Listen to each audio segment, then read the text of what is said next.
All right, all right. Yeah. Hey, everyone. Welcome back. Sorry about the issues. What it was just streaming too long on YouTube, and it just crashed my system. So we started a second. If you're here watching and you see anyone that's still on that last video, tell them to switch over to this stream, and we'd really appreciate it. So without further ado, we'll bring on our next guest. So Carlos, would you like to go ahead and introduce our next guest? I would love to. And hello, everybody.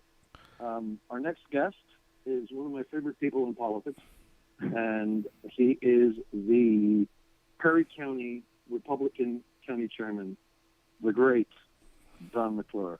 Don, say hello to everybody. Well, this is the great Don McClure sitting in my office in Camp Hill, Perry County Chair. It's great to be with you, great Americans. We're going to win tomorrow, folks. We're going to win tomorrow. Love the enthusiasm. Yes, we are, but it depends entirely upon whether or not Republicans come out to vote. That is the key. Yes, absolutely. And no matter what happens, we have to get out to vote. And more than any time ever, now is the time. That is correct. Absolutely true. You know, there can be no unturned stones. We cannot leave anything to chance. You know, any American who loves his country, who loves her country, needs to step up now. Tomorrow's the day. You know, we have to get out there and vote. It's all that, you know, that's what this comes down to. It's the grand American exercise being orchestrated on the greatest stage, a presidential election. And now is the time for good Americans to step forward and make the decision whether we want to be Venezuela or whether we want to be the United States of America. Tomorrow's the day. Americans have to step up. So tell us the state of the union in Perry County. Well, I think that there's a high energy in Perry County. We have seen extraordinary voter registration explosion in our county. We've added somewhere in the neighborhood of 1,500 Republican voters.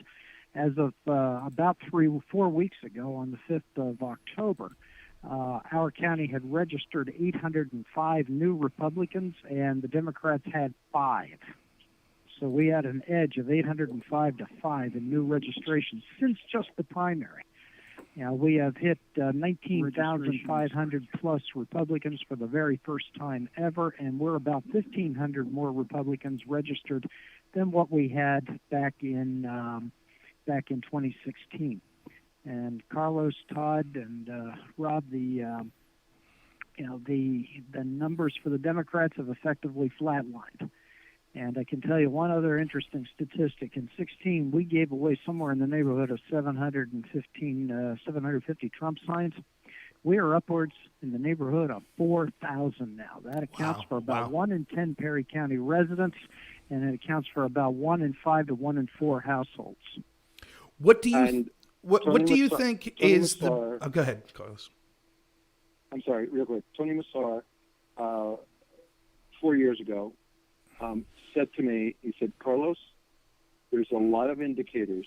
How I knew, Tony saying this, how I knew that we were going to win is that I was buying signs from sign vendors that for years could predict basically within a certain percentage who was going to win based on signs, and they had never seen anything like Trump, ever.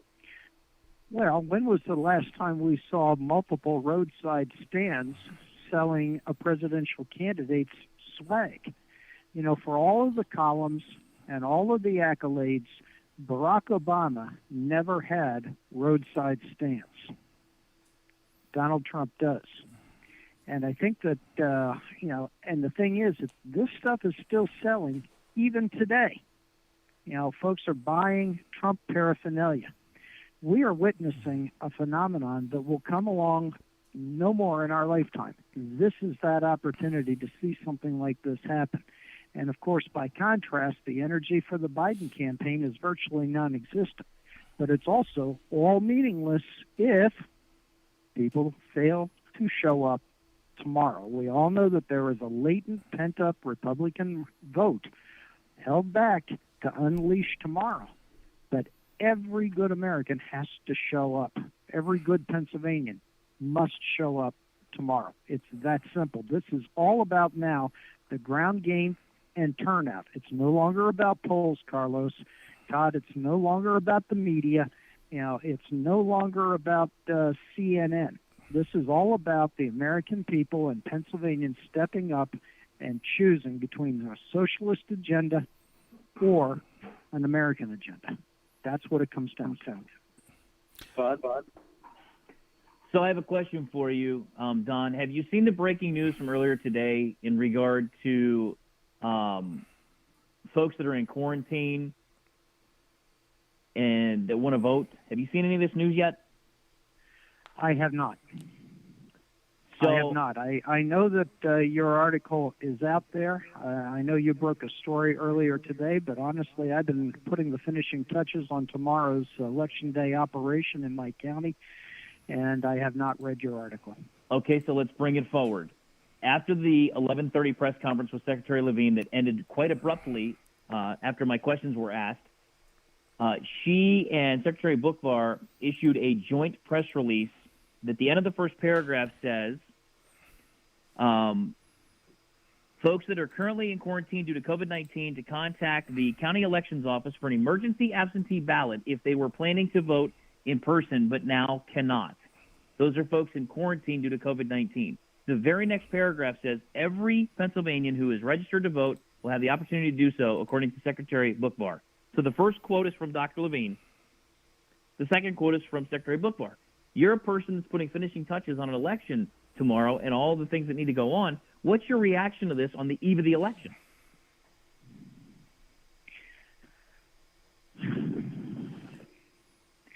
I tell you, at this point, it's a tragedy that COVID would disenfranchise anyone. And to the extent that the word can go out that if you're in quarantine, there is an option to vote, then those people need to execute it. But I also think that I would hope that the Pennsylvania Republican Party is looking into the legalities of this issue and will plan to incorporate this matter into their approach as we move forward in the next few days while counting absentee and mail-in ballots. Honestly, at this point, Todd, the story is important. This is a critical issue. It is also, I hate to say it in these terms, but it's above my pay grade. I am working on election day turnout operations, and this is something that has to orchestrate out, I would argue, on a higher platform. That's an initial reaction, and if I studied it further, I could probably give you something better. Rob. Yeah, and so along those lines, like we're talking about the litany of obstacles, and not just obstacles, but kind of the deck being stacked against the American people, as particularly conservatives, Republicans, and Donald Trump. When you see this historic enthusiasm, talk about, let's say we need to all get out there and vote, and we'll talk more about that in order to achieve this victory. But talk about what this would mean as a victory when every single institution and every single thing that could be stacked against Trump and the Republicans seems more than ever to be stacked against them. What would a win mean in that environment for the average Pennsylvanian, the average person in Perry County who's now having their voice heard despite all of the obstacles against them? Well, I think that what it will tell us is, number one, that the system works. And for the people of Perry County, there will be an enormous amount of satisfaction that the president be reelected. Hopefully that will bring with us at least parity, if not an increase in U.S. Senate seats, and perhaps a restoration of sanity in the U.S. House of Representatives, not to mention other down-ballot candidates benefiting and retention of the Republican State House and State Senate. However, I think the long-term impact of this is going to be that the left is going to become even more radical, even more incensed, and create even more problems for average Americans. Now, that's not to say that that they will riot in the streets. We'll find out what happens next on that. But I would, the left has a long history, gentlemen, of seeing elections as nothing more than speed bumps in their progressive move towards a totalitarian, socialistic, communistic state. And, whenever they lose, they get angry and they regroup and they come back. If one is in Perry County is expecting that there will be a moderation of the radical left, it's not going to happen. If anything, they're going to become more radical and more aggressive. Now, hopefully, that'll create a backlash that will support all of us who believe in conservative first principles. But I fully would expect that looking forward, that our job to fight for the values of America will continue in a more intensified manner after this election than before it. Don, we have 6 minutes left. Can you tell us what your core principal voter issue is in every election? And how long have you been a voter? How long have I been? Yes, since you were able to vote, 18? Yes. Yeah. So what's your core principal? What's your core principal issue? My core principal issue, really, it's twofold. Number one, national security and the promotion of the American way of life. Secondly, free market economics. Those are the two things that drive me first and foremost. Yes, I'm a social conservative for the most part. Not for the most part, but I am a social conservative. But I put my primary emphasis, the source of my conservatism, is in faith in the American people to make their own decisions, to decide, for themselves what is best for their wallet and for their family, and that is achievable only through free market economics. And free market economics are dependent upon a strong national security, strong national defense, and the security of the American people. Joe Biden fails on both of those accounts. So can you tell us? I'm sorry, go ahead. He fails on both of those accounts. Yeah, Biden fails on both of those accounts. Yes.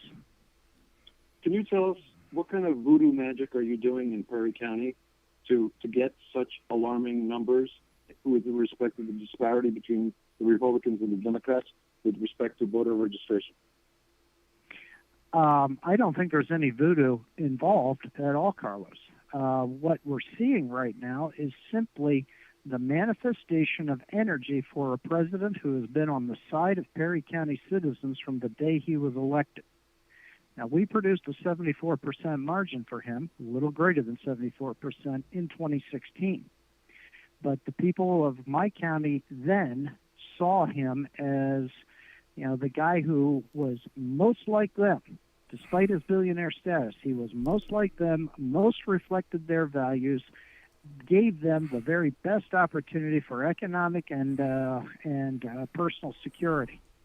And I see absolutely nothing standing in the way of that for this election, and it has clearly been enhanced, his position. People identify with this man. They see him, this president, as being part of them, one of them, and they're seeing him as almost a family member, and they're rising to defend the family. 2 minutes left, Todd. Todd? I'm just curious, Don, we talked to some folks all over the state today. What is your expectation for voter turnout in your neck of the woods tomorrow? We've heard as high as 76% participation rate from the electorate in other parts of the state. What's your sense of that for tomorrow? I would bet that we would be right around that 70% mark. It's incredible. Rob, yeah. That's where I think we're going to come in. And I can recall in rural Pennsylvania back in the Reagan days when folks were fired up to get rid of Jimmy Carter. We were voting in Franklin County, where I was living at the time where I grew up. We voted at somewhere around 63% at that point. And I think that the stakes are higher, and I expect Perry County to come out somewhere, if you would give me a window, I'd say 68 to 72%. Wow, that's amazing. So yeah, just to close out, if someone's in Perry County, they is there an office they can go to if they have any questions tomorrow about their ballots, about polling stations and things like that, or any help to get to the polls? Yeah, they would. They would need to contact the election board directly, and that's at the Perry County Courthouse. Awesome. And so that's the best source for direction as to where to vote in Perry County. It's also on the county website, perrycounty.org. I know you did this. I know you did this already, but just to close out, could you just real quick, 20-second pitch, why it's so important for everyone in Pennsylvania to get out and vote tomorrow? Oh, absolutely, absolutely. And this is true of up and down the ballot. Folks, Ronald Reagan reminded us that freedom must be defended every day. Today is our day, tomorrow is our day, and every day thereafter is our day to step up and defend liberty. And we cannot allow history on the 4th of November to look back on us as a people who did not meet the call to defend freedom and our liberty for the ages. Well Get said. out and vote, Pennsylvania. God bless you, Don. Thank you very much. Good luck tomorrow in your county, and you are a patriot. Thank you very much. And you fellows as well. Great as always. Now's the time. Make your mark. Thank you. Thank Bye you so now. much. Rob, Good night. I'm going to get off the phone right now. Commissioner Metzger is going to call in, and then we will do the same thing again via Google call. Okay? Sounds good. All right. I'll open up the Zoom. I don't know if Todd, I'll open up the Zoom so you could hear me while we're waiting. But yeah, great. And Don's someone that I've personally met many times. Great guy. And it's infectious to see someone like that's enthusiasm for local level politics and for energizing people to get out there. I mean, I think one of the things that should be taken away from today and all the guests we've had, we're talking about over 70% turnout in many areas of Pennsylvania. It's amazing. Call from Scott Metzger. to accept, press 1. To send a voicemail, press 2.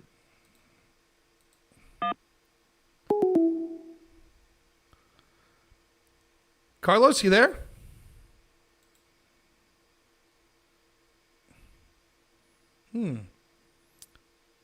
Anyone on the call?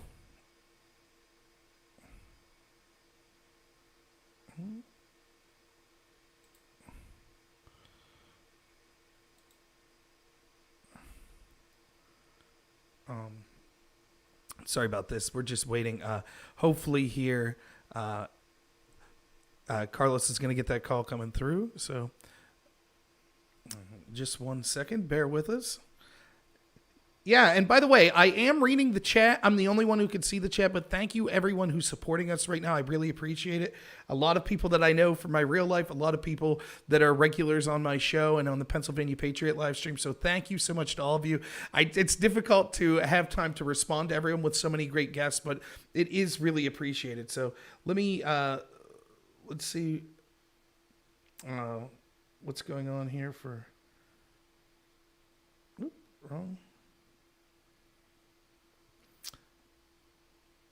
I'm just trying to get a hold of Carlos here for a second and see if he is. Nope.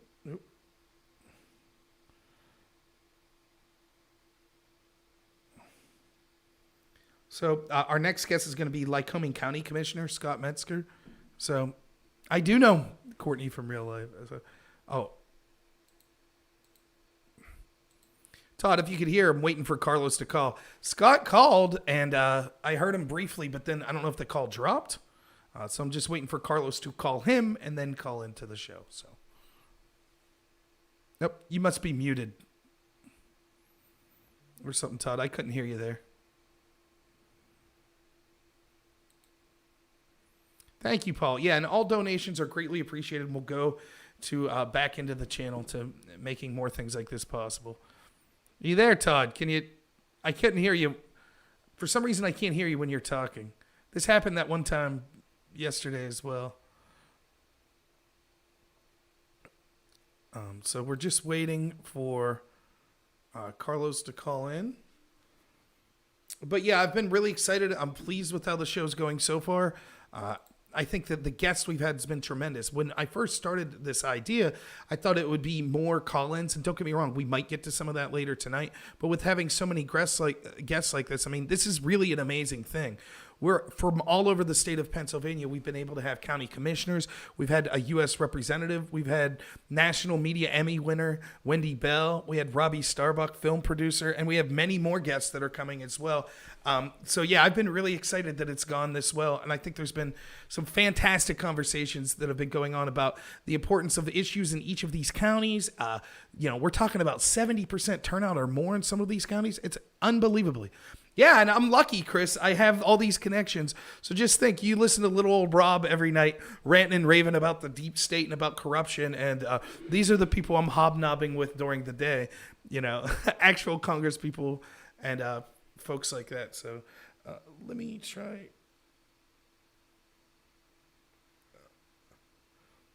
Okay. All right, here we go. I think we're good now, so. Call from Todd. What's up, Todd? How we doing? Good, good. Is it just you? I'm going to merge. Okay. There we go. Rob? I got you. Rob? Yeah, can you hear? Hey, I have the Lycoming County President Commissioner Scott Metzger. Scott, welcome to the show. Todd and Rob here with you. Good evening. Thanks so much for coming on. We Oh. really appreciate the time. Absolutely. Yeah, you're very welcome. Absolutely. How do you like being a commissioner so far? It's been an interesting year. We've had a pandemic. We've had a election turn upside down, and we have protests. So, what will 2021 bring? Uh-huh. But we'll get through it all. Todd, want to start? Sure. Commissioner, I'm sure you received the press release late this afternoon in regard to COVID, either positives or folks that are in quarantine that want to cast a vote tomorrow that now apparently are unable to do that unless we get the county sheriffs involved, and emergency absentee ballots. Your reaction to that in real time? Well, we've already addressed it this morning. We were asked this question by some people. Forrest Lehman, who is our voter registration director, he's fantastic. He's one of the best in the state, and he's already been accepting individuals. He's been contacted in the later part of last week and the early part of this week. What happens if you're quarantined? And the way the statute reads is if you can have someone that you feel is responsible, you can direct them to bring your ballot. You have to have a signed statement that they're bringing it in, and then it has to be sealed, obviously in a security envelope, and it has to be inside of a plastic bag, a sealed plastic bag. And our voter registrations then accept them. Mr. Lehman knows it's coming in from that individual, along with a signed statement. And then Mr. Lehman has the staff spraying that down, and then it sits until they're ready to be opened. It also states that you can have an elected official or a county official. They can act as the liaison to pick up your ballot. And they're the ones that can bring in the ballot. And again, it has to go through the security envelope that you do so. And then again, we'll follow the same procedure of spraying it down once it's received. Now, this afternoon when they came out with the sheriff statewide, we had a meeting with our sheriff. And we will have someone designated tomorrow from the sheriff's office, or if a person cannot find a designee, or if they cannot have a county official, they can contact Forrest Lehman again at our office through Lycoming County. Mr. Lehman will then make sure that the ballot gets to that person. That person then can fill out their ballot, put it in the sealed envelopes, and no one knows what they're voting, and it's placed in a plastic bag. And then that official will bring it back to Forrest Lehman, and Mr. Lehman will make sure that it's properly handled, and that will be processed so that we make sure that everyone can vote. So we're in Lycoming County, at least, we're following what the law says, and we're following the protocol to make sure that everybody's votes count. Fantastic. Rob. Yeah, did you, in conjunction, I applaud you for, as a commissioner, coming up with a plan to make sure everyone's vote counts. That's exactly what we should be doing. But do you think you could have received more guidance from the state level and cooperation through Governor Wolf's team, Health Secretary Levine? Because it seems like they didn't have a plan in place until Todd asked the question today. Yeah, I can't speak to that. All I can speak to the fact that through this whole crisis, we've had things thrown on us at the last minute. You've seen businesses that had to close at 8 o'clock the next night. And I can tell you, since March, we have had one conversation with the governor himself. It was through CCAP, which is a County Commissioners Association of Pennsylvania. It was a joint call of all the commissioners in the state speaking to the commissioner. He had 45 minutes to speak to us. There may have been 3 questions asked to him. Now, he has worked with CCAP and has sent down directives, but there's been nothing that's been directly given to us through the governor himself. When we went to get our county opened, when we went through the process of having the county open, excuse me 1 second, okay? Yeah, no problem. Yep. Yeah, and as he steps away, I do have a follow-up when Rob's done. Okay, excuse me. My dog was barking. Oh, no problem. I've had that problem all day. Yeah. So what we did was we wrote a letter. It was at the end of it was after Memorial Day, because we saw Center County had opened, and we wanted to. We felt we were in the same. Our numbers were actually the same, if not better. And we felt bad for Union County, because Union County was being basically, they were even though their numbers were even better. Their numbers were based on a prison. Our numbers were based on a nursing home. In fact, at the time, we had wrote the letter, sent it to the governor. The next day, we spoke to the Department of Health. They could not give us any information that we could not have read in the newspaper. It was very discouraging, very disappointing. We basically gave them our geography of our county, how many people how many people per square mile, what our infection rate was, what our hospital rate was. They were very good listening to us, and they said they would take the information back to the governor that afternoon, because they met actually on Thursday afternoons to discuss who would be going green the next day. And fortunately, the next day, after they took our information back to the governor, they did make Lycoming County go green, which was a boost. However, we've gone backwards in the sense of our businesses. Everybody knows 25% occupancy of these businesses. And it's a shame because, again, we were told that on Monday in a press conference by Dr. Levine that they would not go back to restrictions. They would go by zip codes. And as we all know, there was an incident in Pittsburgh in a particular area where the infection rate got a little higher. Well, that Wednesday, they came out and did this blanket 25% reduction, went from 50 back down to 25%, and that was on a Wednesday. And again, it was going backwards. And it was against completely what they had said on Monday they were going to do. So it goes back and forth, and it's very discouraging to try to get direction from the state. And the DOH is, again, it's last minute. So I was not surprised at all they did this today at 3 o'clock. It didn't shock me. It's just another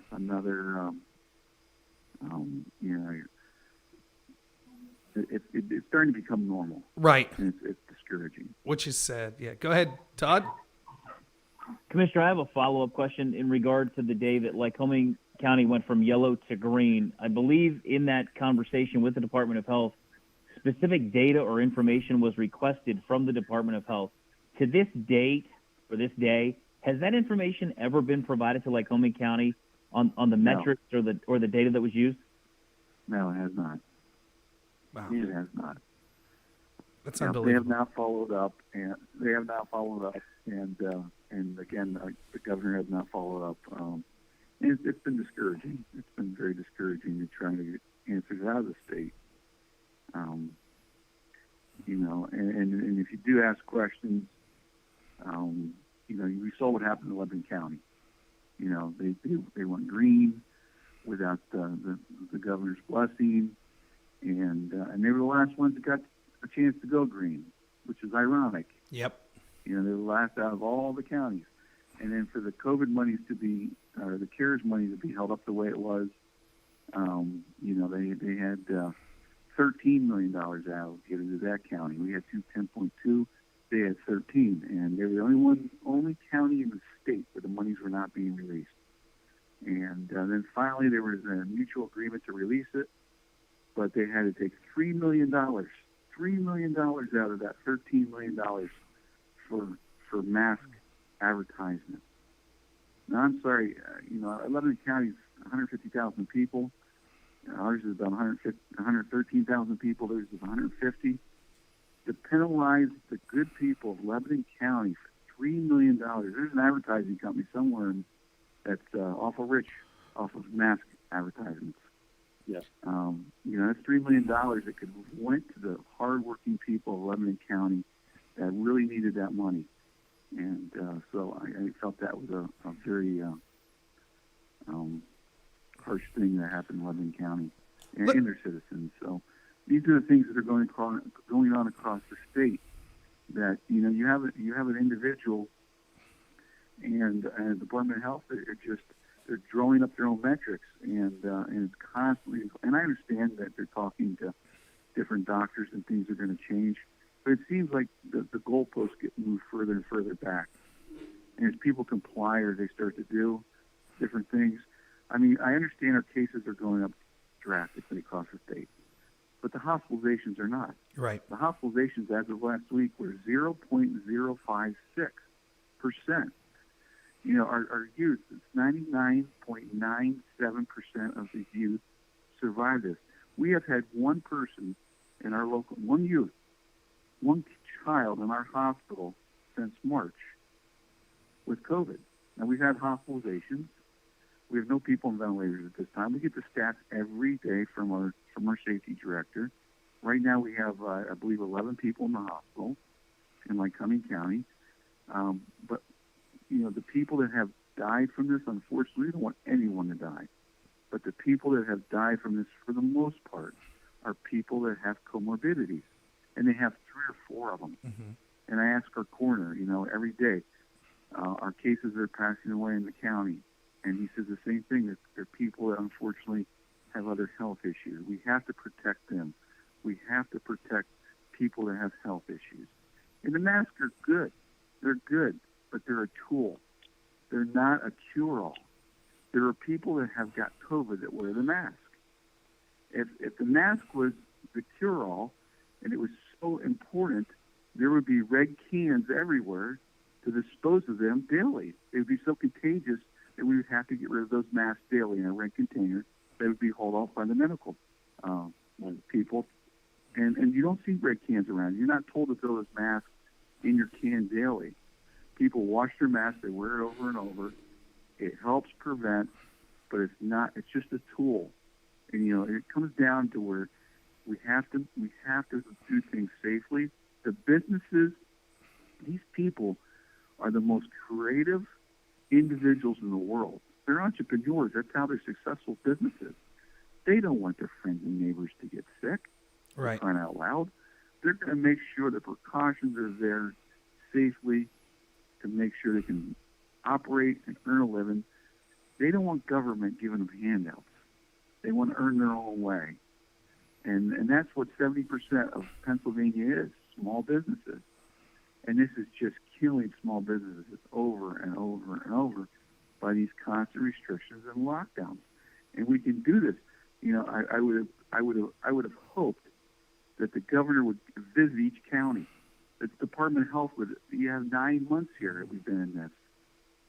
Get around and visit the counties. Talk to the leaders. Talk to the mayors. Talk to the county commissioners. Meet with them on a regular basis. and say, what can we do to your county? What's going on in your county that we can improve things, where we can make things better to get through this crisis? That's not going on. It's a general across the board statewide, and it applies to everybody. It's like you fall into this category and you're locked in that category until they decide to let you out. Yeah. Scott, we have about 5 minutes left. Why don't you tell us the story? Why don't you tell us the story of your visit to the White House? Well, it was quite an experience. I received a phone call. I'm the president of the Towards Little League. I've been a privilege and honor to have that responsibility for the last 15, 16 years. It's great working with the youth and the parents of our community, and we've had some great memories. And I was sitting at my desk working on a Wednesday afternoon in July, and my phone rings. It's Steve Keener from Little League International. He says, we have a request. We got a phone call from the White House, and we have other duties we have to take care of, that commitments. We're wondering if you can help us out. And I said, what's that, Steve? And he says, well, they would like a group of Little Leaguers, age 9 through 12, tomorrow at the White House. And tomorrow they're going to kick off the beginning of MLB, as we know, it's postponed until late July. And they're going to recognize Mariano Rivera. He's going to receive an award for all his civic duties and activities he's done throughout his life. And at the same time, they're going to kick off Major League Baseball. And they'd like a team to come down, meet the president, meet Mariano on the south lawn of the White House. And I said, oh, we'll make it happen. So it was. I contacted 3 coaches, and as soon as they heard what we were doing, they just adjusted their schedules. We got hold of some of the kids, and the biggest thing was getting the parents together, because we had to sign COVID waiver forms and get their backgrounds checked. Everybody had to have their background checked. What kind of vehicles we were coming in. I mean, everything was. We had to do what normally takes at least a month. We had 3 hours to do through the Secret Service website. And we got all the information. We got it done. We accomplished it. We went down the next day. It was an amazing day. The president was so cordial. He was so appreciative. All he wanted to do was talk to the kids. He was focused on the kids. He was relaxed. He was enjoying himself. He was talking about Mariano. And Mariano, as soon as we said we were from, Mariano recognized we were from Mike's Museum's hometown. He said hello to tell Moose I said hello. And then he showed the kids how to throw a split finger, which is his pitch. I said, hey, guys, that's like $1,000 pitching lesson you guys just got. And we were down there we were tested as soon as we got there. At the Eisenhower building next door, they have a lab there on site, so they were able to take our test and process them. We had to wait about an hour and 15 minutes. So everybody was COVID-free when we went over to see the president. And that's what they do at the White House. And so it was an amazing day, and it was a great experience. And like I told the kids on the way home, I said, you guys, there's 3 million kids that play Little League Baseball. I said, you're one of 13 kids that got to meet the president, meet a Hall of Famer, and play catch on the south lawn of the White House. That's something I don't think will sink into you guys are an adult. And I said, it's just an amazing experience, and it was just an honor. And because we're volunteers, so my main objective was represent our community proudly in the correct way, represent being an ambassador for Little League Baseball, being an ambassador for the volunteers. There's so many volunteers that give their time to this wonderful organization, and I wanted to be a good ambassador for them too. And I believe we did that. We accomplished that day, and it was a wonderful day. When we came back, we received the souvenir bats from the White House. President Trump sent these really cool miniature bats that were signed by him, and sent them to the kids, and we presented them to the kids, and they were just tickled to death that the president would think to follow up with something that nice as a memento to remember their trip. And then what was really cool, which people don't know about this yet, is unfortunately when the president contracted COVID, the kids said, hey, we're concerned about our president. He's the one that treated us so nicely. We want to send him get well cards. So the kids that night did these get well cards, and they're really, really neat. They put pictures in them. They put, different artwork in them, and they get them all together, and I nailed them down to the president about 2 weeks ago. That's so awesome. That he would put a smile on his face, and hopefully help him feel better because, I mean, the man works hard. He's probably worked harder than any human being I know. I mean, what he's done in the last 3 days is amazing. How can anybody do 14 different rallies in 7 different states and in 3 days, and 74 years old, just got over COVID is beyond me. That's amazing. And he works tirelessly. He works effortlessly for us as Americans. And so it was a great experience, and I believe that, he's been back to Matursville twice. This is a special place. It's a special county, Lycoming County, and the whole state's a beautiful state. And that's why we call it home. And we love to live here, and we just really appreciate the opportunity. We're running up against the next call. Can you just close out by telling us what is the single one thing that you love about the president most? I would say his dedication to the American people. I mean, whether you approve his tactics or his language or how he approaches things, he has, if you really look at his record of what he's done, his accomplishments, I mean, it's amazing. I mean, you just go down to the laundry list, and like you say, you have a couple minutes. So I would encourage people to get on President Trump's accomplishments over the last 3.5 years, and you can look at what he's done. We have no wars going on. Like you said, there was no blood in the sand from us across this. We don't apologize anymore. We don't have to apologize. We're Americans, and we do things the right way.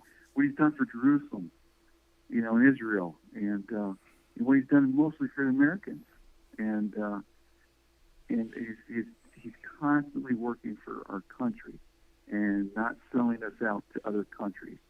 And I was always against the NAFTA deal. I thought that was terrible back in 1994. It sent jobs and jobs overseas. He ended that. He brought those jobs back. And, there's nothing wrong with working with other countries. But let them pay their fair share. We're all in this together. We're in a plan together. They all have to pay their fair share.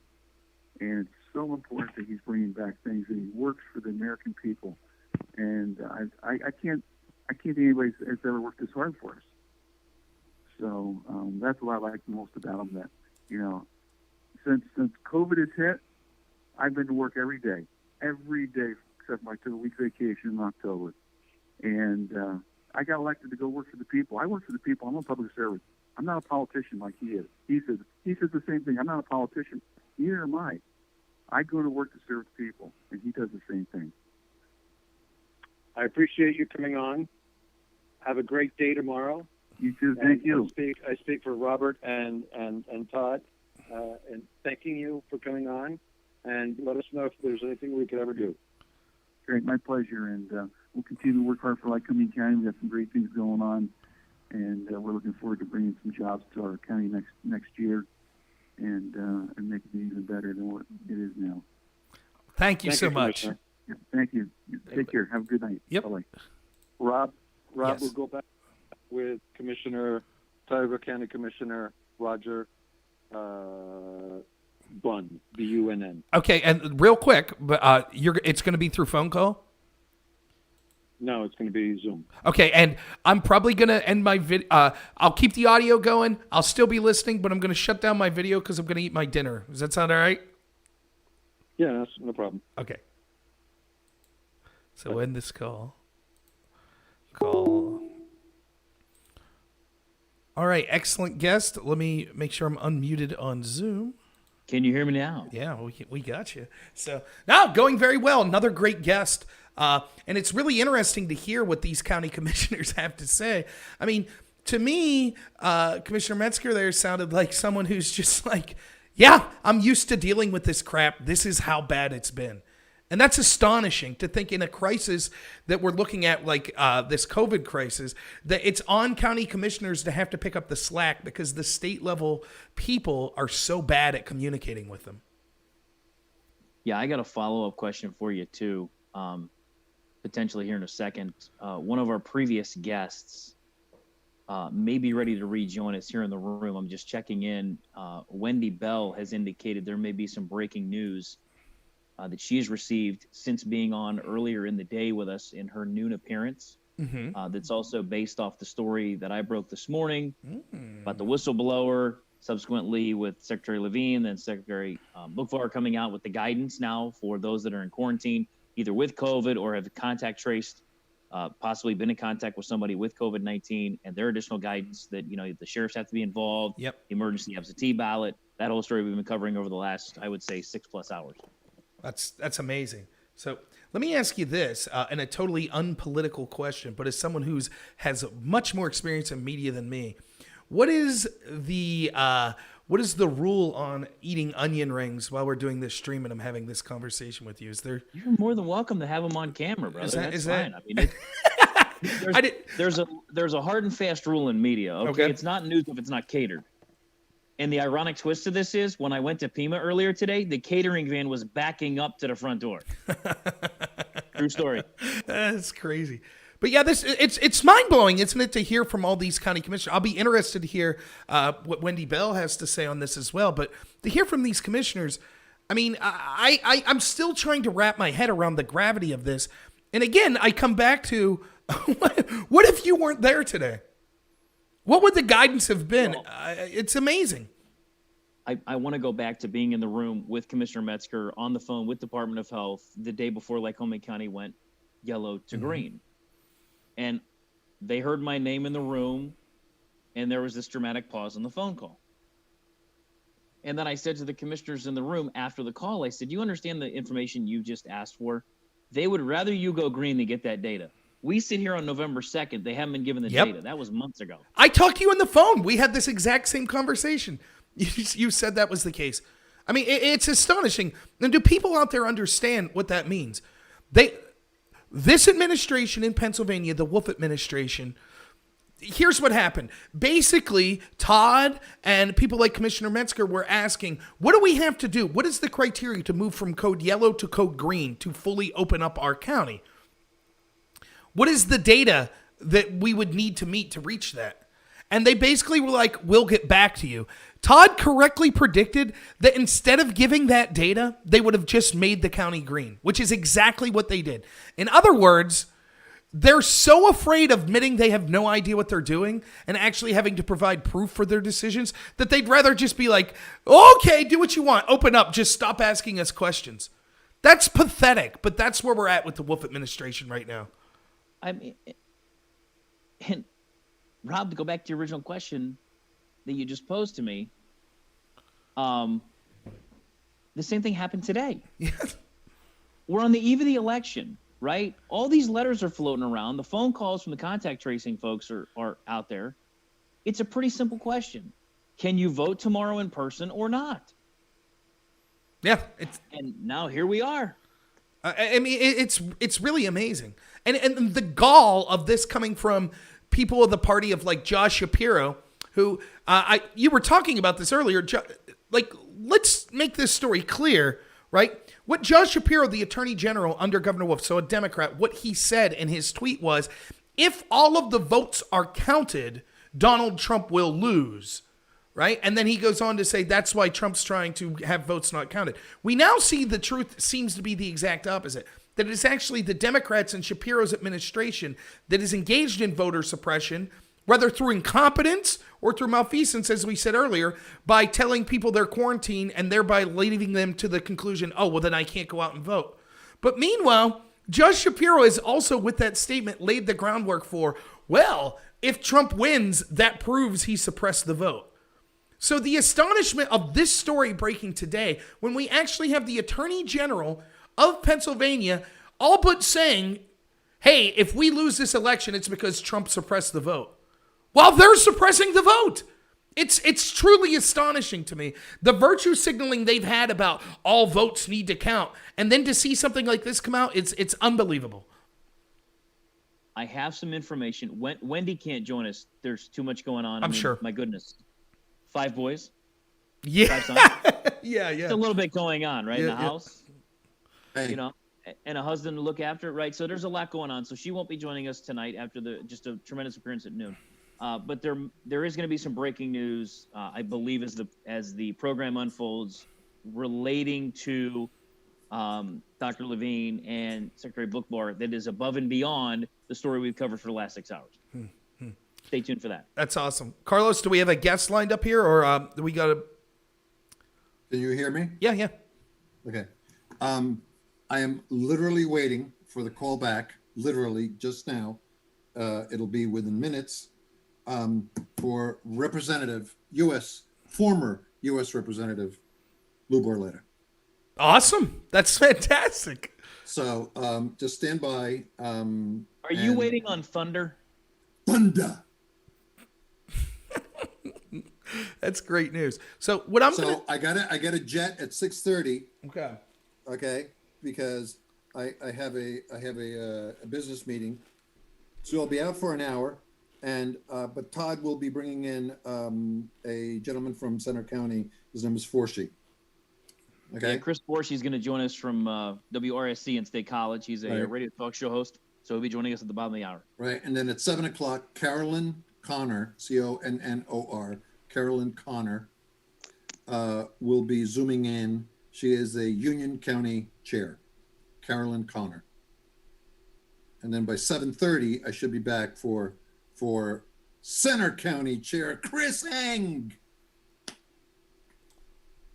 And then I love talking to what Chris. happens. You know what happens at 8:00, right?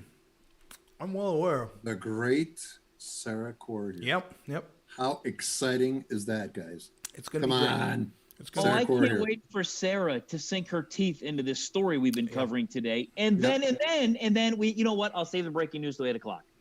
All right. Can't wait. That way we can Fine. break it on the show when she's there, and then watch her real-time reaction to that story. Fine.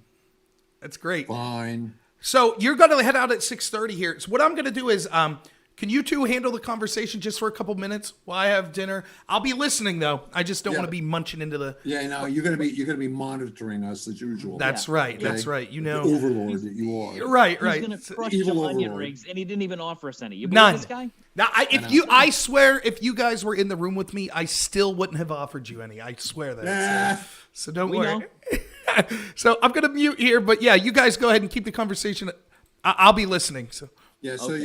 you gotta make sure that you're tracking the room, Rob. If Lou Barletta. Oh no, he's got it. He's got an onion ring in one hand and a hand on the mouse with the other to make sure that Lou Barletta did this. Okay, so Todd, tell me the story of how you became a Republican. Let's see. This is all the way back, and I think somebody mentioned this earlier today. It might have been Wendy. I grew up in a home in Ohio, where the local congressman, Ralph Regula, who has since passed on, was in our house, right? In our hometown on any number of occasions, great relationship with the Regula family over the years. My cousin actually served in one of the Bush administrations. So, you know, it's been in the family.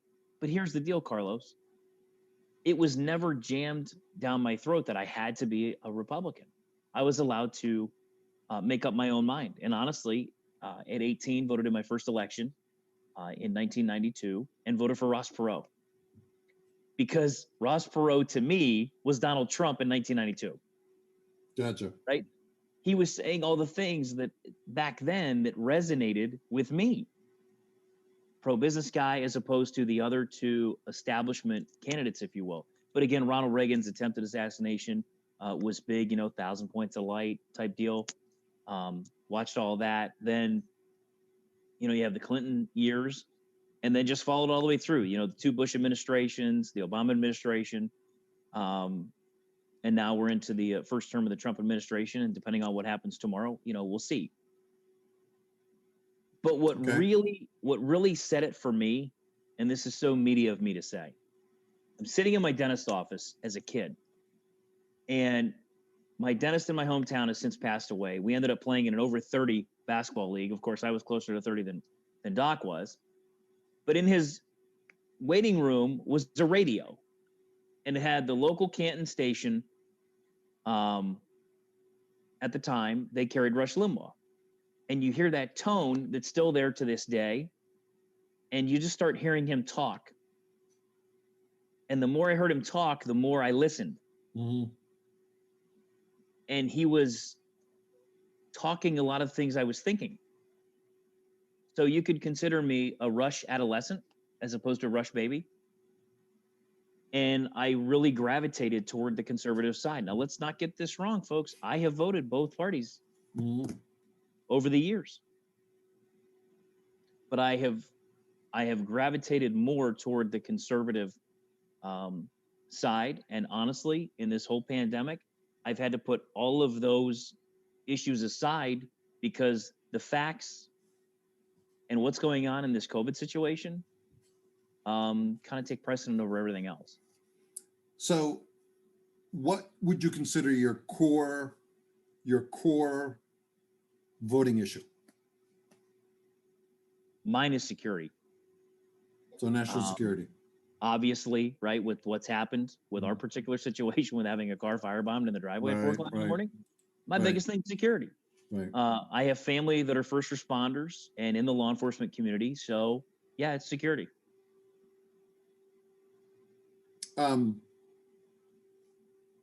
What's your biggest concern in the political zeitgeist right now? The economy. And I'm asking you because you have such a variety of things to be concerned about, being that you're a journalist, but what's your biggest concern? The economy right now. Okay. The economy is on a path to come back. If we slide back and go the other way, there's no recovery, right? I mean, you're going back over a cliff that's you're not coming back from. And your thoughts on the GDP numbers that came out a couple of days ago? Huge, absolutely huge, and it tells you what an unlocked economy will do going forward. Right, and I'm just checking right now. The market closed $423.45 up today. Indicator going into tomorrow? It was up today, and I think it was up yesterday, or I don't know for sure if it was up yesterday, but I know that it's up today, $423. That's a pretty big number. Okay, that's a pretty big number, and I would say to you that it's a recognition of the market maybe reading the tarot cards with respect to what's going to happen tomorrow. Your thoughts? I would answer that for you in real time, but as we actually talk about this, I'm looking at significant documentation in regard to mail-in ballots right now. It will be going on the 8 o'clock story we're talking about breaking. Okay. Wow. Carlos. Yeah. Wow. Yeah. No, I can imagine. So if you'll ask me that again, that would be great.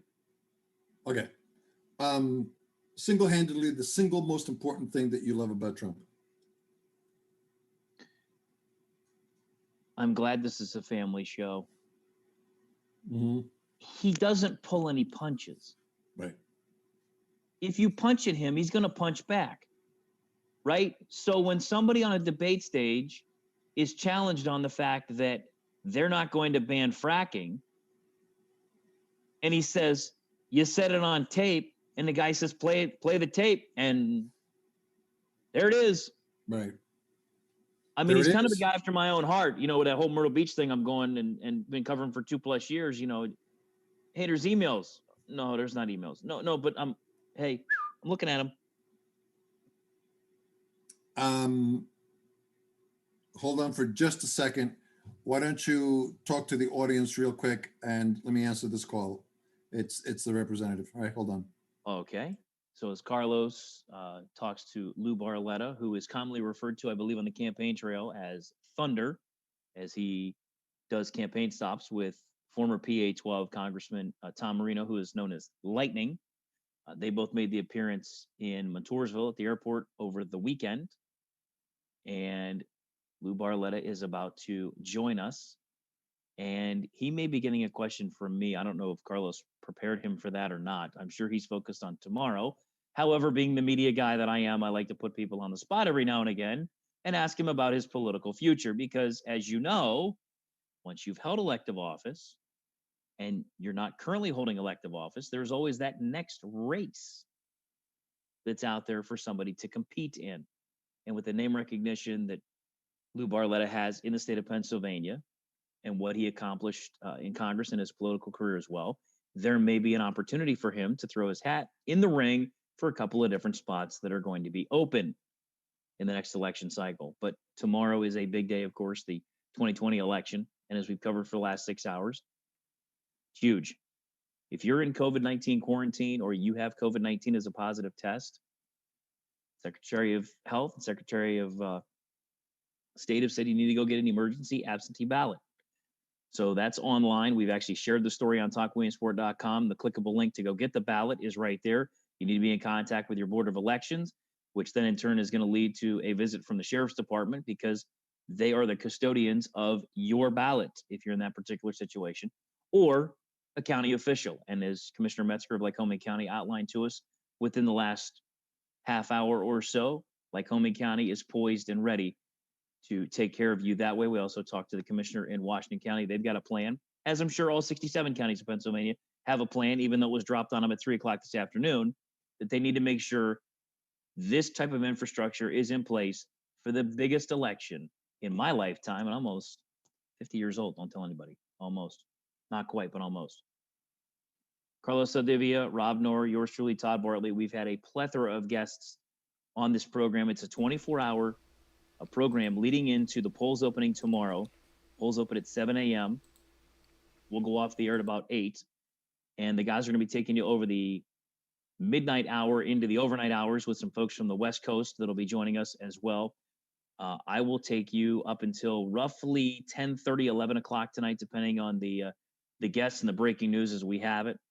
Earlier today was in Harrisburg at Pima, the Department of Health, at 11:30 of the press conference, asking this very question. Can people that are currently getting those letters and or contact tracing calls that have COVID concerns, can they go and vote in person tomorrow? And why it took the Department of Health and Secretary of State to put that out at 2, 3 o'clock the day before the election. It's kind of mind-blowing.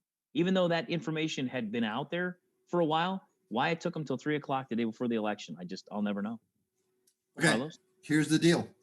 In 6 minutes, I got to go, but you could do Forshee at 6:30, and then you could do Carolyn Conor at 7. I will text her to make sure that she has the Zoom and everything. And but at 7:30, I'm moving Chris Eng to 9, and the great Lou Barletta will come at 7:30. Oh, so thunder, I see. The storm is not yet here. You hear what I'm saying, buddy. It's still hovering over Scranton Wilkes-Barre. The storm and the thunder is moving this way. You got it. You got it. So what I'm going to try to do with respect to the technology is to have former Congressman Marino come on at the same time. And we so could thunder, do lightning together. The thunder and lightning together, Rob. What do you think Together. of that, huh? Rob is smiling. Okay. You know what Rob's saying to himself, right? I never thought we'd have more than 5 people come on this show, and that friggin' Carlos and Todd blew up my show. Well, Rob, are you eating Chick-fil-A? Oh, Chick-fil-A. There's no Chick-fil-A within 2 hours of me. That's Dairy Queen. Thanks to my great wife that, she could tell that I'm losing too much weight in the stream here, so she brought me dinner generously. So, Right, well, I gotta book. Carlos, before you had one important point, give them that Zoom link, and as a backup, give them that Google Voice number just in case they have trouble with the link. I'm already way ahead of you. All right. Now, Who loves you long time there, Now Robert listen, Carlos, listen. You need to tell Thunder and Lightning that they're coming on a show with a guy, this guy, who's got Thor's hammer. Okay? Thor's hammer. Just let Thunder know he might be asked a question about the future. Right. And we'll let Rob ask them. if they are planning to go to Valhalla. I could do that. I was once. I know you can. I traveled with a band once. I was kind of their roadie, and I had a big beard and long hair.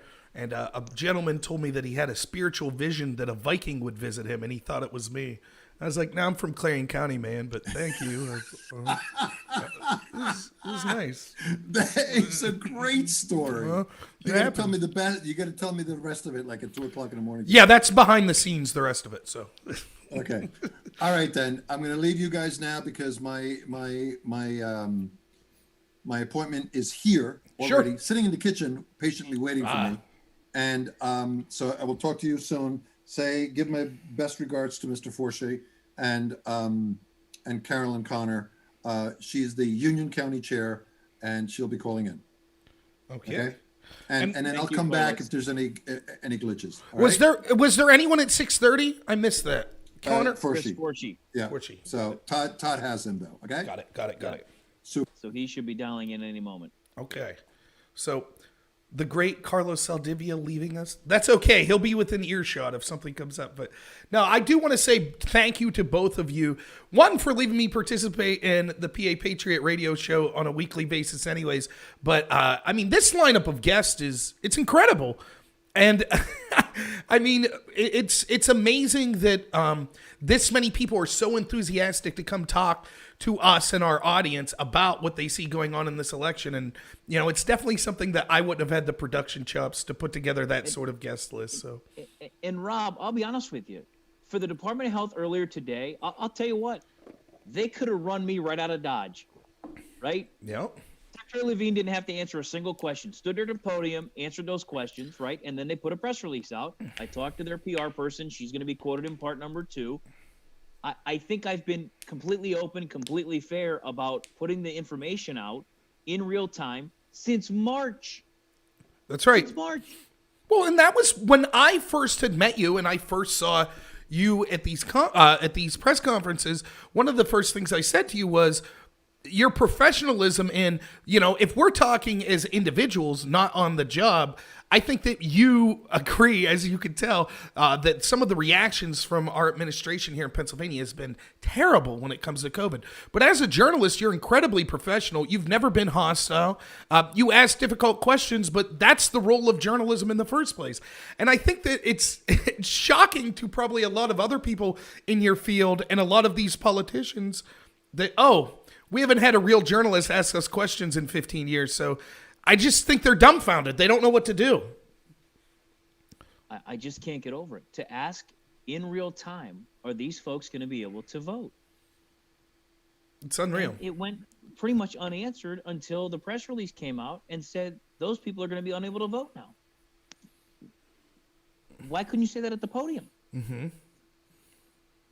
We all get it's a public health crisis. Just tell them. But why are you waiting to the eve of the election to tell them that? And you send them documentation within a window, and that letter hasn't really changed, Rob. Put an addendum in the letter that says if you fall into quarantine within this time frame, this is the process. Right. Why was that so difficult to do? And it's clear that they came up with a process within, an hour or two of you asking the question? Well, and again, it was there, right? Was it readily available? I mean, we had the commissioner on earlier. They knew about it, but did the general public know about it? Well, and that's the problem. And by the way, this has been a problem, universally with leadership across the board in both parties. I'll say one of the big problems I had with the COVID response is I feel that at every level, we could have had more information getting out to the average person. You know how many people I know that don't even know this littlest things about appropriate way to wash your hand and things like that to get over this. So yeah, I thought there could have been more transparency with that, but looks like our guest is here, Todd. So if you would like to introduce. Indeed. Chris Forshee is a talk show host on WRSC in State College, AM 1390, and friend over the last couple of years, getting to know him. He's done political work on any number of campaigns in and around Center and Blair counties. Chris, welcome to the show. Hi, Todd. How are you? Great now that you're here. I'm sure you've seen the breaking news from the bombshell story earlier today. Now Secretary Bookvar's come out, Secretary Levine's come out to clarify what happens to COVID-19 quarantine situations going into tomorrow. Yeah, but I mean, I think at this point we should not be surprised, because I think anything could happen between now and the end of voting tomorrow. And I'm just now familiarizing myself with this particular situation, but I'm not surprised. Well, and I think that what this shows is another. Oh, by the way, Rob Knorr, great to finally meet you. I think what this shows is kind of a pattern that we've seen out of this Wolf and the Secretary of Health, where it seems like they're just off the cuff. Like, Todd asking questions earlier in the year, what is the criteria from switching to yellow to green? If you come up with a code system, I don't care what for, but particularly with a pandemic that says red, yellow, green, the bare minimum is you should understand what red, yellow, and green mean. And the fact that they had no clue when a journalist asked them that, I'm not surprised that we see this story today then. No, and if you go back to Secretary Levine's comments last week, she made the comment quite clearly that, we're not going to be going back to that code system. And that's because they knew they were doing it on the fly and on the seat of their pants to begin with. And nobody knew really what the hell was going on. And just a failure, a complete failure, lack of leadership from Governor Wolf and Secretary Levine out of Harrisburg. Were you surprised at all that the governor didn't call an emergency press conference late in the day today to address this situation? No, I mean, again, it's one of those situations where we're late in the game. We may hear something tomorrow morning, but I wasn't surprised. Or I should say maybe hear more tomorrow morning. Take everybody through, and as I mentioned, we've gotten to know each other over the last couple of years.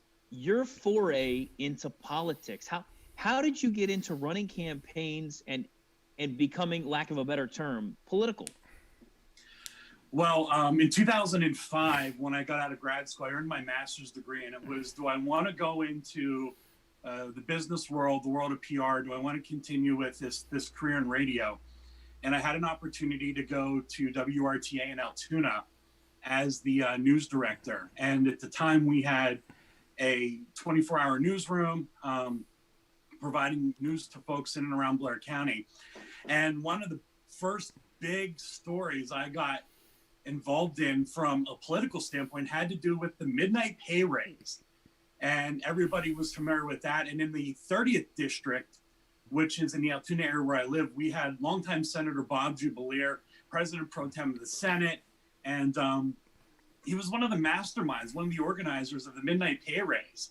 And ultimately our commissioner at the time, Senator John Eichelberger, someone I had known since high school, someone I had been a longtime supporter of, challenged him on that. And obviously we know the pay raise ended up getting repealed, but for those that backed it and those that orchestrated it, it was really too late. And it was at that point in time, I realized that, hey, people really can get together and take out some of these folks that have been in office for way too long. And obviously we saw that happen then also in Blair County with Richard Geist at the time, our longtime representative. And eventually he was challenged by Dr. John McGinnis, a political science professor from Penn State Altoona. And it was one of those situations where, he had overstayed his welcome too. And there were a variety of issues. And eventually the voters just said, hey, we've had enough. We're going to put in some new leadership. And that's exactly what happened. And I find that super exciting. I mean, part of being a news reporter, you kind of get to be the watchdog for the folks, for the people. And having somebody there that understood the issues and being able to step in and say, okay, I'm not afraid to be the elephant in the room. And that always ended up being me. And so that's really what got me involved politically. But then, we continued to have politicking in the city of Altoona, which, by the way, as far as Pennsylvania is concerned, the city of Altoona is the largest designated city in Pennsylvania that still has a Republican mayor. And at the time, despite the fact that the city of Altoona still votes largely conservative, a gentleman by the name of Matt Pacifico had stepped forward and said, I want to run. He actually just wanted a seat on council, but the Republican Party at the time recruited him to be the mayor. And he had no political experience. He was working for Pacifico Bakery, which was essentially his family's longtime business. And Matt and I became quick friends. We, began talking. We realized we had and shared a lot of the same values, a lot of the same interests, doing right by the people, not really interested in being part of, although I identify myself as a Republican and a conservative, I don't identify myself as part of the machine. And Matt stepped in and was elected mayor of Altoona. But then this little thing happened called Act 47. The city of Altoona became financially distressed. And all of a sudden, they decided, because they couldn't raise taxes anymore, they were at the state's millage cap, they decided, well, now we're going to push through this thing called Home Rule Charter. And the city went through Home Rule Charter, and essentially that got them out of the tax caps. And part of that was the mayor of Altoona became a full-time job representing the people. And when that happened, there was a $75,000 salary attached to it. And then everybody and their mom came out of the woodwork and wanted to be mayor of the city of Altoona. And Matt came to me and said, hey, Chris, he said, I took this job when nobody wanted it. I stepped up, I taught myself how to be a representative of the people. I taught myself how to work with constituents. And I think I bring a new idea of leadership to the city of Altoona, a younger perspective, if you will. And he was challenged by a longtime sitting Altoona city councilman who certainly had the ability to run for that job initially and didn't. And Matt came to me and said, hey, do you want to be my campaign manager? And I said, absolutely, let's do it. And we ended up beating him in a hotly contested election. That's amazing. That's fantastic. Yeah. Let me ask you this. Something you said really struck a chord with me, and that said, it's something I share, which is the idea of being involved in media or being involved in reporting stories to people to show corruption that's occurring and the importance of that. I feel the exact same way. And I wonder, since we both agree on that, what do you think of the current state of our media and the fact that they're no longer interested in pointing out corruption? It seems they're more interested in being a partisan voice for just one side. So I don't necessarily know that, at least where I'm at, my experiences in Blair and Center County, I don't necessarily know that it's that they're not interested in telling the story. I was fortunate that I grew up in Blair County. I got a bachelor's and master's degree from Penn State, St. Francis. So I've always been like the local guy. And when I stepped in to my initial role as the news director and anchor and reporter at WRTA, I knew then I already had a good idea of how the area operated, who the players were politically, and already had contacts established just through my everyday life. I think what's happened with our media is we've seen cutbacks in the number of reporting positions, specifically at the newspapers.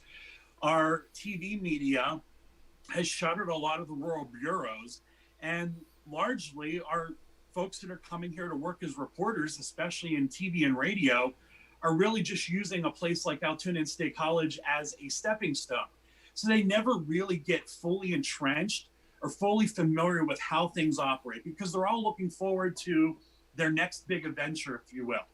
And that was never my thing. I never wanted to be a media star. I never had ambitions of going to, say, New York or DC. I was happy being right here in Central PA. And, oftentimes reporters, when they've got multiple stories to report a day and they've got deadlines to meet, I just think that they go for the easy stuff or the lighter stuff, because to me, that's the easy way out. It's a way to get a story, to meet a byline, and to put information out there. That doesn't mean we don't have reporters here that still do the work, because we do. It's just there's not enough time or enough resources to dedicate to that specific type of reporting. Todd? And shame on the media company owners, because they're really the ones I think that are doing the disservice to our listeners and to our readers and our TV viewers here in Central PA. So with all the connections, right, that you've put together over the years from the political side and then on the media side as well, how did you end up on WRSC with a new, not quite a morning show, but yet it's still a show in the morning?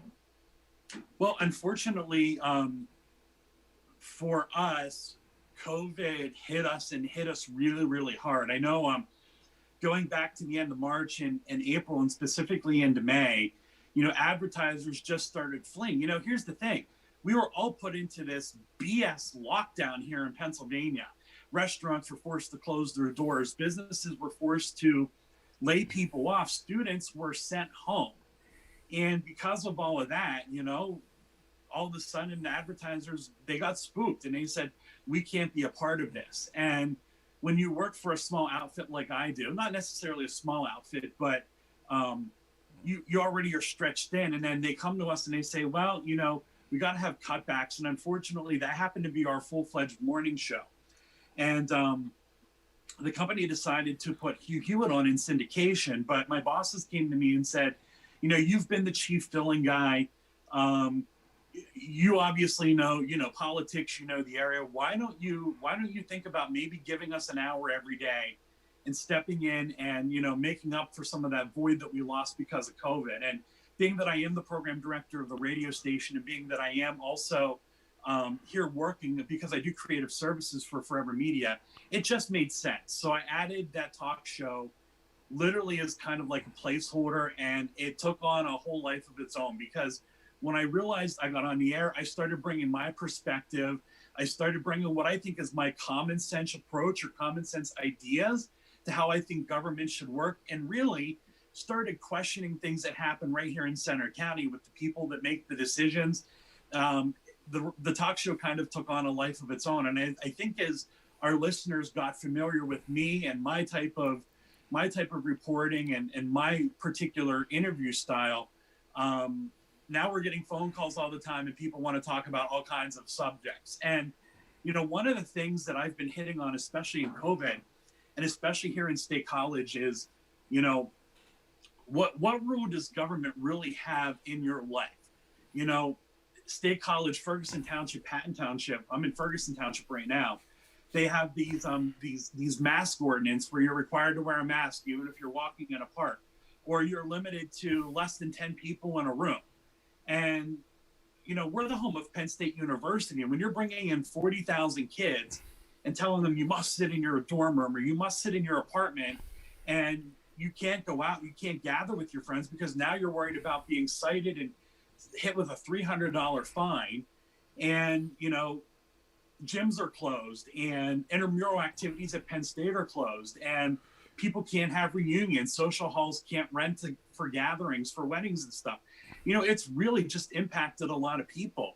And quite frankly, here we are in November and we're 7-8 months into this now and people are just saying enough. And we had a situation here, Todd, last weekend, not this past weekend, but the weekend before, where the students went out and started doing the things that students always had been doing. And that is having parties, going to frats, having gatherings. And right away, of course, everything makes it to social media now, Twitter, Zoom, Instagram. And as those photos started to get posted, our local police decided, hey, now we're going to be the Gestapo and come in and crack down. And that includes walking into private property. These are private apartment buildings and telling the students, no, you can't do this. Oh, and by the way, we're going to fine you because you broke the COVID ordinance and the COVID rule. I mean, earlier last week, the State College Borough Police Department put out the 60 of their most wanted Penn State students for violating these COVID ordinances and asking and I'm like, wait a minute, is this really what we want to be spending our taxpayer money on enforcing and fighting? I mean, it's ridiculous. I mean, someone had to take the time to put that list and those photos and that document together to put it out there. And then, obviously be following up on leads when someone calls in and says, hey, I know suspect 19, I know suspect 21. I mean, just think of the time and the manpower that went into that. And my callers were calling in and saying, look, this is ridiculous. Like, how are we allowing this to happen? How did we get a place in 2020 where we seemingly just caved to the government and said, this is okay? So now I've begun referring to State College as the People's Republic of State College. And I refer to the borough building downtown as Socialist Center, because that's essentially what it's become. And the thing is, when you talk to local officials or you see their quotes in the newspaper or you see them on TV, they think it's okay. They think what they are doing is absolutely fine. We call them the elitist rulers that really just don't care. And by the way, Todd and Carlos, without students, without the kids coming into Penn State University, which, by the way, they already pay one of the highest tuition rates for a public school in the nation. When you come into State College and all of a sudden you're being treated like a criminal just based on the fact that you're a student, I have a problem with that. No, I never insinuated on my talk show that I think students should have free range of the town or should just be allowed to go out and, do what they want to do. But the reality is, this economy depends on them. And without those students, Center County doesn't have what it has. They don't have the nice homes and the nice parks and clean streets and, the healthy tax base. And we often forget that despite the fact that they're students, they're people too. And I think they have rights. And I think that message, as I've been talking about all of this over the past few weeks, has really just resonated with a whole lot of people. And by the way, if I may add, I made the trip into downtown State College. I'm about 2 miles from downtown, but we had ordered lunch in an establishment, and I went down to pick it up for the office. And when I was coming out, there's a brand new high-rise that just opened this year across the street from Annie's, which is where I was at. And I happened to look up when I walked out, and the number of Trump signs that I was counting in those windows. And it really just kind of shocked me, because we talk about colleges indoctrinating students and, them promoting the liberal way or the socialist way. And that made me start asking and reaching out to folks and saying, why are students all of a sudden here seemingly willing to vocally support someone like Donald Trump? Because they're college students. That's not what's supposed to happen. And the number one theme we keep hearing is, by and large, the kids are tired of being treated like criminals because they're a student here at Penn State University. And people from all walks of life, skin color, you name it. I mean, they're just tired. They're fed up with it. They've had enough, and they're ready to get back to being normal college students, something that officials in the borough of State College, Ferguson Township, just have not afforded them. And people they're sick and tired, and they're fed up. I'm so happy you brought up this story, because I actually have a friend who is a big Democrat, Biden voter, who lives in State College, and he sent me the link to that article about the police and the 60 most wanted. And he's someone who I argued with as a friend, just kind of offline, about the lockdowns initially, and he supported the lockdowns. And even he, as someone, a diehard Democrat who has supported the lockdowns and was like, this is a bridge too far. I can't take this anymore. Are you seeing more of that? People that traditionally were, more liberal or more in line with the lockdown approach, that are even they are getting fed up. Yeah, look. I mean, here's what it comes down to in a nutshell. This new generation of college students, I think they're much smarter than maybe the millennials were, in so much that they're tired of being told you have to go to college to be successful. They're tired of being told you must do this, you must comply. And I think that they're willing to challenge the system more. And part of that is challenging your superiors. And, we hear it just from students that normally would be like, okay, so we're college students, we expect it. Now they're saying, nope, that's not gonna fly. Like, you have to respect us too. We're here doing what you asked us to do, so you have to allow us to be part of your community. We just hired a new part-timer that just started the last few weeks, and he's a student. I had a long conversation with him one Friday night, and I said, what about your friends? What do they think about all this? And he goes, Chris, he said, they're all voting for Trump, but nobody wants to be vocal about it. Because when they do, they get criticized or made fun of, or they're looked down upon. And that's super, super unfortunate. But take a ride around town, look at the high rises, look at the apartment buildings. I know, just driving out West College Avenue to our studios here, the number of Trump flags hanging on the porches of student rental properties. I mean, to me, it's super refreshing, because it's something that we had not seen in 2016. And by the way, if I could bring this up too, I had a conversation with our Republican commissioner here about a week and a half ago as well. And I called him on an unrelated matter. And I said, so you're the chairman of the Center County Elections Board, give me an idea of what's happening. So in 2016, there were 10,000 Penn State students that were registered to vote here in Center County. Obviously, they were registering for one reason or another, most likely to support Hillary Clinton. That number dropped to 4,000 this year. So that's a 6,000 voter deficit here in Center County. Now, we don't know if those students are maybe, voting via mail-in ballot at home, or if they just chose not to get involved in the election process. But either way, that is super good, because you got to remember, it was less than 4,000 votes that Donald Trump lost Center County in 2016. And that certainly could be made up in that deficit. And folks that come back and say, well, those students may go to the polls or they just may not vote at all. The good thing is, I think you have to look at it a bit further than that. Even if they're not voting in Center County, they're likely voting at home in Virginia. They're going to vote at home in New Jersey, New York. And guess what? Those states are going to go for Biden anyways. So it only helps us here in Center County.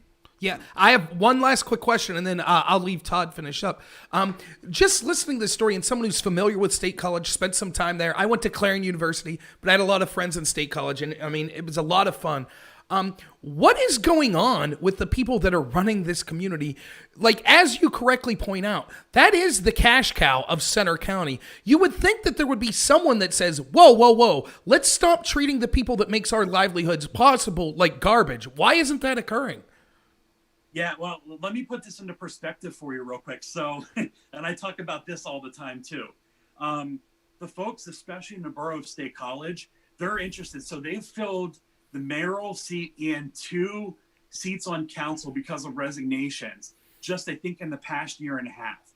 And every time someone comes up or they go to put somebody in office, it's never about the jobs. It's never about the empty storefronts in downtown State College. It's never about getting people back to work. It's about climate change.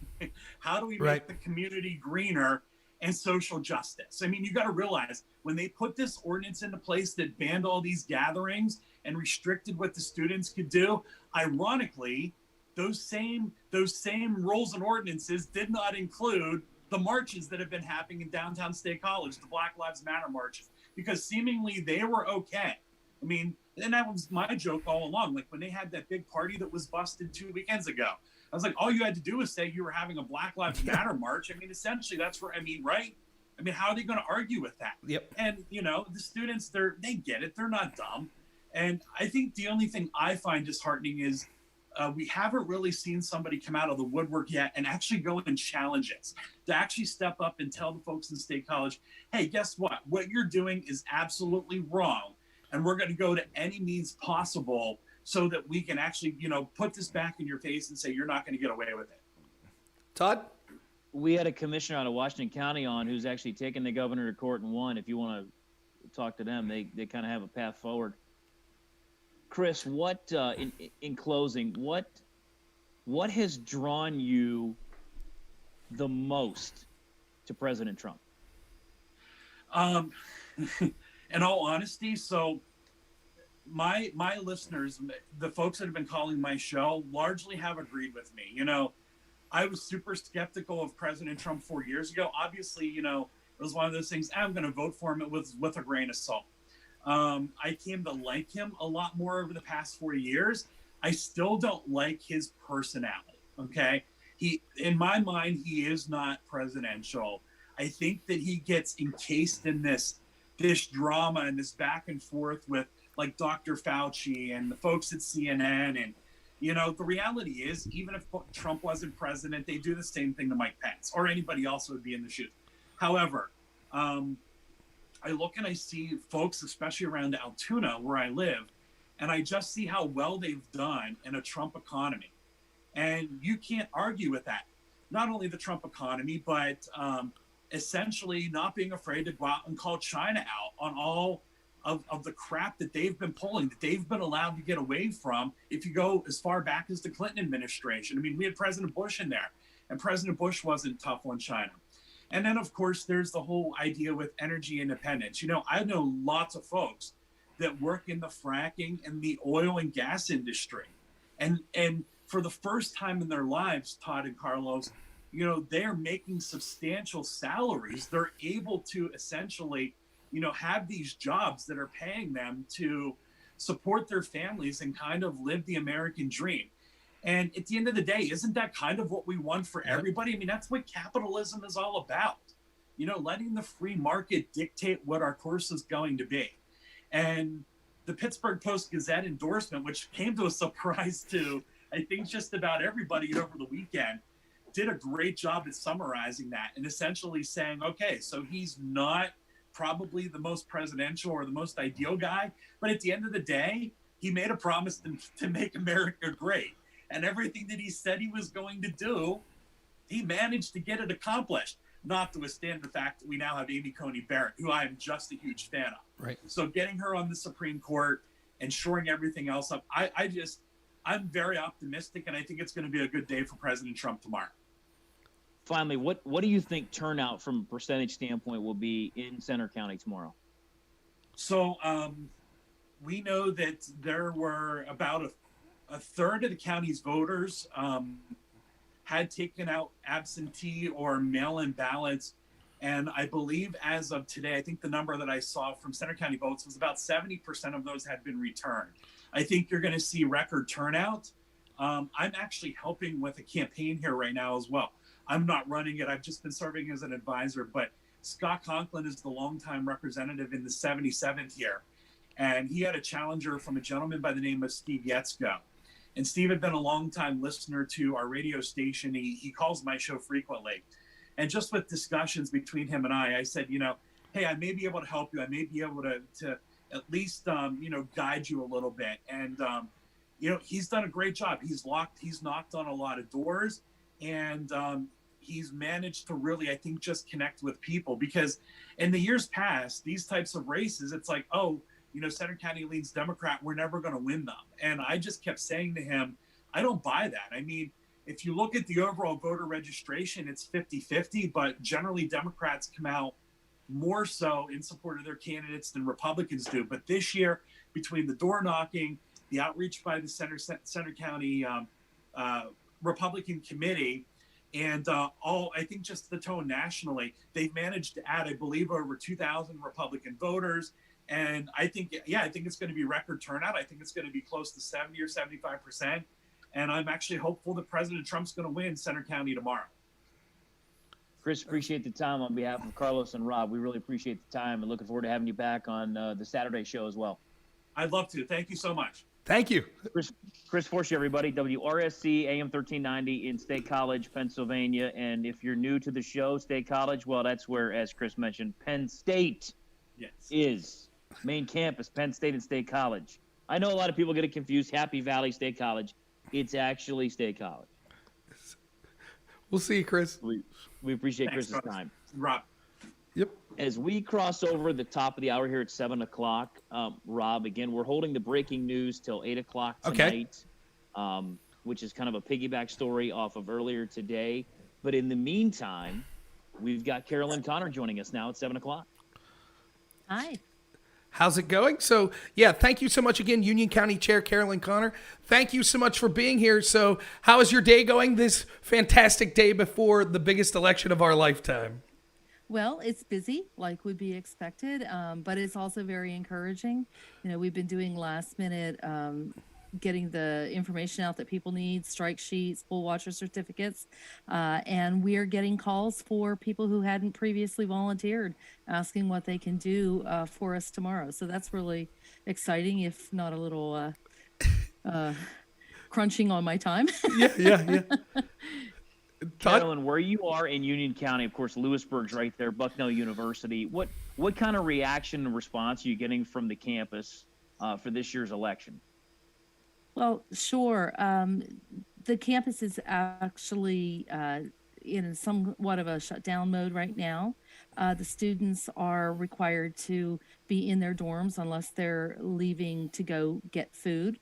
So, and if you left campus for more than 30 miles, you were not allowed to come back to campus. That policy went into effect last week. So that certainly has the tendency to deter some of the students on campus who might live in the Williamsport area or, close enough that they might not have gotten an absentee ballot from going home and voting in their own locations. What we did see early last week with the last days to apply for a mail-in ballot was that Bucknell actually set up tents outside the government center and bussed kids out. So even though they weren't supposed to leave for any other reason, they were bringing them out in buses and getting them lined up for that. About half of those ballots, or slightly more than half of those ballots, were voted and returned within the first few days. And we're still looking at depressed numbers. If the students don't come out in mass, in person on election day, then we'll have less students coming out than we did in 2016. And of course, there's a few less students back on campus anyhow. Yeah, and it's... Speaking of the... Go ahead, Rob. I was just going to say, that's really sad because I think what you're seeing is a theme all around Pennsylvania and around the country is that this is an election that's going to have increased turnout all across the board. So I think this really goes to show that perhaps some of these policies on COVID is really the impetus for driving the decreased turnout, because it seems like in any other situation, if there wasn't those sort of policies in place, these students would be more enthusiastic to vote than even in previous years. Yeah, I think some of it too is just where they may be registered to vote. I suspect that because of the COVID policies, the campus organizations were not able to be quite as aggressive as they might have been in the past about getting the students to register here in Lewisburg. And so quite a few of those students may be registered at home. Given the age range, however, though, they may not have been registered, right? If the presidential is the focus of why you would register for the first time, or why you would be focused on voting for the first time, even if you may have had a registration for whatever other reason, driver's license or whatever. I think there is definitely questions that we might be able to only answer in retrospect about that. Did they vote? And of course, a lot of the Bucknell students come from out of state as well, so we don't have a direct comparison to look at a voter roll and say, how many of them voted somewhere else that we couldn't track. Right. Todd? Carolyn, are you aware of the story that just broke earlier today and then this afternoon from the Secretary of Health and also Secretary of State in regard to emergency absentee ballots for those that may have been exposed to COVID or in quarantine? Have you seen this story at all and what the statement that the Secretary of Health put out and then the Secretary of State put out late this afternoon? I did not see those statements. What I'm aware of is early this morning I got on with you guys, and then I've been in and out all day. So I heard your concerns as you were headed to Harrisburg, and then later I heard what you had said about the way that went, and that we're looking at emergency ballots. So how does that impact you in the position that you have? I mean, you're talking about less than 24 hours to the election, and now you got new guidance coming out for folks that are sitting in quarantine.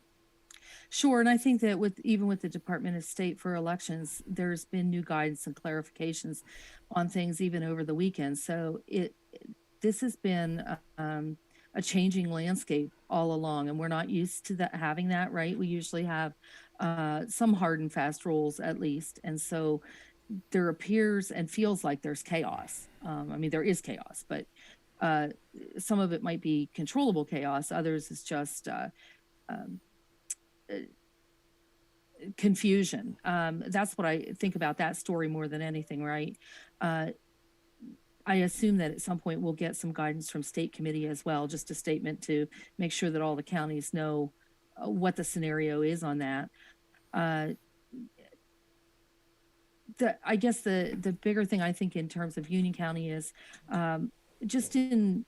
we've had some accusations that Republicans will be the militia type people causing problems at the polling locations. And so we have a very active, proactive sheriff's office and county commissioner with the election board.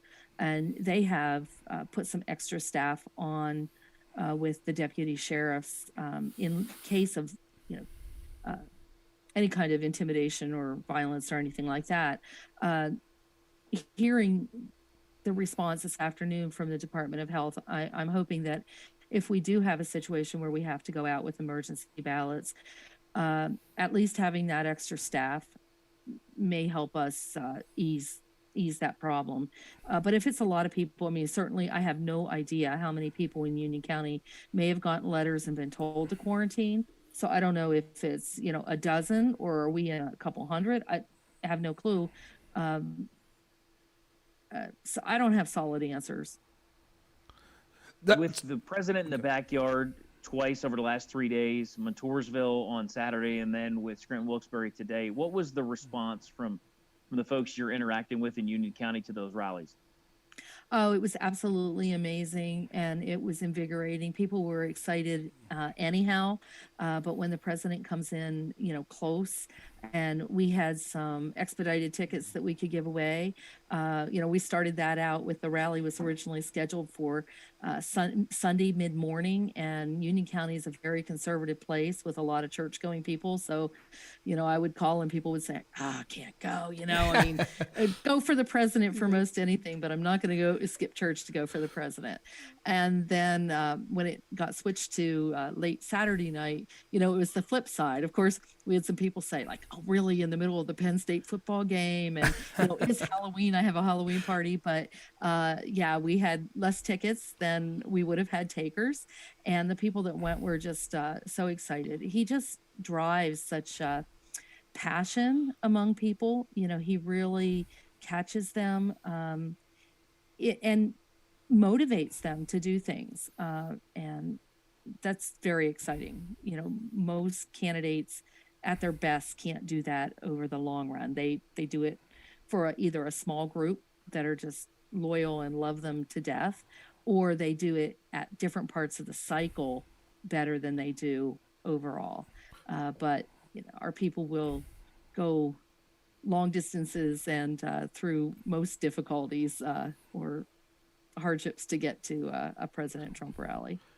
So looking forward to tomorrow and trying to figure out how things are going to go, if you had to put your finger on it, would you say in Union County there's more support and enthusiasm for Trump this time in 2020 than there was in 2016? Or would you say it's about the same?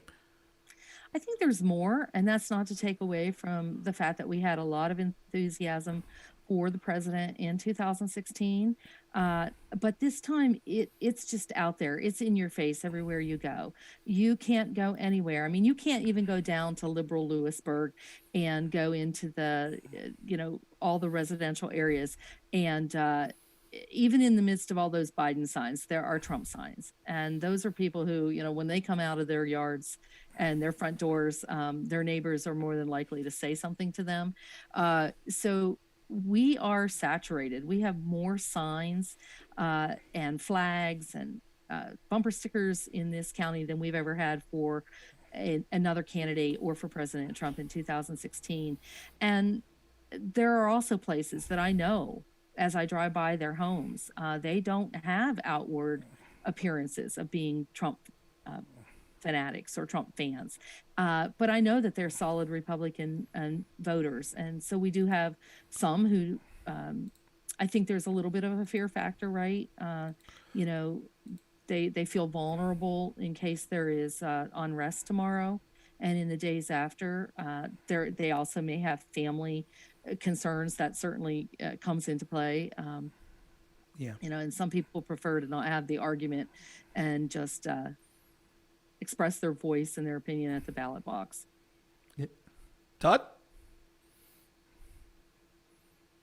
Carolyn, as we look at tomorrow and you see a statement by the current Attorney General Josh Shapiro about, once these ballots are all counted, it will show that, Trump didn't win and that type of deal. What do you take away from a statement like that on the eve of the election? And he said it over the weekend. What do you take away from something like that? Well, number one, I go vote for Heather Heideball. We need an attorney general who actually looks at the law and will follow the baseline. Who is not an activist, who actually looks at the law, realize that she represents the citizens of Pennsylvania, who doesn't come in as an activist and who isn't there for her own benefit. I think the thing with Josh Shapiro is not only is he a really bad attorney general in representing each and every one of us out here on the ground, but he's looking forward to a higher office. And so all of these cloud someone's ability to do their job honestly and above board. I think it's a disgrace that a sitting attorney general can't keep his opinion quiet and then would give any indication that he would use his office or activities of his office to promote one presidential candidate over another. So we're here again with Union County Chair Carolyn Conor. Let me ask you this. In Union County, what do you think is the big issue, if you had to pick one issue, that the people are most concerned about that's going to drive them out to the polls tomorrow?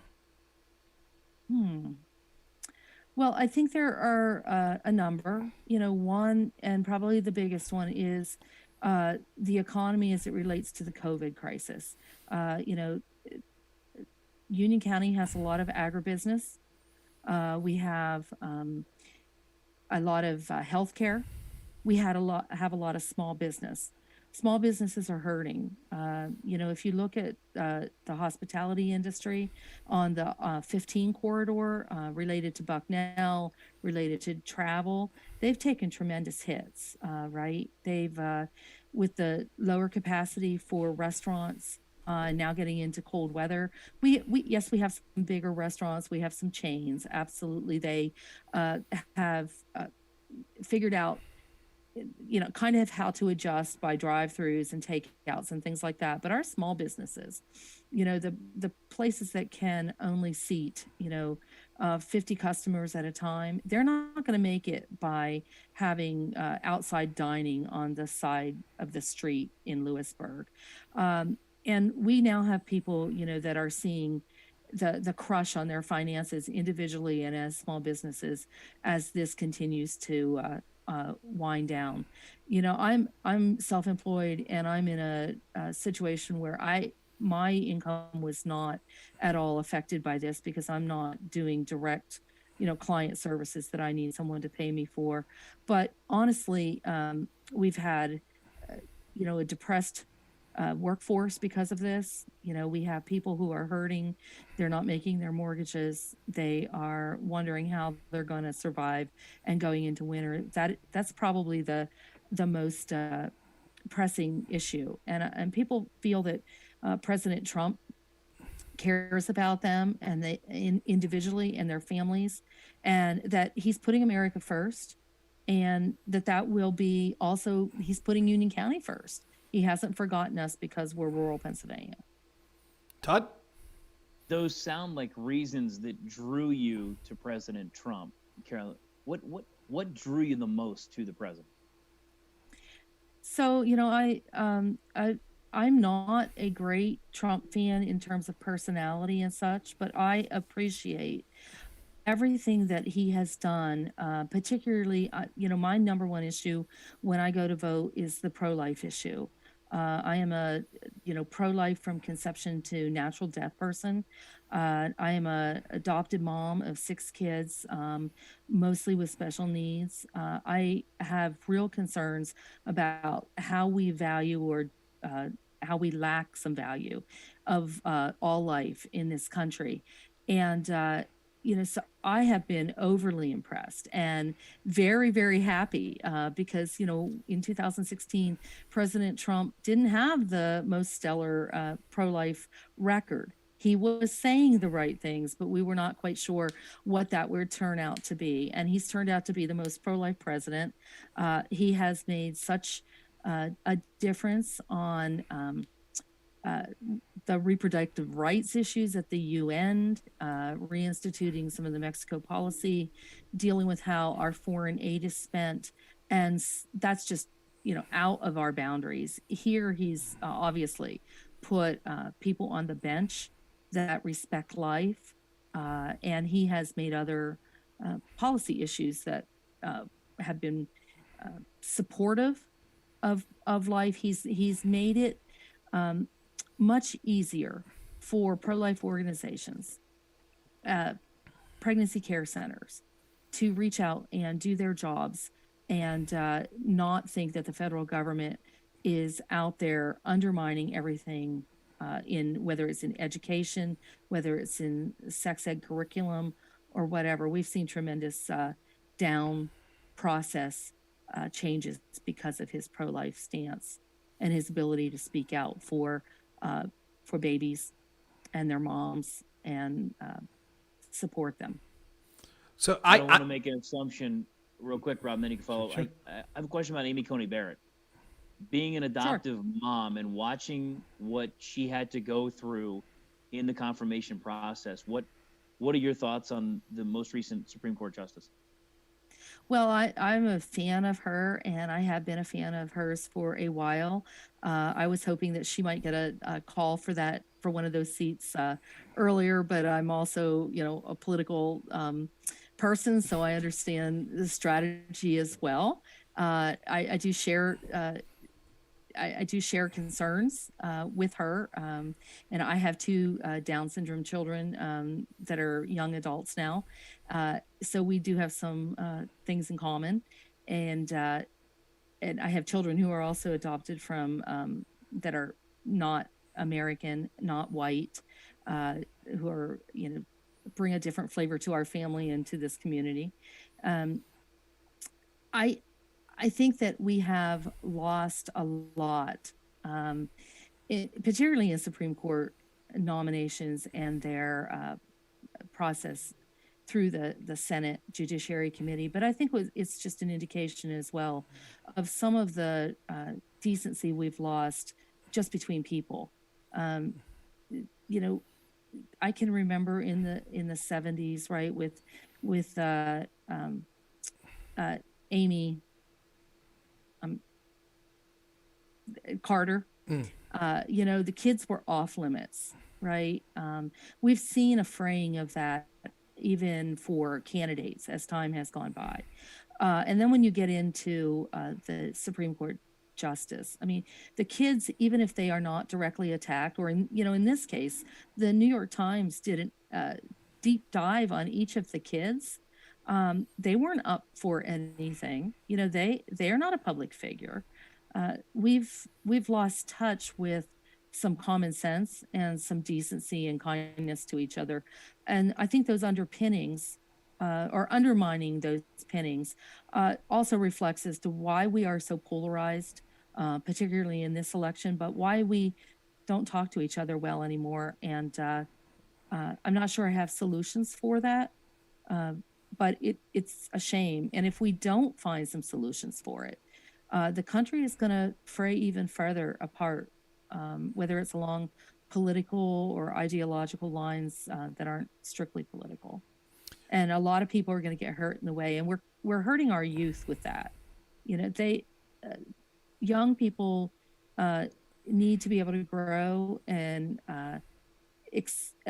experience different things, but also investigate different philosophies, different thought processes till they mature on their own. We're not going to make conservatives out of kids by being parents that say this is the one and only way.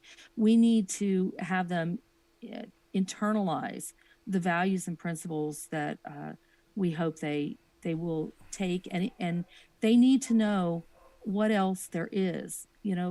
Even from the pro-life perspective, if you say, my whole family's pro-life, it's hard not to be pro-life, but I have a child who, and I know I'm getting kind of off what you originally asked, but if we are just dictating conservatism, or we are just dictating a pro-life mentality, there's going to be rejection of that if they don't internalize it, if they don't understand it. And if they don't understand the opposite, right? There are consequences for each decision we make or the beliefs that we hold. And our country also, as corporately, suffers from consequences when we don't know things like we're a republic, not a democracy, when we don't understand the difference between original intent and activism on the courts. I think that we have a lot of education to do, not only as a party, first as parents. I mean, I'm a longtime homeschooling mom. I think that education is given primarily as a responsibility to parents. But I think, churches, community groups, the party, we need to do a lot of civic education that I don't trust the schools or the institutions of higher education to do. No, I think that's a great point, and I think that it's kind of a theme that we have on our show and that's been going through today is the need to be able to reach out to the other side. You know, you could still stick to your principles and your ideals, but you also need to be able to understand we're not going to get people to agree with us more if we're treating them with contempt. Someone's got to, you know, try to bridge that divide, and it might as well be us because it'll be for the good of our movement and for the good of the country, I think, if we can reach out to people like that. Well, I'm biased, of course, but I think it has to be us. Right. Because I think that our principles are rooted in, biblical foundations in a lot of ways that go to kindness and treating each person, for their human dignity, regardless of their intelligence level or their functioning level, that we value life. And we value your life, no matter who you are, what you think. I think we are best positioned to be that bridge. And I think it does come not easily. It comes with great work and attention to some degree. But I also do think that when you make the steps, when you decide that you're going to be that bridge, then it's not so hard. It may be intimidating at first if it's not part of how you've been living. But, most of the Democrats in this county, I can get along with. Do we agree on anything? Probably absolutely nothing, right? And do I approve of, lifestyles or application of, democratic thought? No. Absolutely not. But do I see them as individuals who are raising families in the same community, whose kids are going to interact with my children, who are going to be working at jobs with, my neighbor? We have to value each and every one of us, even in the political spectrum, as a human first. They are more likely to listen to our side than if we're pitching it to them in a harsh ad or in a mailer or a kind of a snotty way, even with signs in our yards, right? I mean, I'm really cautious in my neighborhood about what kind of signs I put up and how I talk to people. Right. If you don't have an avenue of conversation for just general everyday things, then you're not going to be able to talk about difficult subjects that you disagree on. And we have the same kind of issue that a lot of families have. I have a radically liberal brother-in-law who has chosen basically not to speak to us and most of the rest of the family because he can't tolerate being in our presence. And, for those circumstances, we have to be the person who always reaches out, who tries to have the normal family dynamic. And if he chooses to walk away, we need to let him do that or let it be on him, but not react by saying, well, if you're on the other side and we don't find common ground, well, that's just it. We're done with you too. And I just have one quick comment and then Todd can finish up. But yeah, I think what you're saying exemplifies something that I really try to show. And that is people that disagree with us are watching us. They watch how we act, not just what we say. And if we could show that sort of kindness and compassion, even for people that disagree with us in our everyday lives, I think then when it comes to our ideals and our political philosophies, we have a much better chance of convincing a bigger group of people to join our side on it. So, Todd? I agree. Carolyn, we can't thank you enough for taking the time with us on a very busy day. Just one more question for you. Sure. What's your prediction for tomorrow? Oh my. See, I have been somebody who's been looking at returns. I've been working with a couple campaigns, so we're digging down into the returns and the percentages on certain precincts and trying to figure out where we are. And I'm going to hedge on this one, right? Because I have a track record of being really bad at picking winners, and particularly in these races. My vice chair will tell you that I'm making no bets or predictions because I've owed too many people dinners.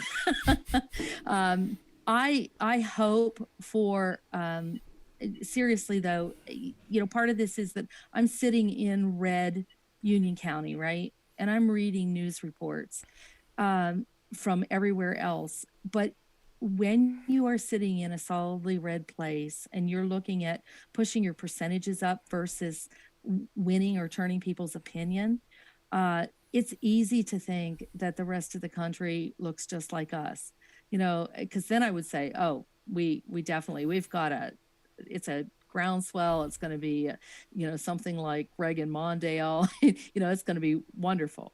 But the reality is that I'm really not in a good position to judge, what might be coming out of the cities. Fraud. I'm very concerned about fraud. I'm concerned about, the issues with voter intimidation related to what you broke today.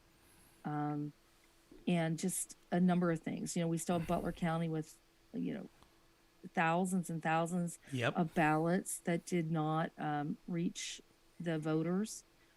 Confusion, we're asking voters to know a lot about the election process that they've never had to deal with as well, and to trust election boards and who, here our election staff is terrific. But we're asking voters to put a lot of faith into parts of a process. Do they get to vote provisional? Do they not? So I argue with myself all the time about how this turns out, but I'm very optimistic that President Trump wins and wins big, takes the swing states that we need, and it's a very clear win. That's my hope. That and that everybody goes and votes down ballot as well, and so that we don't have Josh Shapiro, and we have solid row offices. Right. Certainly appreciate your time tonight, Carolyn, and good luck tomorrow.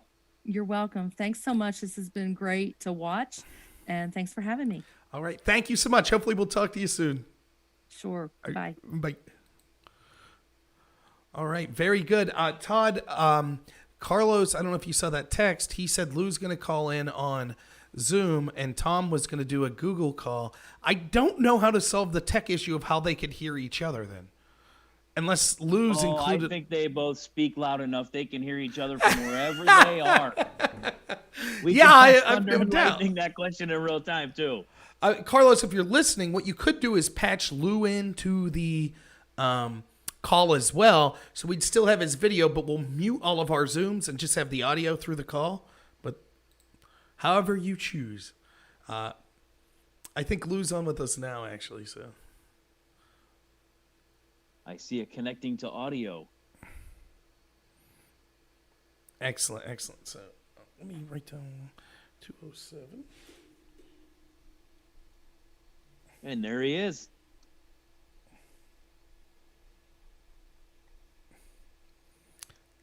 And it looks like Congressman Marino is also going to try Zoom here in just a little bit as well. Congressman Barletta, thank you so much for taking the time on our 24-hour pre-election rally. Okay, Rob, now you're going to have to step in. He's got to have an audio issue. Can you hear us, Congressman Barletta? You might be muted or your microphone might not be working. Just go ahead and give us a thumbs up. Icon that always gets everybody. There, it says connecting to. Okay. Can you hear us now? You can. Excellent. I can. Thank you so much for being here. Let's do it.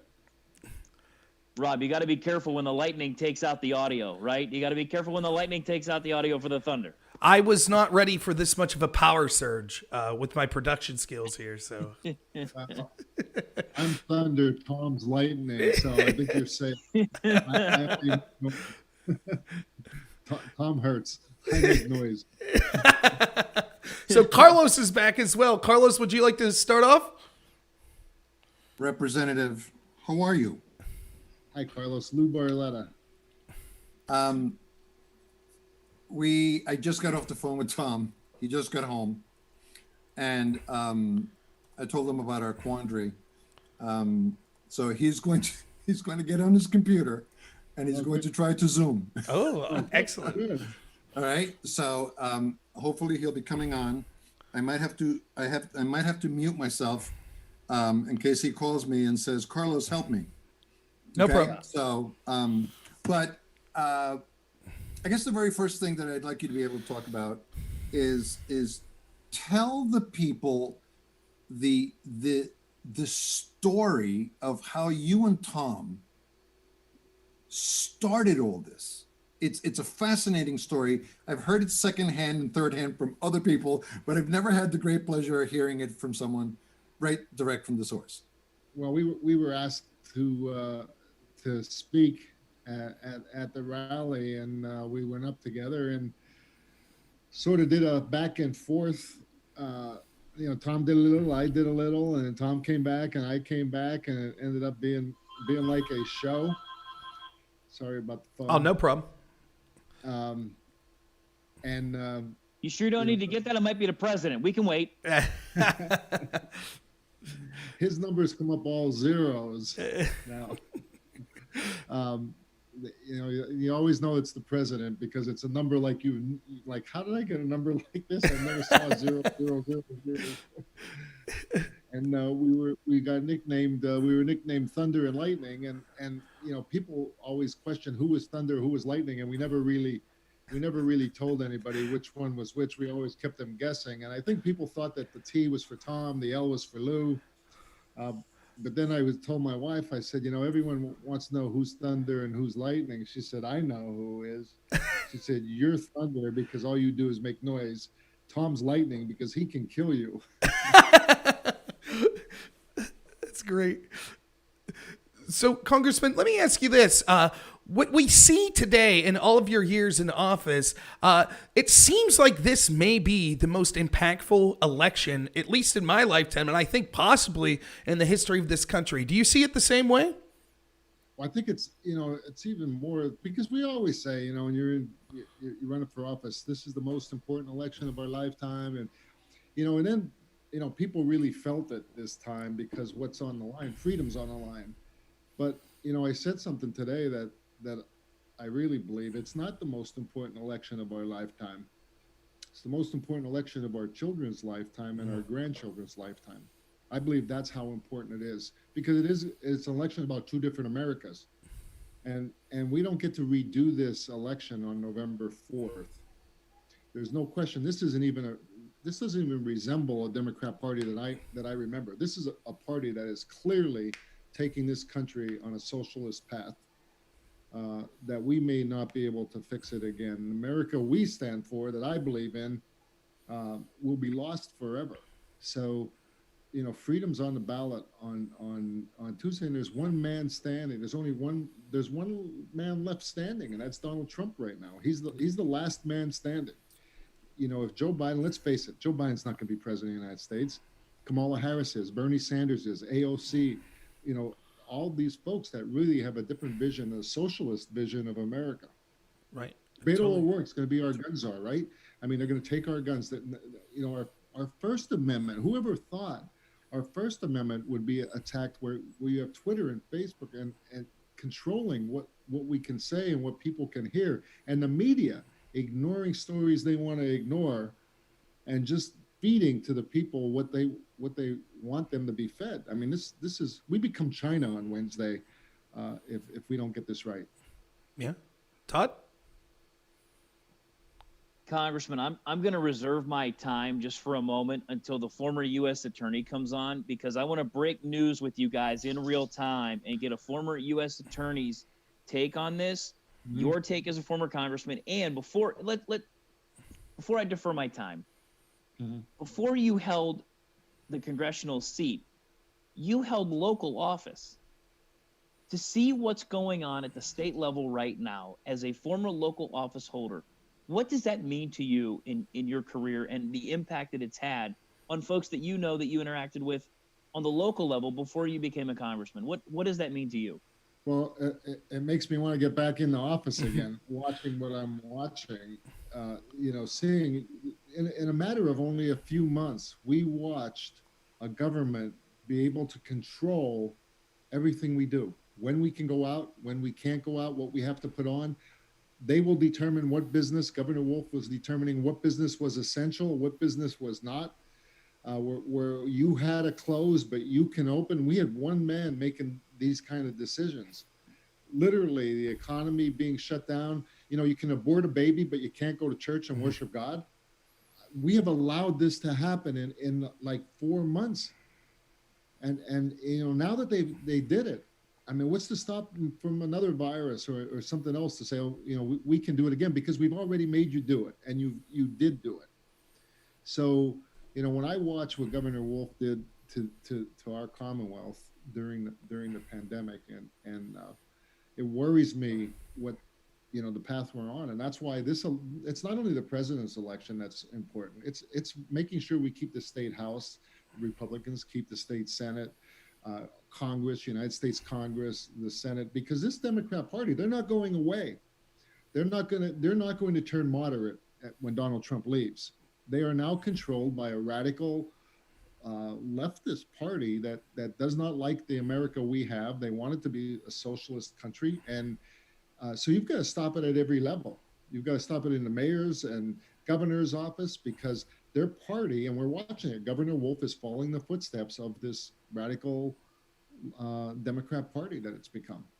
I think something you said there that really resonates with me is how rapid this has happened. And when we look at this at the national level, oftentimes, like you said, we could get a little hyperbolic. Oh, it's the biggest election ever. And we could say if the other side's elected, something bad could happen. It's truly frightening when you look at the parallels. You mentioned we're becoming China. This is very similar to the rise of China, where it was so fast. In the span of 4 months, we've gone from, we would have laughed 4 months ago, or, before COVID, if you would have said, oh, you won't be able to go to church, but you could go to the liquor store. Oh, you can't go to this job or visit your parents, but you could riot and burn down buildings. We now have the Democratic Party advocating for groups that are rioting, for arbitrary lockdowns, particularly against religious groups. And now they're talking about, if they get elected, things like packing the courts and things like that. I'm truly concerned that this radical nature, if they win, if the Democrats win this is them saying, aha, our radical nature paid off for us, and so we're going to get even more radical. It is. I mean, you're right. If we talked about this last year and we said, we're going to be able to shut down the government, they're going to tell you, you can't go to church, you can't worship, you can have an abortion, but you can't do that.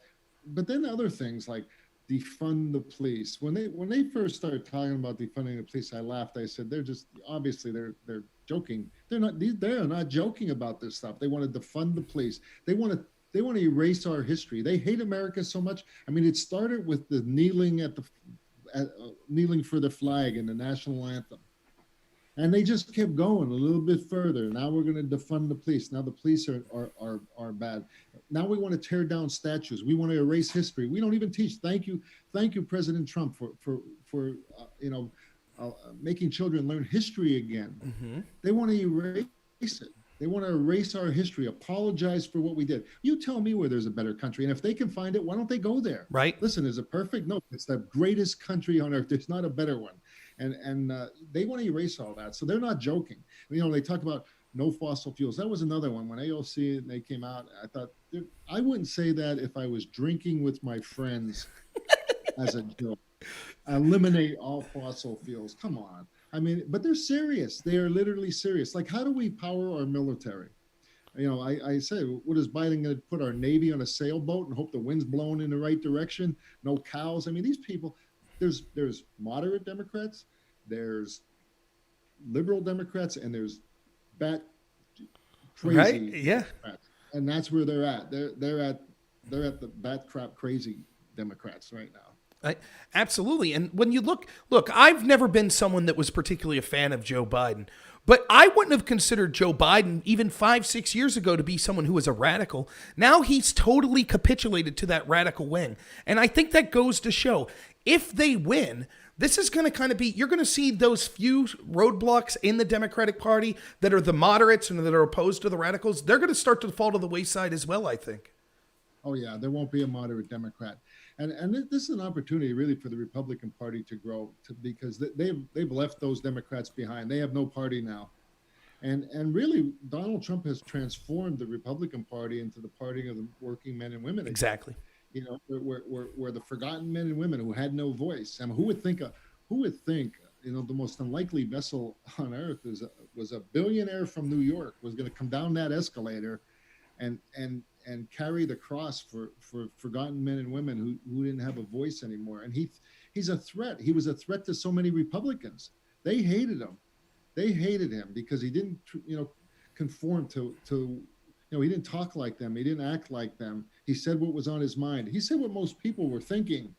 And they didn't like that because he was speaking the truth, and they speak with forked tongues. And right. so he was a threat to Republicans. The Democrats obviously thought he was a joke. That's why, I mean, their heads are still sizzling from 2016. They can't believe it happened because they can never believe somebody like Donald Trump would win. And the media, of course, Donald Trump was the first person that really called mainstream media out. And now we're showing it. They're not even hiding it anymore. They are an arm of the Democrat Party, and they're not hiding it anymore, which is very dangerous. That's what's on the line on Tuesday. Congressman? They're even changing the rules. They're doing it all the time. If they can't win, they change the rules. We're going to pack the court. You know, we can't get another Supreme, so we'll put more on. We can't beat them at the ballot. Well, Russia didn't work, and you know, we can't beat them at the ballot, so we'll extend the voting. Oh, and maybe you don't need to have a postmark on it, and maybe the signatures don't have to match. I mean, come on. Why don't they just be honest and say, well, okay, how much are we behind, and we're going to put this many more ballots in, and we win. Right. Congressman, I just got off the phone with Tom. It's going to have to be a call at 7:50 or so. So he will not be joining us on Zoom. Okay. That being said, take 2 minutes and explain to us what it felt like being a U.S. rep, and what was it about Donald Trump specifically that made you put your political career on the line for this guy? And listen, do you remember what it felt like when everyone's eyes were like, Barletta did what? Marino did what? Take 2 minutes and walk us through how that felt, because that was one of the most courageous things that I've ever seen in politics. And you know, I was born in the you know, Harrison administration. Well, you know, I was one of the most unlikely people to go to Washington. I hated politics growing up. I wanted nothing to do with it. Didn't like what was happening in my hometown. I was growing a business, and the mayor and city council were fighting all the time. I got mad. I said, why can't you run government like a business? Got mad. They told me to shut up, go away. I ran for council, said I got to be the mayor. Became mayor, had a national problem of illegal immigration here. Federal government turned its back on me. I had to go to Washington. So when I got to Washington, I was like in awe. You know, I'm walking around the halls of Congress looking at statues of people I studied in history in school. And I'm thinking, for the first 6 months, Carlos, I was thinking, how did I get here? How did I get here? You know, how did I ever get here? The second 6 months, I was walking around thinking, how did they get here? I mean, it was like, you know, I wasn't so intimidated anymore. I'm thinking, hey, I might be able to do this. And then I got to see behind the curtain. I got to see Oz. I mean, we went there. I didn't need another job. I love my family. I love home. I love seeing my grandkids. I love my bed. I love my dog. I went there to change. I went there to change things. And I became very frustrated very quickly that when we had an opportunity to change things, we didn't. And even our own party, I'm not going to talk about the Democrat Party because I knew what they were. But I was finding out what were we when we had the chance. I mean, we repealed Obamacare 60 some times. We did something to it, but shouldn't we have had something to replace it with? Yeah. I mean, who repeals something without not having something to replace it with? And you know, I had a problem. I was sued as a mayor for wanting to enforce federal laws. So I wanted to do something against sanctuary cities. I wanted to secure the border. And when we had the opportunity, we didn't do it. So when Donald Trump came down that escalator and he started talking to the forgotten men and women, I thought he was talking directly to me. I mean, it sounded like he was talking directly to me. And I wanted somebody that was going to kick the tables over in Washington. I was so frustrated at the time. And I'll tell you, my staff kept talking to me. I kept coming back, and I said, I'm going to endorse Donald Trump. When I got to Washington, my Washington staff said, "Oh my God, you can't do that. Are you crazy?" And I said, I better think about it. I come back home to Hazleton, and I'm away from that place in Washington, and I'm thinking, no way, I'm going to endorse Trump. Tom beat me by like a week, and I blame my Washington staff, or I would have endorsed Trump. And Tom felt the same way. He didn't go there. He went there for the same reason. And here was a man that was a businessman, and I thought to myself, isn't it maybe a good idea if we put an actual executive in the executive office? And that I was all in. I didn't care the way he talked. I didn't care. I was tired. They used to bring someone in to talk to us, to teach us members of Congress how to talk.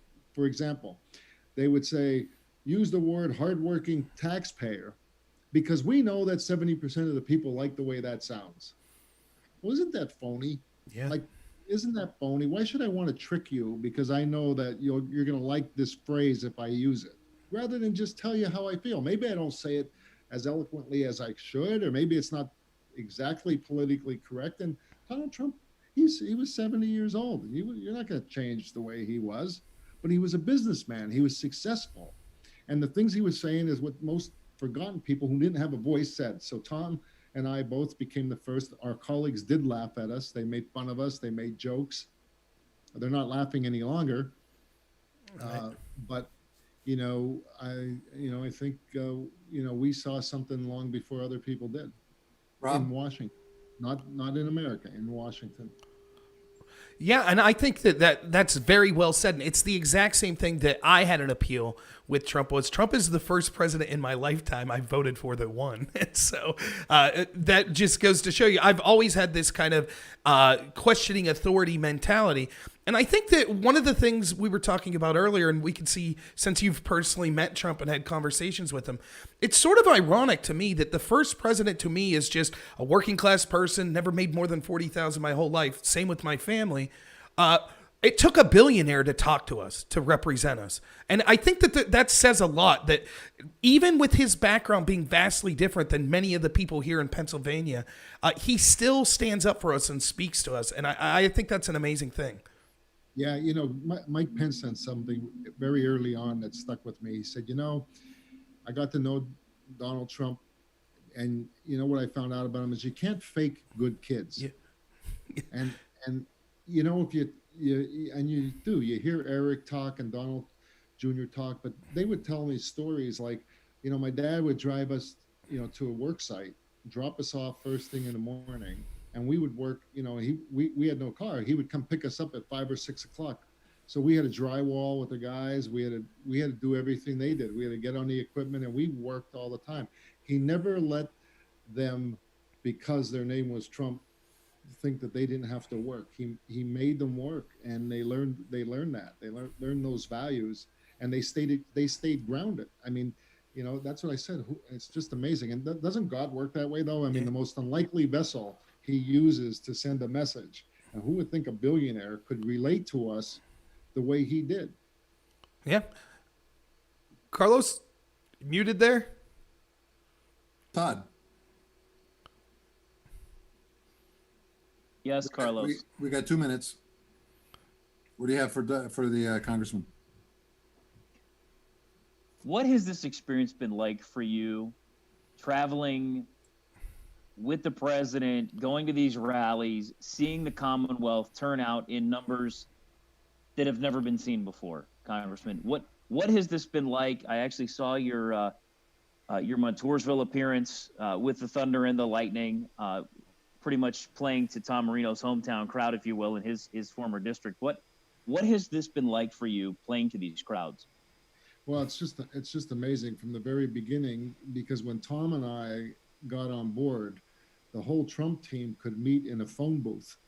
And, now when we go out there and you see the following, the movement, and, he said that it was 2 weeks before the election in 2016. And he said something to me backstage. We were in Gettysburg, and they had wanted him to pull out. They said that he was 6 points down in the polls. He couldn't win Pennsylvania. And I pleaded with him that day, please don't believe the polls. Don't pull out of Pennsylvania. You're going to win. The polls are wrong. And then he told me something that also stuck with me. He said, you know, Lou, I've been traveling across the country. I'm not a politician. He said, I never ran for school board. I never ran anything. But I have heard the stories of average Americans, and I have become their voice. This is not me that's doing this. This is a movement of the forgotten men and women, and I am just their voice. And I don't know of anybody who gets up and fights as hard for America and for us as this man does. He doesn't have to do this. And the abuse he takes every day, which one of us could take that? Yeah. The things that they would say and they tried to do, and the FBI against, all the things this man had to endure, and look what he's done. And to watch it now, there's a sense of pride. There's a sense of pride that we got on board when nobody else would, when nobody else believed in Washington, not the people. And, you know, for Tom and I to go out now and look and see that, you know, we weren't wrong. And it's a good feeling. It's a feeling of pride that he's doing what he's doing right now. And we're part of it.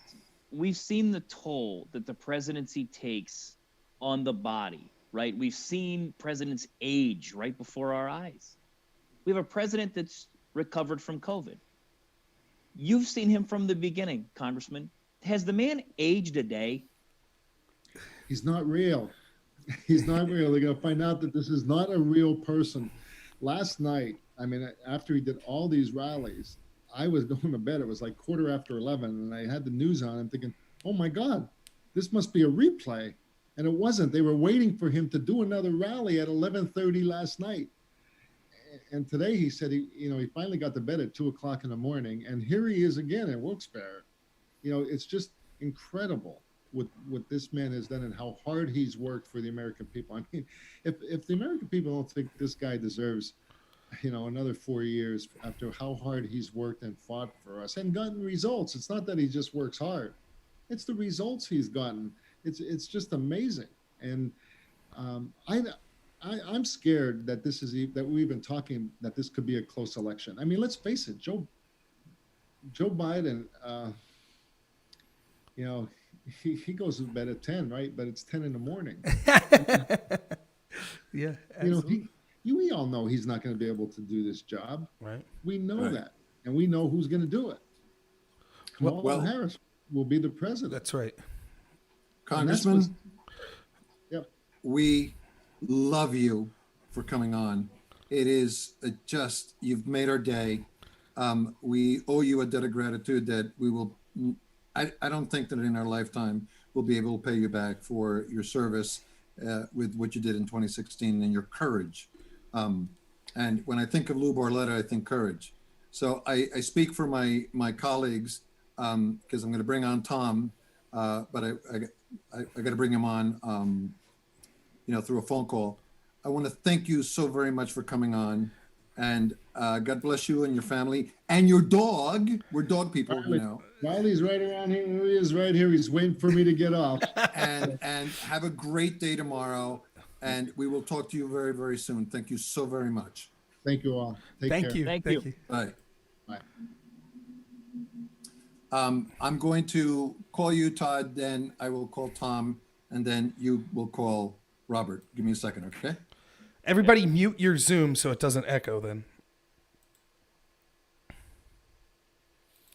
So yeah, what do you think what's my audience think of Congressman Barletta? I mean, what a great guy. And, you know, a lot of these people, you know,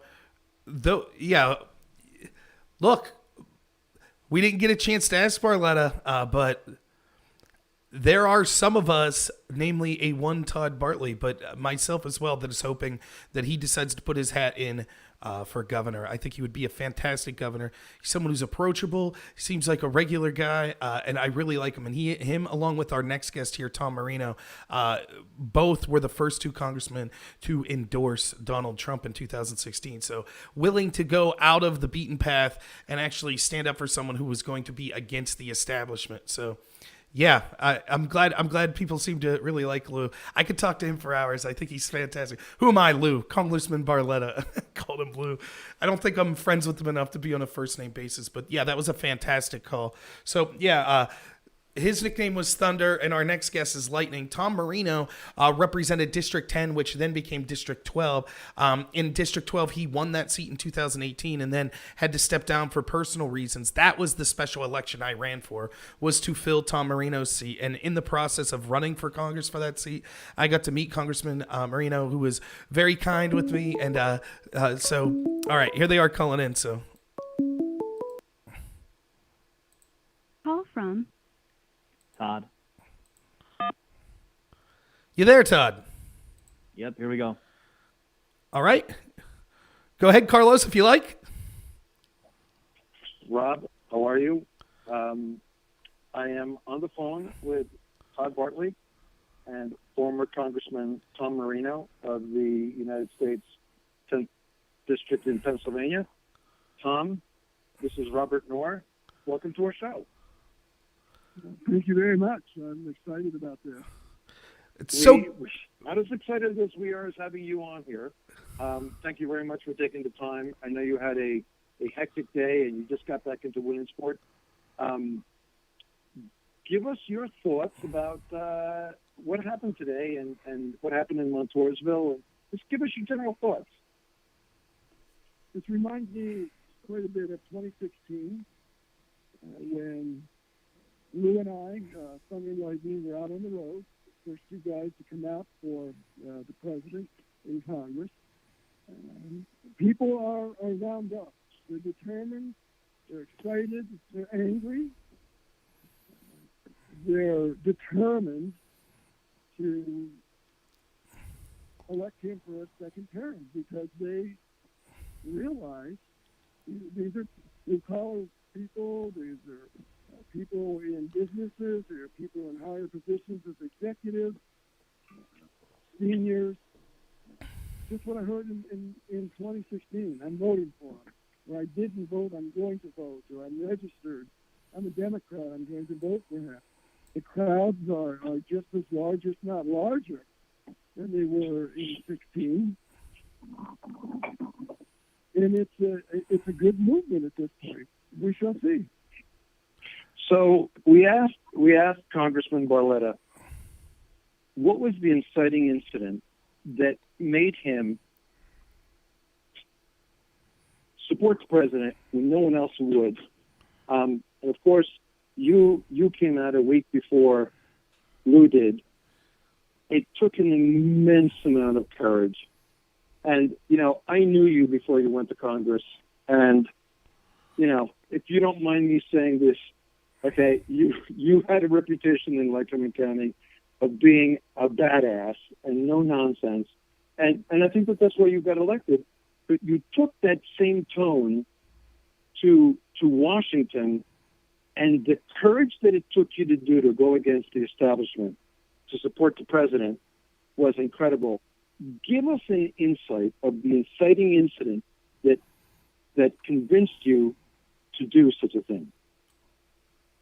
As soon as he announced he was running for president, because I've always said that why do we not have a business person, man or woman, in the White House? Why does it always have to be a politician, a person that served in Congress for years and then Senate for years, or then a governor, someone who really didn't have real life experiences? And so I knew that immediately because I came from a poorer family. My father had 2 and 3 and 4 jobs to raise us.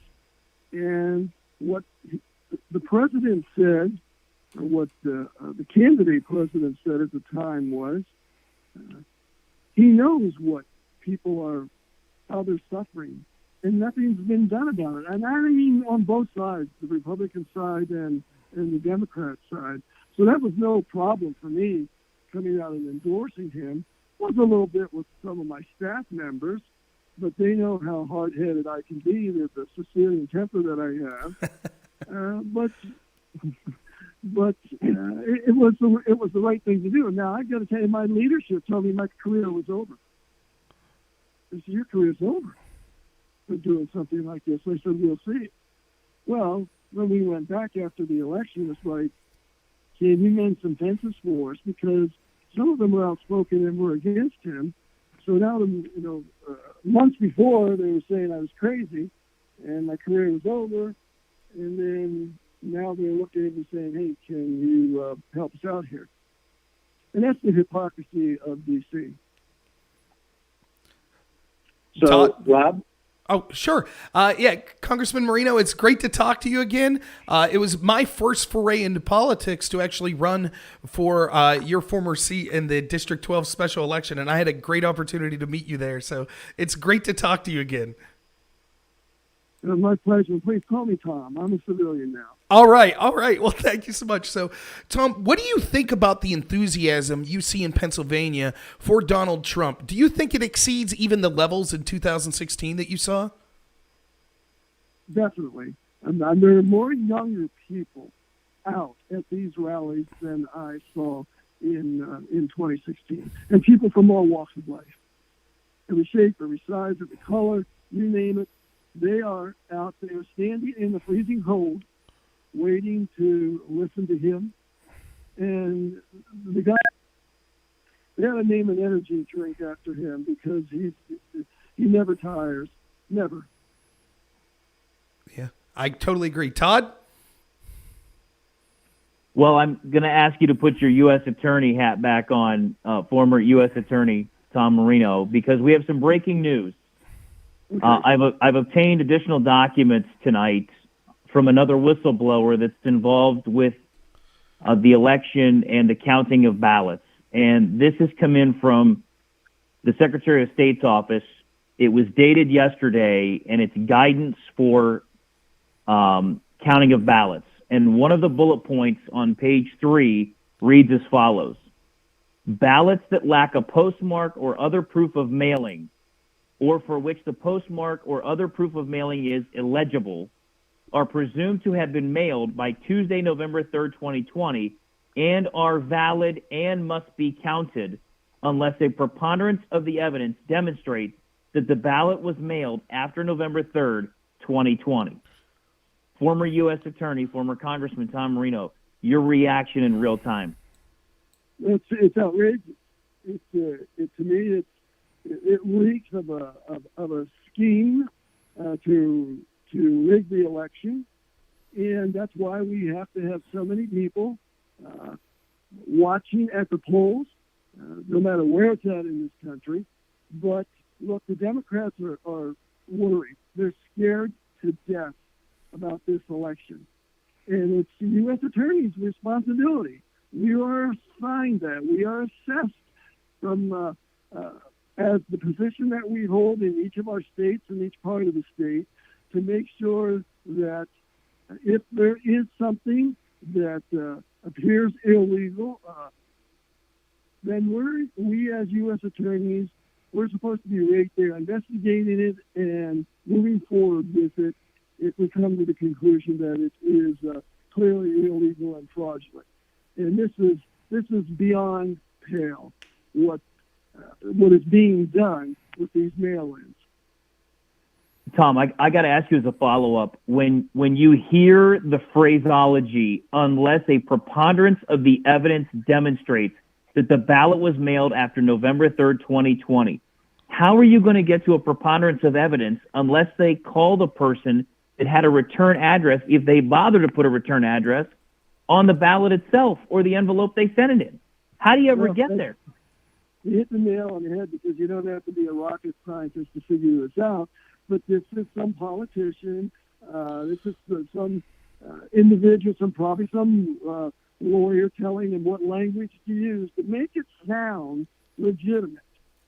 When we know in fact, if there's nothing on there to indicate about who this came from for the election, then there's no way that one can trace that back. That's why we have a good system in place for voting, time for votes, beginning of votes, end of votes, counting of ballots, looking at the ballots to see that they are authentic, that they're certified.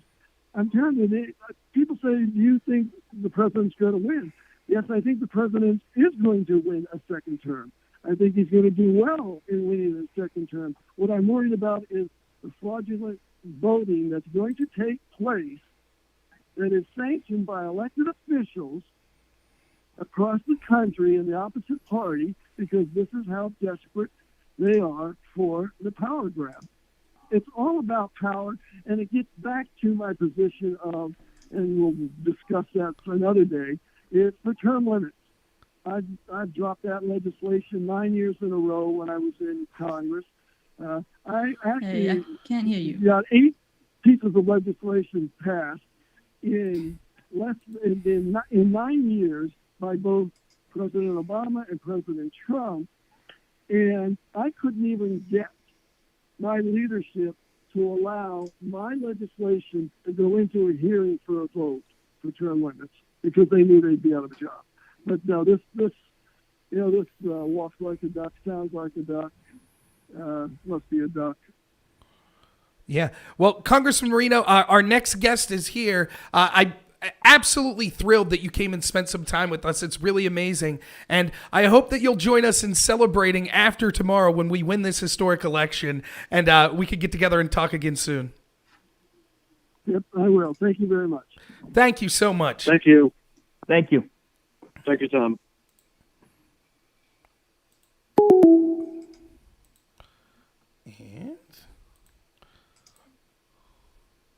So, okay, everyone. So, yeah, that was great. Former Congressman Marino, great guest. So I am happy to, at this time, invite a good friend of mine, one of the best streamers I know, Sarah Corrier, to the channel. Someone that has helped me along, had a bigger channel than me, brought me onto her channel and came on and talked with us, including on our radio show on Saturday. Thank you so much for being here, Sarah. Thanks, Rob. I appreciate the invitation. And, I can't believe you're doing a full 24-hour stream. I mean, that's crazy. It is crazy, but luckily I have some great producers with me that are helping keep me awake with their shenanigans. So it's been going smooth so far. Good to hear. So, Todd, would you like to start off? I know you were kind of interested to hear Sarah's take on the stories that you broke today. So, Sarah, have you had a chance to catch up on the bombshell from earlier today in regard to COVID-19 quarantine voting? No, I don't think so. Okay, here we go. Rob, you want to fill her in, and then I'll give her the breaking news that we just broke with Tom Marino? Yes. So what this story was Todd actually heard from a whistleblower that there's been in Pennsylvania letters going out quarantining people. And this was through contact tracing or if you tested positive for COVID. So if someone you knew tested positive for COVID, you got a letter saying you are to stay in your home. If you leave your home, we could basically force quarantine you in a hospital. What they didn't do was they didn't attach anything of, oh, and by the way, here's the process for how you vote. So there are thousands of people that got letters saying it's basically illegal for you to leave your house, and now they think they can't vote. Todd brought this question up to the health secretary of Pennsylvania today and said, what is the process for if someone's quarantined and can't leave their home, how they vote? And their answer was basically, we'll get back to you. And then they rushed to put out a press statement less than 24 hours before the election. So now there are thousands of people that think that they can't go out and vote tomorrow. Oh, by the way, it's in Pennsylvania where Donald Trump's best shot of winning is in-day voting. So we wanted to get your reaction to that and kind of how that falls in line with some other stuff that we see of possible corruption that we see going on against Republicans. And here's a direct quote from the Secretary of State and Dr. Levine, the Secretary of Health. And I quote from their press release after I asked the question. Within 2 hours, they put this out. They reminded Pennsylvanians who are currently in quarantine due to COVID-19 to contact their county elections office for an emergency absentee ballot. There's a link to the ballot. If they were planning to vote in person, but now cannot. Secretary of State McClure followed up with, quote, every Pennsylvanian who is registered to vote will have the opportunity to do so. And then they go through the process. Your reaction, Sarah? I think it's just shocking. I mean, it's shocking on multiple levels because it's not even just the voting. It's just this idea that somebody can imprison you on the basis of a test which are known for their inaccuracy and can with no essentially, due process, right? There's no process through which a person can appeal and so on. And that's unconstitutional in and of itself, right? We're not supposed to be deprived of our liberty without due process. That's literally in the Bill of Rights. And I've seen this in a lot of different places now. Essentially, government bureaucrats, in some cases local health department bureaucrats, saying, no, you have to stay home because I demand it and I have this power. And it's like, no, actually, they don't have this power. And that's being taken a step further now to try and prevent people from exercising their rights. And like you said, a state which is crucial to the election at this point. Pennsylvania, North Carolina, there are only really a few states that are considered to be most crucial because the others, we kind of know how they're going to fall. But it does seem really kind of coincidental that it would happen in Pennsylvania, which is a state that is, as far as we can tell, really leaning heavily for Trump. And I say that because I don't really care so much what the polls say. Polls lie, and people lie to pollsters, even when the pollster is trying to be honest, right? But rallies don't, and that's why I've been using them as a large indicator of how people are going, right? So you see these rally sizes of, 57,000 the other day in Pennsylvania, and that was yesterday. I mean, they're crazy. And yet you look at a Joe Biden rally and there are somewhere between 20 and maybe 100 people at most. And it's difficult for me to look at those and say, oh, look, it's close. It's really difficult. And yet, you see these pollsters who are like, maybe Donald Trump has a chance, just maybe if he can, something's not right there. Todd, did you want to... Go ahead. Oh, yeah, I want to give you the breaking news, Sarah. This just happened in the last 20 minutes. We broke it with former U.S. Attorney and former Congressman Tom Marino. Quote, and this is from the Secretary of State in the documentation they're putting out right now to county election officials on how to handle ballots. You ready for this? Mm-hmm. Ballots that lack a postmark or other proof of mailing, or for which the postmark or other proof of mailing is illegible, are presumed to have been mailed by Tuesday, November 3rd, 2020, and are valid and must be counted unless a preponderance of the evidence demonstrates that the ballot was mailed after November 3rd, 2020. Former Congressman Marino and former U.S. Attorney Marino was very outspoken about this very issue. We'd love to hear your reaction. I just wonder, how long this election is going to take place. Seriously, with these ballots that are just presumed to have been mailed in a certain period of time, can we just get a few ballots that happen to show up 6 months after the election, and do we just change the presidency on the basis of just these invented ballots that come up? I'm starting to wonder, because it seems like the Democrats, and by that I also mean the mainstream media, because there's a lot of overlap there naturally, seem to be pushing this narrative that there is no cutoff date, right? It's not just a day after, it's not that one day, it's, weeks later, maybe months later. And I've seen actual, headlines about how we probably won't know who won the election until months after the election. I mean, that's crazy. And that only makes sense if you've got the kind of tampering that you're talking about. And I'm just going to flat out call it tampering, because at the point where you look at a ballot that has no indications that it was mailed, in time, and say, oh, look, we're therefore going to assume that it was on the basis of a lack of evidence that it wasn't, at that point, you're just setting yourself up for maximum election fraud. And frankly, that's what the Democrats have been seeking. In fact, Hillary Clinton came out and said that Joe Biden should never, under any circumstances, concede. So while they're repeatedly accusing Republicans of, voter manipulation, voter fraud, and so on, what you really see is the Democrats who are doing this in very major ways and who are using the courts as an apparatus to do so. It's not really a good sign about their willingness to play fair. And it really doesn't seem like they even care about playing fair at this point. They've just kind of gone out with that, and they've decided we're going to win at all costs, and we're going to riot if we don't. And frankly, you remember back when it was Obama versus Romney and so on, no one was boarding up Walmart because one side might win. But now that's exactly what's happening, because the Democrats, and it really is them, have been threatening riots and civil unrest if they don't get their victor. That's the sort of election that we're in. Yeah, I totally agree. And when you look at it, like, I don't know, I can't tell you exactly with certainty what the outcome of the election will be. I don't think any of us can. But at the very least, we could say this. Trump's in it and it's going to be close or he'll win in a landslide. Think about the odds that are stacked against him. Not only are they engaged in actual corruption and things that we're talking about, but they're also engaged in total manipulation of the media that's just a propaganda outlet of the Democrats. They're engaged in manipulating through things like quarantine and purposely collapsing the economy and all sorts of other things. So I wondered if you could just take a minute to tell us like what your impression is of the full-scale press against Trump using every manipulative tactic possible because they're afraid to have a fair election. Well, it's funny because that's what we've seen since 2016, right? I could argue before because they were obviously biased in 2015 against Donald Trump, but it was after the victory. It was after Donald Trump's victory then, back in that November, that we really saw a major turn. Like the entire mainstream media basically decided that it is our job to make sure that this never happens again. You know, the morning after when they were crying on TV, it was then that it was most apparent that they really were full-scale Democrats. They had decided they were going to get rid of their kind of veneer of impartiality, let it go completely. And so you've had the media that's been in full swing for 4 straight years as a conglomerate kind of propaganda outlet, and they're not even apologetic about it anymore. Like they used to say that they were impartial and they used to try to pretend to be objective, and really I don't think they've been objective for a long time, but they used to try and pretend. It was important to them that they looked impartial, and now that's completely gone.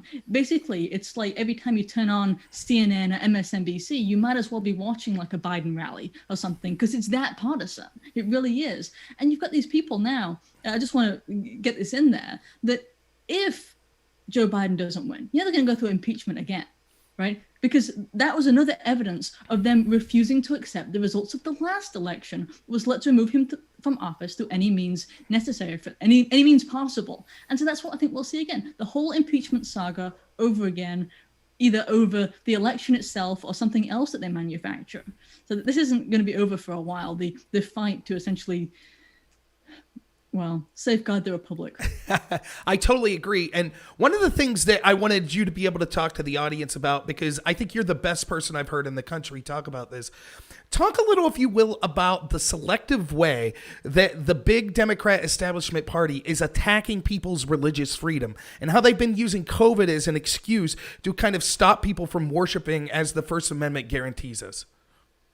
Yeah, absolutely. I mean, they're literally getting rid of churches. Like in Nevada, they actually had different rules for churches to everywhere else. And it wasn't just, you can't, they have like a rule, I think it was 150 people for everywhere else. That was their maximum amount of occupancy.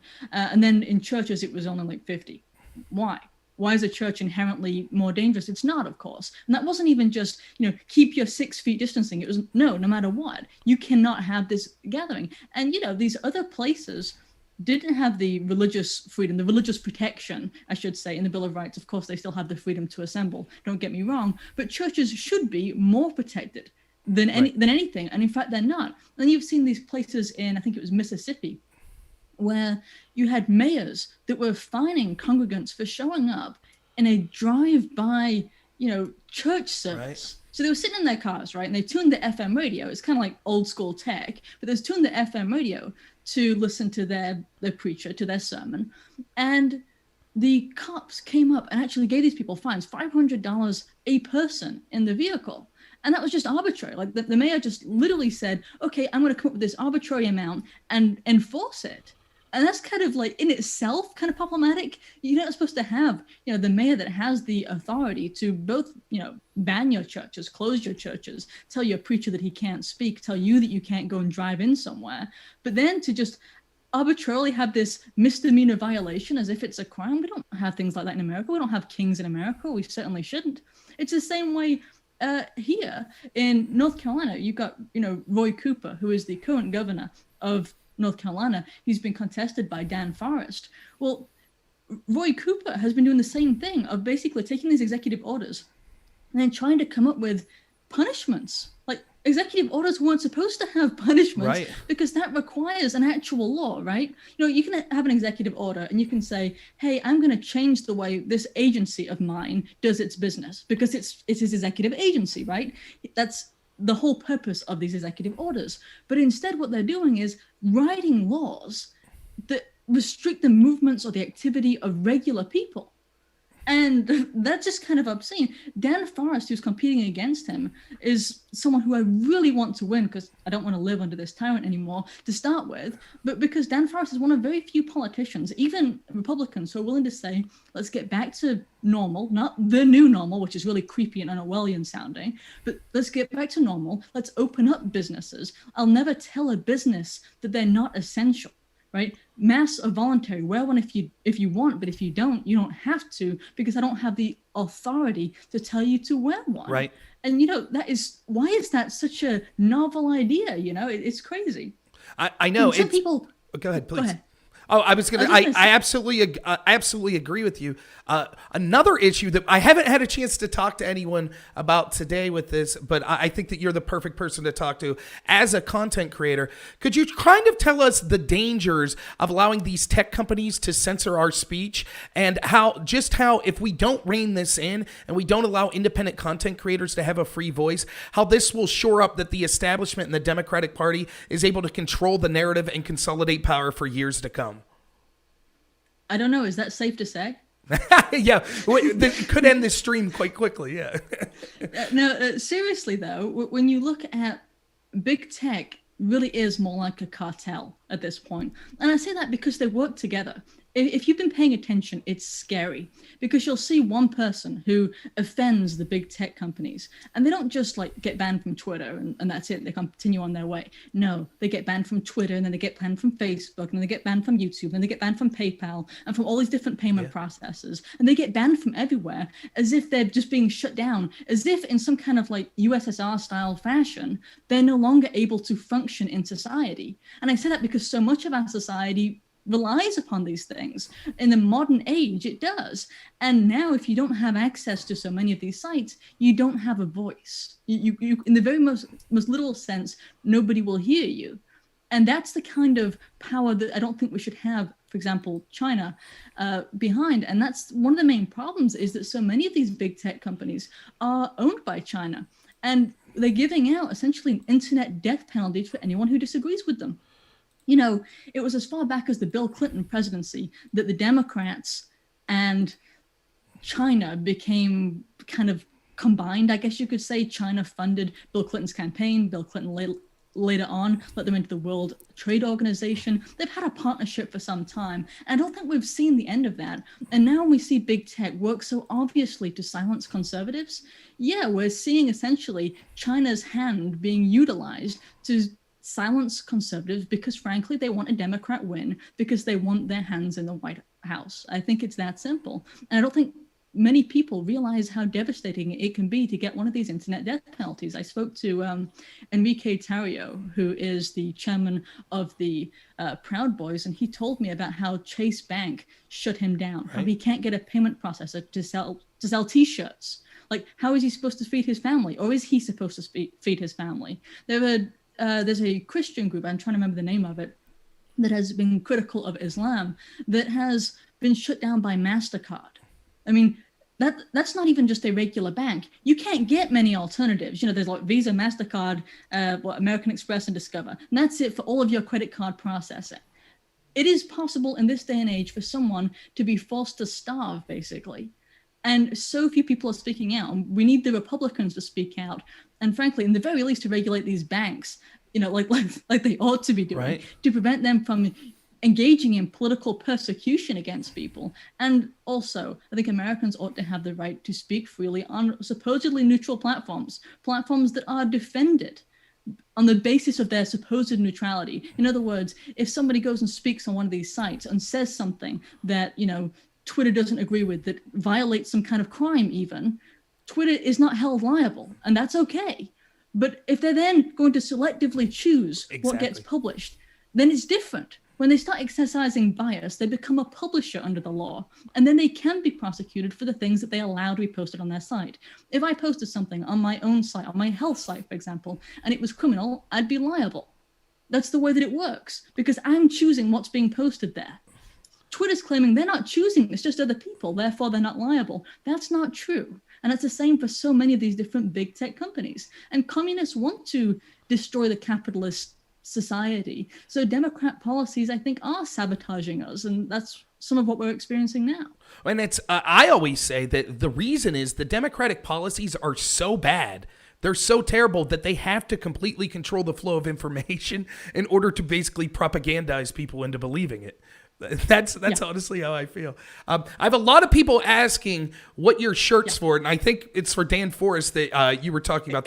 Absolutely for Dan Forrest. He is running to be the other North Carolina governor, the replacement North Carolina governor. He was the lieutenant governor, so now he's running to get rid of Roy Cooper. The governor position last time there was a big election was very contested. It was kind of weird at the very end. Nobody knew who was going to win, and there was some court battling and so on. Eventually, the Democrat Roy Cooper, he won, but it was shady. There was lots of different stuff, and I'm not really sure if he should have won. I don't want to say for sure, but it was really shady at the time. So I think we need every vote to get rid of Roy Cooper and get Dan Forrest in there that we possibly can in North Carolina, because Roy Cooper, the current governor, is setting the stage to go ahead and start a second wave of lockdowns. Ugh. You know, he was kind of, he created this like 3-stage plan, like so many of these annoying governors, like we're all children. It's going to be stage 1, stage 2, and stage 3. So we got to stage 1, he starts to open some stuff up. Then he decides on the day of the stage 2, no, it's going to be 1.5. Seriously, he does this because he doesn't actually want to open stuff up. So actually, I'm not going to open those businesses, but I'll choose these because I like these and I use these myself. And that's really the way that it was manifest. So we need to get him out of office. I can't stand him. That's surreal, but not surprising seeing the corruption we've seen. So let me close on this. A two-part question. What do you see as the momentum going into tomorrow for Republicans? Do you see Dan Forrest having a good shot? And similar question with Donald Trump. Do you think that he'll be able to pull out North Carolina? Yes, on both, I think. But honestly, I think that everybody needs to get out and vote and make sure that they do, because I think the worst possible thing is complacency, is the idea that somebody else will vote and we're just going to carry it. I think that we need to get everybody out and vote because, frankly, we don't just need a victory, we need a landslide. Because if we don't have a landslide, we're going to be fighting this thing in the courts for months, from now. We need that landslide in order to, this can be essentially a referendum on communism, on socialism, on the Democrat Party, the way that it is right now. That needs to be fixed. And for that, people have to get out and vote. I think that Dan Forrest has a good chance, but it is considered to be a close election. So, vote. That's all that I can say is vote, because it makes a difference now, probably more than ever, because I can't think of a time in American history, at least, where people's freedoms have so obviously hung in the balance. Because right now they do, right? I mean, the Republicans have not been perfect. Don't get me wrong, they haven't. But when you look at how bad the Democrats are, as far as infringing upon people's freedoms, their right to speak freely, their right to assemble freely, their right to religious freedoms, to, pray, worship as they wish. I absolutely think it's really important that people get out and fight for those values, because otherwise we will lose them under a wave of Democrats. And just President Trump winning isn't actually enough, because he's not going to be able to accomplish anything besides executive orders of his own if he doesn't have people in Congress that he can rely on, that he can count on. The Democrat Party has not just become the party of communism, socialism, like I said, but also one of immorality and perversions at this point too. I'll just go ahead and say it. It's become something of a party of deviance. And that's not something that we want in this country. It's something that led to, let's say, the fall of Rome, but also the fall of a lot of different civilizations. And I think we should fight for ours, because America is worth fighting for.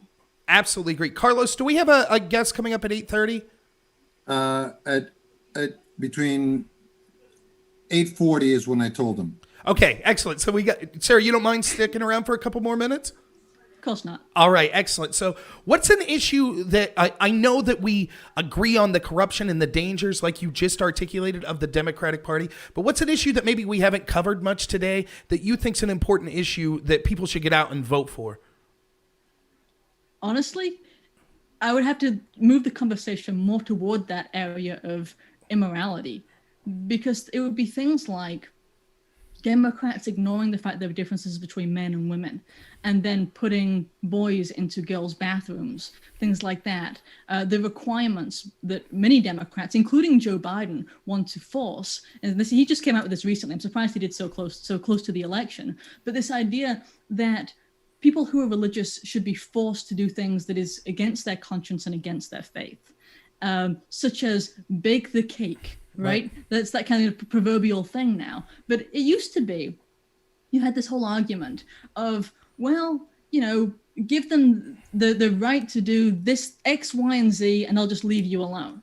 And then as we go over time, we're reaching this point where they're like, well, no, it's the religious people who are just intolerant bigots, and we'll force them to do it by the force of law. And that has reached a point in Democrat politics where most of them sign on to that the person should be forced to bake the cake as you're a slave of sorts who can't refuse the business if he wants to. And similarly, that a couple of women, and this was the case over in Arizona, who were writing like wedding invitations, were forced, there was a group trying to force them to write these wedding invitations for a gay marriage, for example. And all they said, they put this like front all over their website, we're religious, we're Christian, just choose a different business for that.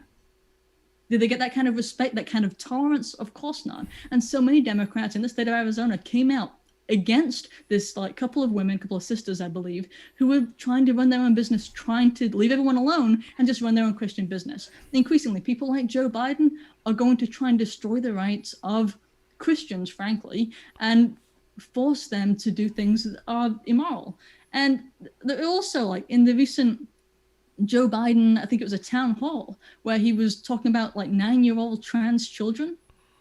It's crazy. That's now on a national stage. I mean, that used to be something that the most extreme on the left talked about, but nobody else did, because in part they knew just how bad that was. That no, you shouldn't have a 9-year-old child and be talking about giving that child like gender altering, or it's not actually gender altering, but hormone altering drugs that would change that child for the rest of his or her life. I mean, that's atrocious. Never mind actually going through surgeries to actually change this child in a way that is completely irreversible. That's child abuse. And we're pushing it at a national stage. That's the kind of thing that to me matters most, actually. Well, and, saying that, I know, here's the thing. A lot of people hear something like this, and it was like I was talking with Congressman Barletta. They say, oh, are people just hyperventilating too much? It's being hyperbolic. Listen, one of the biggest entertainment platforms in the world, called Netflix, literally had one of their top movies be basically child pornography. This was celebrated and defended by a litany of people in mainstream, not fringe online people, mainstream journalists, mainstream people in the Democratic Party. Celebrated as one of the biggest movies on this platform, and it amounts to nothing more than the outright sexualization of children. Yes, I couldn't agree more, and I'm glad that you said it. It is something that we ought to be screaming about. Fortunately, in Texas, there is a case against Netflix, an actual criminal case against Netflix, because they're engaging in outright child pornography, the production of child pornography, I might add, and the distribution thereof too. And so few people now on the left are willing. How did this become partisan? How did it become partisan to oppose, child pornography, like pedophilia? How did that become partisan? It shouldn't be. But the truth of the matter is that it became partisan when morality itself became partisan. And that's really where we are. That's the part that disturbs me. Like, I can understand if we still had two parties, one in which said, I want a restricted government that's small in size. I don't want to pay lots of taxes. I think each person should be independent. And the other side said, we want lots of taxes because we want to help people and so on. I can completely understand those two different positions. I prefer the smaller government and lower taxes, right, but I can understand the attempted morality of the other side. But then now we're moving toward this whole era where we're talking about things like whether or not Cuties, this child pornography film, is actually immoral. I mean, the whole dynamics of the conversation has changed. That's not a typical, election year discussion. And yet here we are, and frankly, when it comes to the whole trans movement and all of that, there's a lot of pedophilia that goes on there because they're talking about they are the people who are trying to sexualize children as young as possible. Right. Right. They're the people who want to go into schools and talk to these like kindergarten age and slightly older kids about sexuality and sex. And so, yeah, you're going to have lots of pedophiles there too. They're kind of inseparable. So 5 more minutes. Just 2 more questions I have. The first is along with this theme of morality. One of the things I knew growing up, when I was younger, I didn't really have a big opinion on abortion. But what it was considered at the time was it was something that somberly you may have to make a decision, and it would be for health reasons, or you made a decision that wasn't something to celebrate. Along with this theme of immorality, when did it become not only abortions in 3rd trimester, but celebrating abortions, which seems to be the theme more and more often on the left? Yeah, like the whole shout your abortion movement, if that can be considered a movement. Well, it's not just that, it's also the way that it's moved later and later. Like we used to have, and I think 2 moral people can have a perfectly good discussion, a perfectly moral discussion about when does life begin, which is really the dynamics of the argument. Does it start at conception? Does it start when we see brainwave activity? Does it start when we see heartbeats, which happens 6-8 weeks, somewhere in there? That's what we used to discuss, and nobody wanted to discuss it because it made everyone uncomfortable because we knew the reality of what we were talking about. But now that's no longer the discussion. It's her body, her choice. And so she can do it all the way up until the very last day when everybody knows that you're talking about a human life. Everybody knows. Like, there's no argument anymore. That intrinsic thing that we used to just debate, when does life begin, has become, well, why can't she? Why are you telling her what she can do with her body? The whole thing, though, is it's not her body, of course, is the natural thing. It's not her body that we're talking about. If it were, it would be a very different conversation. Right. Republicans want you to have freedom of what you do with your body. That's why they don't want government health care. But it's very different. And I do think it's a sign of the times that we're in morally when this is even up for discussion, whether a 3rd trimester abortion just by choice, no medical reasons whatsoever, just because you were lazy or something, that's kind of horrendous to me. It really is. And this whole idea that you should shout it or brag about it, be proud of it. Yeah, I'm absolutely with you on that, Rob. Yeah. So just like 30 seconds to a minute, give everyone your best pitch for why they need to go out and vote for the Republicans and Donald Trump come tomorrow. I think that people should vote for Republicans and Donald Trump both because of what the other side is. And that's honestly the best argument I can give you, because the Republicans, they're not always great. And if we're at this stage of the election, you may not even have the Republican that you wanted to be on the ballot. That's the case in a lot of cases. However, when you look at the Democrat Party now, they are the party of sexual perversions, indecency, immorality. They're also, on an economic front, they're the party of communism.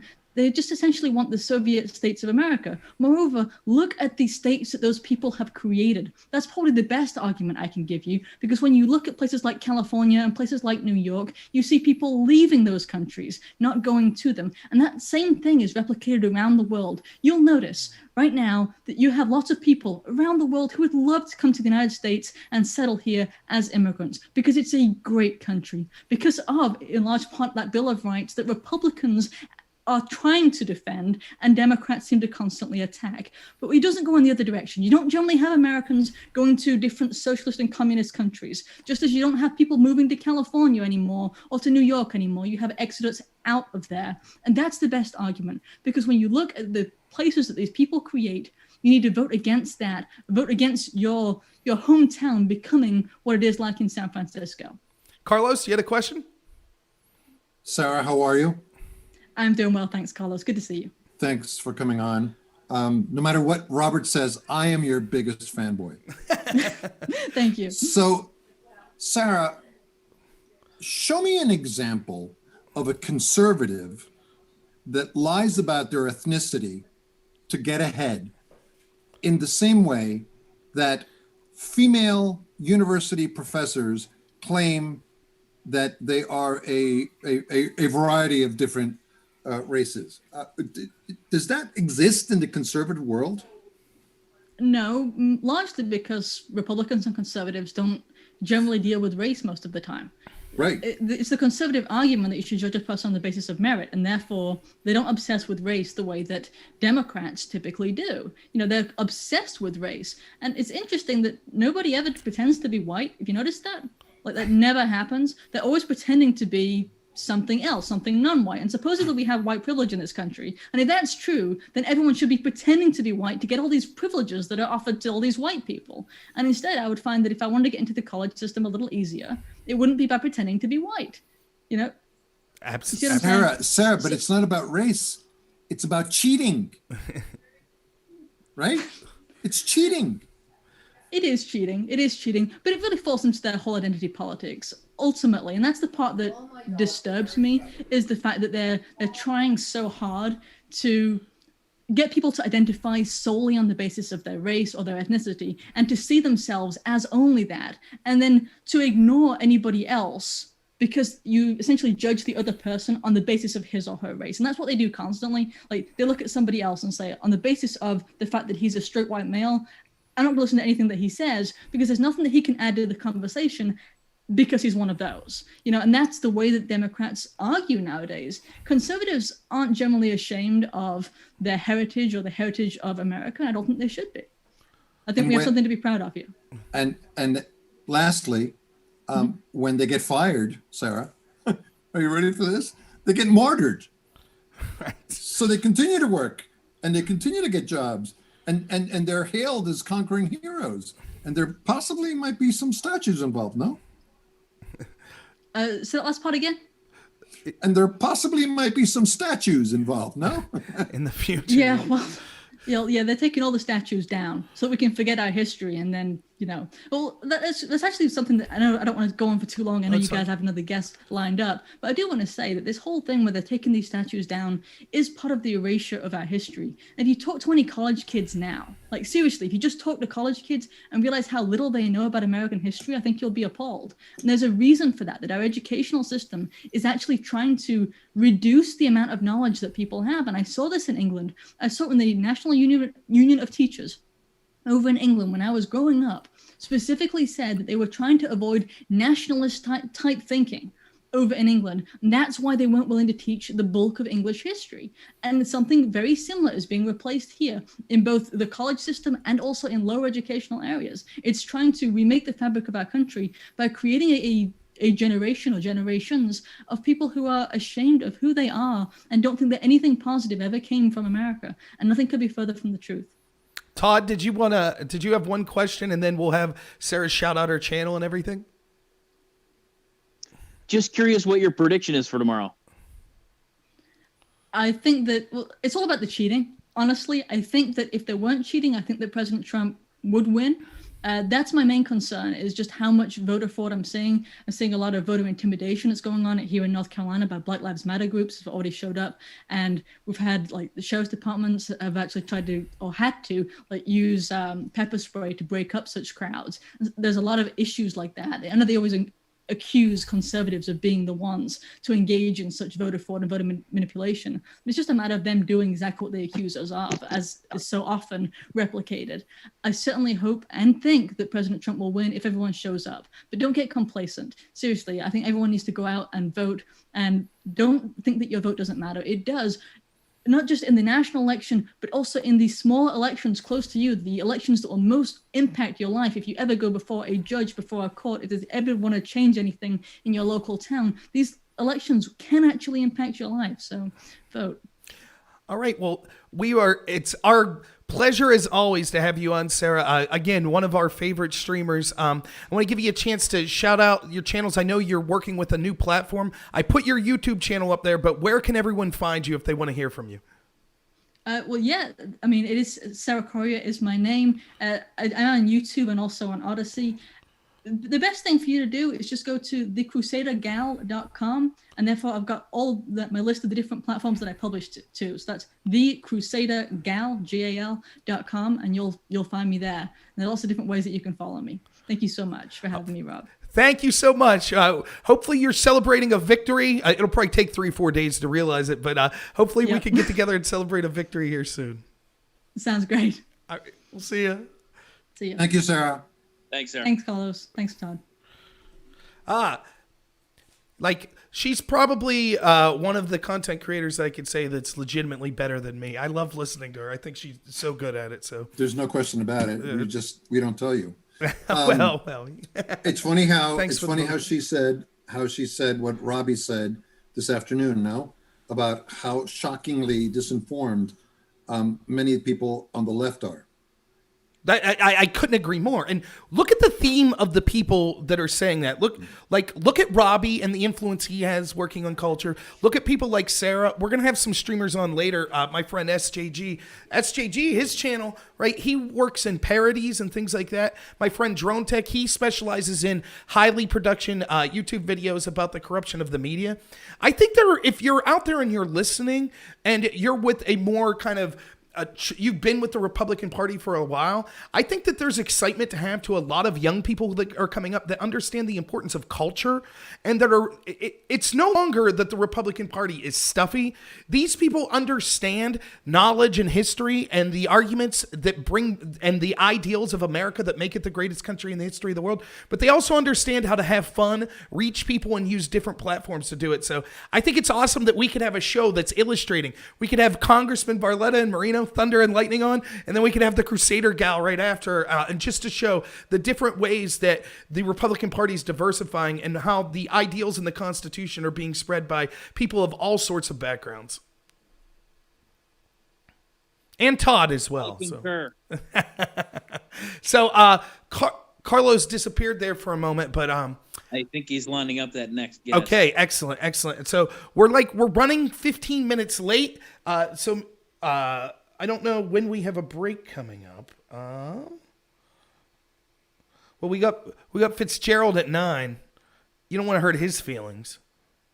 Yeah, that's going to be one for the ages. With everything we've just broken news-wise today, I mean, 14 minutes and counting till, Fitz makes the debut in the 24-hour marathon here. Whew. I love talking to Fitz. He, by the way, rave reviews on the show me, you, and Fitz did.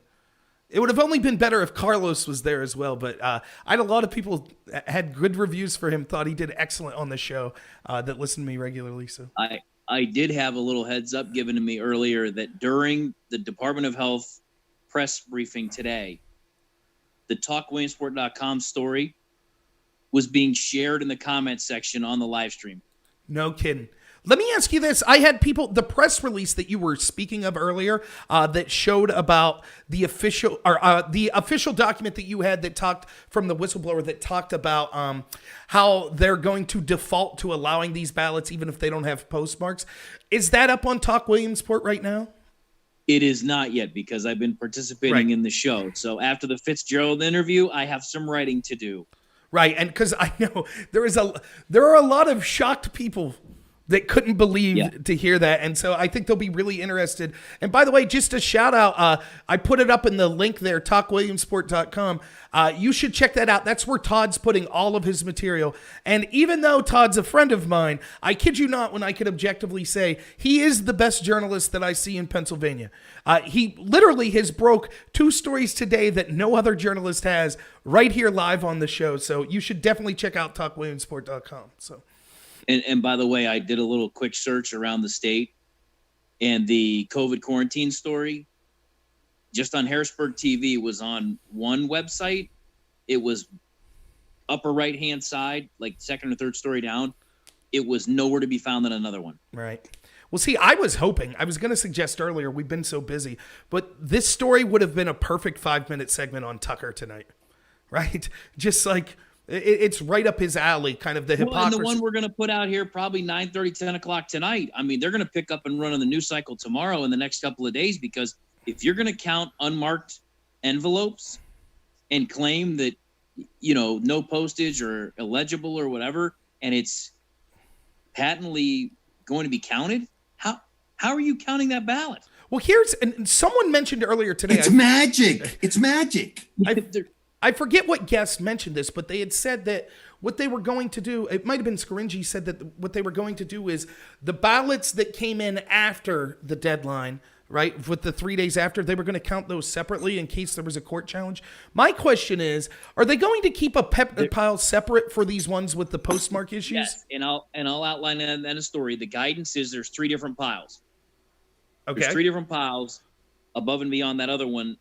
But the first one you mentioned is part of the challenge. There's a whole batch of challenge ballots that get set aside because they've been challenged, right? And they're waiting for the court process to play itself out.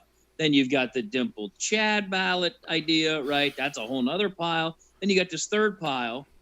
Well, now you got this fourth pile. It's presumptively a ballot. It will be interesting to see. What do you think the percentage of those ballots in that fourth pile that it didn't have proper postmarks and stuff? What do you think the percentage will be ballots for the Democrats and Joe Biden? 80%, 90%? Oh, it's unbelievable, guys. Just unbelievable. That's why they're going to have poll watchers in this whole deal for the next couple of days. But I have a prediction once Fitzy comes on for what I think is going to happen tomorrow. All right, here's the schedule. At 8:55 in 5 minutes, I'm going to have to get off of Zoom or pause Zoom. And Gabe Campana is coming on, the former mayor of Williamsport. Okay. I will call him, and then I will conference in Todd, and then Todd, you call in Robert. Okay. You're putting him on my phone? Thanks. At 9:15, we talked to Dr. Davis Hare. Okay. And at 9:35, we talked to Tioga County Chairman Don Hoffman. After Don Hoffman, I'm going to try to see if I can get Glenn Thompson and or Ashley St. Clair. And then we have an open spot around 10:30 to 11:15, which Carrie Solomon and Chuck Konzelman might call in from California, but likely they're going to call afterwards. Of all those names, and Rob, you tell me if I heard this right, where did the name Jason Fitzgerald go? Yeah. Oh, I'm sorry. No, Jason's at 10. I'm sorry. Jason at 10. Jason at 10. All right. Okay. I thought you said GT. Be at respectful. Like I said, it's a fluid situation, Rob. It's a fluid situation. It's fluid. So, hey, listen. Don't say nothing nasty about Fitzgerald because he's listening, you know? Oh, is he? I just want to know where he was. And here I was talking good on him. Sensitive, and, you guys don't like me, So let me run to the restroom real quick before our next guest. He's going to burn my ass, let me tell you. I'll be right back. So 3 minutes, hurry up. And and then Ellis and I are going to have a little fight here on the radio, so that's going to be great. Let me plug these back in. So I got a text from somebody that I needed to share with you, Todd. And the person said to me regarding the ballot stuffing thing. Yes. Rob just asked me the same question before you jump back on. The ballot has to be sent back in the provided envelope with the scanner label, which is placed in another envelope with the barcode. The ones that arrive after tomorrow have to be separate. Does that make sense to you? Yes, and I will outline in the story what is exactly in the document I received from the Department of State. Right. Now, you got to understand that this person sent this to me out of context of what we were talking about at the time. So that's why. I totally get it. Yeah. It's all good. I just love the audience interaction that we're having in real time, that people want this kind of information in real time, right? Right. No, it's so very it cool. it totally shellacks any idea from the administration that we're not providing factual information in real time from them. It's from them. I'm sorry for laughing. It is literally unbelievable. Literally. I don't know what to tell you. Hey, I'm the guy that goes to Harrisburg. I ask the questions, and then I get yelled at about asking these kind of questions. What can I tell you? Me, how was Commissioner Bunn? I'm just glad my website works again after getting crashed earlier today, thanks to Wendy Bell. That was just great. Thanks. How is Commissioner Roger Bunn, and Chairman Carolyn Conor. Fantastic.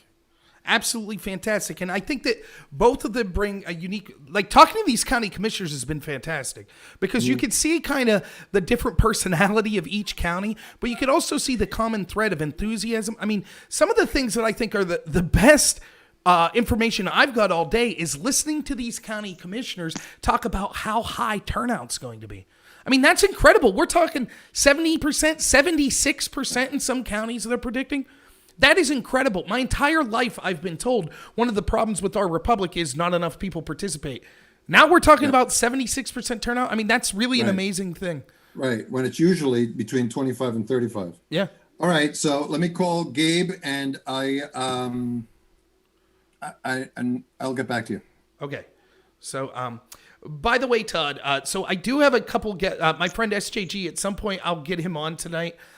There is also, I haven't talked to you and Carlos about this, but I have a left-wing friend that would like to come on, and he's basically going to talk about the importance of youth participation, but I do believe he's going to mention Joe Biden being good. I don't know if that's anathema on a Trump rally or not, but I figured I'd ask you guys about it. We'll see how it goes. You're more than welcome to bring them on. I mean, this is the arena of ideas, and they're more than welcome to bring ideas. He worked on Joe Mike waking up at 8:55? What's that? Is Joe awake? Who knows?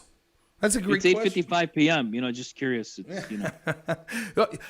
PM. If it was AM, we had a chance, but a PM, doubtful. My friends worked on the Mike Gravel campaign. So if that gives you he's a nice guy. He's a good guy. And I think that one of the things, for example, we heard it from Carolyn, and we heard it from Robbie Starbuck as well, is the importance of having civil conversations with, more moderate people on the other side to show, that we are a side that we're more than willing to be the big tent party and welcome them. So we'll see how that goes tonight. But man, these guests we have lined up just coming up here in the next 2 hours are incredible. Yeah, this, as you mentioned earlier, just the idea of this whole show, right? We're doing what a national network does on a 24/7 basis, and even they go to taped programming, right? A lot of times, and reruns in the same 24-hour news cycle. What we're attempting and now doing in real time for voters in Pennsylvania, I would argue, has never been attempted, let alone executed to this level. Didn't Carlos just tell me Don Hoffman was calling on much later? Because he's in our Zoom wait room right now. Is he really? Yeah. I'd bring him on. He could stay with us if he wants, but I thought he was due on later tonight. I'd say bring him in, but if you want to. I lost you there. You muted. You muted, Todd. Todd, I lost you.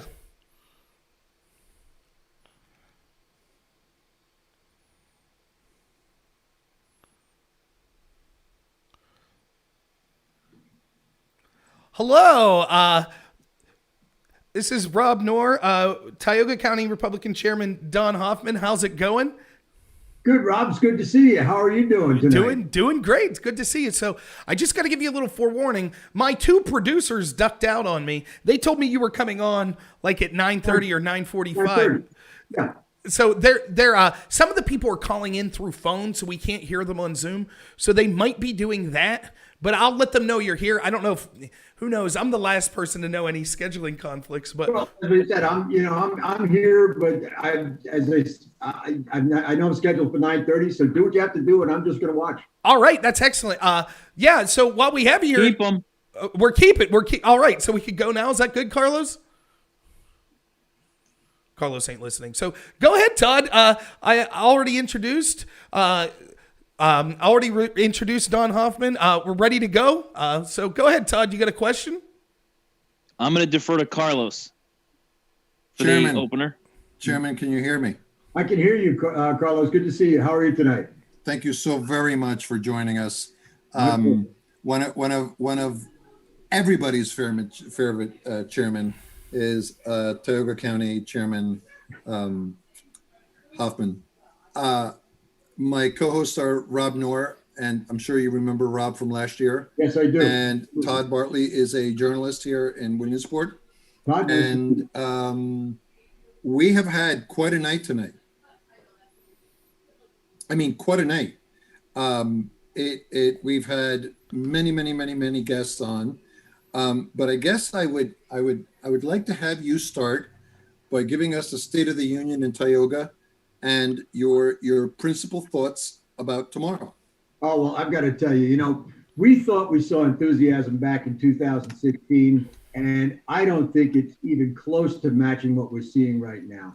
The response here in Tioga County has been phenomenal. Back in 16, we got 74% of our vote for Donald Trump, whereas Secretary Clinton got 21%.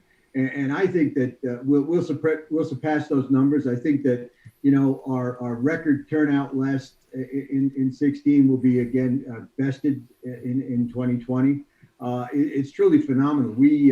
We had a campaign office that was just constantly being visited by folks wanting to get Trump signs, Trump merchandise. The president is truly a phenomenon here in Tioga County, and I see no reason to believe that we will not do better in 2020 than we did at 16. Our registration numbers are up. We've done many people that joined the Republican Party coming over from the Democrat side.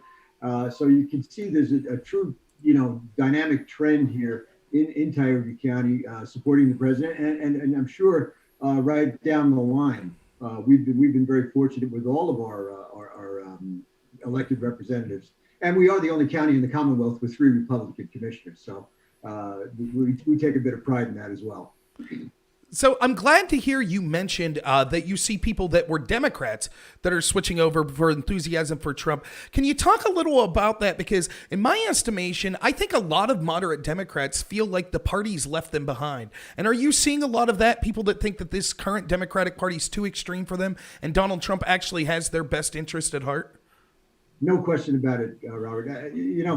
I really think when I look at I have some great deal of empathy for the old Union Democrat, right? Because the party is just not there behind them anymore. They've moved so far to the left, so far to the the splintering of the electorate, victimizing everyone they can see in one way or another. And the poor fellow who spent his lifetime in the steel mills or the coal mines. The Democrat Party is just not there for them anymore. And in Tioga County, as I said, we've been flipping many people who just feel that the Democrats don't represent for them what they believe. And in actual fact, Donald Trump does. I mean, you've seen what the president has done. USMCA, is a prime example. We had sold our laborers down the river back with NAFTA. And Donald Trump said, no, we've got to put a stop to that. As an old Union Democrat, I'm sure they'd have to be saying to themselves, this is exactly what my party should be doing for me. And it wasn't. And so, I think we're seeing a lot of that movement now where people are starting to wake up and saying, the Republican Party, and in particular Donald Trump, really is the party that, I believe in. And I think we're seeing the evidence of that clearly across the Commonwealth. Rob? Todd, you there? It's fine. I can ask another question. I don't mind. So I think I actually am. You would not believe what's going on, Chairman. First of all, thank you for taking the time. I wanted to get a question in, and then I got to go back to doing some more homework, and I'll monitor in my ears here. I wanted to know what the real-time reaction was of you, your colleagues, and the residents of Tioga County in the debate when Joe Biden said he was going to ban fracking and wasn't going to ban fracking. What was the reaction in Tioga County in real time? Joe, I was for a fracking ban before I was against it. Yeah. Quite honestly, Tioga County is the heartbeat in some cases of the Marcellus industry here in the Northeast. I think even more telling was at the end of the last debate when Joe Biden said we're going to migrate away from fossil fuels. And I think there was a collective gasp throughout the entire northern Pennsylvania saying, this guy's out of his mind.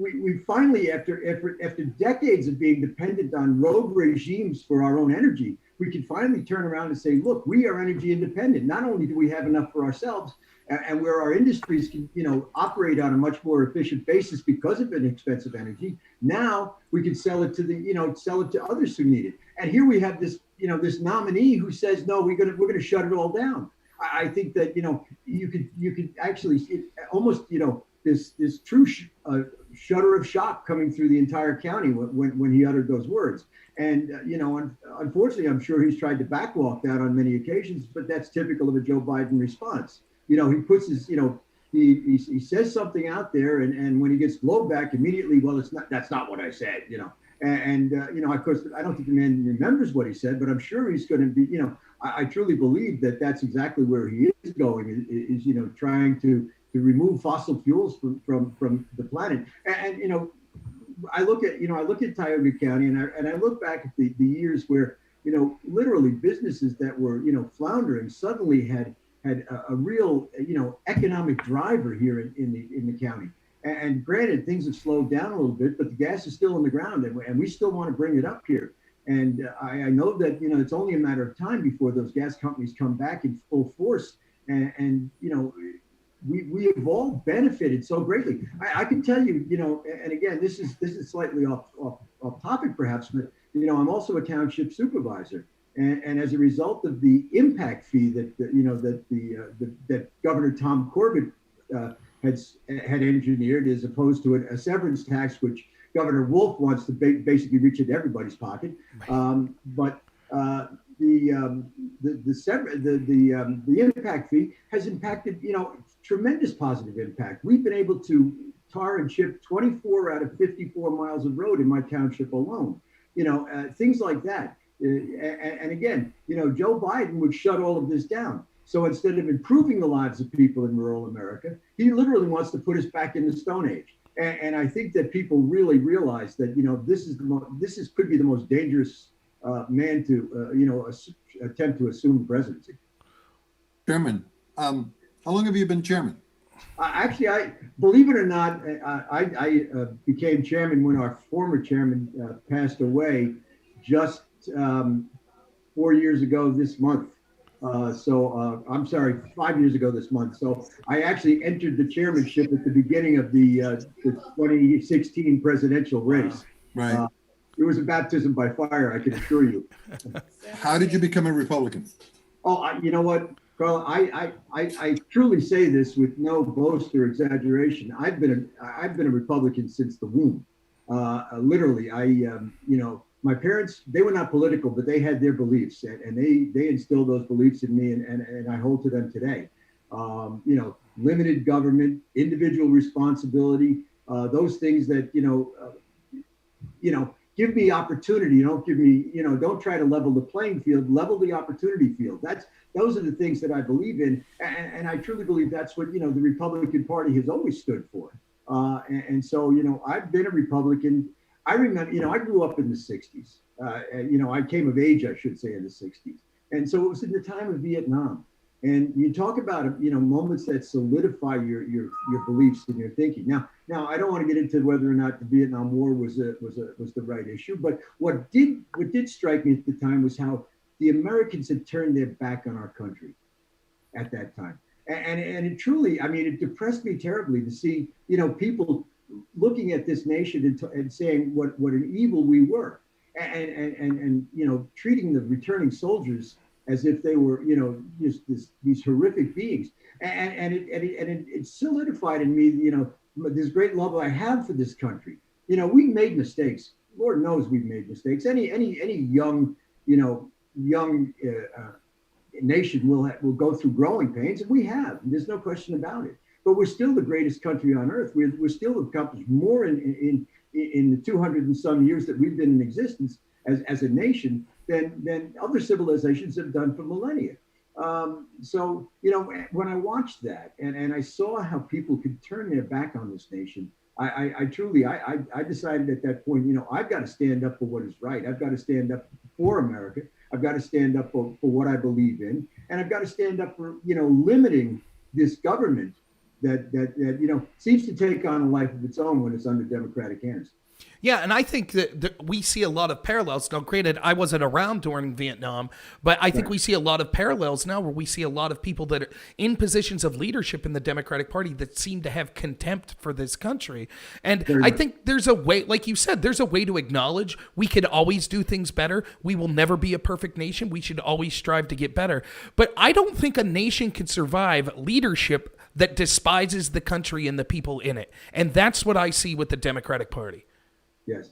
Yeah, and you see it even more so today when basically trying to revise our history. We've grown from our mistakes too. One of the things that I think that is truly great about America is we acknowledge our mistakes and we correct them where we can. But this idea of trying to rewrite history, trying to tear down statues and just to our great founders who had, nebulous connections to the culture at the time are now, demonized because of that nebulous connection, completely disregarding the great things that they did. Our nation, is here today because George Washington was able to cobble together an army with no supplies, with virtually no backing from anybody, but the commitment to forge ahead and to establish liberty here. And they would like to completely, disavow the existence of the father of our nation. We can't do that. As I said, we can learn from our mistakes. We can learn from where we've gone wrong, but we also have to take pride in where we've gone right. And I'll be honest with you, we've done a heck of a lot of right in the 200 and some years that we've been a nation. And I really believe that this is, as you said, Robert, when you're constantly told by your leaders that, we're bad, people start to believe that. And I don't think there's any reason that should ever have to be the case. So you said that you're a Republican from the womb. Yes. What's your core voting issue? Well, again, my core voting issue is really just, reining in runaway government. I had heard one time an interesting statistic that the average American on any given day can, without even knowing it, break, dozens of laws. We have to stop thinking that the government is the answer to every problem. We have to stop thinking that we can control everything with another law, another rule, another regulation. We have to allow opportunity to flourish. And so, when I think about what my core belief is as a Republican, it's limiting government. I believe that, Thomas Jefferson was right when he said, basically, the government that governs least governs best. Right. And so, to me, that is truly the core of what I believe as a Republican. And from there, we look at other things. I look at the right to life. I look at the Democrat, basically this almost callous disregard for life in the womb, or even practically beyond that point, things like that. Those are all very, very important issues. But I think basically what it comes down to is that, we need to rein in the government. I always cringe when I think the federal government is going to do something because, you have, for instance, the Speaker of the House. Is from San Francisco.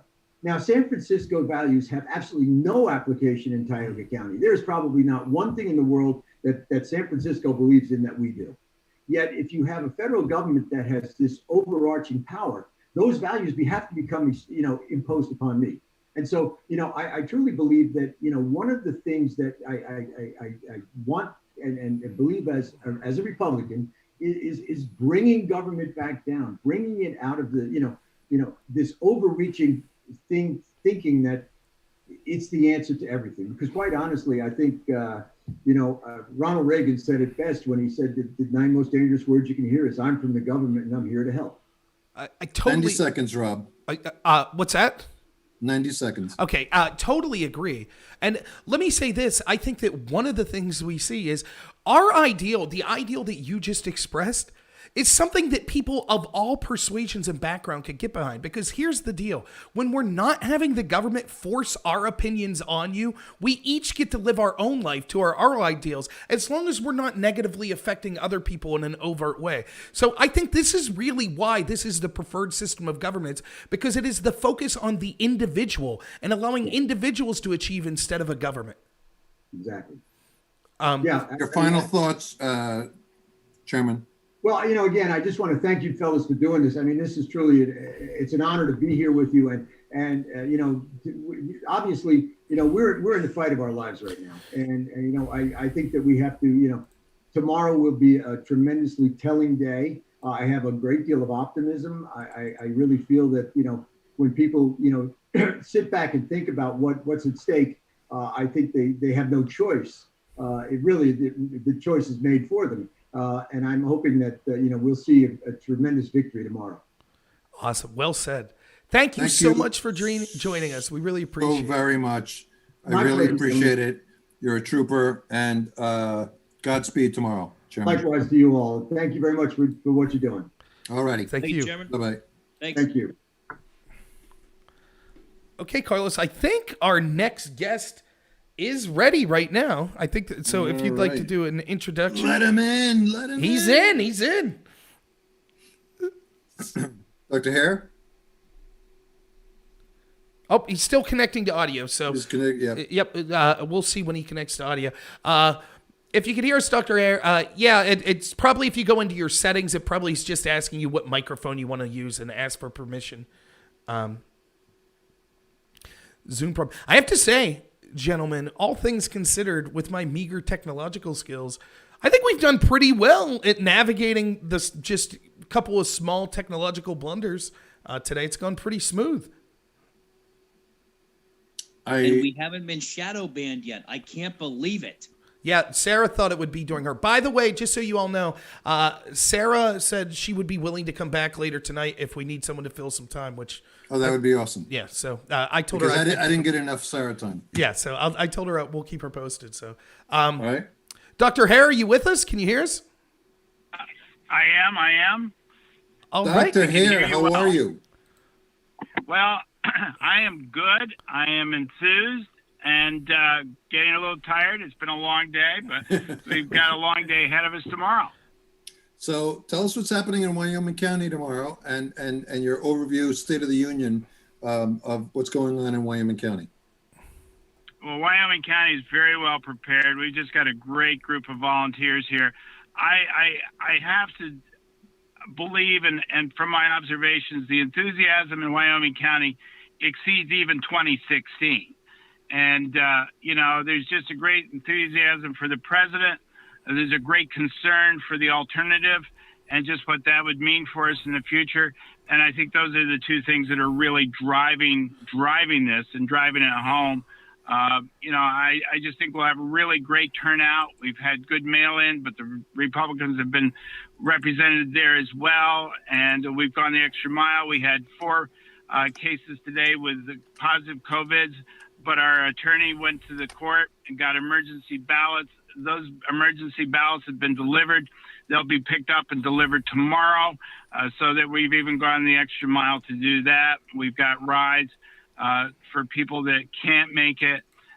We've cross-referenced it. We're going to be targeting all those people that either are newly registered or maybe voted only once or twice in the last 4 elections, simply because we know their supporters of the president, and we want to make sure that they make every opportunity to get out and vote. So we'll be on the phones to remind them. We have almost every poll in the county covered as far as poll watchers are concerned. I think we're pretty well prepared. That's amazing. Dr. Hare, you brought up a topic. I don't know if you followed the story at all. I broke a story this morning about exactly what you just brought up about COVID folks in quarantine. And you mentioned in your comments that you had to go before a judge to get a ballot. We did because the time to get an absentee ballot is passed. So our attorney filed motions to get those people absentee ballots. We got the absentee ballots. We've delivered those to their residents. and then we'll be picking those up tomorrow and delivering them back to the Bureau of Elections. You're like Superman. I don't want to interrupt you, Dr. Hare. You have to understand something. I asked the Secretary of Health to her face today, between 11:30 and 12, what do people in quarantine do that have these letters that say they're in quarantine on the day of the election? Can they go vote? They really didn't answer me. And a couple hours later, they put out a press release between the Secretary of State and Secretary of Health that said you can go get online an emergency absentee ballot. Then the sheriff's department has to come to your house, or a third party has to come and deliver the whole thing. You're saying in your county, in Wyoming County, you had to take the extraordinary step beyond that process to go before a judge? Well, you've got to remember, not everybody that maybe is that. We have areas where you hardly have cell service, and we have very poor internet service. We're a rural county, and so we don't always have those luxuries, but we have the personnel that are willing to go that extra mile. I'll tell you a little story. In 2016, we got a call from an individual said that the court had issued an emergency ballot to a gentleman that was in the hospital in Scranton, and this was about 7 o'clock at night. And if we could get down, pick up that ballot, and get it back before the closer, I guess it was about 6 o'clock. We had about 2 hours to work with. But if we could get down there, take his ballot down to him, have him vote it, and get it back, that they would count that ballot. I had a friend that I knew could make the trip. I called another lady that's very actively involved. She said she would go in with the ballot into the hospital. They did. We got that ballot back, and we got that gentleman vote cast for him, even though it's 25 miles away, one way. Well, I know Carlos just took his video down for a minute. Nothing short of heroic. I am in shock right now. Shock. Why? It's with just what we he do. Just said. Yeah, no, it's what you do, maybe, but it's not what everybody does. Well, here, let me see if I can, Dr. Hare, let me see if I can explain why Todd is in shock, because Todd was basically told by the Secretary of Health today, we'll get back to you on that, what the plan would be for people that had COVID or were under quarantine when it came to voting. Then they released a press release saying, here's the process, your sheriff will bring you a ballot, you just apply for it. To find out that you had to go to a judge, that is a total different process than the two different stories we were given just today by the Secretary of Health. Am I right, Todd? That's why you're shocked? And Absolutely. the Secretary of State. Not only that, the extraordinary effort that you've gone to in your county for a single voter to cast a ballot in the 2020 campaign. That was 2016, the first one, because it was late at night, but we've done this for 4 of our voters for this election. There you go. That is really amazing. But that's what it's We've gonna broken take. so much news in this show. I'm telling you, Tucker Carlson's blushing right now. That's right. That's right. Well, we have a very effective, a very efficient director of elections in Wyoming County. She just does an amazing job. She's incredibly helpful and informative to both parties. And but then I've got a great group of volunteers. My lawyer, he was planning to go to the Trump rally this afternoon, and he said, no, I've got to get this done. These are real votes. It's not me getting to go to the rally. It's about getting the votes in. What time were you in court? What time was he in court, or what time was she in court? He was in court. It must have been, he dropped off the ballots at my office at 2 o'clock. I called my state committeeman because I was with patients. He picked it up about 3 o'clock or 3:30, and then they got delivered. So they were in court, what, 11:30, 12, 1 o'clock at the latest? No, it was about 1 o'clock because I talked to the lawyer about 1, my lawyer. So it was after the press put this in real time, 11:30 press conference at DOH, questions between 11:30 and 12, the Wyoming County solicitors in court an hour and a half later, and he's got ballots on his desk to deliver. This is unbelievable. In the same time they're taking these ballots, these people, to get them cast, they're issuing the press release. Right. Yeah. Well, telling we people don't, a different story. We didn't. We were unaware of the press conference. We just kind of followed the direction of the Bureau of Elections here in Wyoming County. That's what we were directed to do. That's what we did, and we got it done. Well, I think that mentality to me, the people I know in Wyoming County and all over rural Pennsylvania, that mentality that you just had really speaks to the mentality of the great people of rural Pennsylvania and places like Wyoming County, because that's one of the things that I think is driving the enthusiasm of Trump. Many of these people, we might not be wealthy people, but we basically just want to be left alone and be able to have pride in our country and pride in our work. And are you starting to see a bunch of voters that maybe really weren't political, even as back far as 2016, but they're starting to see how the government is now influencing their life and just simple things like trying to go to work? Are you starting to see more people getting interested in politics because a lot of these lockdown type policies? Well, I think the lockdown type policy has really driven it. You know, people are, they're wise, they're smart, they're intelligent. And I guess just to revert back to what you said about us getting those ballots cast, all I'm going to say is one of my favorite presidents, along with President Trump, was Ronald Reagan. And I'm always reminded of what he said. And what he said, and the one occasion I'm thinking of, is if you want something done, show the American people what you want done and get out of their way and let them do it. Absolutely. And so we just had a task to do. We know what needed to be done. Just get out of our way and let us do it. So how long have you been chairman? This is my fourth year. I took over just in the summer before in 2016. And how'd you become a Republican? Well, you know, I grew up in Bradford County, and in high school, I said to my parents, how should I register to vote? And I was very independent. And they said, well, if you really want to have a voice and a vote, you might as well register Republican, because usually very often there's not an election in the fall. It's just, there's not a Democratic challenger. There's just a Republican. So I thought about it for a while, and I registered as an independent. And then as I grew older and I got out of college and I came back home, I realized, you know, the Republicanism, it's the means, I'm a Republican because of what they stand for, pure and simple. But I consider myself an independent-minded Republican. So what is your most legible parallel between being a doctor, a dentist, correct? No, I'm an optometrist, actually. Optometrist, I'm sorry, yeah, optometrist. And politics. Politics. Well, you know, I'm a private practice, and so I'm a small businessman. I'm independently minded because that's why I work for myself instead of a major corporation or a large medical group.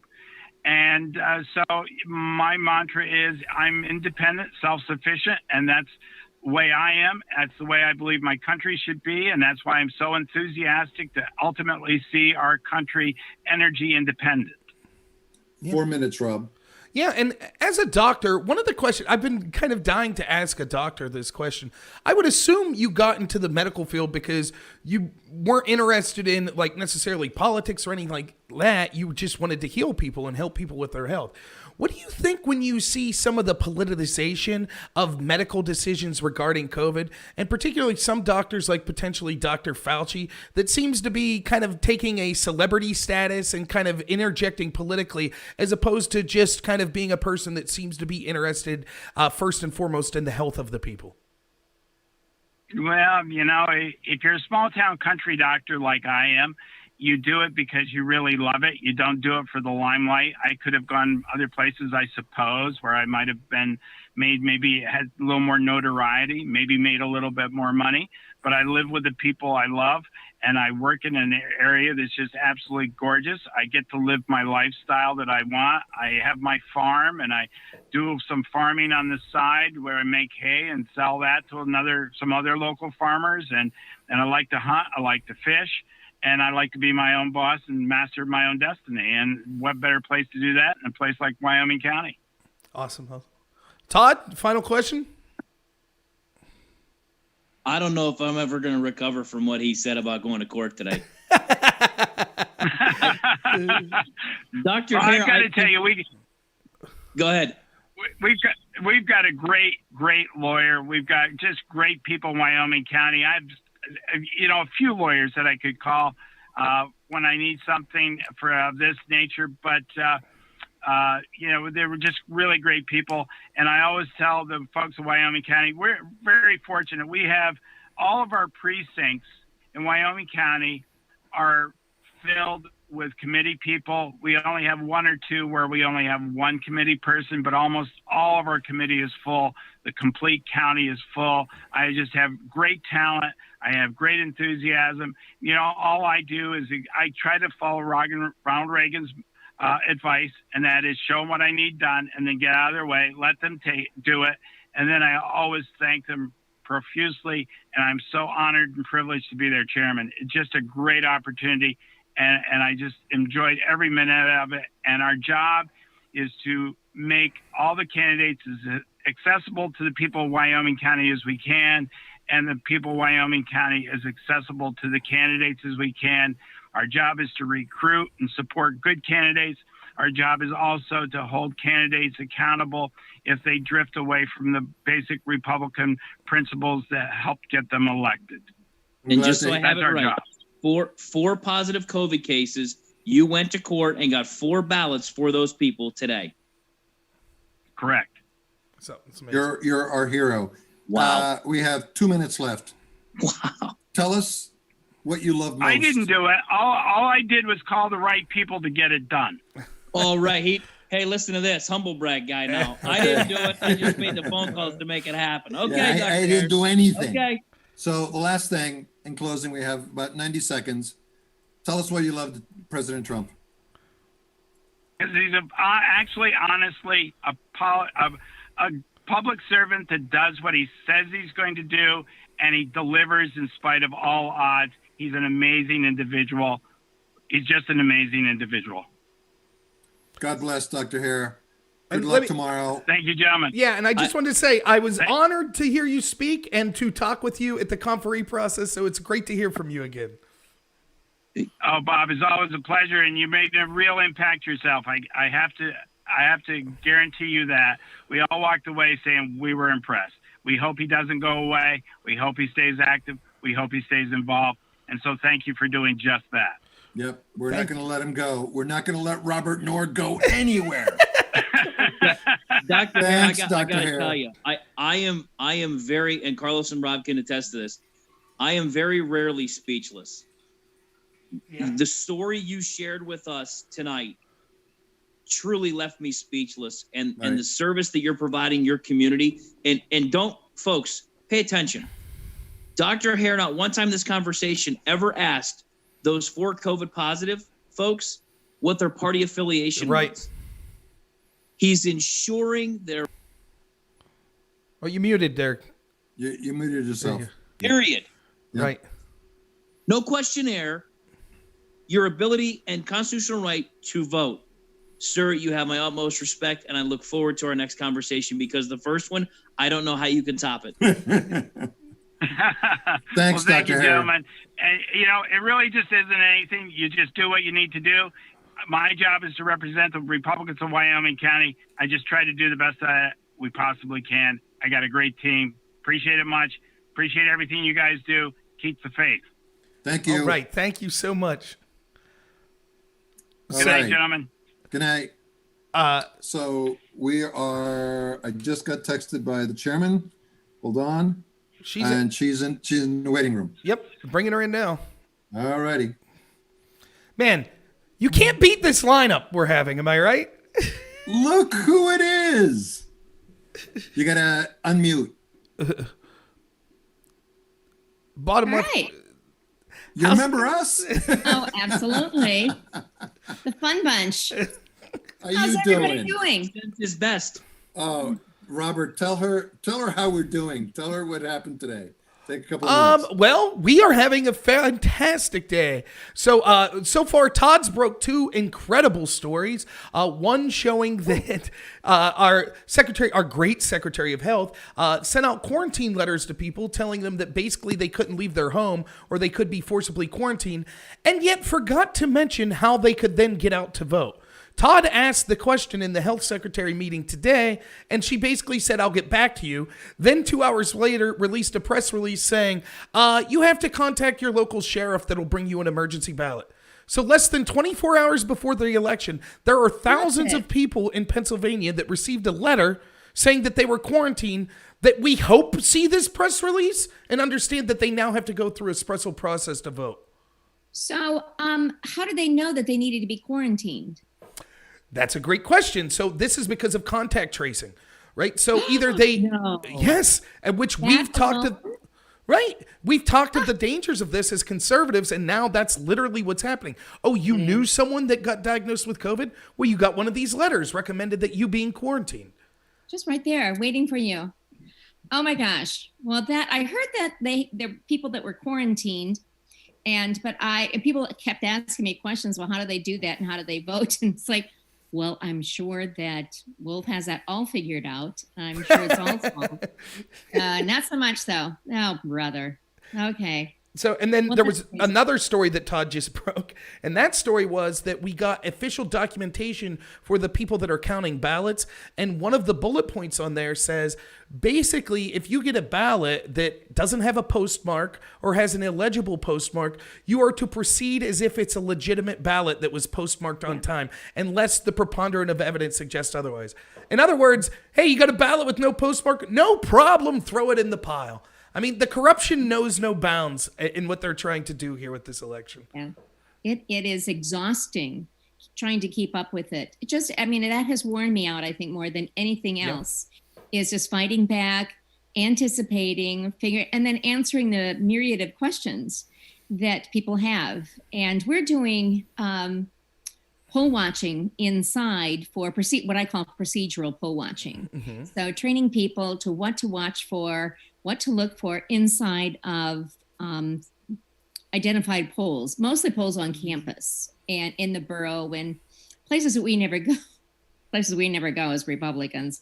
But and it has just changed up until poor Lawrence and the Trump team.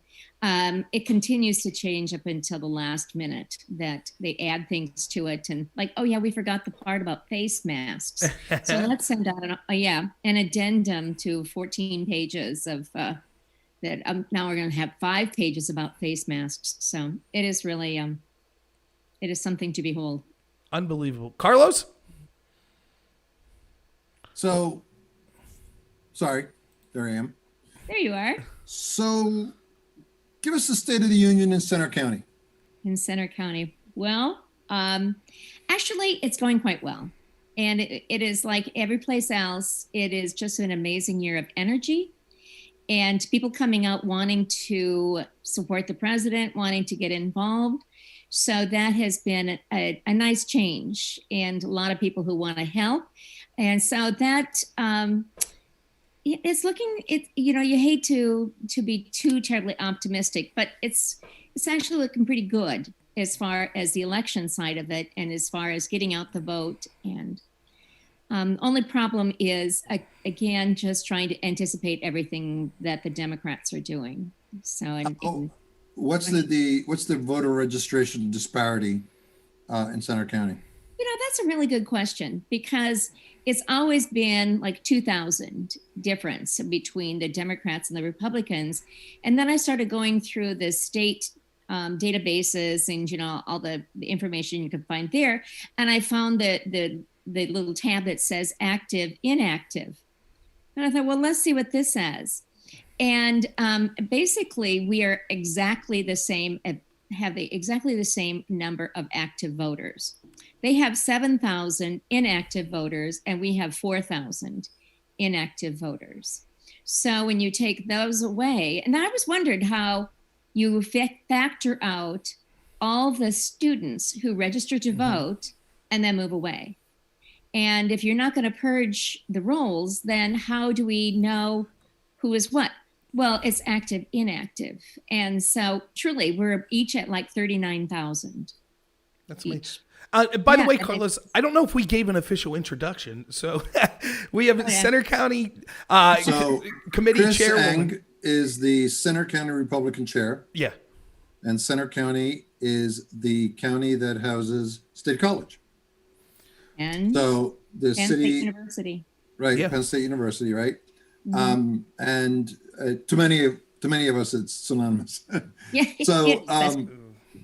So I guess where did we meet at Lisa Veronica's house, or did we meet before?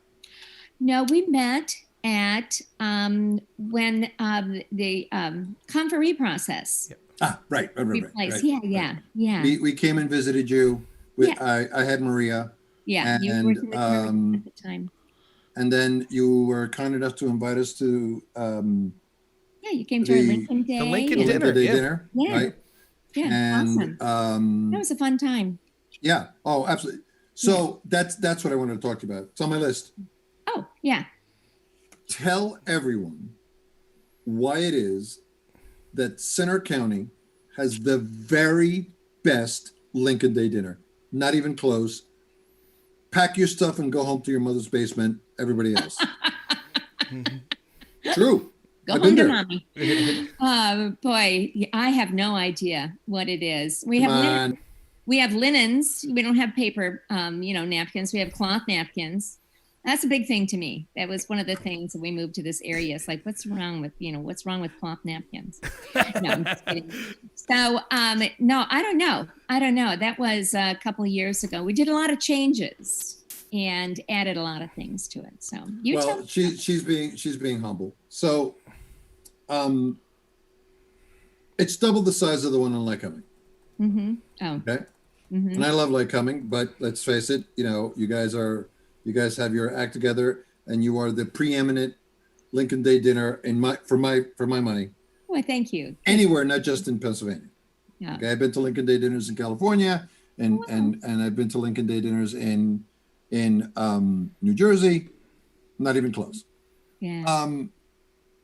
They reserve 2 tables or 1 table for the young Republicans. I think that year we had maybe like 1.5 tables. Yeah. For the young Republicans to come at no cost. Yes, at no cost. So they're building a bench. Okay. Everybody came, and I know it was the conferee process. Yeah. Everybody came. The food was great. The speakers were great. The night moved quickly, don't you think? Given how many people you had, it did, and we ended on time. And you ended on time. Yeah. And listen, you could say whatever you want. But ending on time is a very big deal. Keeping it moving is a very big deal, because we've all kind of heard a lot of these things before. Mm-hmm. But the venue was beautiful. The food was fantastic. There was no rubber chicken dinner, bro. No. Yeah. Okay. And the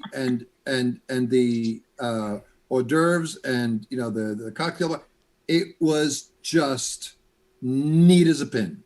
Thank you. If I may, while we're talking about it, because this is actually one political story that I don't think I've ever told.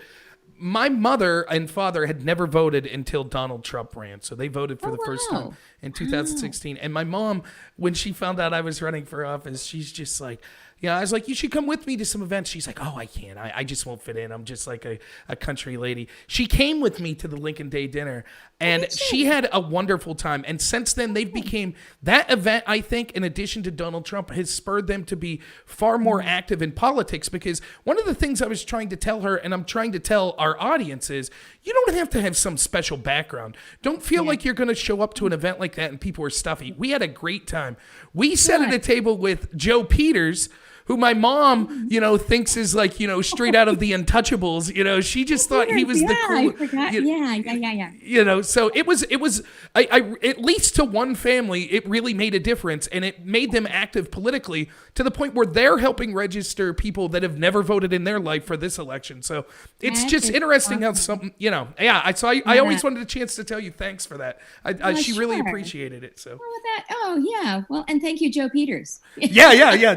Joe. And there's a character like if you want to sit down and have an interesting conversation with someone, that's a great character. There's a few stories there. That's for sure. Todd? Yes, I put the hat on here for a couple of reasons. Does that say? I can't quite read it. It starts with OH. It's small type. Oh no. Ends with IO. OH. IO. Oh yeah. Okay. So we let you have it. Okay. We were very fortunate to come away with a win on Saturday. Okay, in Happy Valley. Okay. So the reason I share that with you is apparently friends in Ohio are trying to deliver the state of Ohio outside of Tioga, Franklin, and Hamilton counties, right? That are normally Democratic strongholds. But that's why I wanted to share that with you from Ohio. And then as you're trying to work, of course, to deliver Pennsylvania for Donald Trump. Yes. As we talked about earlier at the outset, we have gone across this state side to side, top to bottom. And what we're hearing throughout the entire day is voter turnout numbers that are historic in nature. Are you seeing the same thing in Center County? I am. And I expect it to be really heavy tomorrow. We have a lot of people, a lot more than I expected, a lot more Republicans than I expected. I haven't looked at the numbers in the past couple of days, but a lot more Republicans have in fact voted early, more than they thought. And then people are just energized, and we're getting out the Amish vote. That's a huge addition to what we've had in the past. It's kind of like you hear a lot of the Amish people in Amish communities where they are now even putting Donald Trump on their buggies and stuff like that. So the university is kind of an interesting component this time. Of course, with COVID, we don't have as many students for one. And then secondly, they are not energized to go out and vote for Biden. I'm probably like you have found in other university cities that, they were Bernie people and they forever feel like Bernie got kind of burned. And so they're mad at Biden, have no energy to vote for Biden, and they just really don't care. And in the primary, it was interesting because Bernie got like a third of what Biden got, which is quite a bit for a guy who had already dropped out of the race, right? That he still got that many votes. So that is the other thing that the COVID has really changed a lot of students' attitudes. So the students are angry. They are angry at the town because many of the town people around the university, this is the state college proper, see them as super spreaders, and that we were just fine before the students came back and brought back COVID. So there's sort of hostility there. And then, of course, the university continues to lock them down and are very punitive about how they're treating these kids. And if they're out partying or if there are groups too many, they're fining them. Kids have been sent home and said, yeah, you're out of here. You broke a COVID rule. And so they're very frustrated. So that's an interesting component. And there's also a pretty heavy Trump allegiance on campus, which most of them won't admit. But it's been amazing how many college students this evening, when I was at headquarters, just as I was getting ready to close, there's a young guy who called, and do you have any Trump signs? Yes, we have a few left. And so he came up, and he was a Penn State senior. He and some friends just wanted to go out and put a whole bunch of Trump signs around. So I didn't ask any more questions. Yeah. Putting them around. It's like Chris Forshee said earlier in the show, in between 6:30 and 7. He said he's looking at one of the high rises where the kids stay, and he said you can see it's like a checkerboard of Trump signs. Yes, and there's flags in the windows, and this is even when they're afraid to really say anything. I mean, it's kind of, we have our high school is the same way. Nobody wants to talk about who they're supporting for president because that is again taboo to do that, and you face some repercussions. But it is interesting to see that Penn State factor is less students angry at the university. Oh, I know what I was going to tell you. I know. So it was really, there's a gentleman named Steve Yetsko who is running in the 77th against Scott Conklin. So looking like a pretty good chance of taking that away from Scott, which is a wonderful thing. But anyway, he's a great guy, Penn State grad, and just, everybody's buddy, and what you see is who he really is. So he's found out that his opponent was going to the frats and talking to them, getting out the vote. And he goes, well, I can do that too. So he started going, and, the guys were like, I can't believe, it's like we're out of lockdown all the time. And they like do this, and they have these rules and laws. And then we can't do anything, and they tell us what to do all the time. And so Steve was like, hey, baby, you're living socialism. And so it was really great. So he pointed that out, that this is a taste of socialism. You may not have read about it in the classroom or a textbook, but this is what it feels like. So then he registered 100 frat boys. So that's amazing. A Republican, and they're voting for him. Well, let me say to our audience, for those of you that maybe aren't familiar with the unique way that Pennsylvania is set up, many of the people we've been talking through today are from deep red counties. But Center County is a little different, correct? Because of State College. In 2016, just roughly, how did Center County go in the presidential election between Trump and Hillary? It's really pretty amazing. We were 1,700 votes away from it being red. Wow. 1,700. That was it. So, you don't want to feel like anything like a sure thing, but it really, it feels good. I mean, 1,700 is really pretty easy to do. And I think that this isn't any small story. I think this could be a bellwether for places that have universities all over the country where I think they're just taking for granted, young people are going to vote Democrat. But I think you're right. And this is an area that I think, as Carlos said, with you inviting the young Republicans for free to come to the Lincoln Day dinner, I think that you're doing a great job leading the way to understand that we need to be reaching out to young people because they are the future of the Republican Party. Absolutely. And the other thing that has, and it really, one of the really fun parts has been that it's organic, and that people say, hey, can we do this? So we started these pop-up rallies pretty up early on where, and so a lady kind of goes, hey, Chris, can we do this? And sends me a picture from Facebook or whatever. And so absolutely. So I set up the Facebook page, and, I want it safe. And I just want it an hour, rerun in, rerun out, and I want it private, so the left doesn't know where we're going to be and how we're going to, how long or anything like that. So that has turned out to be just the best organic, and we have college kids and a lot of high school kids. That is the other thing that I've seen, is that they come into headquarters with their parents or whatever, and these are Trump women, young women in high school who are, it's like, I'm going to start, a Republican club in high school. We have to have a voice. So it is just, I said, well, because that's where it needs to start. Right. They need to start it. It needs to be organic and start there. I said, but I'll support you. We'll do whatever we can to support. So that's awesome. So you can ask Carlos, just real quick. I've been saying for a long, long time, the message we have for young people is this: we're the party of fun. We're not the ones screaming at the sky. We're not the ones walking around perpetually miserable looking to be offended. Yeah. We could joke. We could have fun. We're forgiving. We're not going to punish you for something dumb you tweeted when you were 14. That's not who we are. And I think that it's really going to start showing. State College, to me, is a great example of that. You lock down these kids. That's what the extreme left is doing, locking them down and treating them like garbage. That's not what we're about. We understand their importance. Yeah. Yeah. And so, Chris? Yes. I'm sorry. Yes. I'm sorry. I interrupted you. Go ahead. That's okay. No, I was just going to say there are kids who have looked forward to coming to Penn State all their lives. Yep.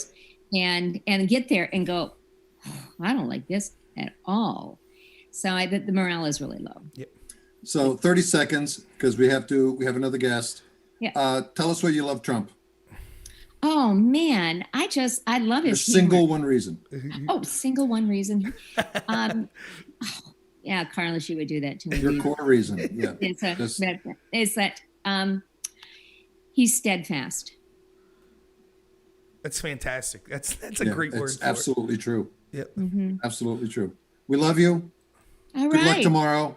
Thank you. We'll talk soon. Thank you for coming on. Oh, certainly. Thank you for doing this. Oh, no, our Great pleasure. fun. Yeah, great fun. Great idea. So, Thank you very much. Alrighty, thank you. All right. Can't wait to talk to you soon. Good night. Alrighty, good seeing you. Yep. Bye-bye. Awesome. Okay, so the next call is Gabe Campana, and it's a call. So I'm going to get off of Zoom, and I'll call Gabe. Then I'll conference you in, and then you call. All right, Todd. Okay. We got this set up. So remember just to mute. You and I can banter for a minute till he Right. calls me. Remember just to mute before. But yeah, I mean, what do you think about that story? I mean, that's two guests from Center County that have told us of kind of the outpouring of support we're seeing from college students for Trump. Like, that's really amazing. It's the first I'm hearing about it. Yeah, and Rob, that's not a good sign for the Democrats No. because they are counting on the younger millennial and younger Gen Z, right? Yeah. To carry them to victory. And at least what we're hearing anecdotally is not a good indicator for Democrat turnout. Yeah, and I've been, like I said there to Chris and to Carlos, like this is something that I've been pushing for a long time, is that the Republican Party needs to start outreaching to young people. We're the party of fun. We're not the party trying to punish you going through your past. I mean, at some point, what is it going to be like to grow up in this progressive establishment where you have to worry about everyone's preferred pronouns and not saying the wrong word at the wrong time, and all popular entertainment being scrutinized with a fine-tooth comb to go through if it said anything offensive? That's a terrible way to live. And so I'm glad we're reaching out. All right, the call's coming through, so I'll mute here and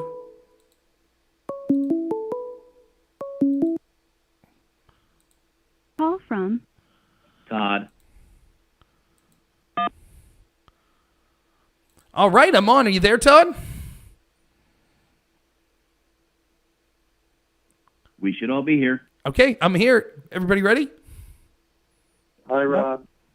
How's it going? For our audience, I'd like to introduce you to former Williamsport Mayor Gabe Campana, who is the longest-serving public servant from the Republican side that's living right now in Lycoming County. Welcome, Gabe Campana, my friend. And, Thank you. Rob Noor is here, as is Todd Bartlett. And I guess the first thing I'd like to be able to ask you is, how are you doing? I'm doing terrific. I'm working in the private sector. I'm still following Williamsport politics, concerned about a few things, but we won't have to talk about that tonight. Most importantly, I'd like to speak about this presidential election. So the question that I have for you, the very first question is the following. You had to be the first state, right? The very first state politician on the state side, not the federal side, on the state side to support the president. Is that correct? Yes, I did. Can you tell us why? There was, well, because of many reasons, and I just wanted to say that there was ramifications by doing that, and I knew that ahead of time because when I was in office, we made tough decisions, and I believe the leaders do that, and that's one of the reasons why I supported Trump. But the leftist media roasted me, and they continued to do that during my tenure just because I supported a Republican presidential nominee. But I'll tell you why I supported Donald Trump and why I support him now. And when I think about this, Trump is the only choice. First of all, he's pro-life, not pro-death. He's pro-family. You look at his economic record, he has followed through. He's the type of guy that I admire. He gets things done. lowest unemployment for whites, blacks, Latinos in decades, pro-Second Amendment, pro-energy independent, and that is very, very important for Pennsylvania because of fracking. It's created so many jobs, we cannot afford to lose those jobs. Law and order. And there's another reason why I support this gentleman, because if I may I read a couple quotes, Carlos? To you? Sure. And unlike one of the candidates that's running for president that does not quote the sources, I'm going to do that tonight. And may I question you? I'm going to throw this quote out, and if you can tell me who actually said this. America will never be destroyed from the outside. If we lose our freedom, it will be because we have destroyed ourselves from within. Can anybody tell me who made this statement? Was it Jefferson? Abraham Lincoln. Oh, it's Lincoln. Okay. Abraham Lincoln. You were very, very close. And then there's another quote I'd like to say. This was in 1961. I think this will be a little bit easier for the listeners. We do not have to destroy America with missiles. America will destroy itself from within. And that was Khrushchev back in 1961. Carlos, my friends, we are on the brink of socialism. Especially if Donald Trump loses tomorrow, you're going to have a nation that be controlled by AOC and Nancy Pelosi. And their policy is talking about the new Green Deal, destroying our economy. It's just horrendous, and it's very, very frightening, and it's very, very important for rural Pennsylvania to go out and vote. I've noticed that the Democratic Party, and I'll have to compliment them, the local Democratic Party has put a lot of advertisements out there, because from what I've been reading, Trump won approximately 70% of the votes in rural Pennsylvania. That put him over the top. And if somehow Democrats come out tomorrow and shorten that victory from 2016 with the amount of votes that the Republicans came out, there's a possibility that the lack of votes from Republicans could turn Pennsylvania into a blue state. We can't afford to lose that, because if he loses Pennsylvania, from what I've been reading, it will not be good for Donald Trump and the Republican Party or the nation. Right. I totally agree. And I was going to say real quick, inspired by your quote. Yep. This is one of my favorite quotes that I actually have saved in my computer. I read all the time. And it has to do with the people we see. I say this all the time. We could not survive our leaders that despise our country. And this is from Marcus Tullius Cicero, way back in the Roman times. He says, a nation can survive its fools and even the ambitious, but it cannot survive treason from within. An enemy at the gates is less formidable, for he is known and carries his banner openly. But the traitor moves amongst those within the gate freely, his sly whispers rustling through the alleys, heard in the very halls of government itself. It sends chills up my spine when we see the mobs right now that are being supported by people in halls of government that seek to say how evil our country and how racist it is. So your quotes reminded me exactly of that, and I wanted to see what you thought about that quote. Oh, I think it's meaningful. It's apropos for where we are right now in this country. There's people that despise the flag. I mean, I understand. This is just my feeling. I feel like people have the right to protest. I've done it before for certain things that I have felt, but it should be done in a professional, a mannerly fashion. Kneeling and disrespecting the flag, especially, no offense here, but this is Gabe Campana. I say it as it is, and this is one of the reasons why I admired Trump. I had a few people when I was in office, they used to call me Mini Trump, and I took that as a compliment. Yeah. But you have some of these athletes that are making millions. This is my feeling. They're making millions and millions of dollars living here in the United States, but some of them chastise our and it's ties, in my feeling, the service people, the men and women that defend this country, and the police that keep us safe from day to day, they should be ashamed of themselves. And I don't believe it should be done in that type of fashion. You know, let people play football and let them watch the games. It shouldn't be a political forum. And I won't say any more about that, but I stand side by side with Trump when it comes to that, and it's not a race issue whatsoever, okay? Let the guys play the football and let the people watch the games, and hopefully this virus, things will get a little bit better and more of us can go to sporting events. In a non-political question, who's cooler, Roman Gabriel or Terry Bradshaw? I'm going to have to say Roman Gabriel because that's my name. And actually, I became a Ram fan when I was 5 years old. My mother told me that there was a quarterback named Roman Gabriel. And I've been a Rams fan since 1969. So, Rob. Well, let's leave Todd.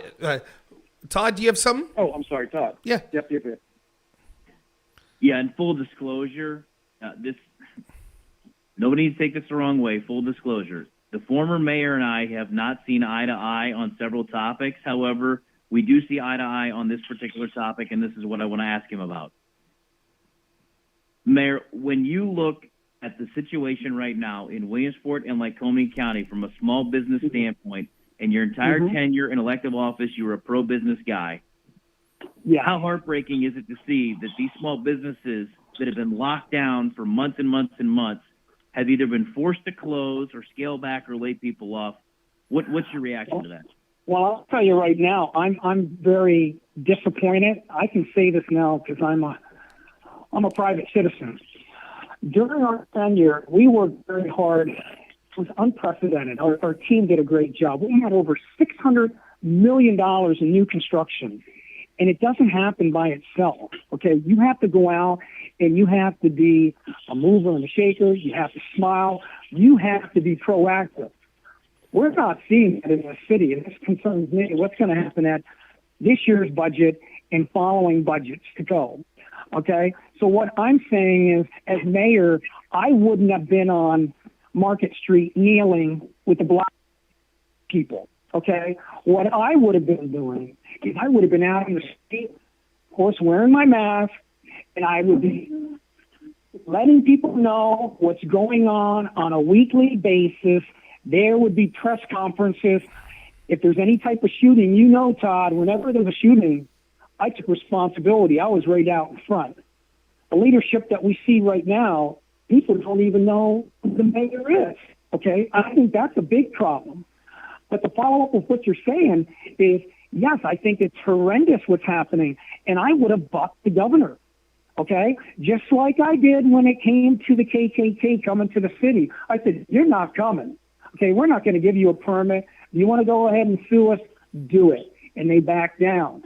So it's very disappointing to see that, but I think that there could be a little bit more energy from the CEO of the city during a time like this because people are suffering. And you're right, businesses are hurting. But at the same time, you don't put your hands up and say, all right, there's a pandemic here. We're not going to try to bring additional businesses in. I don't see it. I've spoken to Joe Girardi. I've spoken to him about, you see any projects happening? No, there's nothing going on. So I think that there has to be, it's a little bit of a handicap because you have a pandemic, but still, there's other areas that are still surviving and they're still bringing businesses in, and I think the city needs to be a little bit more aggressive in that. Gabe, as a brief follow-up to that, and then I'll defer my time to Carlos and Rob. Just a brief follow-up. Do you feel like the current administration, because they have a governor that's of their same party in leadership and giving most of the direction and the guidance, makes it easier to kind of punt on some of these decisions? Absolutely. But here's the other thing. Are you aware that there aren't too many people working in City Hall right now? Now, if Gabe Campana would have operated this way, you would see it in the Sun Gazette. You would see me in the media, from the leftist media, and they would have tortured me. Right. Okay. Neglect. They should go. The people should go to work. I personally, like, we closed. Why didn't we open up our swimming pool? We spent over $1 million when I was mayor making a beautiful swimming pool. It didn't open this summer, so our kids did not have that quality of life activity. But why did Loyal Sock Township open up their pool? Okay. Because so they're not scared I of think Loyal there's an impact. Excuse me? Right. They're not scared of Loyal Sock. Yeah, they're not scared. So you do what you have to do. You know, my feeling is, yes, I think that there is some type of influence by the Democratic governor, but I think the current mayor has the same type of philosophy as this person, that you close up shop. Well, you can't do that. You're affecting people's lives, their livelihood. People are really hurting out there. So my style is a little bit different. Todd, it's nice to be on the same side for once with you. So, Carlos, Rob, let me follow up on that real quick. Sure. If the mayor would be kind enough to go on record with us, if the Secretary of Health and Governor wanted any insight into me, should they have asked you about how challenging I can be asking questions? Should they have asked you first? Of course they would. They asked me? Are you being sarcastic here? Sarcastic, yeah. Okay. No, that's your right. Okay, no, that's your right. That's your right as a citizen, and I understand where you're coming from right now in regards to your history. You and I don't always agree, but I can say this: I do respect you because you're out there, and hopefully you felt that way about me. We had 24 years of public service. We did our best. We felt like we did a lot of good things. Did we make a couple of mistakes along the way? Yeah, of course. You're going to do that. I'm only human. But no one can question my heart and how I love the city during my time. Plus, there's a second thing where you guys see eye to eye, and that's Myrtle Beach. I digress, though. Tell us, being the longest tenured Republican servant in the county, tell us how you became a Republican. I mean, you were like Roman Gabriel. You know, you were cool. You walked around with shorts. You cruised the church. You know, come on, I know this. I became We have 5 minutes. I became a Republican back in 1980 because of Ronald Reagan. We needed a strong man, just like we have a strong man in office right now. We needed a person that had guts, that was willing to make tough decisions and stick by them. And because of the core family values with being pro-life and Second Amendment and all government, that's the reason why I became a Republican, and I will always be a Republican. Low taxes. Fantastic. Tell us what you expect tomorrow, and then a final question from Rob. I believe President Trump will prevail, and I think he's going to surprise a lot of people because the media, what they did back in 2016, I think it's going to be a repeat of 2016. I don't believe all the polling. I believe that the Republicans' support for Trump is underpolled. Some people just don't want to answer questions, you know, and the media wants to start trouble. You know, they've been against this guy since day one, and I can relate to some of those feelings as well as what Trump went through. So I believe for our nation's sake, everyone has to come out and they need to support President Trump. Let me ask you this. As a former mayor, you've no doubt dealt with people that were your constituents that maybe didn't agree with you eye to eye politically, so you probably Democrats. What would your message be to traditional Democrats as to why it would be in their best interest to vote for Trump and the Republican Party tomorrow because the Democratic Party is becoming so radical? Okay, what I would say to them, take a look at the record. Before this pandemic, we had historically low unemployment for everybody. And that's one of the reasons why I supported Trump, because he was a businessman and he's been successful and You know, the media wants to criticize. They want to look at one minute thing and they want to make a big deal out of it. I would say, look where we came in the last 4 years and look where this country could go. Okay. Look at these crazy ideas. Your taxes are going to go up. Unemployment's going to increase. This recovery from the pandemic, I believe we're going to head towards a depression. Everyone's going to hurt. Okay. We can't afford to take that risk. We have to ask ourselves, before this pandemic, were we better off now than what we were 4 years ago? And I would say, yes, we were. Okay. And we're going to get through this. And this is where I'm a little disappointed with some of the lack of leadership in the city. People need to hear that. They need to hear, you know what? We're going to be okay. We're going to get through this. This is a tough period. But because of the strength and the challenges that this nation has gone through its history, we're strong people. Okay. And I think that's what the president's been saying all along. You know, we're not going to talk about, because I had to deal with some of these personalities, doom and gloom people. You're not going to bring businesses in if you say the sky's falling. And I think that's what we have to tell our Democratic friends. Listen, especially the Reagan Democrats, you got to go out and you have to vote for President Trump, because the alternative is going to be a disaster. And once this happens, a lot of damage can occur in the next 4 years, and we can't afford that. We got to Awesome. go. Well said. I love Okay. you. Thank you for coming on. Sure, You're the my best. pleasure. Thank you for your service. Thank you so much. Bye-bye. All right. See you. Rob? Yes. Rob? Yep, I hear you. It's going to be the second. I'm going to call Jason Fitzgerald now and Todd, and we're going to do a call. And then at 10:30, it's U.S. Representative G.T. Thompson. Awesome. Coming in on Zoom, okay? All right, I'll hang up Okay. right now. Take your call We'll in be a right second. back. Yep, bye. All right, so understand for our audience here. What a show, Rob.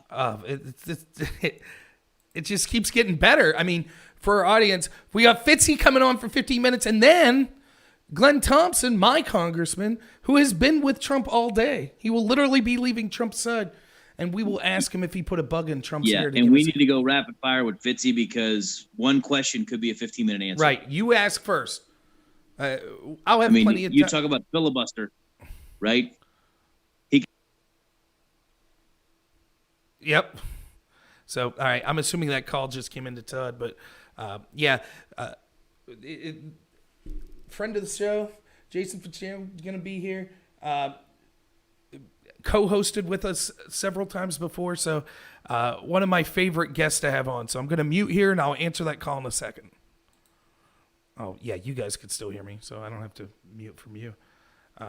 Yeah, this is awesome. I'm still feeling full of energy, though it'll be that third stretch in the last 8 hours, so we'll see how it goes. But here comes the call.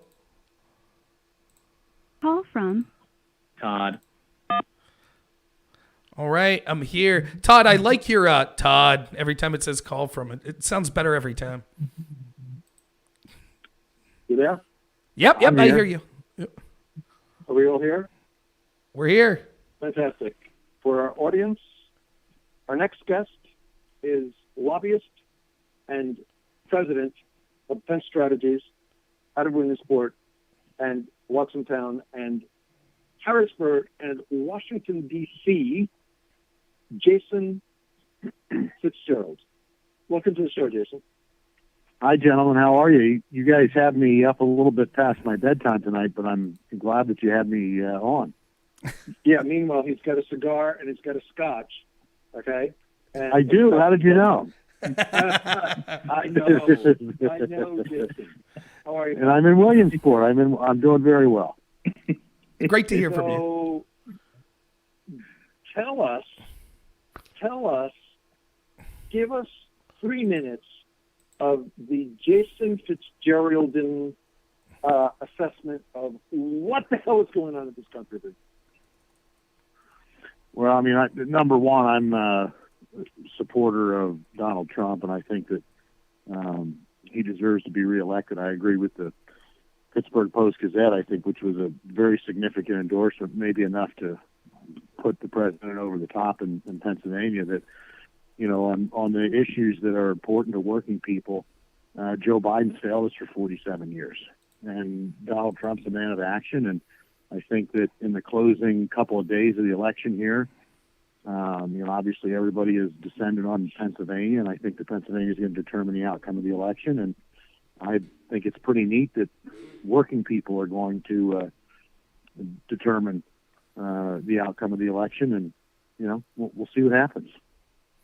I'm going to defer to Todd because I know he would love to get your opinion on some stories he broke today. So go ahead, Todd. Fitzy, are you in the know right now on everything that's broken today and on this show? I am not. I have to be honest. I have literally been writing grants all day, and then I did my civic duty to the Republican Party and delivered sets of Republican yard signs, the 2 precincts, and I have not been online except to submit grant applications all day. So I'm hearing whatever you're telling me for the first time. Okay, Carlos, can you give him the 60-second snapshot of the No, two stories? you do it. You do it. All right, here we go.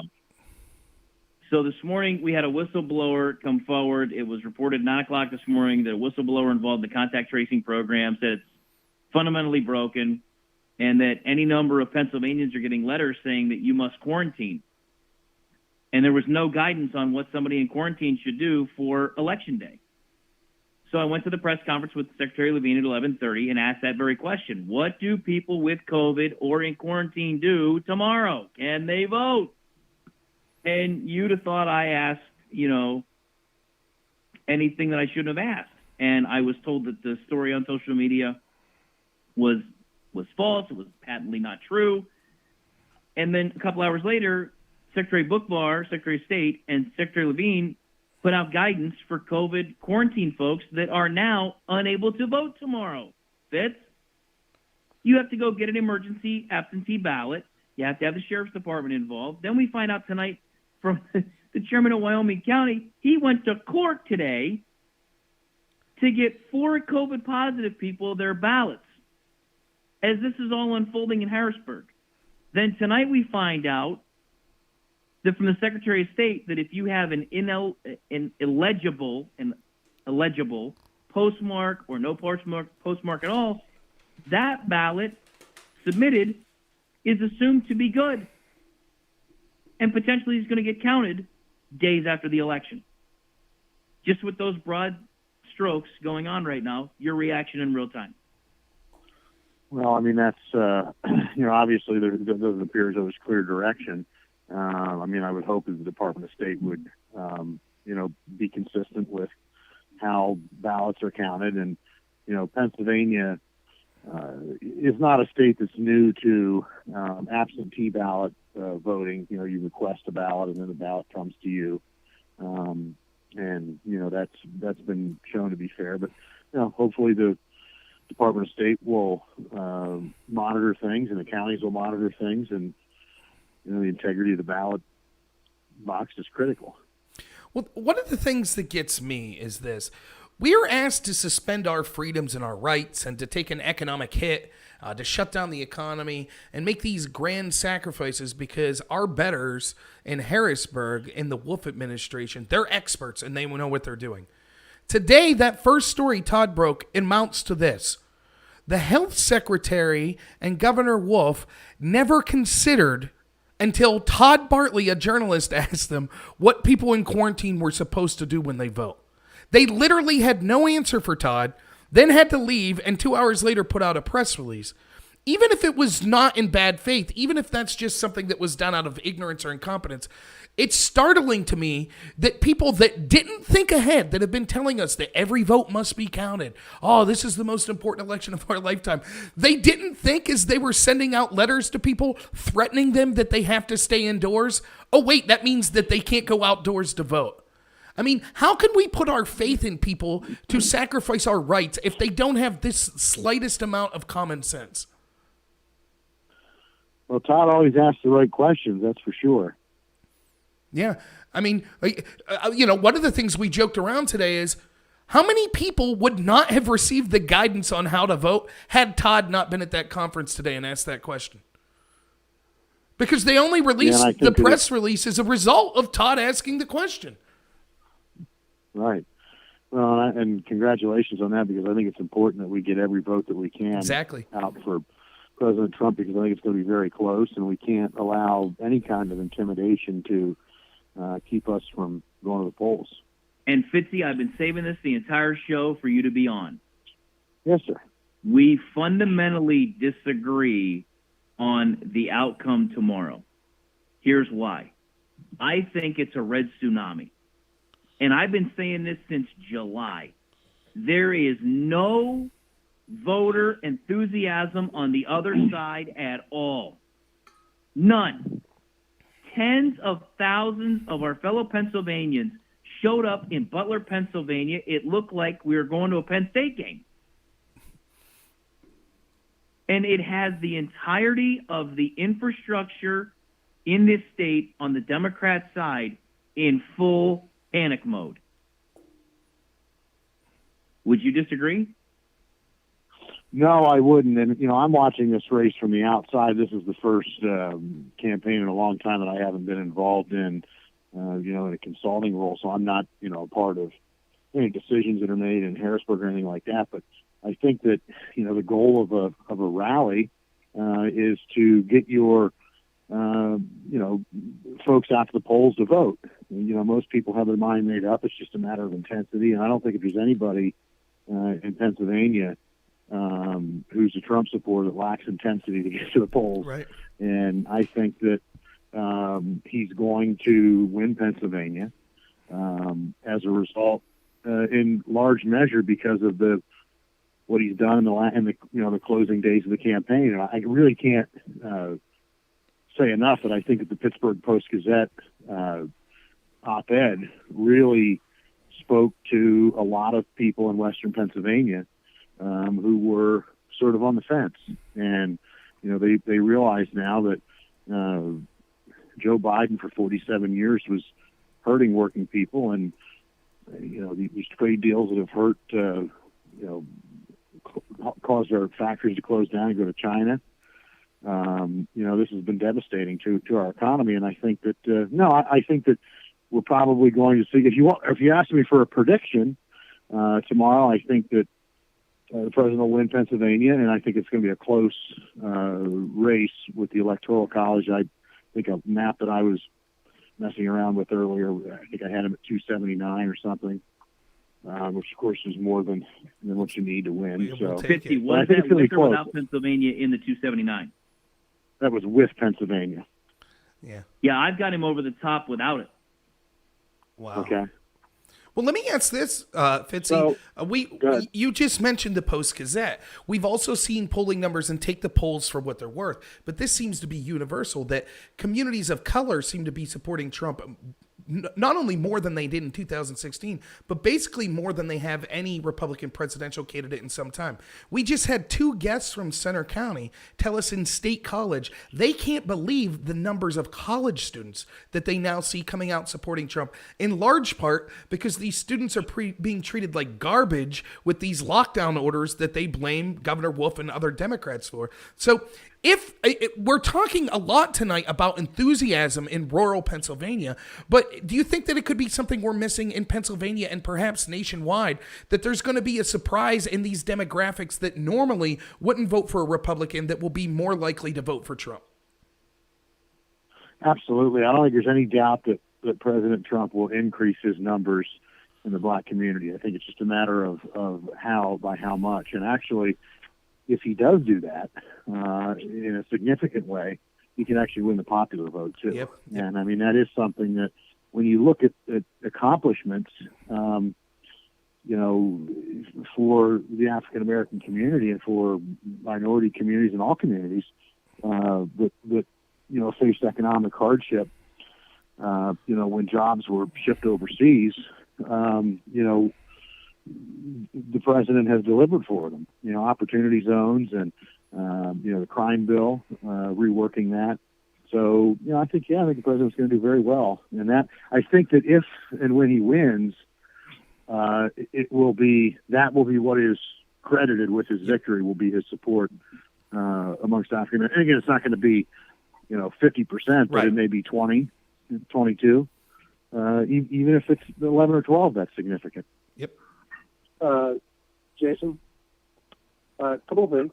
First of all, I don't know if you heard today that Joe Concha, who's a media analyst on Twitter, just posted that Omarosa is backing Biden. So that means he's going to lose, right? But I didn't hear that. In all seriousness, what's your take on the polling? I think that there's probably two things that are creating the polls to be off a little bit. One is I think that they're undersampling. Republicans are oversampling Democrats based on they're not taking into consideration the intensity of the Trump supporters. I also think that there's a hesitancy amongst many people that are Trump supporters or Republicans to answer polling questions. They don't want to, identify themselves as Trump supporters, and you shouldn't have to worry about this in this country, but have, negative repercussions at, the place of employment or that kind of thing. There's been it's been demonstrated that, there is a tendency of Trump supporters to not want to answer polls. So, and you look at some of the polls that have taken those things into consideration, it's a lot tighter. We have final question, Rob. Yeah, I just wanted to say thanks for being here. And if you could give just a 30-second pitch, Fitzy, why it's still important, even if we're predicting a Trump victory, for every single one of us to get out and vote tomorrow. I think that it's critical that everybody understands that our economy before this COVID situation was making a strong comeback, that a country that doesn't make things will have no wealth and will have huge unemployment.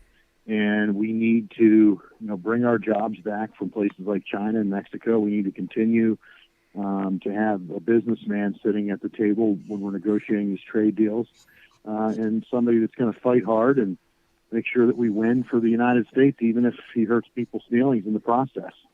And that's what I think that President Trump has done and will continue to do for the next 4 years. And I think if you contrast that with Joe Biden, he's going to continue to do what he's done for 47 years, and that's every time that working people ask him to stand up for them, he says no. So I think it's a pretty clear-cut race if you're, a working-class person in this country. All right. GT's on next. We got to go. We Yep. love you. Thank you for coming on.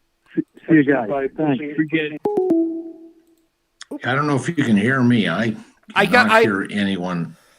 I'm so sorry, Congressman Thompson. We were actually on a phone call with another guest, but I think we're all joining the Zoom call now. So it's a great pleasure.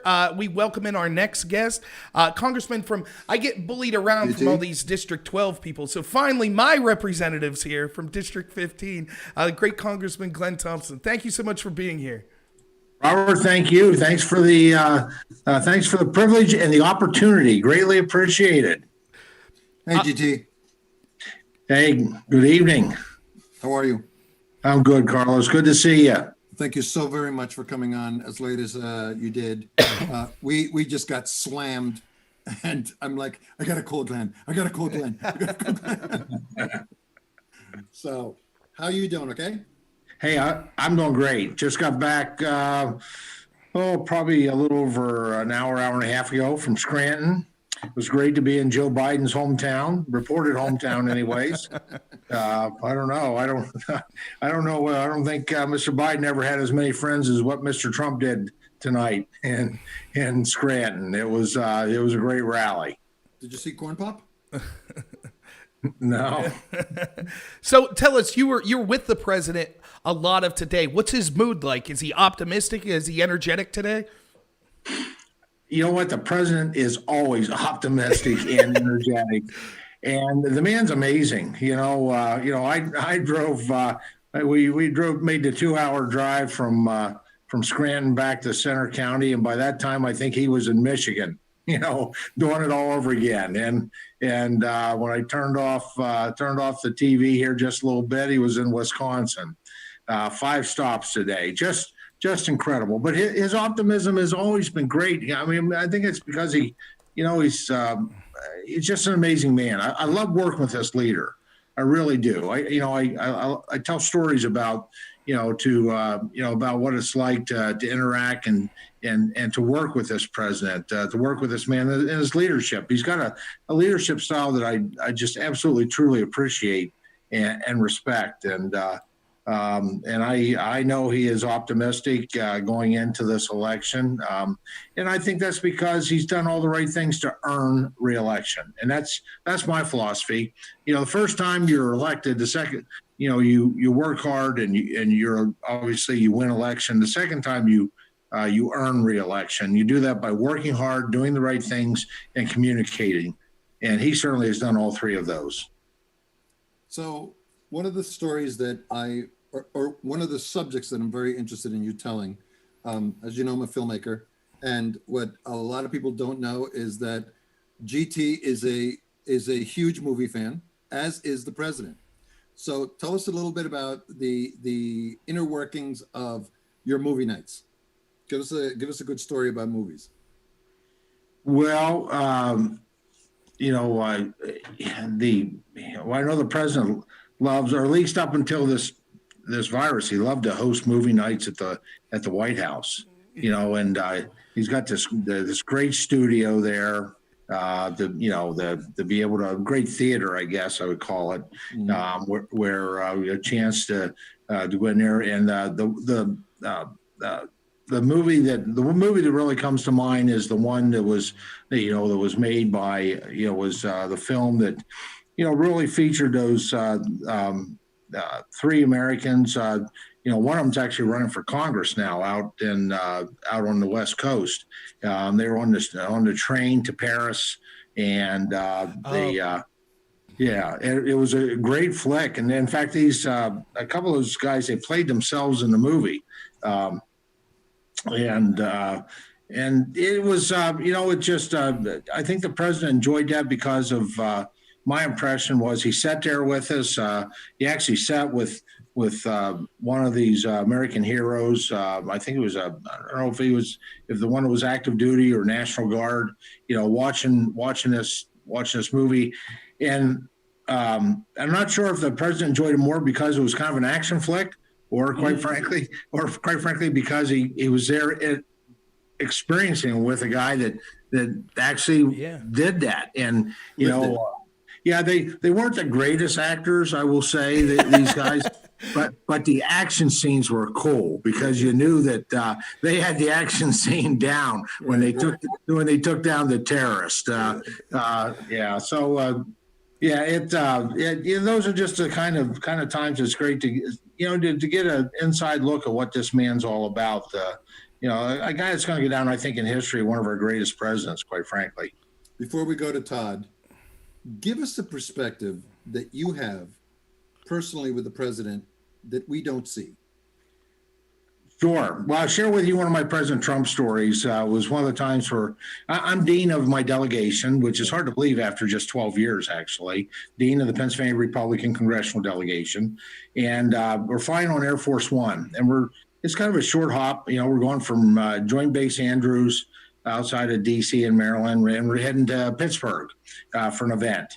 And the president, the president comes up to me at some point during the flight, right before, we're right in transit, and he comes up to me and he says, he gets kind of serious. And he said, I sent a tweet out this morning, and I'm thinking, no kidding. My neighbor used to have chickens, and they had one rooster, and that rooster would wake me up at 4:30 in the morning. And now I just wait for the president's tweet, and then he looks at me, he says these words, I'll never forget it. He says, my staff said it wasn't very helpful, that somehow it just wasn't the best timing. He says, and he looked at me, he said, and what do you think? I'm thinking I'm at 35,000 feet without Yeah, I'm talking to a man, the leader of the world, is surrounded by people with guns, and he wants to know my honest opinion on this tweet. But I only know one way to be, and that's to be honest, right? Because if you always tell the truth, you don't have to ever remember what you told people. It's and that's the way I am. And I looked at the president and I swallowed hard and I said, "Well, Mr. President, it wasn't helpful." And I explained why. We were just about ready to get this deal done, right? And he put out this tweet, and it kind of blew everything up. And and he reflected on that. He thought about it. And he says, "Okay." He says, "You know what? I hadn't thought about it from that perspective." A couple of things I really liked about that in terms of his leadership. Number one, he asked my opinion. And he's kind of famous for that, actually. Even BC, or before the White House, I say BC before Congress, but before he became president, I have a friend that's that came back from Vietnam, went to Penn State, got an engineering degree, went down to Philadelphia, built this huge heating, ventilation, air conditioning business, right? Engineering design, and he lives in my hometown now here in Howard, Pennsylvania, metropolis of Howard, 900 people, one red light, right? I live in the suburbs. Well, this guy lives in the suburbs too of that. And he talked about how he'd get calls at 10:30, 11 o'clock, 11:30 at night, and, from Donald Trump, and, being concerned about the details of the engineering and wanting to know and have assurances that in the casinos, the businesses that he was building, that it was going to be adequate. And so, the fact that, so he's got a reputation for that. And I appreciate that. Number one, he asked my opinion. Number two, he really reflected. He discerned about what I shared with him. It was one of those, and these people, there are some people that they're going to ask your opinion, but they're on to the next person before you even get it out of your mouth. He really cares. He seeks your input in his decisions. And then the third thing, quite frankly, was he didn't throw me out of his airplane. Todd? I love that story, Todd. Congressman, first of all, thank you for taking the time with us on this election eve. I have to ask you, after telling that story, the narrative has been Donald Trump's a big city guy, right? He's from New York, rough and tumble kind of guy. But for those in the rural T here in central Pennsylvania, right, and that come from the agrarian, if you will, part of the state, it seems to me that he has an affinity for those that have toiled in the soil, if you will, especially for the farmers. Is that an accurate assessment in your experience with him? Oh, I think it's a perfectly accurate. I mean, he has an affinity for people that get their hands dirty. The folks who and he's a smart man. He recognizes it's those of us who live in rural America, it's the work that rural Americans do, right? I like to say without a robust rural America, people in the cities are going to wake up in the cold, dark, and hungry, because we not just provide the food, Todd, like you reflected on agriculture, we provide the energy. We provide, the fabric for the fiber for clothing. We provide the building materials. And yeah, he gets it. And I think that, what he really gets is that, that we have been ignored, as the cities continue to grow in size and therefore influence, more members of Congress are from urban centers just because it's based on population. And we have seen an attrition. Our number one export for some time has been our young people, that we raise our kids, we make sure they have access to great educations, whether it's 4 years or quite frankly, career and technical education. I'm a big fan of the trades. I lead the nation on career and technical education. I think that's, but whatever it is, and a lot of times our kids go off and they go to the urban centers seeking greater opportunity. And we've been ignored. We've been kind of left behind. But Donald Trump doesn't do that. One of the things I love about him, and again, it's anecdotal, but that the renegotiation of NAFTA that was a big deal. I mean, a lot of my staff are not as old as NAFTA, right? And it was totally outdated. And he renegotiated, threw NAFTA out, USMCA. I don't know if you realize it or not, but the last thing that he held on signing till he put his name on USMCA had to do with milk and dairy prices. And the fact that Canada was taking advantage of us, that Canada was implementing, they created this false class 6, class 7 milk, which really was just designed to prevent our milk from being sold into Canada, which was an important market for us, obviously. And so, but he wouldn't agree to USMCA until that was done. And then the China deal, and most folks don't know this, the last footnote that happened with the China deal before he signed off on that was hardwoods. And quite frankly, Pennsylvania, we're the number one exporter of hardwoods. My congressional district has the most valuable hardwoods in the world with the hardwood cherry that we have up in northwestern, north central Pennsylvania. So, when was the last time you were at a political rally before Donald Trump where, and he's famous for his chants, right? We'll always remember these, build the wall, lock her up. Yep. Just go on and on, right? But what ones that I'm hearing now, and I've been with the president at a lot of rallies, is "We love you." I've never heard that. I've never heard that at a political rally, and people are sincere about it because Todd, is like you were talking. He connects with people. He knows, and it's two truisms that I found in politics. Number one, no one's going to vote for you unless they, unless they know you, right? And then secondly, they're really not going to vote for you until they know that you're like them. And this is a guy that, has led an amazing life, very successful, more successful than any of us are ever going to be probably. And yet he connects with them. He absolutely connects with them because because at a gut level, he understands people.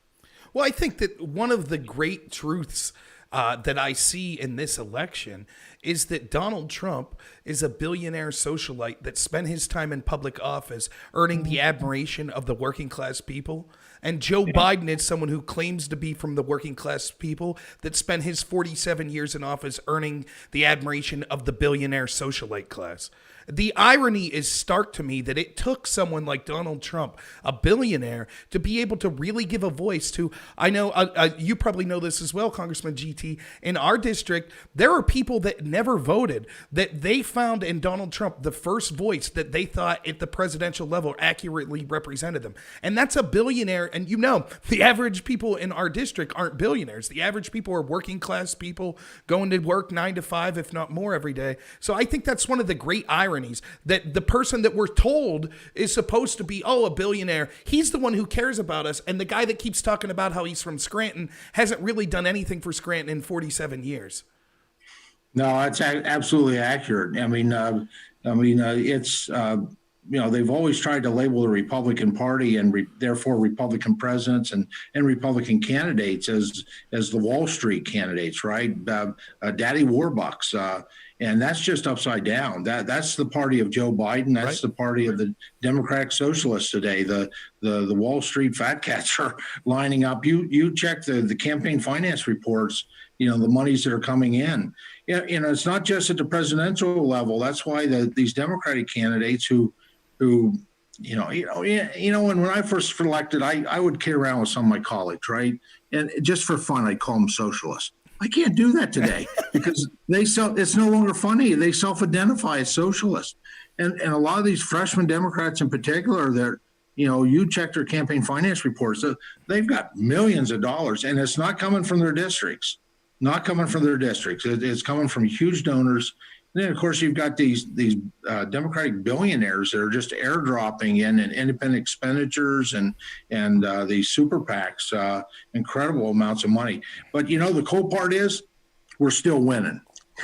We are still winning because, because whether it's for president, whether it's Congress, whether it's House or Senate, whether it's state House or state Senate, You know, the first quality when it comes to a winning campaign is a quality candidate. And we got them. You know, I served on a recruitment team with the NRCC. And of course, as dean in Pennsylvania of the delegation, I worked hard to make sure that we had people like Sean Parnell and Jim Bognat and Lisa Schiller and Kathy Barnett. You know, there's and more. You know, we've got 18 seats in Pennsylvania. We've got 9 incumbents. They're all 9 doing well. They're great individuals. They're earning re-election. And we have 9 what I call majority maker candidates, and they're quality individuals, and that's where it starts. And we have that up and down the ticket. Obviously, the president's a great role model for that. I don't think I would probably use the same words or the same tweets or perhaps the name calling that the president does. But you know what? I didn't grow up as a New York City street kid. You know, I grew up in central Pennsylvania. And, you know, quite frankly, if I used some of those words, my arm would be bruised. My wife would be correcting my language. But that's not what I like about President Donald Trump as president. I like his leadership. I like the fact that he sets goals and he delivers. He gets things done. He makes promises and then he delivers promises. And, you know, and I love the fact that he cares about all Americans. He does. He's not focused just on rural America. What he has done, and I've been proud to support him and work with him with what he's done for those who are struggling in Democrat-controlled inner cities. You know, whether it's been safety, whether it's been responses to these riots and protests, you know, whether it's been people that have been unfortunately incarcerated because of people like Joe Biden, where, you know, you got 3 strikes and you're out when it came to nonviolent offenses. Whether it was lifting people up, I appreciate my work with him and his support for my career and technical education work, which really restored ladders and rungs and a ladder of opportunities. Those things were good for every American, and that's what I like about this guy as well. He doesn't have his special ones. He really focuses on. He cares about all Americans. Totally agree. If no one else has a question, I have another. I wanted to do a follow-up on his leadership style. Congressman Thompson, I mean, you've seen the foreign policy, right? And one of the biggest fallacies from the left is our standing in the world. Well, I remember one night where General Mattis said, let fly with 100 missiles into Syria and Bashar al-Assad. And if memory serves, we haven't heard a peep out of him or pretty much anybody else since then, because they know if you pop out of the mole hole, he's going to whack-a-mole you. Absolutely. Yeah. And I got to tell you, as a son of an active duty soldier who's back in the Middle East right now, I mean, when was the last time that you heard the word ISIS? When was the last time you heard the word Al-Qaeda? You know, Syria. I mean, I think that comes down because we've got President Trump is a lot like President Reagan, actually, in terms of he knows that, you know, I think they both know that it's peace through strength. And that means you can't flip-flop. You can't draw pretend red lines and then back off. You know, you got to hold our enemies' feet to the fire, and you've got to show them that it really is, you know, if you want peace, it's peace through strength. And so and then just all the things that he's doing right now with, which is brilliant, actually. Why a previous administration didn't think about securing safety for the people of Israel by starting, you know, one country at a time. And yeah, it's a quilt patch approach, but it's working. It's working. It seems like every couple of weeks we're adding a new country who agrees to, you know, kind of a peaceful existence with Israel. And quite frankly, Israel is one of the few allies that we've had in a very dangerous part of the world. One of the lines in history is Teddy Roosevelt, I believe, said this: "Walk softly, carry a big stick." Am I getting that proper? Okay. Got her. Trump ditched the walking softly, yells at everybody, uses Twitter, and has the big stick. Yeah. Yeah, absolutely. Yeah. So I was going to say, as a congressman, I know District 15, I live here. Not everyone here is a Republican. There are Democrats. And one of the things we've been trying to do today is to reach out to our Democrat friends and make the case why the Republican Party represents those old Democrats that were concerned about the working class. That is the Republican Party now. So as a congressman, can you tell us what you're doing to work for people that maybe didn't vote for you in 2018 that deserve your vote now? Yeah. And how Donald Trump would also represent those Democrats and deserve his vote as well? No, absolutely. Well, it starts with, the very basic premise of safety and security. I mean, he's working hard to make sure that our communities are safe. And I think as a parent, I don't care what your party is, party registration, you want it so that you are confident that your kids will be safe, whether they go outside to play, whether they walk to school when they're in school. And safety and security is something that President Trump has really done a great job of delivering on. And I think that's basic and fundamental. And then beyond that, it's, and then those are certainly things I support as well, whether it's community policing, making sure that we have adequate resources so that we have police officers on the streets in sufficient quantity where they have relationships, right? I mean, life's about relationships, and certainly law and order is about relationships. And it's more about deterring crime. If we can deter crime, that's much better than the time that our police officers have to be there to respond. But they need to respond. Can you imagine a time in the future? And I think these options were obvious right now. For President Trump, it'd be a matter of, if you have somebody that's trying to break into your home, and you dial 911, you want a dispatcher that picks up and immediately dispatches law enforcement to your home, within minutes. And, the other side are looking to defund the police. I think the dispatcher is still going to pick up whenever you dial 911, but it's going to be more like the time when you call for a doctor's appointment and they say, we can squeeze you in the second Tuesday in February. Is it all right if we have a police officer come by your house and we'll send a social service worker with them? It just, I know that's basic, but it's also about opportunity. It's about opportunity, and that's something I have worked on, whether it's the opportunity zones, and those are communities, certainly in our congressional district, my congressional district, throughout Pennsylvania and throughout the country. That's been a great concept. That's brought outside private sector dollars investing into things that are priorities of these communities. What I love about opportunity zones is, there's an incentive for folks to take their capital gains, the profits that they've made, that they would pay huge taxes on. But if they take that and invest that in a place, in a community where they normally wouldn't do that, and they have it there, I think it's for like 7 years, I believe, well, there's zero capital gains. But the cool part of it is it's the local people who decide what the priorities are. It might be connectivity. It could be blight. It could be growing jobs. It could be helping entrepreneurs, somebody who has an American dream to start a business.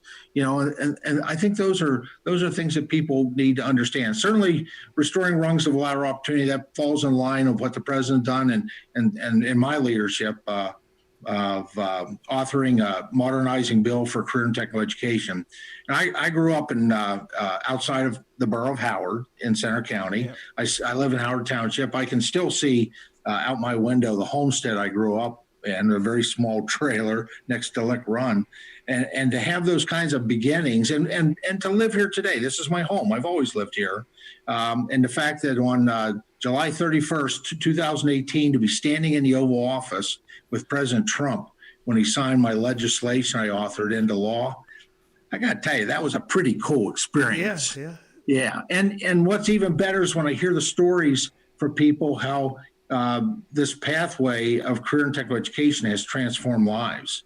It's lifted people up. Their wages have gone up, greater opportunity, promotions, just being able to keep your job whenever technology changes within whatever work that you've done. So those are certainly some of the things out there. And then my role, the president's been very supportive on agriculture. I'm actually a senior member on the House Agriculture Committee. I'm hoping to make a little history. We'll see how tomorrow goes in the 117th Congress. With a little bit of luck here, I've been working hard.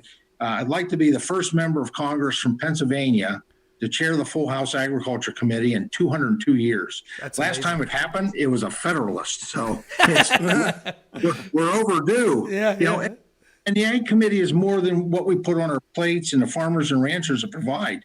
Penn State's only made possible as a land-grant university because of the Agriculture Committee.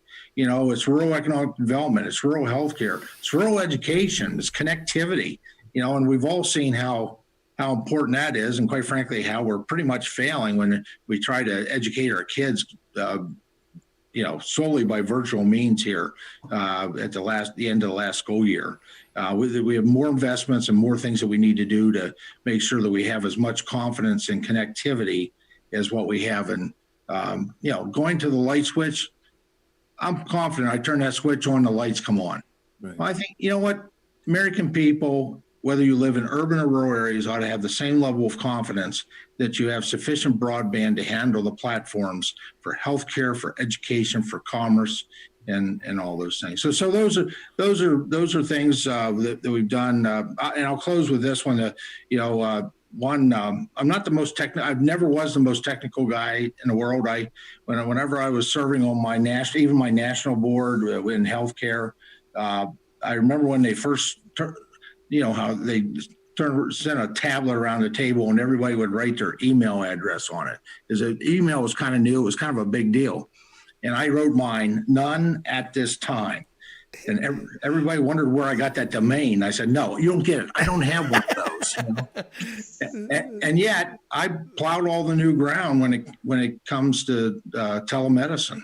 You know, God's got a sense of humor, how he uses people. And for me, it was my son's experience with in the military, where a lot of his buddies committed suicide after they came back from Iraq, one of the deployments. And so I got involved with the Pentagon, and we determined what the Department of Defense could do, but they needed more telemedicine to be able to reach out to more of these warriors, right? And to expand telepsych, but we got involved with all kinds of telehealth, and quite frankly, I did that in partnership with President Obama with the STEP Act, and I did it with President Trump with the VETS Act. We've dramatically expanded telemedicine, and the president talks about that in his rallies about how the VA satisfaction level is like over 90% now of veterans, and part of that is having the flexibility to be able to utilize technology. And we all saw how important telehealth was during this pandemic. Absolutely. So I am proud to say that I was there in the beginning. Mm-hmm. I was there in the Holiday Inn Hotel in Williamsport, Pennsylvania. Yeah. When this unassuming man came in with friendly eyes and a bigger smile, and we chatted. And every year that I've seen you, you've been the same exact guy since the very first day that I met you. That's a huge compliment, in my opinion. Yeah. That being said, walk us through, not the intimateness, but the perspective.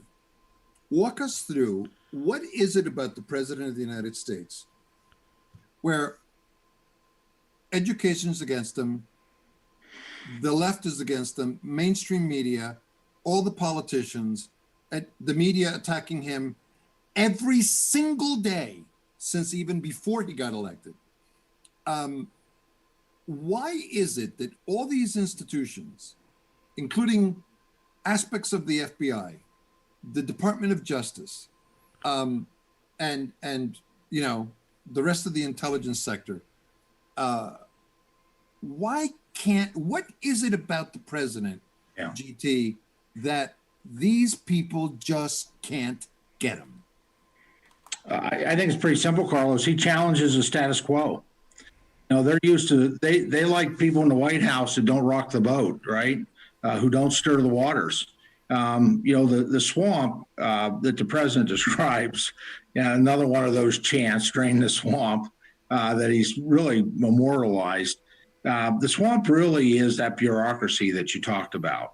You know, it's the it's a lot of the unelected bureaucrats who just love the fact that that they have their own little fiefdoms. They don't have accountability. It doesn't matter what party's in power. These are these are the folks who the career folks who they ride it out among every administration. And normally nobody's rocking their boat, but President Trump's rocking their boat. He is demanding a high level of accountability. He is challenging the status quo. He expects, his focus is not necessarily a smooth running government. It's a government that delivers what the American people deserve to have. Not what the bureaucrats have always done. Just because you've always done it doesn't mean it's the right thing to do. And so he's challenging that. And unfortunately, we've seen it with some of our military leaders too, which I think is really sad. With some of the ones that are now have come out and, that worked with the president, but he challenged them too much. And when he challenges people, I don't think it's meant to. I think what it's meant when he challenges folks, he's challenged them to make them better, to make them do better, to be able to deliver what the American people need. But that makes a lot of folks uncomfortable, and quite frankly, that's where we've seen this tension. And for some, it's a hatred.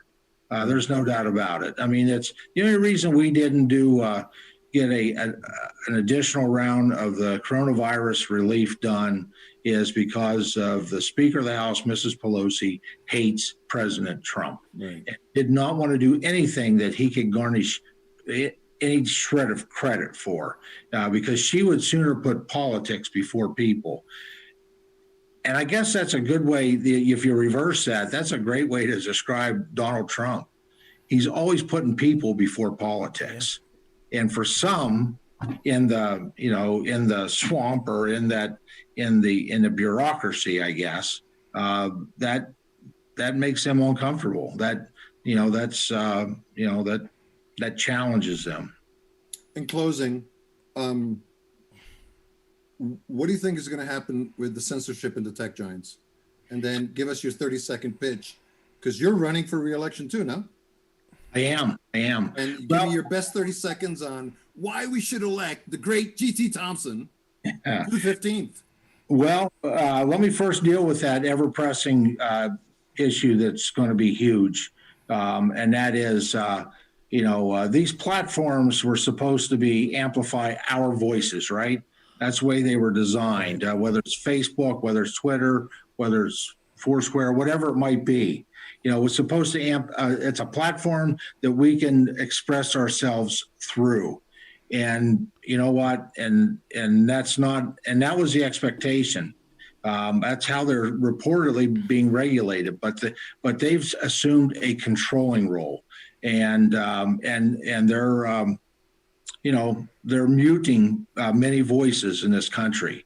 And so I suspect that they're in for a difficult time going forward. I would expect perhaps if they pushed it too far, they may go the way of Ma Bell. I don't know because monopolies are not a good thing in this country. Monopolies never have been. Monopolies create problems. They raise costs, and it's just been evident with the blockings that you've seen of conservative voices. And so I'm not sure in the end what will happen, but I think these folks are in for the owners of these are in for a very difficult time. And and quite frankly, these owners, the buck stops with them. I know they're huge organizations, but somebody's in charge of them. And they are lacking adult supervision at this point, as far as I'm concerned, when you see the abuses are taking place. Yeah, I'm on the ballot for re-election tomorrow for the Pennsylvania 15th Congressional District. I really it's an honor and a privilege to be able to serve the 14 counties, over 11,000 square miles, 24% of the land mass of Pennsylvania that makes up this congressional district. I'd ask for individuals' vote and support to be able to continue to be a leader in whether it's education, whether it's has been in agriculture, whether it's been in telemedicine, all the different places, whether it's been the environment. I lead the nation on abandoned mine reclamation, have chaired the subcommittee in agriculture for watersheds and soils and forestry. I've actually been responsible for the largest carbon sinks in the world, and that's a good, healthy forest. As if we're timbering on a regular basis and have multiple generations of trees, that's the one way you take carbon out of the air, if that's something you're concerned with. Right. And with precision agriculture, we do the same thing with our farmlands. And so those are all things I've led the nation on. We're really, my focus is about serving the families in the congressional district and being a national leader, actually, when it comes to those types of issues that are out there, is to lead on those. And so I really would certainly would appreciate a vote here tomorrow, and look forward to continuing to work and to serve the citizens of the Pennsylvania 15th and, quite frankly, the Commonwealth of Pennsylvania in my leadership positions. Yeah, and I will get to vote for you tomorrow, so I'll be happy to go out and vote. And I would be remiss if I didn't mention this, because the audience asked me to say this. If you talk to President Trump tonight, tell him he's welcome to call into the show at any point. We'll be up until 8 a.m. So, all right, we'll do. Thanks, Glenn. You got anything else, Todd, real quick? Just can't thank you enough after the day that you've had to take the kind of time that you took with us tonight. Joe Biden's been asleep for like 12 hours by now. So we really appreciate it. My pleasure. Thanks, guys. It's a privilege. Thank you very much, Congressman. Have a great day tomorrow. And I hope you're giggling as much as Kamala Harris is right now. All right. We'll see you. All right. Take care. Thank you so much. Yep. See you. Good night. Night. Awesome. I got to say, that was literally unbelievable. I mean, just so the audience knows, he was with Trump all day. He was at the rally. We had 2 sitting U.S. congressmen, 2 former congressmen. Quite the lineup. How many county commissioners, radio personalities? He drove 4.5 hours home from Scranton. Unreal. And did 20. He did 37 minutes. 37 minutes? Yeah, that's. Yep. Or 47 minutes. I think and the privilege was all ours. Yeah, it's astounding. And, he's had a long day. Plus he worked, I'm sure, phone calls, and everyone's at him and everybody else is at him. And, it's election eve. I want to let you know. It's election eve. He's doing 40 minutes with us. It's election eve. I know, it's crazy, right? Not only that, but at 10:30 at night. Yeah. So listen, the thing I wanted to let you know is that the interview that Tom Marino gave us tonight, is the very first media interview that he's done since he left office. That's amazing. He says, and the only reason why he did it was because of us. That's great. Because he loved the fact that we were doing it, and one of the easiest selling points on selling this is that you guys are doing this for 24 hours. Yeah, right. That's what they keep asking us, right? Yeah. So, yeah, and then the darn thing about it is he didn't have any content to talk about, to react to in real time either. Well, I'm sure he was tired. Well, I don't think he was prepared to answer questions on COVID. I think he was more focused on answering questions on the president. But I thought he did great.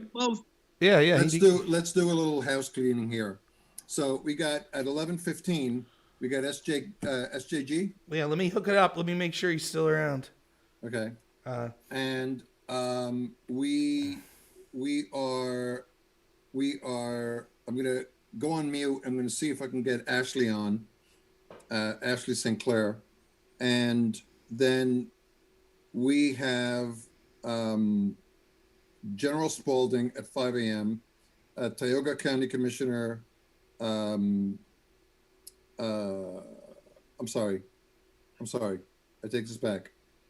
Lycoming County Commissioner. Lycoming County Commissioner Tony Massar at 6:30, and then former U.S. Intelligence Officer Lieutenant Colonel Tony Schaefer at 7 o'clock, and then whoever else we can get to come on in the morning. Now listen. I just want to throw this out here. I have promised one left winger a spot, and Carlos, you know him, the guy who hosts all those debates I do, Dylan.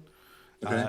He's going to come on at like 2 a.m., 3 a.m., something like that. Okay, no problem. And, I think he has look, it's only fair we give one person a shot to try to argue why Biden's good. But no, more importantly, I think that he has important things to add. One of the things I think he wants to talk about is the importance of independent content creators, and the importance of young people getting involved in politics. So I think he's done a lot of good work on both of those. And look, I think we all agree reaching out to people that are reasonable on the other side and are operating in good faith is a good thing. So he's given me a fair shot on his channel, so I told him.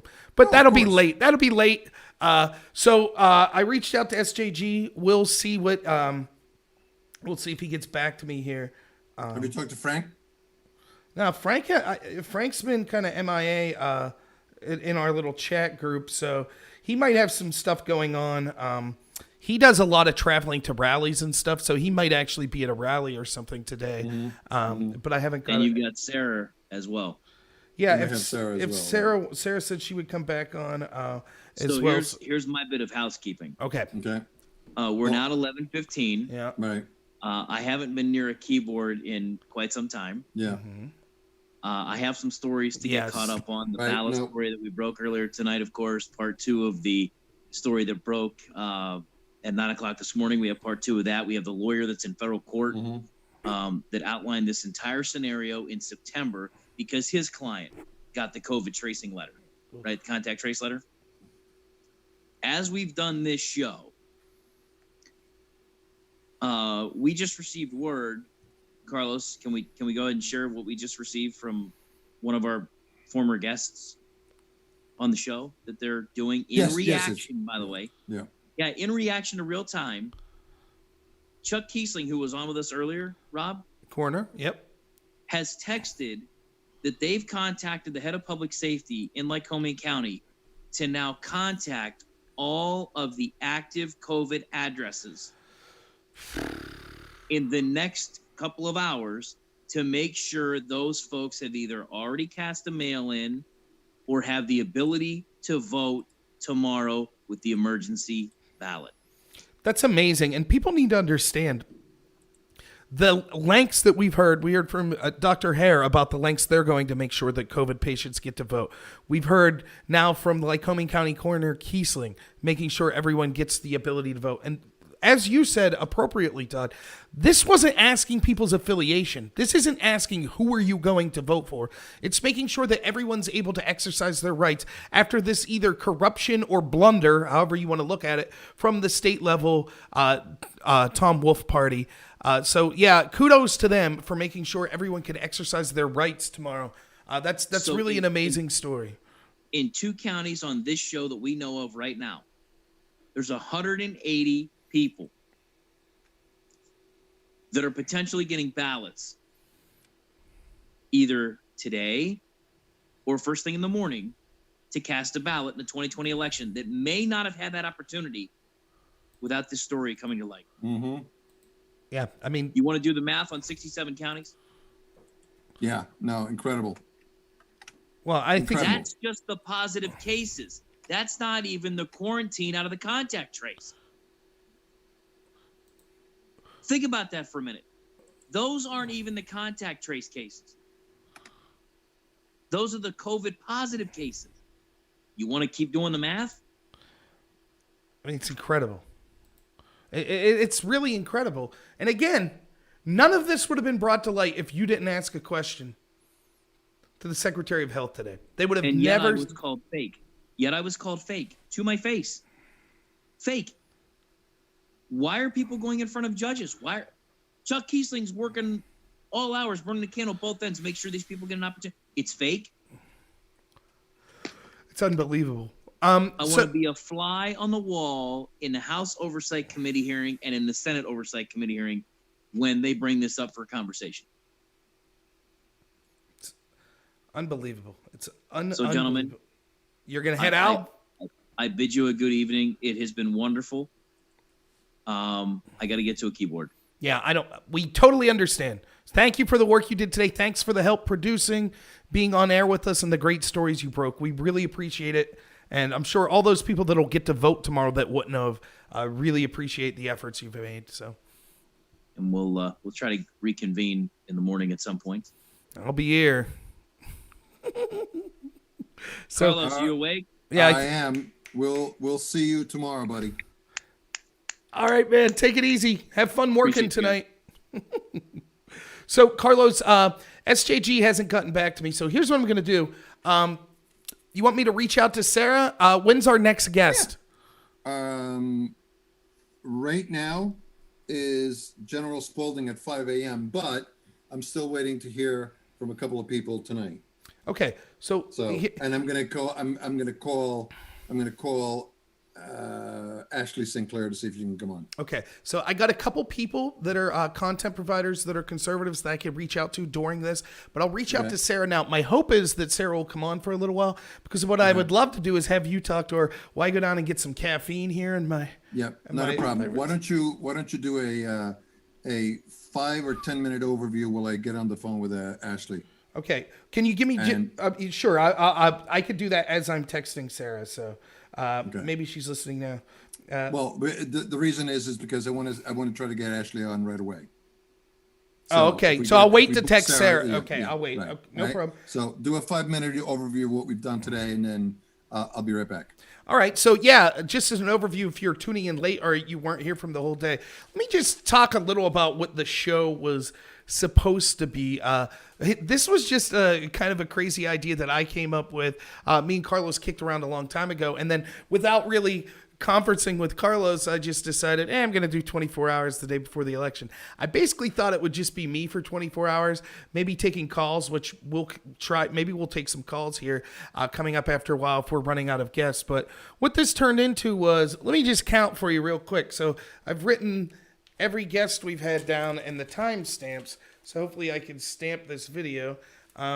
We've had 1, 2, 3, 4, 5, 6, 7, 8, 9, 10, 11, 12, 13, 14, 15, 16, 17, 18, 19, 20, 1, 2, 3, 4, 5, 6, 27 guests, which is incredible.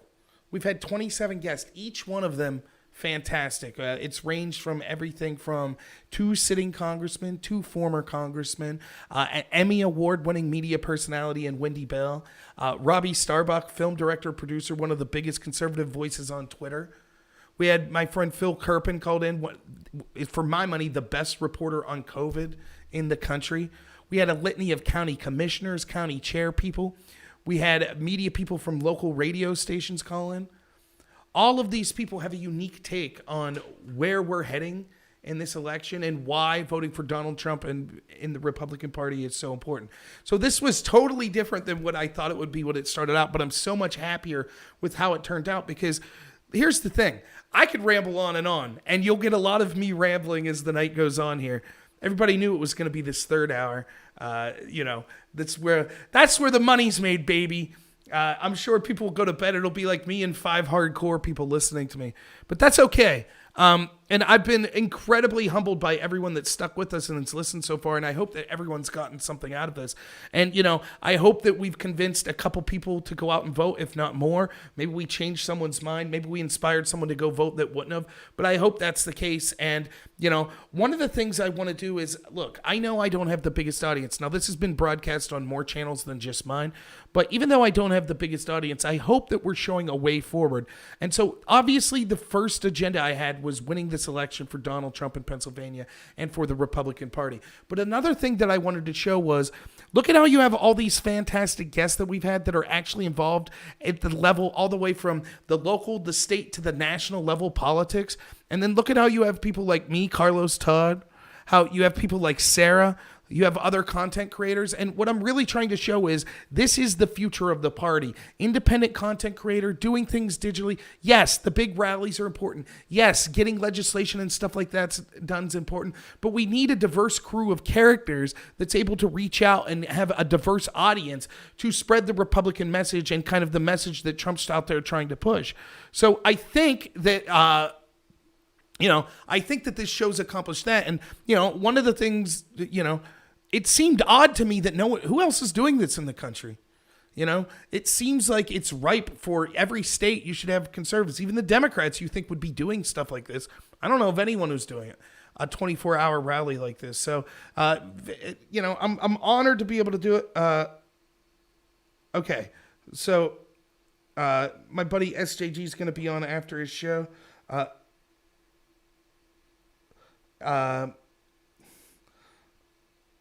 Hopefully I'm not double booked by then because Carlos is now on the phone with someone else. But yeah, it's been amazing. And it's been done with relatively few technical glitches. So I hope that it shows. And look, we're all good at certain things, right? Like that's the beauty of capitalism. That's the beauty of the idea of, specialization. I like doing stuff like this. I'm not a great producer, but I'm not a great promoter, but I love doing the on-air stuff. Maybe you out there, you do something totally different, but you could help our country out through that. You could help kind of defeat the people that hate our country that we see with the establishment Democratic Party. So we each have our own things. And, I thought that I needed to try to do as much as possible. That's why I've really been trying to up my content here in the week leading for the election. And so, I'm not saying that I made a difference. I don't know. I don't know if you could ever know if you did or not. But, what I am saying is that, I'm honored just to be able to have a chance to have a platform, to be able to help the Republican Party and to be able to help Donald Trump win this election. So, I'm really happy to be able to do it. And besides, what am I going to do? Complain about staying up for 24 hours?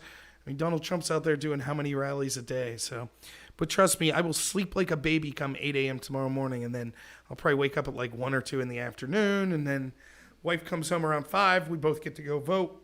So it'll be a good day. So, yeah, 24 hours, Bush. The great Todd Bartlett, he had to leave us here because he's actually writing up those news stories. So, Bush, I know you asked for the link to that press release. If you go to talkwilliamsport.com, that's the website that's owned by our good friend Todd Bartlett. And he is currently writing that news story right now that'll have a link. And keep in mind, he's getting these documents from whistleblowers. So these are actually state documents that are going out to people that are involved with the actual official counting of ballots. And they're stunned by what they're seeing. And that's how Todd was able to get these documents. So these are huge stories that they're going to have to answer for the Tom Wolf administration and the Pennsylvania government. So, I feel you, Bush, and you're right to want more details. Totally agree. So that's excellent. I'm doing great. So eyes a little heavy, but I'll be all right. I'm just going to go get a soda and do the old stretch. If I have to, I'll just bring on some left-wingers to debate. That'll keep me fired up. So, Carlos, did we get any... left-wingers to debate. Nah, probably not. It sounds like a hors d'oeuvre. Yeah. Did you have any luck with Ashley Sinclair? No, I left her a message. Okay. So here's the deal. SJG got in touch with me. He's a little tied up right now, but he said he will be more than happy to come on as soon as he's done. So what I'm going to do is, if you don't mind, if you want to talk, I just kind of been explaining how the show came about and how many, kind of who our guests were today and some of the breaking stories. So if you don't mind, give me like 5 minutes. I'll go get a drink, use the restroom, and I'll be right back. Sound cool? Not a problem. You're leaving me the Robert Knorr Normal America audience. You got it. This wayward Latino from Williamsport, Pennsylvania. Oh my God, Becky. In your hands. It's totally in your hands now. So I'll be right back. All right then.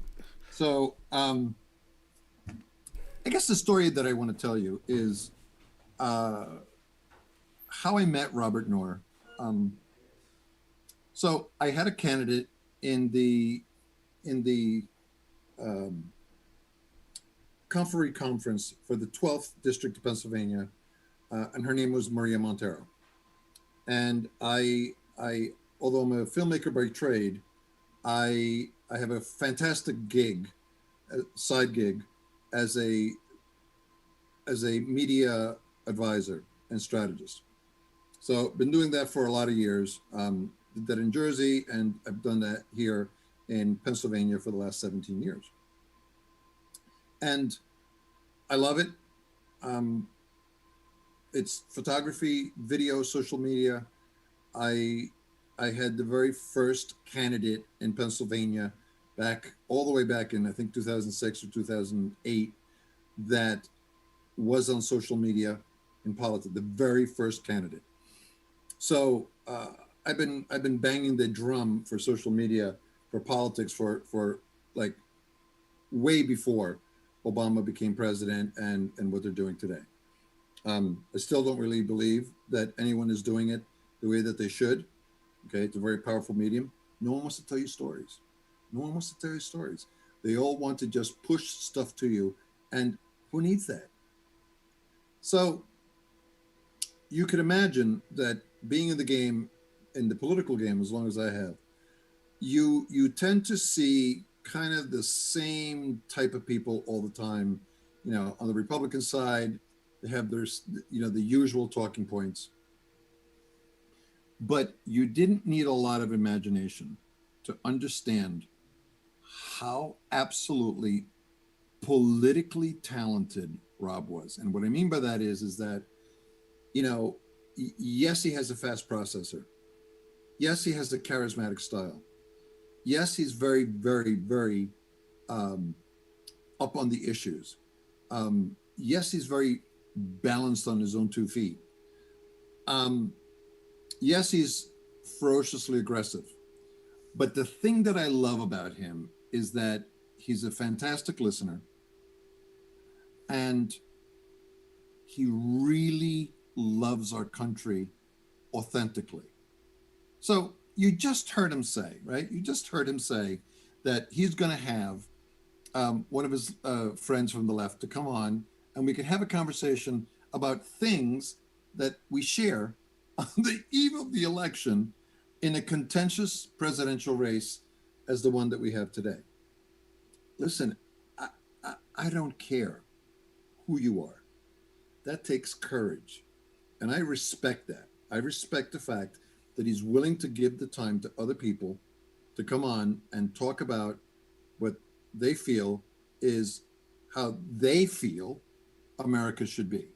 And I'm going to tell you something right now. One of the things that Robert and I share is that we are never getting out of this alone.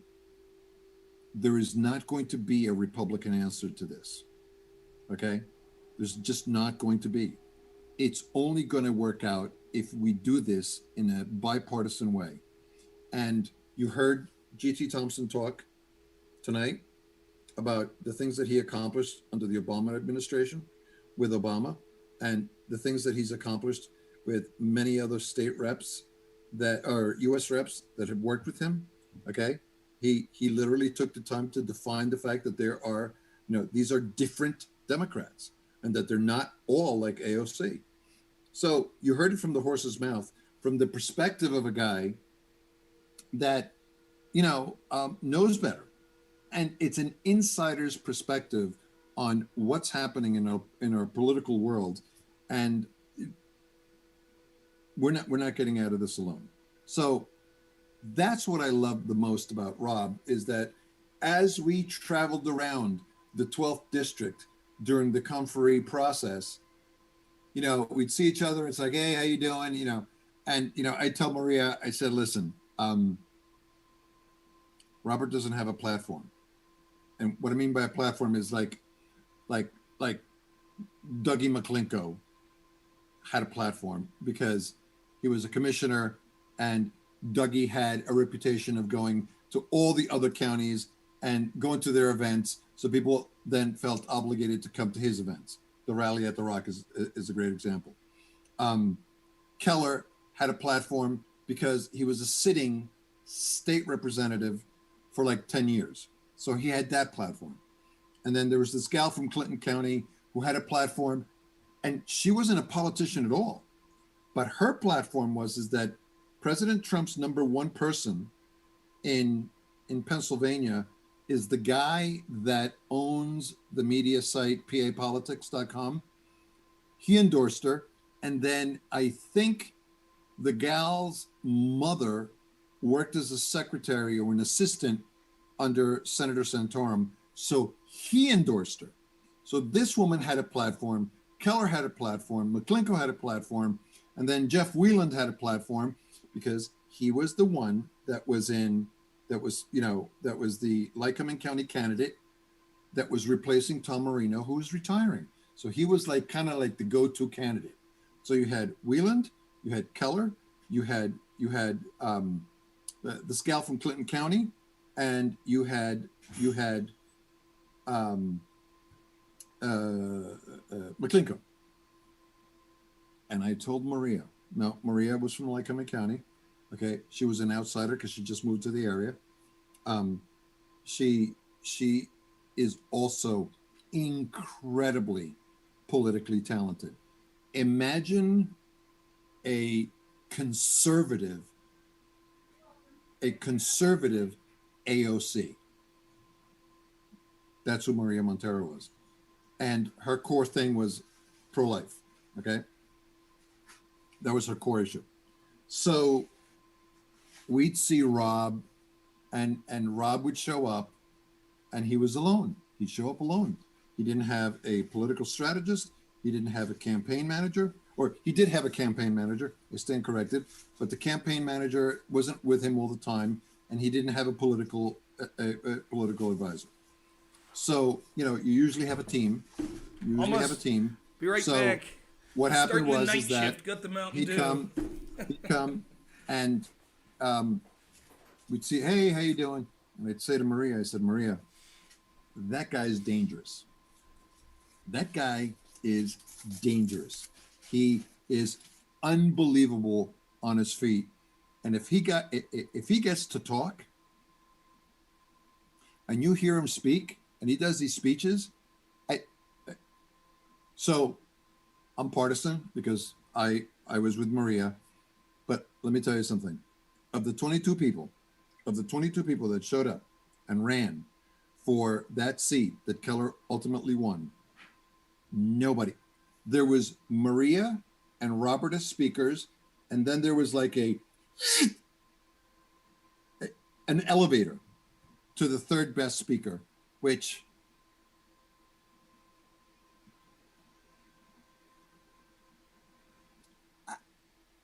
I couldn't tell you who the third best speaker could be. It's like a tie, and the polish that Maria and the polish that Rob had was miles ahead of everyone.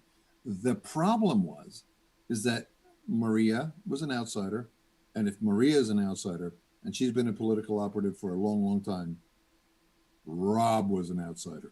And when I say outsider, I'm talking at the periphery of the galaxy, okay?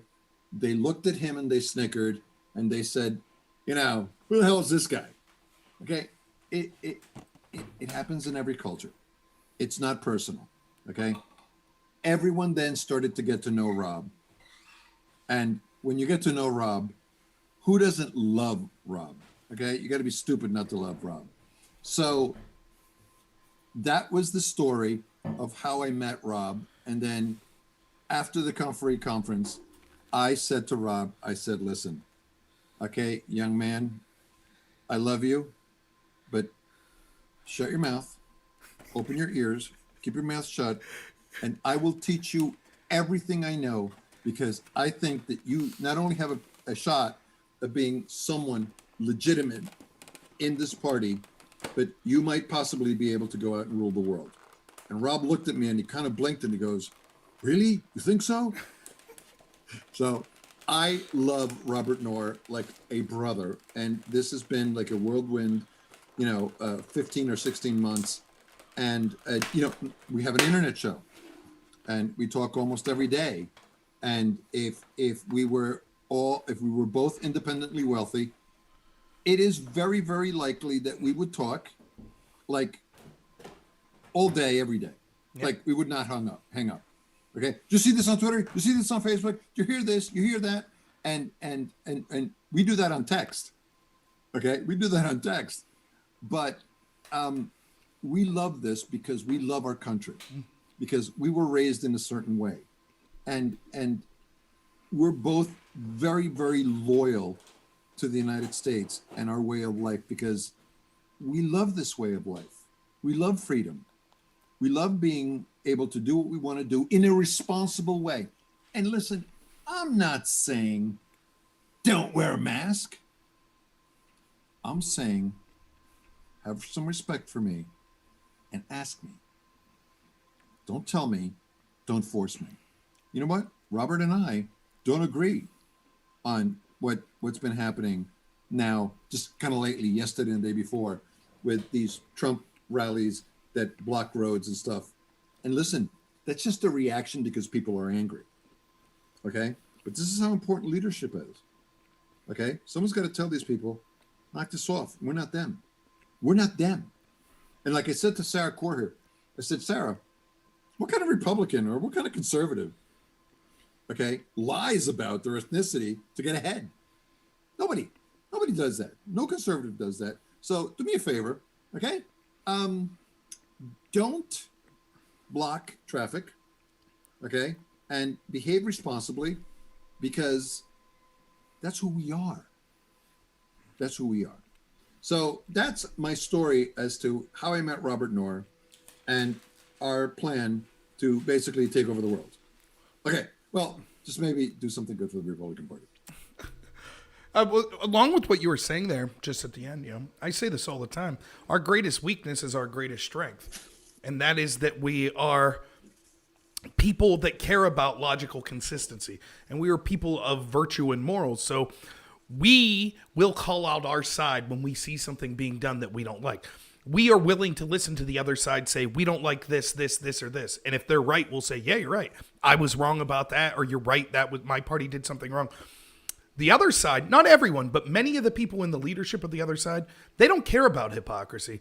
They'll tell you that 12 Russian trolls posting on Pokemon Go and Facebook interfere and stole the election in 2016. But they don't have a problem with those same platforms and the entire media censoring and being in the bag for propagandists for Joe Biden and the Democratic Party. They don't care. And, right. And we'll call it out. That's right. I'll give you a perfect example. I live in Lycoming County, which is the county that the county seat in Lycoming County is Williamsport. In one of the collar areas in the state rep race around Williamsport is the 84th district. Long story short, based on what happened in the Conferee convention 18 months ago, there was a guy that's running for the seat to replace Garth Everett. Okay, it was like a 5 or 6 time state representative. I'm going to tell you right now, I'm a Republican. This is being broadcast on the Lycoming County Republican Party page that I run on Facebook, and I'm telling you right now. You see all the guests that came today? They came because they respect me. You know why? Because I don't lie. I wrote the biggest, most devastating screed against the Republican candidate that's running for the seat for Garth Everett. Devastating screed. And I don't care. You know why? You know why I don't care? Because I'm an American first. I'm a taxpayer first. You know how much work I put in to be able to make this community great? You know how many hours I put in volunteering in my community? Do you have any idea? In the hundreds of thousands of dollars of free media in the last 17 years. So you know what? I am the sovereign. I am a taxpayer before I am a political operative, before I'm Carlos Saldivia, the filmmaker, before I am the media strategist for the Republican Party.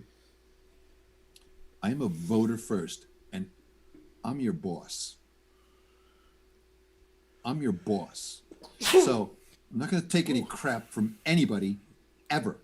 And the reason why these people all came on today, and let me tell you, okay, I'm just saying, we had everybody. We had everybody come on today.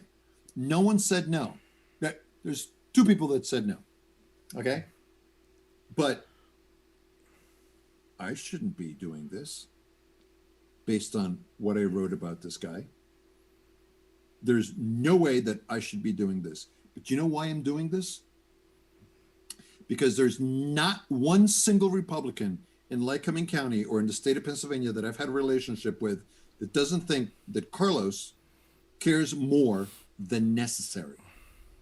And if they called me up and they asked me for anything, the answer is always yes. That's a tip for you to be able to go into the future in your life for everybody. That's an easy tip. That's a graduate level tip for you. When people call you and they ask you for something, the answer is always yes. And number 2, forgive your friends. And what I mean by that is that for the last 12 months, because, I might have been born, 60 years ago, but I didn't swim across the Rio Grande. You understand what I'm saying?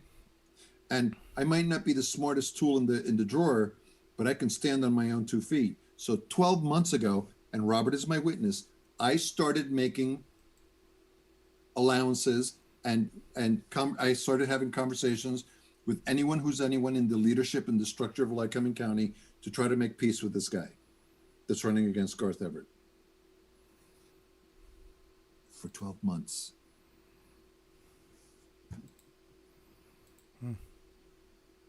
No call, no show, no nothing. Guess what? Carlos Saldivia was right. I am so sick and tired of being right when it comes to calling out people, because you see them, right? You know them when you see them. So don't worry about that. Don't worry about, being apprehensive about what someone's going to do and what someone's going to say. You'll know it when you see it. You'll either hit it off or you won't hit it off, or they'll be guarded, or they'll have, ulterior motives. You'll smell it on them. Be you. Forgive your friends, work your hardest, and when people call you up and ask you for a favor, always say yes. Have the bank be on your favor. Yeah, have people owe you all the time because you always say yes. Okay? And I understand you can't always say yes. But if you have a reputation of always saying yes, of always saying, GT, how can I help you? You know why GT came on? Because every single time I see GT is, GT, how can I help you? How can I help you? What can I do for you? Same thing with Muser. What can I do? What can I say? What can I do? How can I help you? And you got a reputation. It's called branding. You got a reputation of going out and doing things and conveying in real time and authentically that you care about these things, and you care about these people, and you care about your community, and you care about your country, and you care about your principles and values. And that's the 3rd tip. Do not ever trade them for anyone. Robert, you're back. Yeah, I'm back. That's great advice. And let me just say, to expound upon that, we had people, you even saw a little of it, we had people between Carlos, Todd, and I on this show today that we have had public disagreements with, right? We have. But they still respect us to know we're still going to do what we can to help them. That's our right as citizens who care about this country. We will work our butts off to get people elected that we think deserve to be elected. And if once elected, we think that they've made a mistake, we'll let them know. That doesn't mean we hate them. Doesn't mean that we're unwilling to help them again, but we're going to let them know, we're going to be honest about it. Right. And I think that gets respected, because then our opinion, when someone asks our opinion on something, it carries more weight, because we'll tell them we think you're wrong, if we think they're wrong. And so that, to me, I think that's, I can, and look, I can't take credit for this. This is you and Todd. I think I counted 27 guests we've had so far today. I mean, I of haven't those, yet, but you would know. yeah, I think of those, I brought one. So I mean, or two. I got Robbie. Your one is Sarah Corrier, and I got Robbie. I'm the biggest fanboy of Sarah Corrier, and I got Phil Kirpin. So I guess I got three. But Phil Kirpin. yeah. But no. Someone says, "Look out, Rob's expounding." Damn right. It's expounding time of the night. But no, it's I'm really like, you and Todd did a great job, and it really goes to show that I think that we have a potential to reach a lot more people, because the people that have particularly, I think the amazing thing, don't get me wrong, it's amazing. We had Congressman, we had Wendy Bell, we had Robbie Starbuck, we had all these people, but I'm amazed at the sheer amount of county level politicians that we've had on today. And, like we say all the time, that's the government that affects your life the most, your local government. And, I'm honored that they appreciate us enough and think enough of us to take time out of their day before an election. And almost every single one of these county government officials, they're going to have a really busy day tomorrow. Like, it's going to be crazy. In fact, they're probably going to have a really busy week. It's probably going to be going on and on and on. So, I'm humbled that they took time out of their day to come and not just talk to us, but to talk to everyone that's listening, their constituents and other people. And, how many of them sounded so impressive that they're going out of their way to make sure everyone gets to vote. They don't care what your party affiliation is. They want to make this process as easy as possible for everyone to be able to vote. And, I'm proud to be part of that. I'm proud to be connected to people that, are doing that in a nonpartisan way to make sure that every vote counts. So the thing that I wanted to share with you is, and then I'm gonna put myself on mute because I want to go grab some coffee. Yeah. Back just a minute. So talk to the people about your thoughts of how absolutely impressive Diana Irie Vaughn was as a Washington County Commissioner, and what she said, and how absolutely impressive Dr. Davis Hare from Wyoming County Chair, with respect to how they dealt with the people who had COVID and getting them votes. Talk about those people. I'm sure that you'll have plenty to talk about. I do. Well, I go get coffee and I'll be right back. Yeah, no problem. So the first thing I have to say, if those of you that have been watching on the chat, one of my regular viewers, Chris May, who is on D Live, so maybe you weren't able to see this if you weren't on D Live, but one of the things that he was saying is he wishes that where he lived, local politics were like that. And that's exactly the right feeling, because you could see from those two and other people we've talked to today, kind of the appreciation of the awesome responsibility of being involved in local politics and making sure that these elections go through without a hitch, but also their love of the country and their love of the party and their love of Donald Trump. And that is a combination that I think is incredibly admirable. These people take their position seriously, and they're far more prepared and far more logistic than I could ever be. Like when you heard Diana talking about everything they've done to possibly prepare for everything they're going to be dealing with. Like they've actually set up so they will have people counting ballots 24/7. They will be bringing food to them. They'll be making sure that this is being done as accurately and as fast as possible. Like, that's inspiring. They're doing everything they can to make sure that people have contacts where they can reach out to them if there's any questions about polling stations or, how to fill out ballots and things of that. They're doing everything possible. She said that they have more volunteers than they could count. To live in a country right now, like, say what you will, in this time of division. Remember, the big knock for years when I was growing up was, oh, we have a Democratic Republican, very few people participate in it.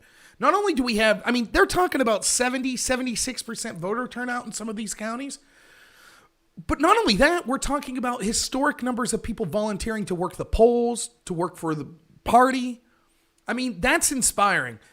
You hear Dr. Davis Hare talk about how in Wyoming County, last election, presidential election in 2016, in the middle of the night, they're trying to help someone who's infirmed get a ballot. This year, they have 4 people with COVID that before they were given guidance by the state government, they went out of their way to make sure each 4 of those people received a ballot despite the fact that they're quarantined with COVID.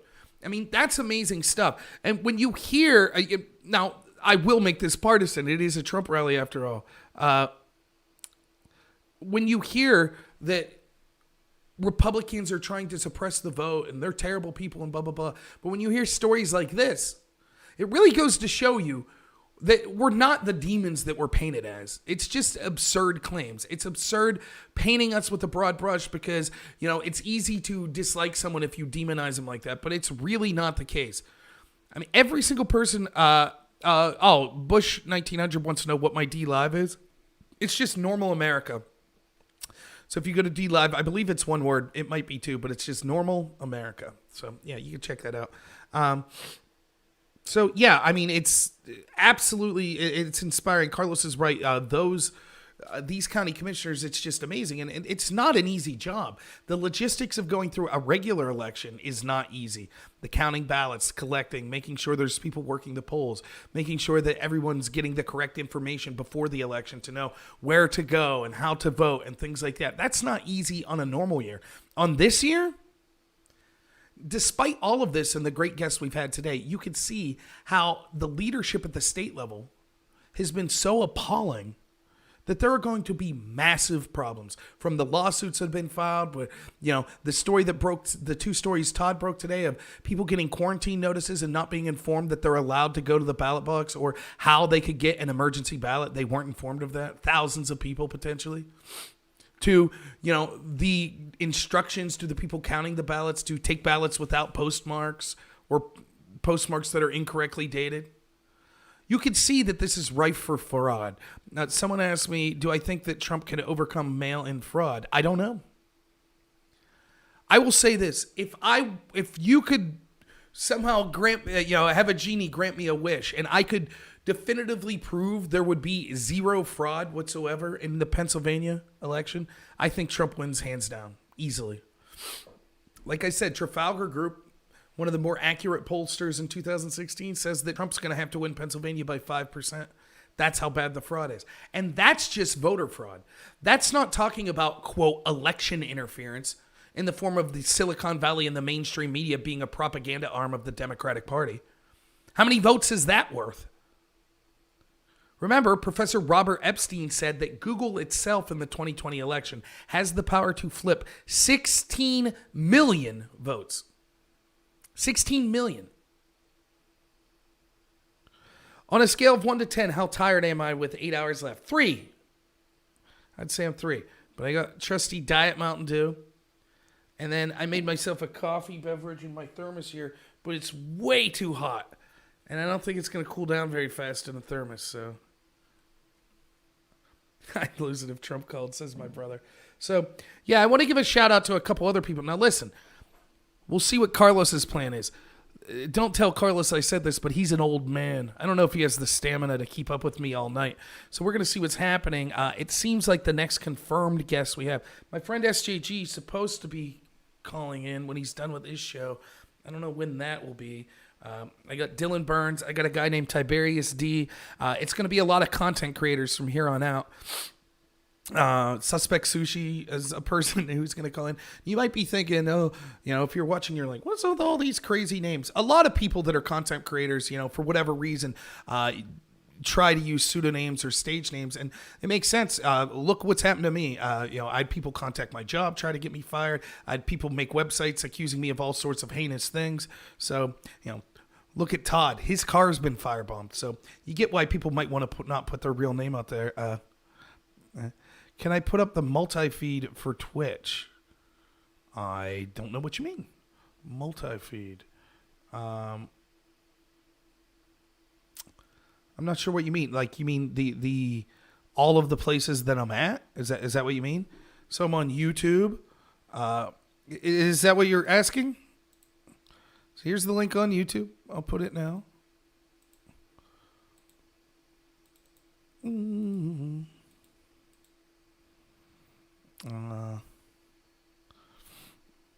then D Live. Let's see if I can find it for you real quick.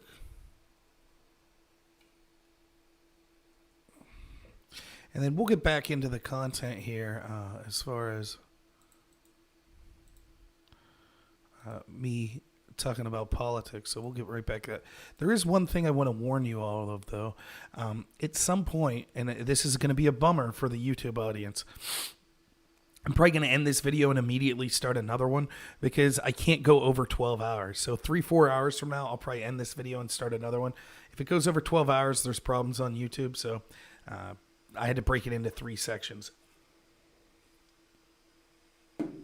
Yeah, I put the D Live in the YouTube links in there. So, but yeah, so we'll see. And then again, like I said, I got my friend Dylan Burns coming on.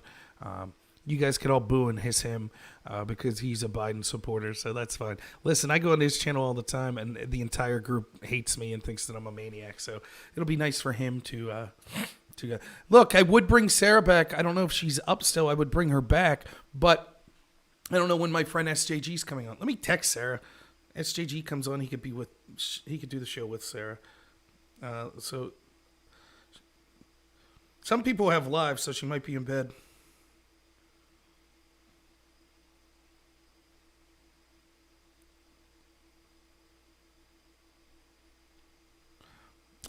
But yeah, we'll see. Yeah, Bush, you like Dylan? I like Dylan too. He says he's got something special planned, so I don't know what that means. If he's just going to come on and scream about Trump till I boot him off. I don't think so. I think he's a good guy. So I text Sarah. We'll see what she's up to. All right. So let's talk about some things we haven't talked about tonight. One of the things that you heard a lot of people talk about was security. So I wanted to talk about that because Scott Adams says this a lot. Scott Adams, I recommend you follow him. He's on Periscope and YouTube. He's the creator of the comic strip Dilbert. I don't agree with everything Scott Adams says, but I think he thinks different, and he's very smart. He's a trained hypnotist. He understands a lot of psychology and how people think, and he thinks one of the greatest things I could say about a content creator, particularly that's talking about politics, is they think in a way that's different than anyone else. I hope that I'm the same way, but I really like that about Scott Adams. So Scott Adams talks a lot about the fact that in many ways Trump is a victim of his own success. Yeah, Sarah's going to join me again. He's a victim of his own success. So, for example, take ISIS. There was a terror attack in Vienna today. We saw beheadings in France. You see terror attacks all across Europe. Has that been happening in the U.S.? No, not really, right? What about Middle Eastern wars? How many of us, tragically had friends and family that passed away in Afghanistan, Iraq, other conflicts? Remember, that was the big knock. That was the big knock against Donald Trump. Foreign policy. Oh, he's going to be a disaster. You trust this man with his finger on the nuke? First president in my lifetime that hasn't got us entangled in another foreign war. Now, has it all been perfect? No, I didn't like when he bombed Syria. I think that a lot of what's been going on in Yemen with Saudi Arabia hasn't been a good thing. But historic Middle East peace deals hasn't got us in any major entanglements, seeks to pull troops out. And for all them gnashing and moaning of the teeth about how our allies don't like them, what have they done? They've increased how much they pay to our commitments like NATO. They haven't pulled out of being allies with us. They haven't gone to China or Russia and shirked the United States. And for all the people that say, look, the problem with Donald Trump being an abrasive leader is our allies will start to, become more allied with China. I would rather have that than a president that will be allies with China like Joe Biden. So the claim that they're making on foreign policy is, we don't want a president that will force the UK to partner up with China. So what, you'd rather have a president that partners up with China themselves?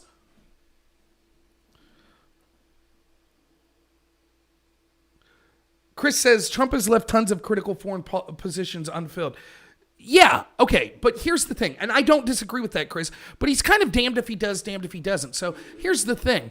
The swamp is so deep, particularly when you're talking about foreign policy. Who are you going to find that is credentialed that you would say, here's a person with the bona fides that you could put in a position like this that isn't going to be co-opted by that deep state?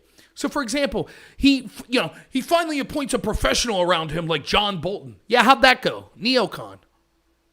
So Trump's in a bad position. Now, don't get me wrong. The buck stops there, right? He's the one who said he appoints all the best people, and he hasn't. A lot of the people he's appointed have been terrible, and he has left positions unfilled. But I think that that's the one area that you'll see that it's most evident of where the swamp is, and it's hard for him to find people that he trusts that are also qualified for the position. I mean, sure, he could have made me ambassador to some country, and I would have had Trump's back, but how the heck's he going to know to trust me, So he's listening to people telling him, oh, you got to get someone with some credentials. And then almost all of those people were involved in basically likening with the coup of the people that have been against Donald Trump. So, but I get you, Chris, but I think, I think despite all of the challenges he's faced, particularly foreign policy-wise, he's done remarkably better. Because again, that was the one area people said would be his weakest suit. And I think, in my opinion, in my estimation, by any stretch, Donald Trump has done better in foreign policy than Barack Obama did. And that was supposed to be Barack Obama's strong suit. He's a diplomat. He's someone who is presidential. He'll project himself to our adversaries and to our allies, and that'll make our standing in the world be, far superior, which will lead to better things. Maybe you would argue where our standing in the world was better under Obama. And? Did that stop Libya? Did that stop Syria? Did that bring troops home from Iraq or Afghanistan? Did that stop bombings in Yemen? Did that stop North Korea, which was aggressing at that time? No, it didn't. So this idea, and this is traditionally, you talk about this in debate a lot, the idea of soft power versus hard power. Soft power is kind of our cultural influence around the world, and the idea that, through our culture or through our diplomacy, how we could influence other countries. Hard power is basically what we were talking about, like carrying a big stick, where nations respect you out of fear, and that's what leads to positive decisions that benefit U.S. and foreign policy. I think Trump's been a good mix of that, but to what maybe someone could argue, well, our soft power has declined because he's not as likable as Obama. He's more than made up for it in hard power. Don't take my word for it. How's ISIS doing? How are those Middle East peace deals coming? Right? And the fact that we don't even talk about this, the last debate that traditionally is a foreign policy debate, they totally scrapped foreign policy. Why? Because Trump's been crushing it. What's Joe Biden going to do? Be an ally of China? You think Joe Biden's going to keep these historic Middle East peace deals going? And let me say another thing that we were talking about Tioga County and energy there, and see what you think about this, Carlos.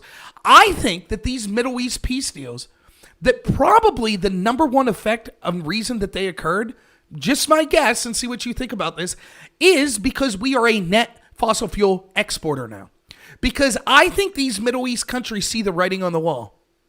If the United States no longer needs us for these energy needs, we can't get away with the crap we've been getting away with. So we better come to the table now while we still have some value and have a better bargaining position than once the U.S. gets to be totally energy independent and exports to the other people we're exporting to, and then we will have no bargaining chip.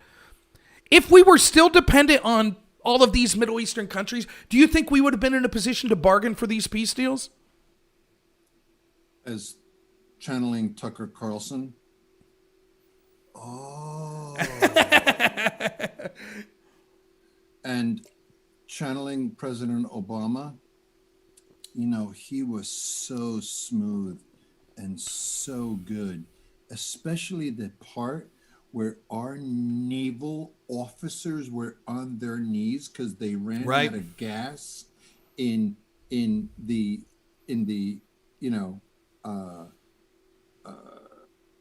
territorial waters of Iran, and the second lieutenant who went to Annapolis said, and I quote, "I didn't want to upset my president." Listen, you are a naval officer in the United States Navy. You do not run out of gas. You do not know where you are on the earth, especially on the sea, if you are the Navy. End of story, period, the end. That's the conversation. Sorry. And yes, Chris, I get it. And is this Chris, the same guy that you debated that's on the bottom left last Friday? Chris, that I was talking about? No, just said this about the 6 people that remember he said ICE has had 6 different people. Remember that conversation? Yeah, this isn't the same Chris. The Chris in my chat right now is awesome. He's not one of the people I was debating. No. So I just want to tell Chris, this is just let me make my case. Right. By the way, in 20 minutes I got to take the dogs out. All right, so you got to I got her handled. Sarah's coming on. We'll be good. Okay. Listen, the guy's an outsider. In the pool of people that are eligible to fill any position in the U.S. government, when you take away the neocons and the grifters and the plunderers and the thieves and the deep state and the administrative state and the never Trumpers, okay, and there's people who are scared to impress all those people I just mentioned. Who do you have left to fill 3,000 positions? That's how you end up with the Christopher Wray at the CIA. Because at the same time, FBI. You have to make accommodations to be able to have someone that can run the CIA or the FBI that's competent, or have someone who doesn't have any experience at all, who doesn't have any respect, that can't command the respect of the people that it's a give and take. It's a give and take. And I'm sorry, there isn't one person that before the president got elected was telling us, you know what? He's going to have 6 temporary ICE directors. He's not going to be able to fill certain seats, and you just watch, and that's terrible. It was Joe Lewis was the name of the guy who made that argument, yeah, in that debate, yep. So, and listen, I understand he's debating politics, okay? But this is debating politics also. If we can't agree on certain facts and truths, why are we talking?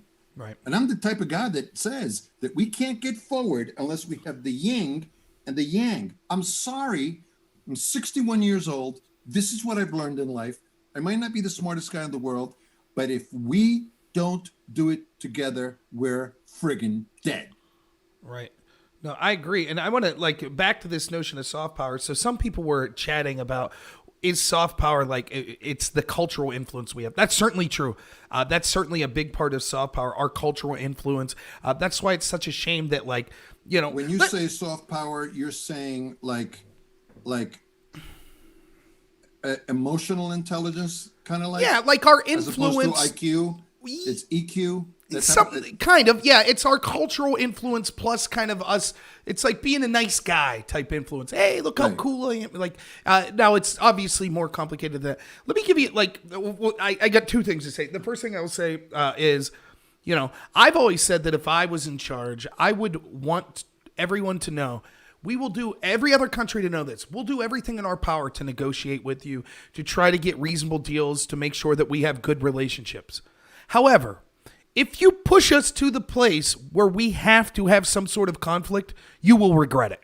It will not be half measured. It will be so severe that you will never again think of crossing us. Now, hopefully, you would only have to do that once. And it reminds me of, I'm sure you've seen this movie, Carlos. I bet it's one of your favorites, I'm guessing. Have you ever seen Scarface, the Pacino version, not the 30 one? Oh, yeah. I know. Absolutely. I mean, for God's sakes, your name's Carlos. You've seen Scarface, right? I kill him, and I cut him up real good. But for a green card? So I forget the name of the guy, but when he finally gets hooked up, remember he goes to I think it's Colombia, and he meets the big guy, the big drug dealer, and they kill his kind of the guy that he was with, and Pacino's such the man. His partner just got killed, and he's like, "Hey man, I'm going to double down and get an even bigger drug deal," right? And that scene, he's talking to the head honcho of the Colombian drug cartel. And he seems soft-spoken and stuff. And I'm not going to swear, but he looks at Pacino and he says, "There's just one thing. Don't you F me. Don't you ever F me," right? That's Donald Trump to me. With a smile on his face. How you doing, Mr. Putin? How you doing, Mr. Kim Jong-un? Yeah, great guy. Yeah, we'll have a great relationship. There's just one thing I got to tell you. Don't you F me. Don't you ever do it.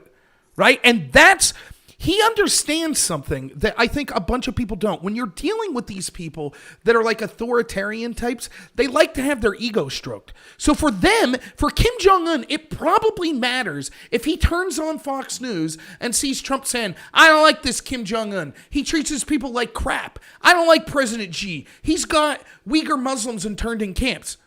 That literally could lead to a worsening of relations that leads to a conflict, a physical hot war. That's what it could lead to. So Trump instead says, hey, the policies I enact to you, President Xi, are going to be harsh, but I'll say nice things about you. And it works. It works with those type of people. And you get so many of these people that are like, did you see President Trump said something nice about this horrible dictator? You tell me, do you know how many people, Carlos, I've debated on the left that'll say something like this, right? They'll say, I think we got, 1 second here. I think Sarah's going to be on here, so excellent. But you know how many people, just to finish this thought, and I'll kind of put it so Sarah could hear what I was saying as well. I have people on the left, I can't tell you how many that I've debated, that have this huge problem with Trump's foreign policy. And one of the first things they'll say is this: well, he normalized relationships with North Korea. He sat down and talked to North Korea and legitimized Kim Jong-un. Do you know how terrible that is? The same people that couldn't talk highly enough about Barack Obama sending pallets of cash to the biggest state sponsor of terrorism in the world, actually sending money to the mullahs in Iran, they have a problem that Trump just sat down and talked with the leader of North Korea. That's the sort of hypocrisy and stupidity that just drives me up the wall when you're talking foreign policy. It's like, so what? He talked to North Korea. Great. I wish Obama would have done the same. Now, had he sent pallets of cash to North Korea for nothing in return that they then used to sponsor terrorism, that would have been a big deal. So, well, do you remember what it was like? I mean, so sorry to just jump in the middle of what you were saying. But in the case of North Korea, I remember what was going on when Obama was president and we had a North Korean crisis. I remember the constant threats of preemptive strike and so on from North Korea. And everyone was afraid, like, are they actually going to do a preemptive strike? Are they capable? And so on. And, you know, Obama was just kind of like cowering constantly. And that was basically his foreign policy toward the rest of the world. It was apologizing for America on behalf of America and, you know, seemingly being unwilling to do anything about the people who really were a problem while starting constant wars, you know, in areas where, well, yeah, he had some nefarious goings on, let's say. Yeah, and I mean, this is part and parcel, I think, to a lot of, and let me be clear, if you're listening here, I'm only going to say this once more tonight. Labels are hard, and when I say the Democratic Party or Democrats, I don't necessarily mean my friend that's a Democrat. I don't mean the guy down the street. I'm talking about the people that lead the party. So just so we're clear, I'm not trying to insult my friends on the left that might be watching, but I think that there's this left-wing worldview that comes with a lot of Democrats and a lot of far leftists, where they view the world as this sort of utopia. They don't look at the practical nature. They don't look at the fact that humans are inherently flawed, right? They just think so. And I think that Obama's foreign policy epitomized that. Not the starting wars part. That's just heinous military industrial complex crap. But like his idea, he thinks, well, if I just go out to the rest of the world and say, yes, we're horrible. It's all our fault. We're so sorry, that they'll be like, okay, now we have no reason to be upset and everything's solved. That's not the way humans are. When you show that sign of weakness, leaders in other countries, particularly those that are, you know, kind of nefarious actors, they see that sign of weakness and say, we're going to push it a little further then. We're going to keep going. And that was the fundamental mistake with Obama. He thought, if I show this weakness, they'll say, oh, this is humility, we'll now back off. But almost no country in the world, including our allies, they kept pushing the envelope. Oh, it's all your fault? Why don't you pay a little more for NATO? Okay, we're sorry. It's our responsibility. We're sorry. And so, you know, I think it's refreshing to see a leader in Trump that says, we're not going to take your crap. We'll be your friend. We'll talk to you. We'll help you out. But we're not going to be abused. That's not going to happen. And even in regards to just not giving our money over there, like that's one area that I really do like the fact that President Trump has been willing to cut off foreign aid, including to supposed allies. I don't think that most Americans, given a choice in a true democracy, as we're told would be so great, I don't think if we had a true direct democracy that most Americans would be like, sure, take more of my taxes and send it over to some European country. No, not a chance would people vote for that. They wouldn't. They'd say those people can pay more in taxes and they can fund their own military efforts, and we'll do our thing over here. And yet, you've got these leftists who are like, direct democracy, that's where we should go. But in reality, I think if you had that, you'd have a very different taxation thing going on, because we wouldn't be funding those socialist countries, and that would be fantastic, because if we weren't funding those socialistic countries, you wouldn't have leftists who could point to those countries that we're funding and say, look at how well socialism works. Exactly. Because that's what happens. We fund their military, we fund a lot of their stuff, and then our leftists are like, well, see, look how well it works over there. They just have an advanced welfare state. That's all they have. And it's like, well, yeah, you can do that when you don't have to worry about defense or anything like that. You don't have to worry about your major the amount of money that you spend on foreign affairs. Right. So 2 points on that. Yeah. Okay, go ahead. I want to introduce our other guest there, but go ahead. 2 points on that real quick. It's hot. One of the points that Robbie Starbuck, Sarah, didn't make in his screed of reasons to vote for the president is the fact that he cut off a lot of the foreign aid to a lot of these countries that said death to America. Okay, and the other thing is that it bothers me when the Republican establishment, the media establishment, forgets to say these selling points. This is a fantastic selling point. We're not sending money to countries anymore. And the reason why the caravan stopped in part was because we threatened Latin America. Mm-hmm. Right. And we told them, if you don't stop this crap right now, we're cutting off the checks. Right. Do I have your attention now? Yeah. So, okay, I'm happy to introduce our next guest. So, our next guest, a good friend of mine, and SJG, you don't mind if Sarah joins us? I thought it'd be great to old school panel. So, hey, Sarah. A good friend of mine, one of the first people that helped me out with my channel, SJG Perspective is his channel. He fantastic conservative commentator, has a unique spin, likes to have fun on his channel, specializes in making parody songs that are absolutely hilarious, kind of pointing out the ridiculous nature of the left. So thank you so much for joining us, SJG. How are you doing tonight, man? I'm good, man. Thank you for having me on. I appreciate it. I'm definitely not going to have anything as smart to say as you, but not true, but no, it's true. It's okay, Rob. It's true. Well, let me just let me say this, SJG. Sarah's on. She was on earlier as well, but you're our first new guest after sitting Congressman Glenn Thompson, who spent all day with Trump. So. A big, nice. Yeah, big shoes to fill. But no, that's like 7 degrees of Kevin Bacon almost. Yeah, that's right. Right? Yeah. Like you basically know Trump. SJG, you know Sarah. I don't know if you've ever met my co-host of my radio show, Carlos Saldivia. So yeah, Carlos is here, and Carlos is my friend SJG. It's a great pleasure to meet you, and thank you for coming on. Rob talks about you all the time, so welcome to our 16 hours and 20 minutes in to our 24-hour digital rally. Wow. Because you guys, we love America, baby. Yeah, that's right. That's right, man. I told Rob jokingly, I go, you know what, Rob, let me take the 24-hour slot because I want to talk to you after you've been up for 24 hours and mess with you a little bit. No, but I really appreciate you guys letting me on. I actually just got done with a stream too, where I was my big thing. Am I distorting or anything? You sound great. Okay, good. Yeah. I did a stream.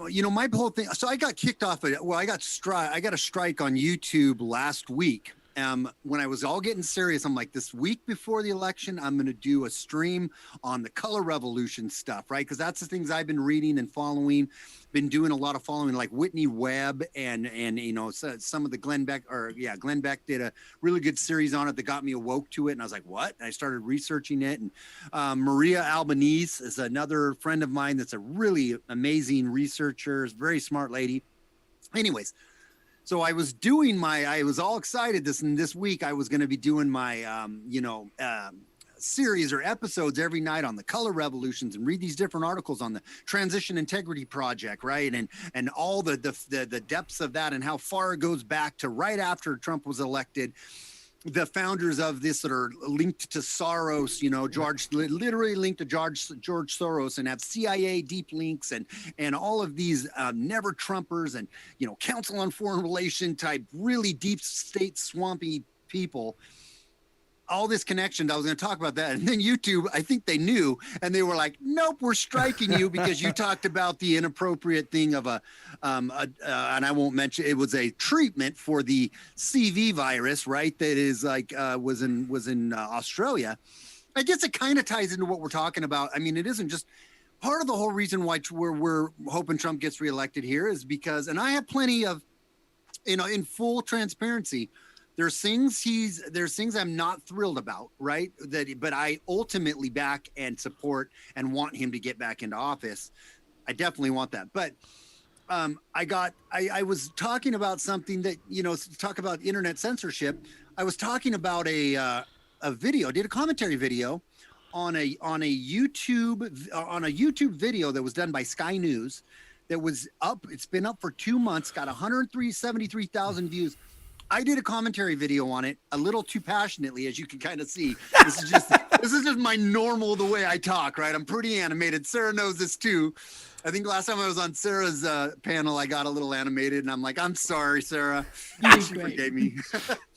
Anyways, I got striked, and I'm like, the ability of big tech right now and the power that they have, it's scary. It's really scary to content creators like us who just want to have a voice and a way to share our viewpoints that is really unmolested from obviously big money. I mean, I'm willing to be molested by big money if there's anybody out there that wants to throw some big money at me. Just kidding. But kind of. The fact of the matter is, it's really sad and scary of what they the power that they wield. And I really don't know what the answers is. This is a good question for you guys because I'm a little conflicted. I know a lot of the conservative voices out here are saying, well, they need to be taken the 230 protection. They need to be removed from that. And, we need to not make them a platform, but then a publisher, right? Make them publishers. I almost feel like that would maybe I'm thinking about this wrong, but I almost feel like that's playing into the spider web because if they are a publisher, then they know they could get sued. I feel like they will ramp up the censorship and authoritarian even higher because now there's liability. Now they could have liability against them. Does that make sense? The argument I present there? Yeah, Sarah. They're rolling the dice, and they'll roll the dice because you don't have the money to sue them. And if you do, then we'll roll the dice and we'll have you. We'll have you have these type of agreements that you can't talk about it, and it's worse. I totally agree with you. Yeah, Sarah, go ahead. I have thoughts on it too, but I'll leave Sarah go first. I was just going to say, if they do that, let's just say that you're right, and they decide they're going to be a publisher, and so then they start censoring. Well, then I think that will just leave way for a decent competitor to come in and actually offer a neutral platform. And rise up and actually be the one that accepts free speech. Like if they don't want to accept like free speech and they have to choose between being a publisher and not, and actually being, a neutral platform, they choose to be a publisher. Well, then a neutral platform like Gab or something else will just kind of move in.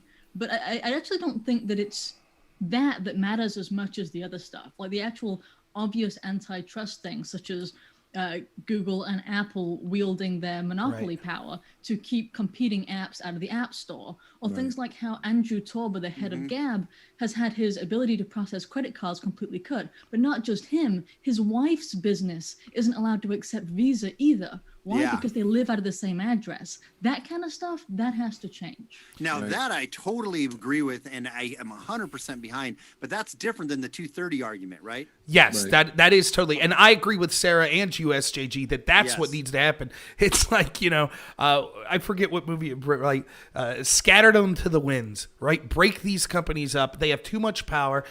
When the founding fathers envisioned this country, they weren't they didn't specifically talk about companies like this when they were referencing monopolies, because the argument that's made is, oh, well, if there's a potential for another competitor, then it's not a monopoly. But they weren't envisioning companies that wielded power more than like every country but 20 in the world. I mean, that's what we're talking about with Google, with these other huge corporations. They are basically countries. They're basically adversarial countries operating within our borders, influencing our elections, and censoring and propagandizing people. Rewriting history. That's right. Now, when it comes to 230 itself, here would be my argument on that, if that's the direction they decide to go. I think Sarah's absolutely right that it'll force access to a different competitor, or to competitors, because what will happen would be this.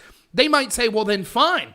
We're not going to allow any sort of commentary like this to go on. And that's the argument you hear from the left. First off, the argument from the left is disingenuous, because the argument they're making then is, oh my goodness, if you did this, then we could finally be censored like you are. Yeah, I don't care about that. Like, right? Like, that's ridiculous. I can't. If you don't care if I'm censored, I'm not going to say, well, then we can't do anything to fix it because you might get censored as well.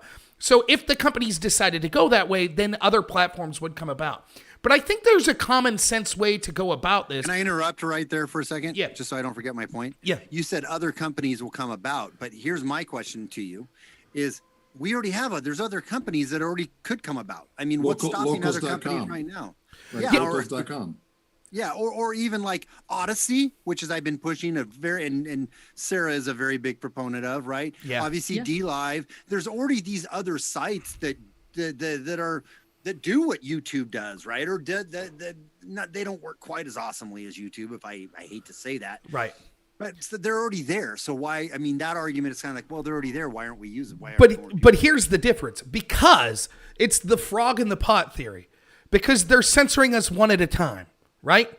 For example, Twitter. Twitter's a better example than YouTube, right? Like, they'll just slowly censor one conservative after another on Twitter. But we're all still using Twitter. Why? Because we all can still use Twitter. If Twitter shut down every conservative at one time, those conservatives are immediately going to be looking for another platform. And so I think that sort of action that takes away their protections, because what you're talking about is then these companies would just say, well, we're not going to roll the dice. We're not going to leave anyone speak on these issues, or we'll totally censor them. But just real quick to finish my point, I think the common sense way to do this, and how I've been trying to argue this point when I talk to people on the left, is this. I'm not saying that, let's say right now, let's say I'm doing a video and I have 40 people watching me, right? And I start to say some heinous stuff. Hey, you should commit violence, blah, blah, blah, on a certain population of people or certain people or something like that. Like, I don't expect there to be some YouTube employee just sitting there watching me like, aha, violence, we have to censor this. Like, things will slip through the cracks. I don't think YouTube should then be held responsible because some video with 20 views said something heinous. However, if YouTube is made aware of a call to violence or some sort of, something that's slander, libel, other things that we would hold publishers accountable, if we could prove that they were made aware and continued to leave that material up, that's when I think that there should be legal action pursued against them as a publisher. And so, for example, when you look at the whole violence on Twitter saga, remember Carlos Maza from Vox, right? Who was out there saying that we need to make it so no conservatives feel safe to gather in public. Throw milkshakes at them. Do whatever you can. What happens 2 weeks later? Andy No gets milkshakes with cement thrown at him as he gets beaten by Antifa. Now, that post by Carlos Maza was flagged thousands of times, and Twitter chose to leave it up. That is an example of when Twitter should be held responsible for calls to advocate violence that they were aware of and chose to leave up because it aligned with them politically. So I'm with Sarah that I think we should break these companies up. But if you were going to do the 230 end the 230 protections, I think there are common sense ways to do it to make sure that it's not censoring all speech. So Twitter wouldn't have to worry about we can't leave anyone talk anymore, because they would only be held accountable for things that they were made aware of and refused to act on. That's a good point. That's a good way to think about it. It's funny. You talk about that Carlos Maza tweet that got left up, and I got put in Facebook jail a few weeks ago because I was messing with my friend in Canada, and I said "effing Canadians" because he drove a tractor over his feet, and I go, "You effing Canadians," and Twitter or Facebook took my post down because they said it was bullying. I'm like, are you kidding me? It was he even laughed about it like it was. But anyways, well, you hear this all the time. Like, Twitch is a platform that's, Twitch is dominated by the left. That's fine. I'm on there because I'm trying to break into that, kind of to show that conservatives do have the right. It's brutal. Twitch is where I get all my trolls. That's where. It is what it is. Anyways, I'm not gonna be bullied off the platform, and I'm gonna show them on the left there that I can take the best that they have to offer on the left, do so respectfully, and argue my case and prove that that I'm on the right side of the issue. So hopefully someday it gains traction. But you hear this all the time on Twitch. I'm gonna kill you in a video game. I'm like, what? What is this nonsense? Oh, you have to say that or you'll get censored because they think it's an actual death threat. And it's just like this world is the dumbest world, that this sort of stuff's occurring. It's so silly to me. Sarah, did you have any experiences with, have you ever used Twitch or any platform like that, dealt with some of the ridiculous? I'm sure you've dealt with enough on YouTube. I have used Twitch. I used it a few times, but it ended up being a bunch of teenage boys asking me to undress. Right. Honestly, that sounds... So I just left because there was nothing like of value there. Now wait, Sarah, let me stop you. When you say teenage boys, did you get their preferred pronouns to make sure that you're identifying them correctly? No, I may have passed on that, but let's see. I have streamed plenty to YouTube, plenty to DLive, and done fairly well on both. Mixer and Twitch, though, were both pretty bad. Mixer died, though, for anybody who doesn't know. Mixer was like, Microsoft bought it and then it died. Yeah. But I will say this. There are people watching on Twitch right now, some of which disagree with me, that have been almost totally respectful today. So there are definitely good people on Twitch. I'm just saying in general, there's been a lot, if I'm honest about where I've got the most vitriol, it's came from Twitch. SJG, something you mentioned that I think would be good for all of us to talk about. Why don't you, since YouTube decided to give you the boot when you were going to talk about this, why don't you tell everyone what a color revolution is and why you see that occurring in the United States? Okay. Well, I'll do my best to explain this. Sure. So basically, I mean, if you look to the snow revolution in the Ukraine, and you saw what happened in Libya back in or all over, in Egypt and throughout in the Arab Springs, those are essentially a color revolution. A color revolution, basically. Here's the one thing I've always said, and it's funny how the left would always scream and moan and whine about election interference, when I would always catch myself going, do you know how many times our deep state has interfered in other countries' elections and caused coups and caused, I was saying this year, 2-3 years ago, when the whole Russia stuff was at its highest. Yeah, right. And basically, that is exactly what a color revolution is. And it doesn't necessarily mean we're always involved in it, but we've been involved in it with other nations many times. Our CIA, our deep state, has gone in, and basically what they do is it's fomenting unrest within the populace to rise up against the democratically elected or howeverly elected leader, to make it look like an organic from the bottom up, or a revolution of will of the people against their leader, and overthrow them, and then somebody is put into place. Typically, when we've done it, a leader that is sympathetic to or in alignment with the U.S. foreign policies that we want to enact, and we'll put those leaders in place. So a color revolution essentially is just a well-coordinated revolution to make it look like it's a will of the people when it couldn't be farther from the truth.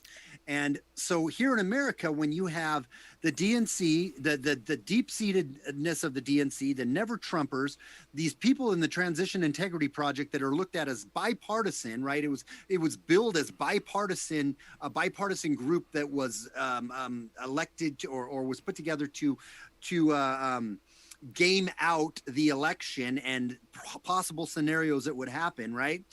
It isn't a bipartisan group. They were people that started this whole transition integrity project that go far back to connected with George Soros, connected with never Trumpers, connected with people that absolutely from the bottom up that are deeply connected with defense officials within the deep-seated recesses of our government that we've been planning and pushing for. And it takes the media, it takes celebrities, it takes entertainment, and it takes and it's all put together for resistance. All of the OTPOR, or OTPOR.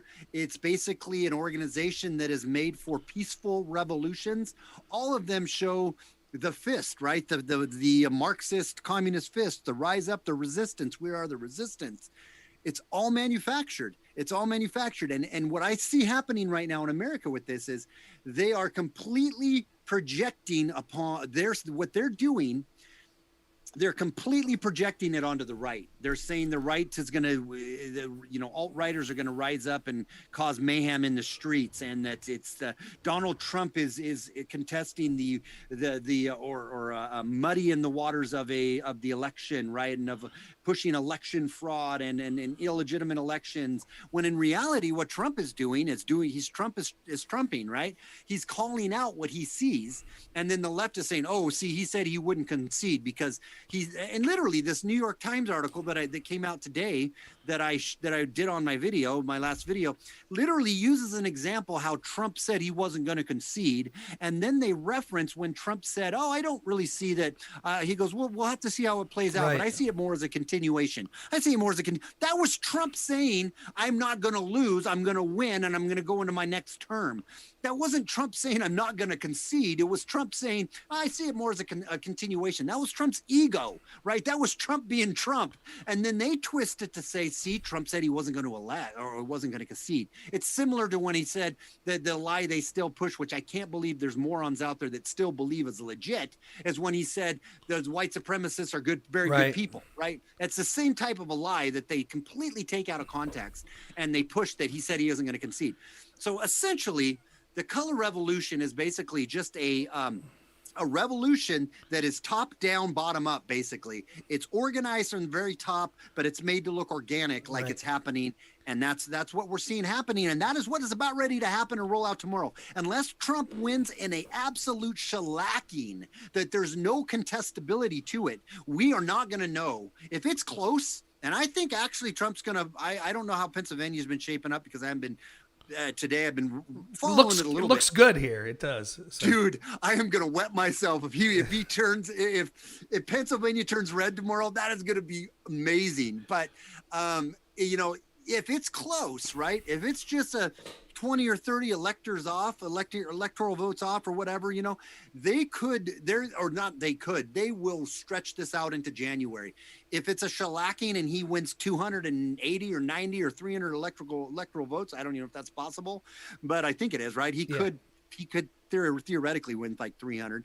Then in that case, it's going to be much tougher for them to do it. But under the Integrity Project, right? Whatever it is, stands for. They said even in a clear-cut win from Trump, they're not going to concede. Right. Yet they're saying we're going to do it. The projection is mind-numbing to me. It's mind-numbing that nobody understands this. And I've been talking to my sisters and I've been talking to friends. I'm like, well, you know about color revolutions. And that's what they're like, what's a color revolution? What do you mean? Nobody understands the depths of this, I don't think. Many people don't. Well, and just real quick, and then I'll ask you about this, Sarah. I think you're spot on with everything there. Some of the key features of a color revolution is first discrediting the way elections are done. Right. Which side's done that? Like trying to radically change the way elections are done right before they operate. This is the pattern that we use. Dividing people based on identity politics and into groups such as race or ethnic minorities, things like religious minorities and other things like that. So we see this as exactly the platform. And not only that, some of the very same players that have been operating in colored revolutions in other foreign countries are now working in the group like the Transition Integrity Project. So it's the exact same players. And this is my question for you, Sarah. Given that, like, We now see that so many people in the CIA, and to the lesser degree, the FBI, the job of the CIA, and Glenn Greenwald talks about this a lot. I saw him talking about this today. The job of the CIA is to basically use propaganda and lies to destabilize foreign countries to our advantage. Now they are operating on, not ours. Right. Now they're operating on our soil against the American people. That's something that really scares me, and I think it's one of the biggest threats to our democratic republic going forward.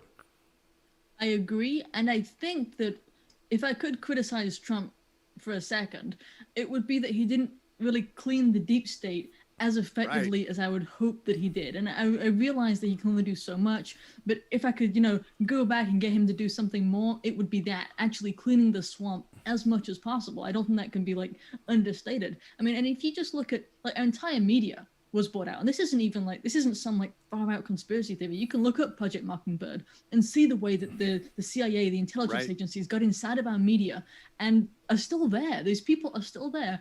And they look like Democrat operatives now. Of course, that is kind of like the same group that's trying to overthrow America, change America fundamentally.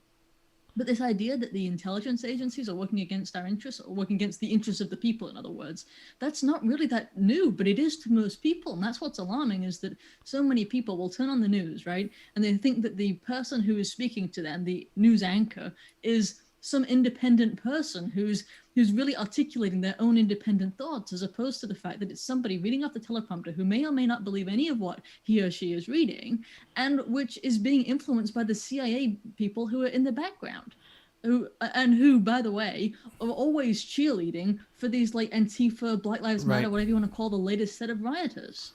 Right, and this is exactly, I mean, correct me if I'm wrong, SJG, isn't this, when you're researching this and you look how this looks in a country like Egypt, for example, you could almost take group for group analogous, they have their form of Black Lives Matter. They have their more radical form that's more like Antifa, but they're encouraging, there's so many wings of this. There are, our CIA's going into a place like Egypt and they're encouraging peaceful protests that criticize the way elections are held, that are rooted in a kernel of truth of things that really could be improved in that country. But at the same time, they're also sponsoring more radical people that are engaged in violence and intimidation of civilian populations.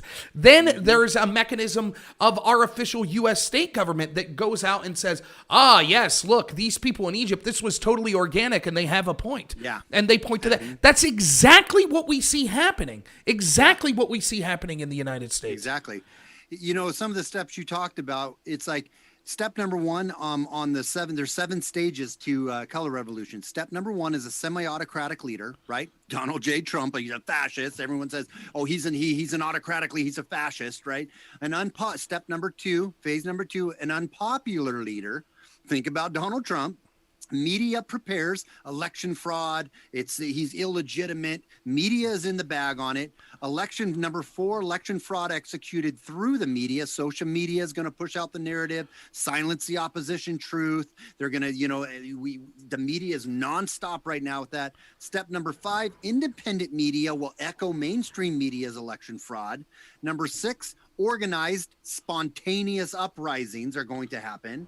And then number 7 is you have the police, military, and government fractures and they split. Then the people thoroughly rise up. You have police shootings, jobs, COVID. We've already seen a lot of this. So some of these steps have already been in this last year, all getting mixed together, right? In proceeding to this.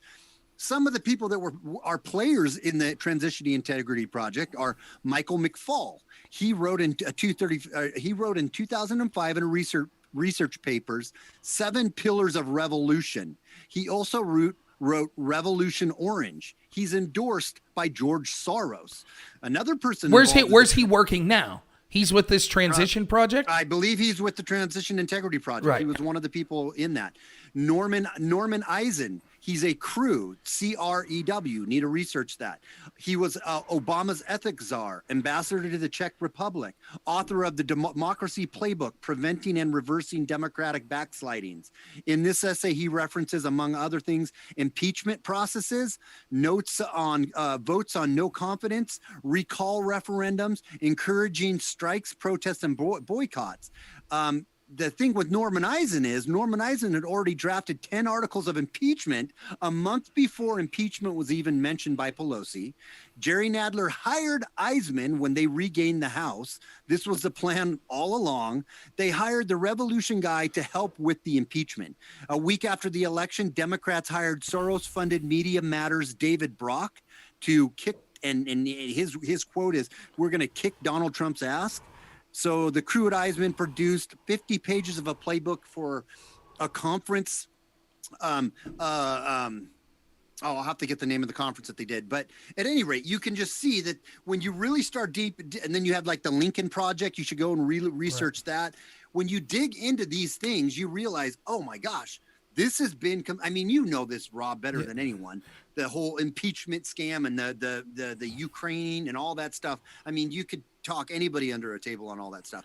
But Steve, do you remember Molly Hemingway's reportage when she was in New York and took the Acela down to Washington, D.C.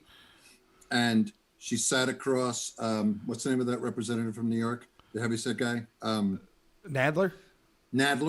Yeah. Nadler didn't even recognize her. And he's talking out loud about his plan for impeachment in November. And she's sitting right across the seat from him. I didn't know. I don't know if you know that. Do you remember that with Molly Hemingway, guys? I do remember. I remember hearing about this. Yeah, her reporting on this. No, and she reported about it. She was the first one to break the story, and they proceeded anyway. Well, let me ask you this, Sarah. This sounds very reminiscent, and I can't remember the exact name of this organization. But remember, there was this organization, and I believe one of the things they were doing, I believe it was the Roy Moore election, right, when he was running for Senate. And there was this group that was releasing all of these allegations. It was a Democrat group, that, one of these sort of conglomerate groups that we're talking about. And after that election and Roy Moore loses, they came out and admitted, hey, we looked at what we considered to be Russian interference, and we used the same tactics that they did to interfere in this Senate election. So basically, they said, oh, all that stuff we've been complaining about that was interference and delegitimized an election, yes, we just did the exact same thing, except we did it against, a Republican. And I was shocked that, well, not really, but I mean, isn't it just showing the hypocrisy that no one spoke up and said, well, wait a minute, if that's interference, why is this legitimate? Well, yeah. And really, it's just a matter of the fact that they constantly do the stuff that they accuse Republicans or conservatives of doing. And there's this pattern, and I think it's in the famous book, The Rules for Radicals, that so many of these leftists look up to, the one that's dedicated to Lucifer and all. It's in there essentially to accuse your opponent of that which you are guilty, and it really draws the eye away from what you're doing and makes it look like you're guilty if you accuse the other person thereafter. It just looks like you're just trying to cover your own tracks or something like that. It's not like the psychological concept that it's accidental. It's instead, it's really intentional. They're thinking this through and trying to make sure that we can't make the accusations later of exactly what it is that they're doing. And yes, they undermine the elections. And in the case of Roy Moore, there was a lot there that I thought was just wrong, because there's so many accusations that were just unverified, and I would just feel sleazy like just repeating so many of them that went around. I don't know what was true and what wasn't. And with the way that you had those Democrat groups that were in play at the time that were using these kind of tactics, if you can call it that, it's like, how much do you think is real and how much is not? It's really hard to say at this point. So and like on that note, what you're saying, like, I think that one of the things they do that's so nefarious, and see what you think about this, SJG, they'll get something that these establishment types are so good at controlling the narrative. It's like brainwashing. They'll repeat it over and over. You watch one of these hearings, like when the hearing of Comey the other day. Every time they have one of these hearings, if you listen to the Democrats, they repeat the exact same talking points. So Comey's there to talk about FISA court malfeasance. And what are they saying the whole time? What about the money that Trump owes people? Would it be damaging if Trump owes people money in Russia? Isn't it true that Russia interfered? How does this have anything to do with the issue at hand? Well, it doesn't, but they're repeating it.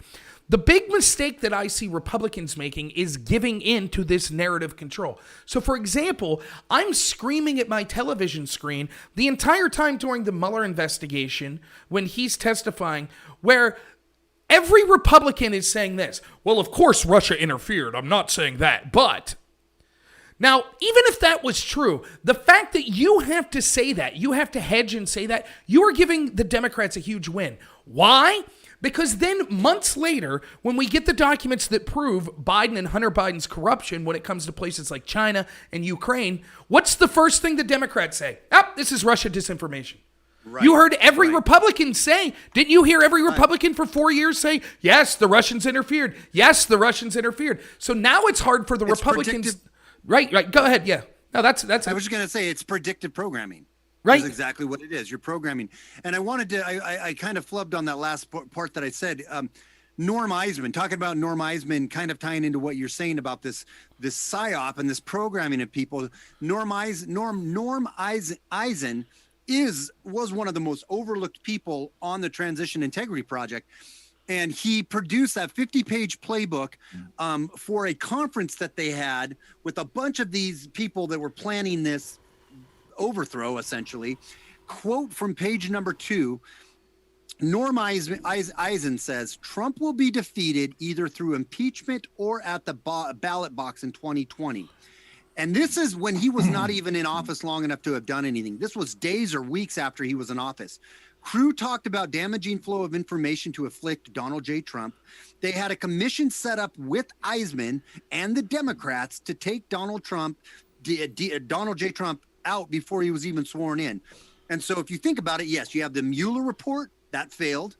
You have the impeachment report, that failed, right? So they were either going to defeat him through impeachment, right, or at the ballot box. So what does that leave us now with? This color revolution that has been implemented and been literally being planned for 3 years, right? There was an article I just did in my last, see if I still have it up here. I think I do. Shoot, let me see here. Give me 2 seconds. I want to find it. There was an article that was written. Let me see here. Stages. Okay, yeah. So this stage right here, I don't know. Can I share my screen? You should be able to. Yeah. Let me share my screen. Yeah. Go ahead. Okay, let me share my screen. I want to share this one right here. Okay. So I'm going to share that. Can you guys see that?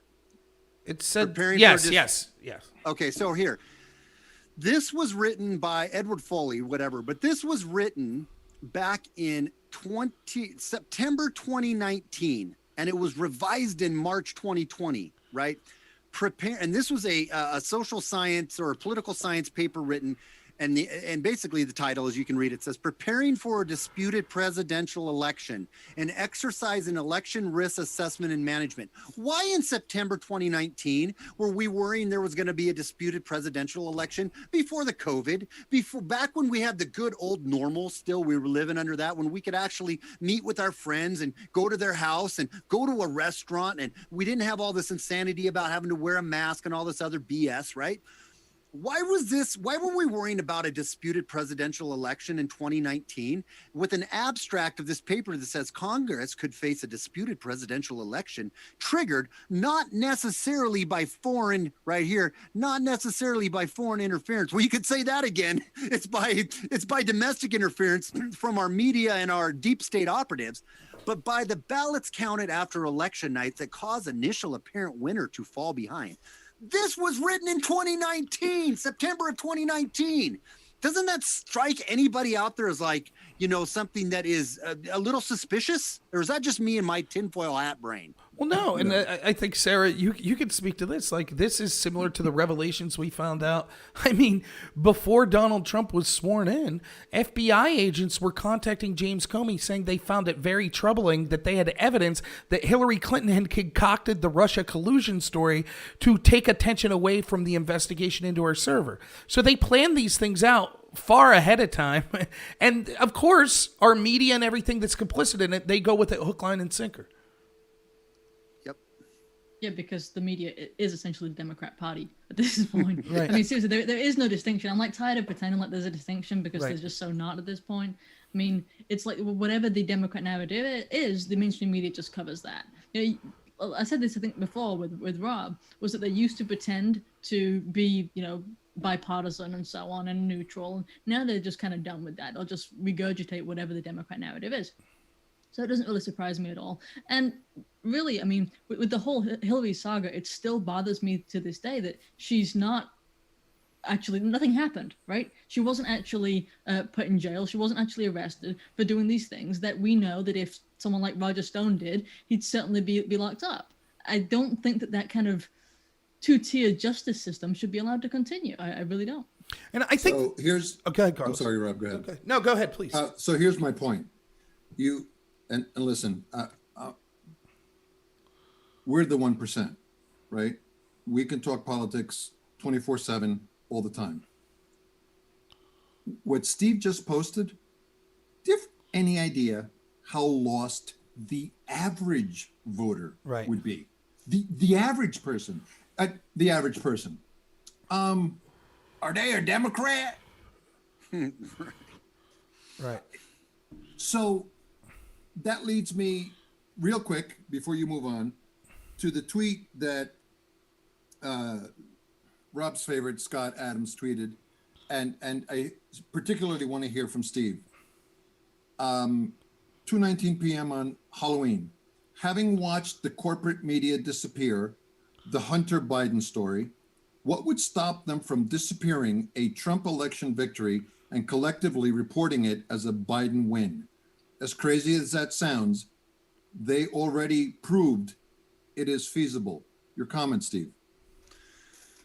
Well, I think that that's exactly what they're going to do and what they've been already setting up. And we can go back to that article I think it was on Slate about the red wave. I don't know if it was Slate or not. I might be misspeaking on that, but the red wave that was set up back in August, I want to say, when the article came out that says it's going to look like Trump won on election night, but he didn't. Wait till all these ballots come in. And, my brain says they need that extra time so they can regroup together and say, okay, we need this many ballots from here, this many ballots from here, this from here. We need to put together, and they already have their narratives, like the war game, the Transition Integrity Project. They've already war gamed this out because they want to know which direction in real time, because they don't have much time to make it look real, how fast they're going to go. So they're going to do that. That's what I've been basically saying is what Scott Adams says, and I don't think it sounds ridiculous at all to say that's what they're doing and that's what they're going to do. And the only way that doesn't happen, or the only way they have a problem, they run into trouble selling this to the people, is if it's a totally uncontestable. But even in that, everything the left is saying that we're doing is exactly what they're doing. So they're already setting that narrative to say that if Trump even wins in this big landslide, with all the polls, for instance, the polls are the one thing about the polls is more than just taking the wind out of the sails and thinking, oh, we lost this one. It's to set up in all these people you just said, Carlos, about these, like, is she a Democrat or Republican? It's to set up in their mind that, hey, how could Trump have won? All the polls told me he was down by 10 points. No question. Points. Yeah, 15 points up in Wisconsin. Right. Stop it. Yeah. Right.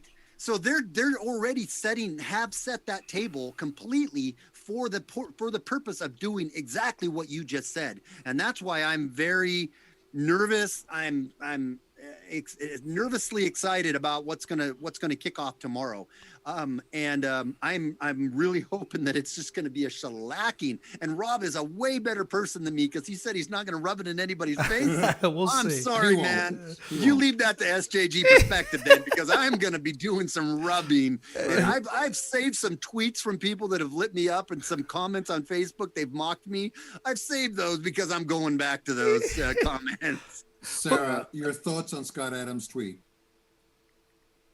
I don't think I actually got the exact quote. Sorry. So what he was basically saying is that if they did this to Biden, if they whitewashed Hunter Biden's story, what makes you think that they won't announce Biden as the winner, even though he didn't win? Well, I don't think there's anything that prevents them from doing that.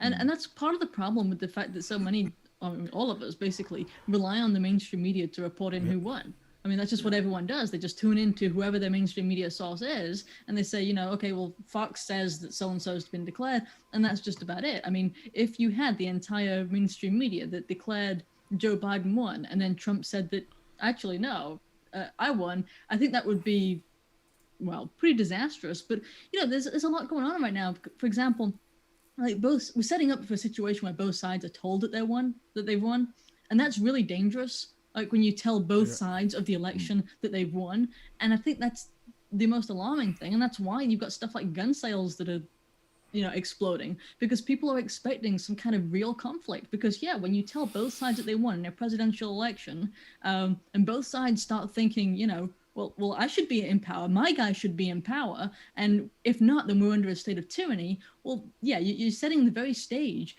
for civil unrest. And that's what I'm afraid is coming without, say, a Trump landslide or something like that. Steve, we had a county commissioner in Pennsylvania tell us today with a straight face that said that she doesn't think that the votes in her county will be in by tomorrow night. We're going to have to wait until Wednesday. And in what country do you have an election and not declare a victor that night? Well, in the new banana republic of the United States, I guess. I mean, I don't know how to answer that. I mean, it's silly to me. I thought I caught something earlier. Maybe you guys can clarify on this. Earlier this morning, that the health inspector, or not the health inspector, but somebody said that you can get in trouble if you go out and you vote in person, and if you get somebody say, was that fake news, or was that no, that's so here's what happened. So they've been sending in Pennsylvania letters out since March if you were confirmed to have COVID, or if you were in contact through contact tracing with someone with COVID. So let's say SJG that I get COVID and they find out through me. They ask me, who all did you meet with? And I say, SJG was at my house. You get a letter sent to you that says you have to quarantine for up to 14 days. If you leave that quarantine, you could be forcibly hospitalized. In other words, they'll force you to be quarantined if you're caught leaving your house. So this has been martial law. Right. So this has been going on since March. These letters have been going out. Here's the problem. They sent these letters out and demanded people stay in their homes over the time period that election day would be. And so the problem was they never thought to tell. Now, keep in mind, this is the same Democratic Party that's saying every vote must be counted, right? They never thought when they were sending these letters out to say, by the way, seeing as how you're going to be locked down November 3rd, here's how you go about voting, right? So our co-host, Todd Bartlett, who's a journalist, he asks at the press conference today with the health secretary, he's like, Mrs. Secretary, you sent these letters out, and there are thousands of people that got these letters over the time period of Election Day. Are they allowed, being someone that could be COVID positive, to go vote at the polls? To which the response was basically, we'll get back to you. And they ended the meeting. 2 hours later, they released a press release saying, what you'll do is you contact the polling station, who will contact the sheriff. The sheriff will then come to the polling station, get an emergency ballot, drive it to your house, give you the ballot, wait for you to fill it out. Then the sheriff takes it back to the polling place. For thousands of people? Well, potentially. We don't know exactly, right? But the problem is, how many people do you think saw that press release 18 hours before Election Day? Yeah. 5% of the ones who got that locked down. So in effect, what they've done, and now the last piece of the puzzle is, who do you expect to have a bigger turnout on Election Day voting in person in Pennsylvania? Donald Trump or Joe Biden? It's Trump. Exactly. So they've intentionally set up the system to suppress, because people, and then of course, predictably, there are people on social media saying, I don't give a hoot. If I have COVID, I'm showing up to the polling station, which is then resulting in the other side saying, we're going to have a COVID outbreak. And so all of this because of the shenanigans, and that's just one small part, by the way. There's other story that broke on it too. But well, the thing that it keeps coming across my mind is this is one example of one district in Pennsylvania. Granted, Pennsylvania is the battleground state, right? And I thought I lived in the battleground state. I live in the actual literal in the street battleground state. You live in the state that's going to decide what happens here. But you think about how many other places that's happened. And one thing I keep saying to my listeners is people are, when they question election fraud, and they say, well, that's not happening. if you look at what's happened on the local or the regional or the state level with what Project Veritas has been putting out, from all the way to the what happened in Ohio and New Jersey with ballots being dumped in those are just a few sporadic examples. The left will say, oh, that's not the major, that's a majorly happening everywhere. And then what you just explained to me, that is the very thing that Trump is talking about that's happening all over the place, that's going to have a massive effect, and that's all designed by the left. And then the left has the gonads to blame it on the right. Right. And it blows my mind. Let me ask you this, Sarah. We're talking about like a lot of these stories. Look, let's be honest. If you weren't paying attention to politics and you heard some of the stuff we've talked about in the past half hour, you'd say tinfoil hat wearers. What are they talking about, right?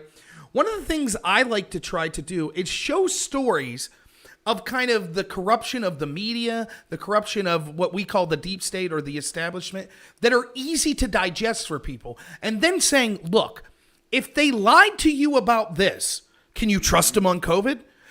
Do you have some of those kind of examples that you would like to give to people to show you shouldn't just blindly trust these authority figures? I'm trying to think off the top of my head, but I'm actually getting really tired, so I'm kind of drawing a blank. Well, and you can head out anytime, by the way. I got a guest coming on at 1:30 as well. But I'll tell you one of mine. See what you think of this. Like, right, the Nazis are good people hoax. You know, I had someone come. That is true. When he said both sides, right? Right. When President Trump said there were good people on both sides at Charlottesville, and in fact, he actually excluded white supremacists. Right. He was like, oh, out of the others, you know. But nobody actually believes that. I'm sorry, nobody believes the truth. It's like people just come to accept the fiction. That in fact he was like, I love the white supremacists or something like that. And the obviously what kind of goes from that is the fact that he supposedly has never disavowed white supremacy when he does it like constantly. Right. And why is it that President Trump is forced to constantly disavow white supremacy, but these people are never forced to disavow Marxism ever? Like, or they're white never forced to supremacy. disavow communists ever. Heck, I'd take that. You know, which presidential candidate said black people that don't vote for him aren't really black? Which presidential candidate eulogized a grand cyclops of the KKK? But he's never once been asked. I mean, there wasn't one member of the media that I know what Biden's answer is going to be, but no one could stand up and be like, hey, do you regret the fact you eulogized a grand cyclops of the KKK? No one asked. That's not been asked. I mean, it seems ridiculous. Although, to be honest, I think the biggest fraud of the mainstream media in recent times has to be the virus itself. Right. And the way they've constantly changed their story there, you know, to match whatever, like, you know, Joe Biden, Kamala Harris want to say. I mean, they've constantly changed their story. It's constantly been, you know, in the original days, they were like, well, President Trump is xenophobic for wanting to close everything down. You know, they were kind of repeating that mantra. And now it's like, well, he just didn't close down enough. You know, he just hasn't, you know, infringed upon your rights enough. And by the way, those people who go out and shop and do things, they're like murderers. And that's been the way they've gone now. So I think there are plenty of examples. Yeah, and to me, on that, I think the number one thing I've used to wake people up is just this, like, dude, they're telling you can't go to work, but and I don't mean Biden, right? This is what was shocking to me, which sobered me up. Over 1,000 medical professionals that signed a letter saying COVID's bad, and we have to lock down or millions of people could die. But you know what's worse? White supremacy. So if you're out there marching for Black Lives Matter or you're rioting, don't worry. It's not a big deal. It's not going to spread COVID. But if you go across the street to the Trump rally, now the virus knows you're a Trump supporter and it's going to spread and kill millions of people. Like those same experts, right? Those same experts, the same media uncritically accepting this crap, they're the ones that are telling you the next time that they say, oh, we need to bomb Syria. They're the ones that are telling you like, oh, Trump's refusing to concede the election. Like, it's the same group of people. So if you could see an area where you have common sense and you could look at it and go, wow, this lie is so blatant, I think that it really helps people understand, like, you shouldn't just accept what these people say uncritically because oftentimes they're just flat out lying to you. Can I? Yeah, I wish we could just get people to turn it off. Yeah. In any case, though, I am going to call it a night. I do appreciate you having me on several times today, or at least twice, Rob. And good seeing you, Carlos and Steve. All right, and everybody. Good seeing you, sir. Yeah, The check is in the mail. So. And check out Crusader Gal. If you look for that, you'll find her. And I put the links up to our YouTube channel, so you can find all of her stuff. Really recommend checking it out. Thank you so much for being here, Sarah. Sarah, Thanks, before Rob. you go, I'm going to be doing some streaming tomorrow, and Rob too. After you wake up, after you've slept, I'll text you, but maybe you can jump on with me for a little while tomorrow too. Sounds great. All right, see ya. See ya. Thank you again. Thank you, Sarah. Thanks, Sarah. So I wanted to go ahead. One Gibby. thing you were talking about was kind of that common sense, or some of these like just very basic things you can point out to show, the left, if you will, or people. Like two things I'd like to bring up on this. Going back to Donald, how they scream Donald Trump as this dictator. He's this autocratic leader.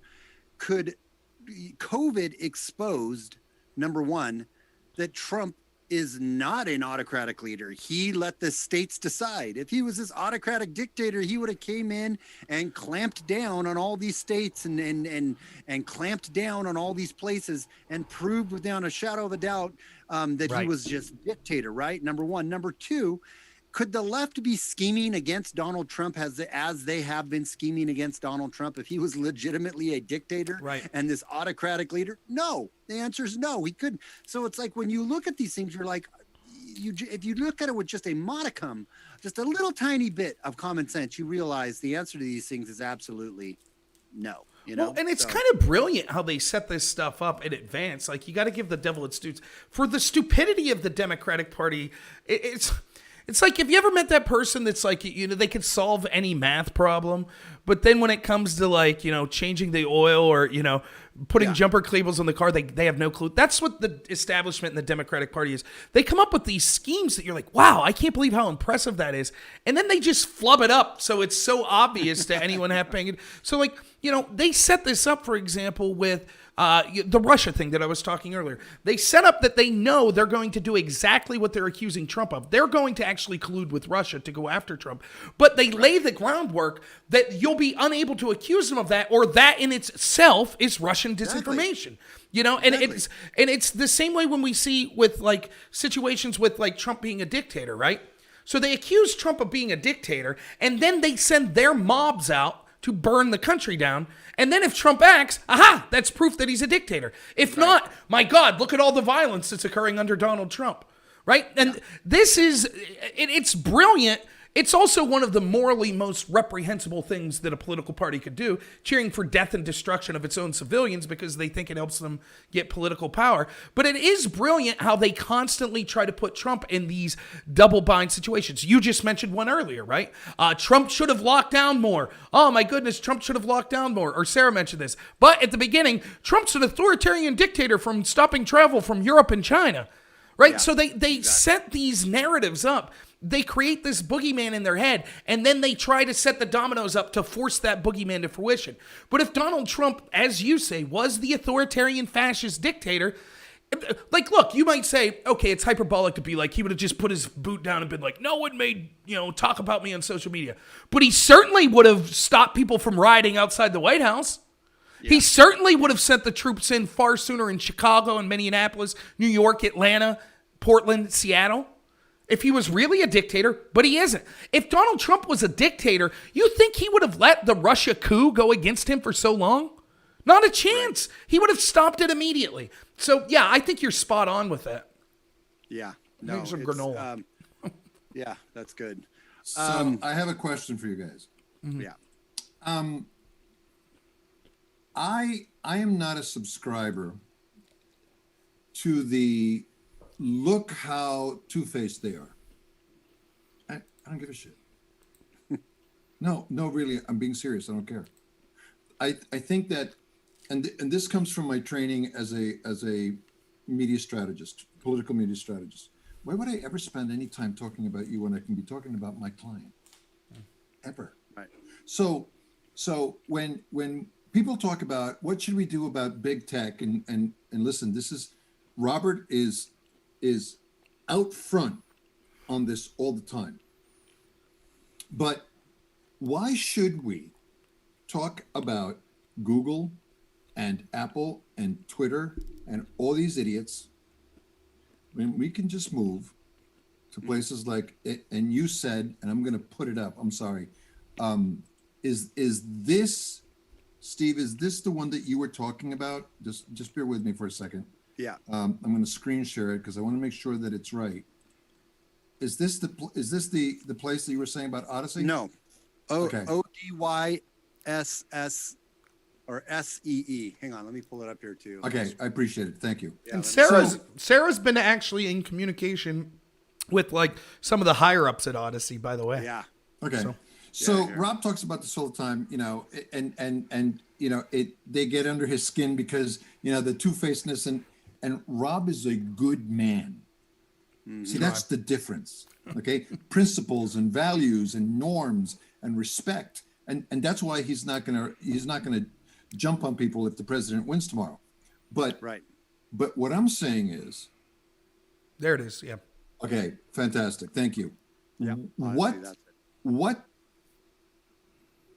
Why would we rail against these idiots when we can just move? And Steve, people are going to follow you. People are going to follow Rob. I'm sorry. Yeah. I know you guys are humble guys and, well, you know, I don't know, but they're going to follow you because if you're not on YouTube, right, they're going to go where you are because there's not a lot of people that do what you do. How many women in this country, other than Wendy Bell, does what Sarah does? Oh, wait. Yeah, not many. Right. Right. I mean, so if we migrate to the places that are safe, like I like locals.com because I like Ruben. I like his origin story. Okay. Yeah. And that's one of the things, if you could be kind enough. Rumble. Rumble. Steve, Yeah. if you could be kind enough, because I know that the viewers for Rob possibly know you, but if you can just do 5 minutes on your origin story, because I'd like to hear it. And I always catch you in the middle of a debate with, you know, and you guys are debating and pounding the crap out of somebody, you know, and I have a very hard time watching that because I've seen Rob dismantle people and I'm like, I know. Oh, I love no, it's coming. Right. So and I tell Rob this all the time, right? And Rob says, well, no, I thought it was very nice to him. I said, no, Rob, you don't understand. We're picking pieces of him up throughout the whole entire galaxy. Yeah. So I just don't care. Let them do what they want. And I talked to somebody, was it GT that I asked, Rob? I asked him about tech. Yeah. Everybody's against this man for 4 years. Steve, everybody. Can I ask you something? Why haven't you gotten him yet? Why can't you friggin' idiots, incompetent jerk-offs, why can't you get them? Why can't you get this man? Yeah. Yeah. So yeah, how'd you get started, Does that make SJG? sense? Yeah. Does that make sense? Yeah, yeah, it does make sense. Yeah. So I got started 2.5 years ago, I think it was, and it was shortly after this. And really what got me involved in it was just really how, like Rob will reference sometimes Breitbart, you know, Andrew Breitbart saying that politics is downstream of culture. And the culture was what got me into it, of the political correctness, the intersectionality, the postmodernism, the cultural Marxism that was just running rampant here a couple years ago, where, like, you know, I think one of my first videos was how Baby It's Cold Outside was sexist, and how Veggie Tales were racist, and how, you know, these kind of craziness things that were happening. I just was like, I had to get the duct tape out because my head was going to explode. And I'm like, I'm going to start a YouTube channel. So I started it. I ran in. I met Drone Tech, was one of the first people I made contacts with. And through Drone Tech, Robert and I became friends. We all would do streams and stuff together. And so my whole point of it was, and I was not a Trump supporter in the beginning. I was very apolitical. I mean, well, no, I was always conservative. I've been very conservative. I will say this. I was raised in a very right-wing conservative family. About 2008, 9, 10, I wasn't into politics ever my whole life. But then during that time, I was sick of the wars. I was sick of us getting involved in all these wars and whatnot. And I was got ticked off at the George W. administration and the neocons. And so I started listening to Obama, and I'm like, wow, he sounds pretty good. And I didn't know much about politics and nothing. So I started kind of for a year and 2 years there. I kind of was into Obama, not hardcore or anything, but I was probably more maybe liberal, whatever you want to say. Then 2012, when I started seeing that Obama was dropping way more bombs than anybody else, and the stuff started to unravel, I got more into got back to my roots. So I say all that to say, I've always been conservative for most of my life. And I started the channel really just to be able to voice my opinions and to say, we've got to not let this political correctness take over. People cannot try to control the way we think or speak, because ultimately that's trying to control what we think. And I saw the damage that this was going to ensue. And if I 2 years ago would have thought we were at where we're at now with this crazy wokeness, I wouldn't have believed it, Yeah. But it's going to get even worse because it's a religion. So that's how I started my channel and what motivated me. And then when Trump won in 2016, I was like, how did this dude win? But I was glad he didn't win, because I knew if Hillary won, we would already be in World War III. We would have already bombed, would have went full after Russia. So I was happy he got in just for that. And then I was shortly after that is when I made my channel, and I had started going, you know what? I like a lot of what this guy is saying. There's been some things as of late and that I've criticized him on during this last year with people he's put around him, letting the narrative, kind of what Sarah said of how he didn't drain the swamp like he should have. I understand he's had his hands full, but still the people he's put around him has not done him any favors. The way he pushes the vaccine, I'm not happy with that. I have my beef with it. And see, that's one thing I think that gives me some legitimacy, is that I don't sit and worship at the feet of Donald Trump. I am more about the plan, and not the QAnon where we go one, we go all plan. I'm not into that. That's a psyop. But what I am into is the plan of conservatism, right, of the Constitution, of the Bill of Rights, of small government, of very libertarian almost values. That's very much more, I would say I am that almost that far right, if you want to say that, use that term. I hesitate to use that. But so that's a disjointed explanation, but that's kind of where my history lies and why I started my channel. And I'm much more passionate, love to bring humor. I'm not nearly as articulate or as critically, I can't argue points nearly as eloquently as Rob. Not many people really can, but my heart is like Rob's, and I do it in more of the big bull in a china closet. That's SJG perspective. I come out and I'm going to make you laugh because I'm going to say stupid stuff, but that's who I am. And that's what I'm about. So 3 minutes. So, we got 3 minutes here because the next guest is in the waiting room here. So let me just ask him real quick. Sure. One thing, the core, most important reason why you're voting, I'm thinking you're voting for Trump. Yeah. Oh yeah.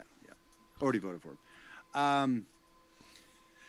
To stop the Marxist takeover and the cultural that will come with it, the cultural takeover of our country, to hopefully give us another. And I think when he's out, I'm scared of what's going to happen in 2024. Quite honestly, I want him in office to slow the roll on all of that Marxist crap that's taking place and give me time to get to Idaho, because I'm moving to Idaho and I'm moving to a red state and I'm getting around a red community so that when the next wave of this insanity hits, at least I'll have neighbors and a community around me that's very conservative in thought. And so that's my key reason is because I want him to stop this Marxist takeover that's happening. That's awesome. I have a friend in Coeur d'Alene. Okay. Before I go, I wanted to ask you real quick, because I think you hit on something that's very important. Can you briefly, just 30 seconds or so, a question I get all the time that I think you would be perfect to answer this question. How can you have fun while you're talking about such serious issues, and why is it important to have fun? because you cannot take any of these things way too seriously. There's serious issues that but humor is levity. Humor and levity brings enlightenment. Why are comedians, and I'm not a comedian, but why are comedians so powerful in their message? It's because they get you out of your cognitive dissonance. They get you out of your paradigm. They let you laugh at yourself, and they let you understand and think for that brief moment that the meme of truth in that joke. The meme of truth. That's why memes are so powerful. That moment of like, oh, wait a minute. Oh, I see what they're saying. Wow, I never thought of that. And that cracks open the door, and you get to walk through it and just get your eyes open about things. So. I'm sorry.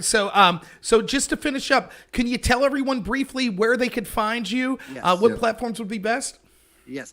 sjgperspective.com. I had all my other platforms I could send you to before, but if you go to sjgperspective.com, you can find on my homepage all the links of where you can find me and subscribe to me at. You can get my calendar of when I'm streaming. I have some merchandise on there. There's some donation options, whatever. sjgperspective.com. Please go and subscribe. I'm never going to spam you with emails. I just want your contact information to stay in touch. And on that note, I am hoping this is the face we see. We see the moral man of the left. Just crying, man. This is what I'm really hoping for tomorrow. So thank you so much, man. Note, hey, man, I appreciate you doing this. Thank you so much. We really appreciate it. Have a good one, man. I appreciate you. All right, dude. Take it easy. Great meeting you, Steve. Thank you. You too. Bye-bye. So, all right, Carlos, we have our next guest lined up. Oh, what just happened? Oh, boy. 1 second. I thought we had our next guest lined up. There he is. He's in the waiting room, so I'm going to bring him on now. And he goes by Tiberius D. This is a moderate conservative streamer I met on Twitch who was generous enough to promote the show today.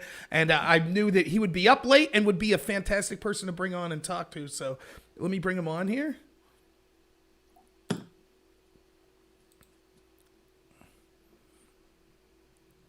Check 1 2. There you are, man. How you doing, Tiberius?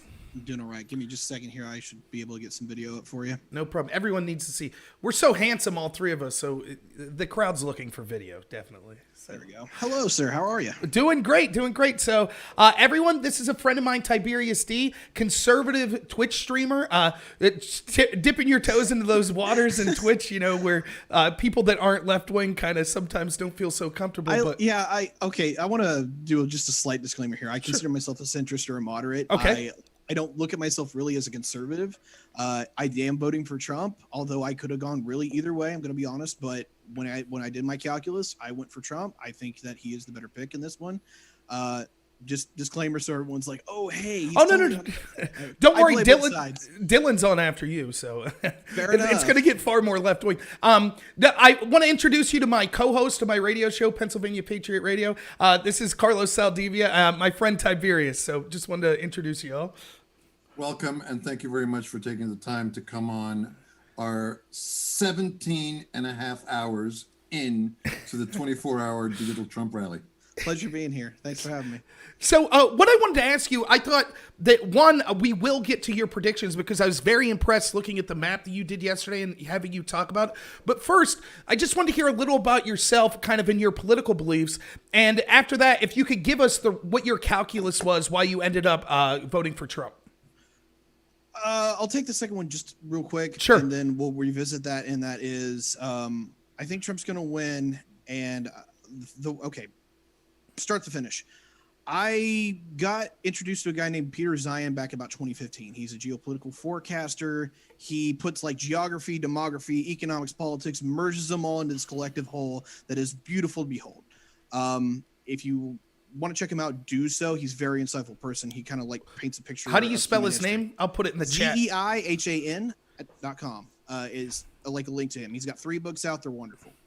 Awesome. Anyway, I was introduced to him. He had these really weird ideas. I thought he was absolutely nuts. And then I kept saw everything he was predicting kept coming true.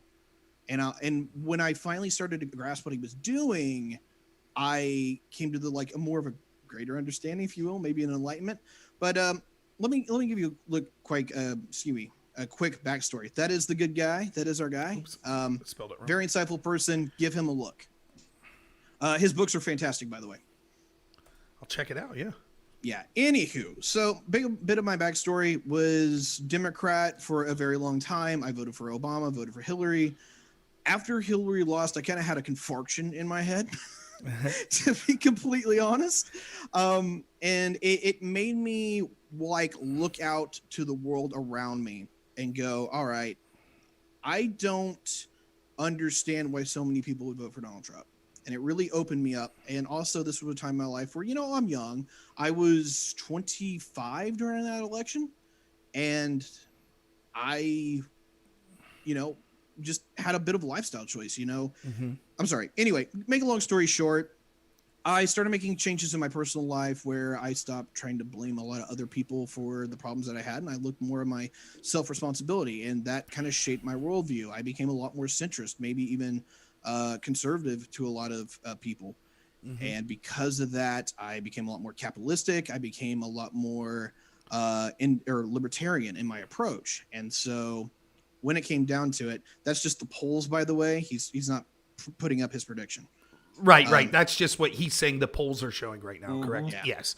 Yeah. So anyway, yeah. As far as me, I came to the center. I've been here more so from all my political tests about a year. I've been stabilized. I introduced this guy. He kind of showed me everything and how he sees the world.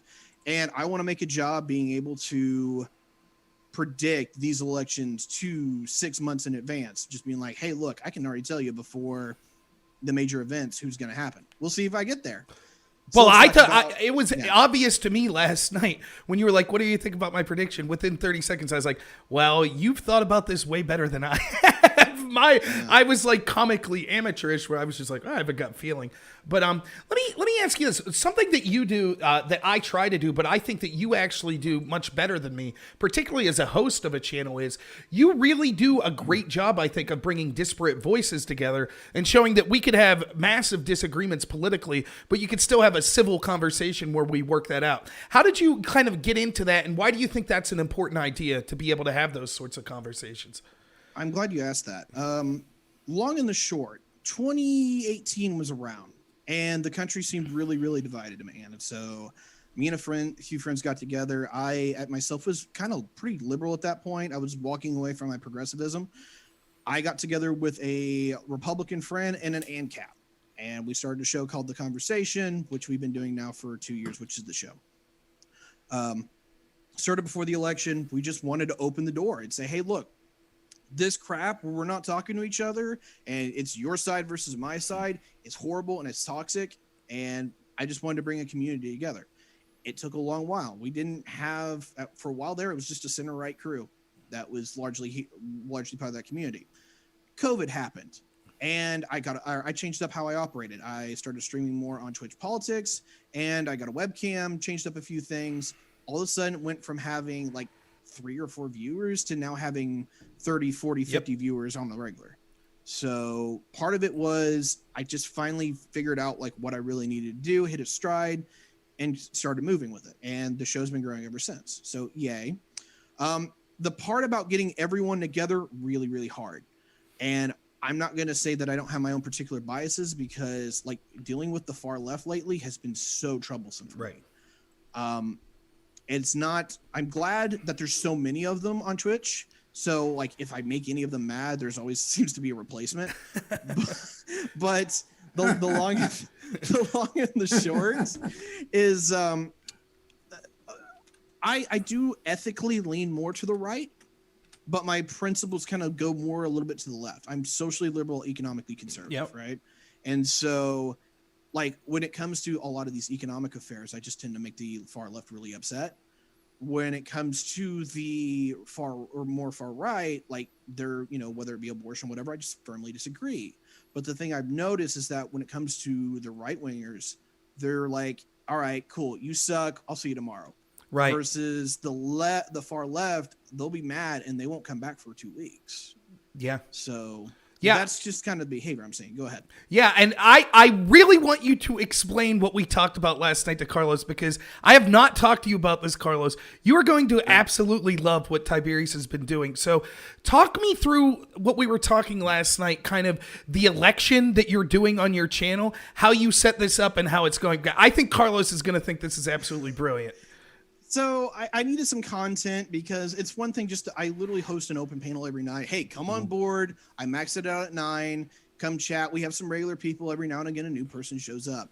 But I didn't want to be mediocrity to the point where it's just literally this every single night. So one night, just out of the blue, two of our regulars were just joking around. One of them was a moderator and the other one was acting like they were running for president. And they did this for about 30 minutes, and it was funny, and it was for the laughs, but it got me thinking, hey, let's do this for a real event. And so I put out the word, hey, everyone, you want to sign up? I'm going to give you 5 parties to run under: progressive, liberal, centrist, conservative, and nationalist. You can sign up for any of those. We're going to primary it out. We're going to have a number of debates, which it looks like we're going to have 15, so 3 for each party. We mock like we're running, like people have been dressing up and everything to go into this. Like, people are taking it very seriously. They're acting like they're running for president. I, as the moderator for round 2, have just been going, all right, candidate X, what is your policy prescription for abortion? Or what is your policy prescription for immigration? It's been a resounding success for my community. It's bringing more viewership. People think it's interesting. It's different.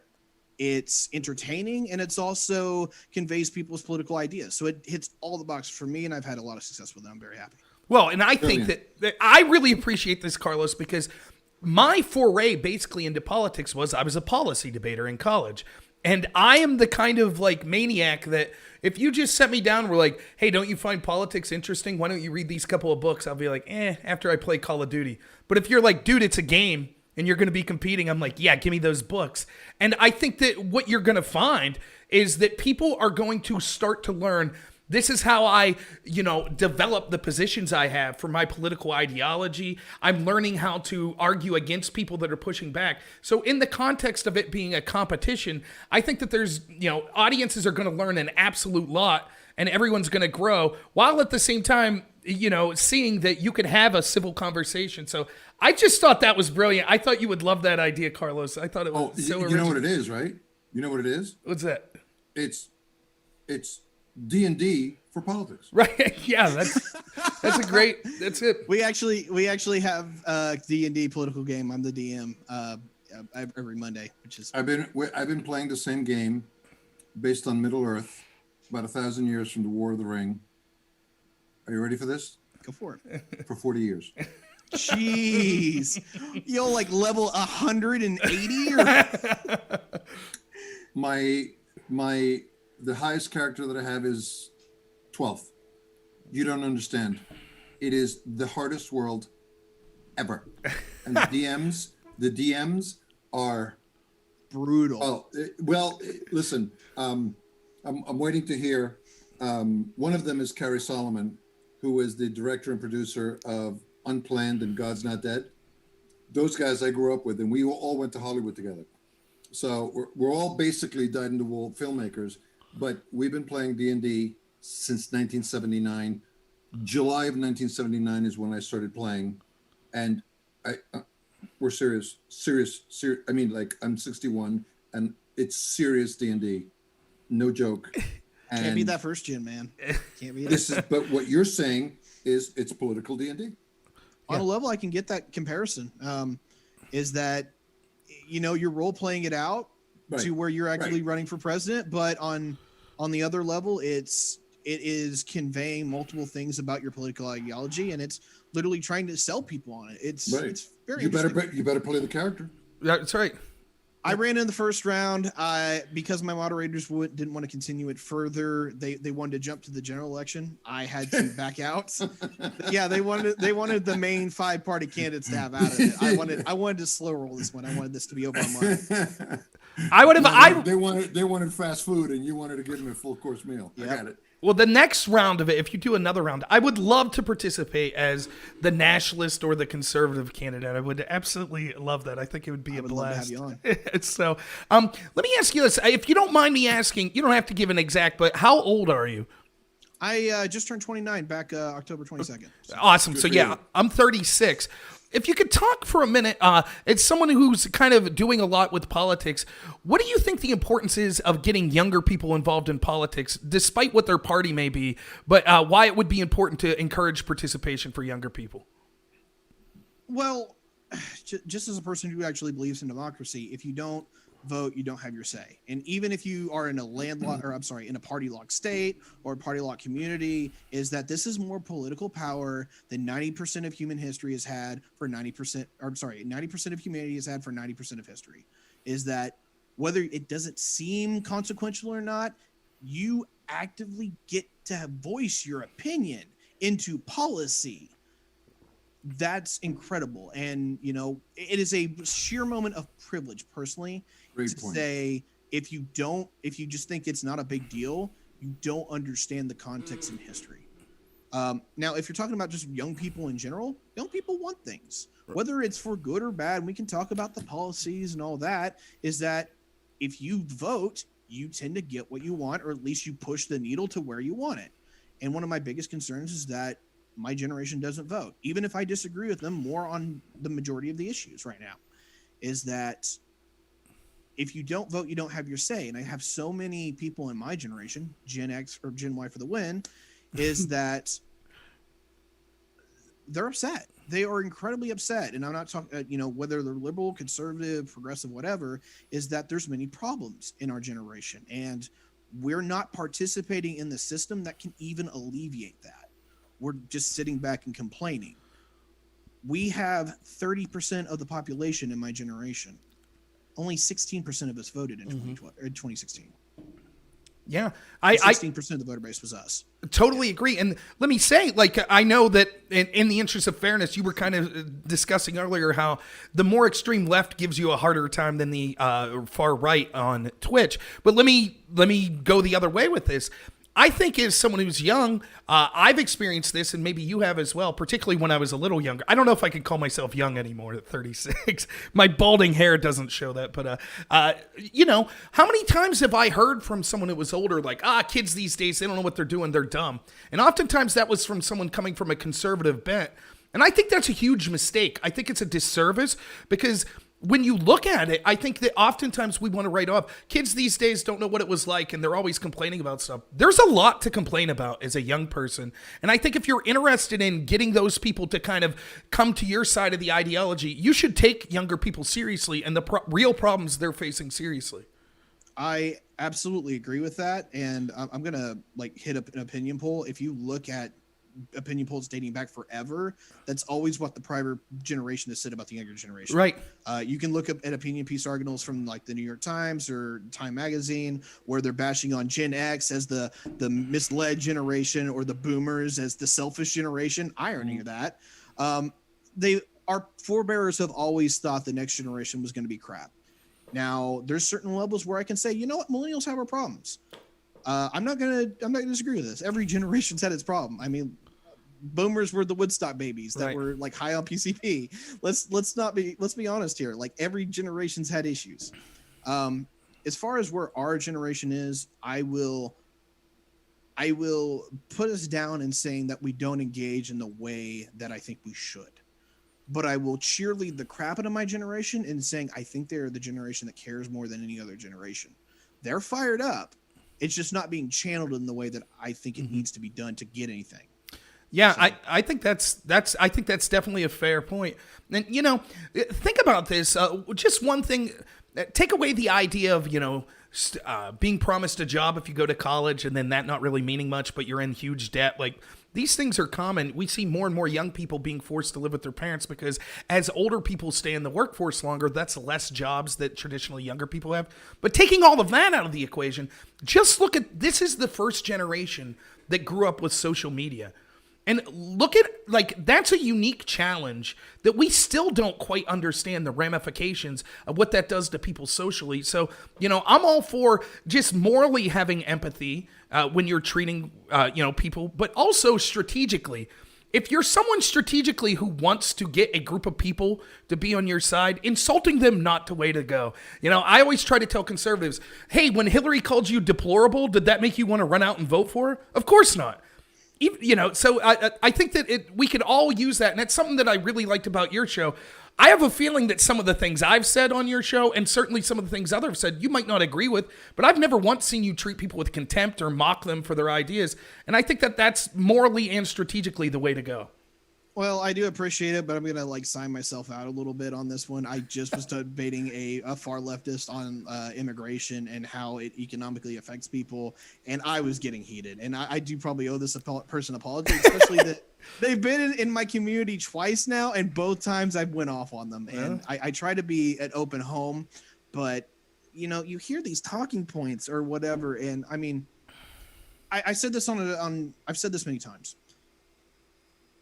There's a big problem in the country between trusting one another, and I get it. I really do, because everyone wants a bulldog in their playpen. They want people who are ethically and objectively going to fight for their beliefs. But we've kind of got it to the point where the left and the right legitimately just doesn't trust each other, and because of that, we can't have a lot of these conversations like we used to be able to. I think that is a problem, and it does concern me greatly. But it is hard because I fundamentally, objectively and ethically disagree with these people. Like, they are bad people in a way to me. Right. And it's not that I want to put them down and say, hey, look, you're a horrible person. It's that, like, from an ethical standpoint, you violate my morality and the things that you can believe. Well, and so for those of you listening that might be wondering, what are the type of things we're talking about? I'm guessing, Tiberius, that you've ran into this. I've ran into this on Twitch half a dozen times. We should physically attack landlords. Landlords are evil. Have you heard that one? Yeah. And I mean, there is a big socialist communist platform on Twitch, and it just, like, I'm willing to debate socialism, communism. I think communism is a disgusting ideology, but I'll debate it. I don't think you're a bad person if you believe it. But when you start advocating violence on people that are just trying to make a living through a very normal means, I mean, it's hard to then approach that in a civilized way. It's tough. And in my experience, many of the people that are advocating violence against people like that, they're not really talking in a calm, collected way either. So it raises your blood pressure anyways. What they're saying seems heinous, and the way they're saying it's bad. So yeah, a lot of times, despite best intentions, it's hard to keep your cool when you're dealing with a lot of these extreme positions.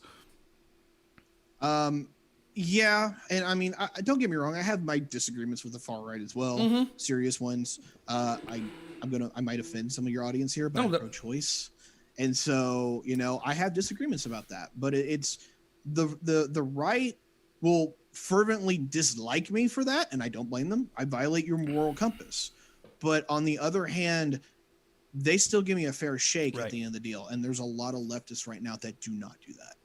So, well, go ahead, Carlos. Go ahead. So, from my political experience in media, this is what I tell clients. Do you want to win or do you want to be clear? Right. Yeah. Yeah. That's it. Yeah. I'm not mad. I'm not looking to win. I'm not looking to get you. We're all in it together. We're all going to die, right? I think persuasion comes from you going to bed tonight, Tiberius, and consuming my clarity over and over and over again. Right. Yeah. Absolutely agree. Yeah. No, like, people act like a discussion or an argument's one in a day. It's never one in a day. It's one in a month. It's one in a year. It's one in a lifetime. Is that you don't break down a person's worldview that puts them in the situation they are in just one argument. It's multiple arguments, and you kind of have to, like, wear it down. You have to be like, all right, think about it from my perspective. And, you have to have this exchange of ideas. And it's not literally one point and, oh, I dunked on you, I scored. It is like a slow rolling attrition. Go ahead, sir. Robbie Starbuck said it today. Right. You know Robbie Starbuck from Twitter. Do you follow Robbie Starbuck? Conservative filmmaker. He's got a ton of people following him on Twitter. This is what he said. I unfortunately don't. There's a lot of people I probably should follow that I don't. The long and the short is like what I largely use my social media for is engaging with my community. Mhm. Outside of that, I try not to, whether it be lefties or righties, because just people are toxic as crap on social media. Right. Yep. Right. And so Robbie said, this is what Robbie said, and you love this. Said, I was someplace and there was a Black Lives Matter rally. Robbie's Cuban American, but he looks white. Couldn't go anywhere. So I got out of the car and I went and started talking to these people. Yeah. I'm like, what the are you talking about? You get out of the car, you talking to these people. Are you crazy?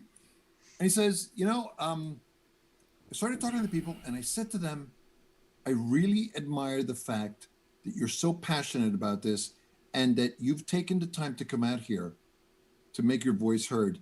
That to me is really, really impressive. So I understand. He flattered them a little bit, but in his flattery, he was very, very clear. He was very, very clear to make sure that they understood that he respected the fact that even though they didn't agree with him, that they were there, and other people weren't. So he said that opened the door for people to listen to what his position, because he completely listened and he was completely clear, and he and said authentic about it, right? That's important, right? Right. Now listen, Robbie's got game. Yeah. You understand me? Mm-hmm. He wrote the what is it called? It's Robert, on Grow Up. like The website's Grow Up Live, but it's Right. like a 25-page list of accomplishments of Trump. It's been circulated like 20 million times. Ty, it is a masterwork. Yeah. And then he had the temerity to source every single one of those things with liberal sources, notes and sources to talk about all the things that the president accomplished, not with Republican sources, but with liberal sources. Devastating piece of work. And he said, Carlos, you can't believe. People think, the people that are on the streets, are you ready for this? They think that 15,000 black people were killed by cops last year. Unarmed black people. Mm-hmm. What? Yeah. I'm like, I get it. I have seen like just the fact that we have Democratic sources and Republican sources and just biased sources.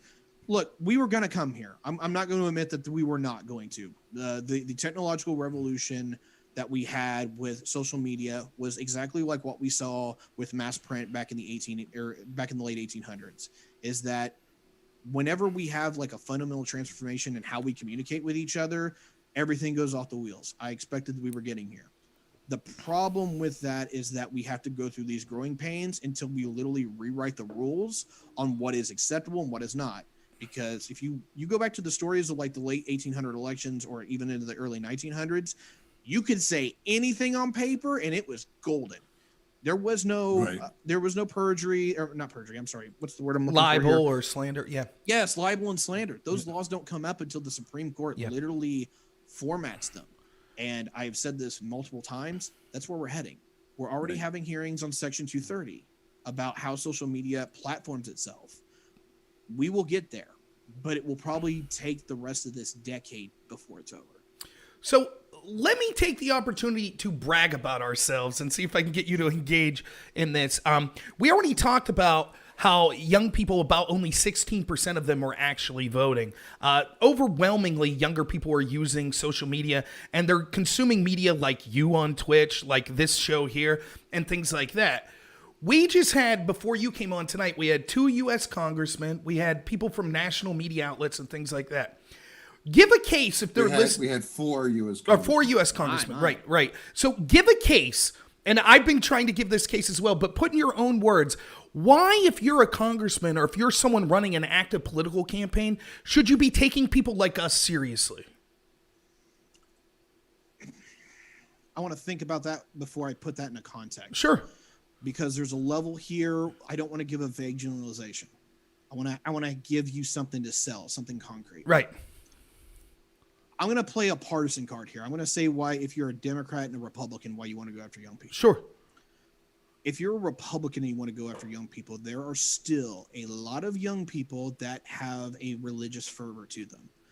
Gen X and Gen Z aren't millennials. They're not the super secular generation. They are a little bit more religious in their practice. They're different in the way that they practice, but if you preach socially conservative values or conservative values like being anti-abortion, they will vote for you.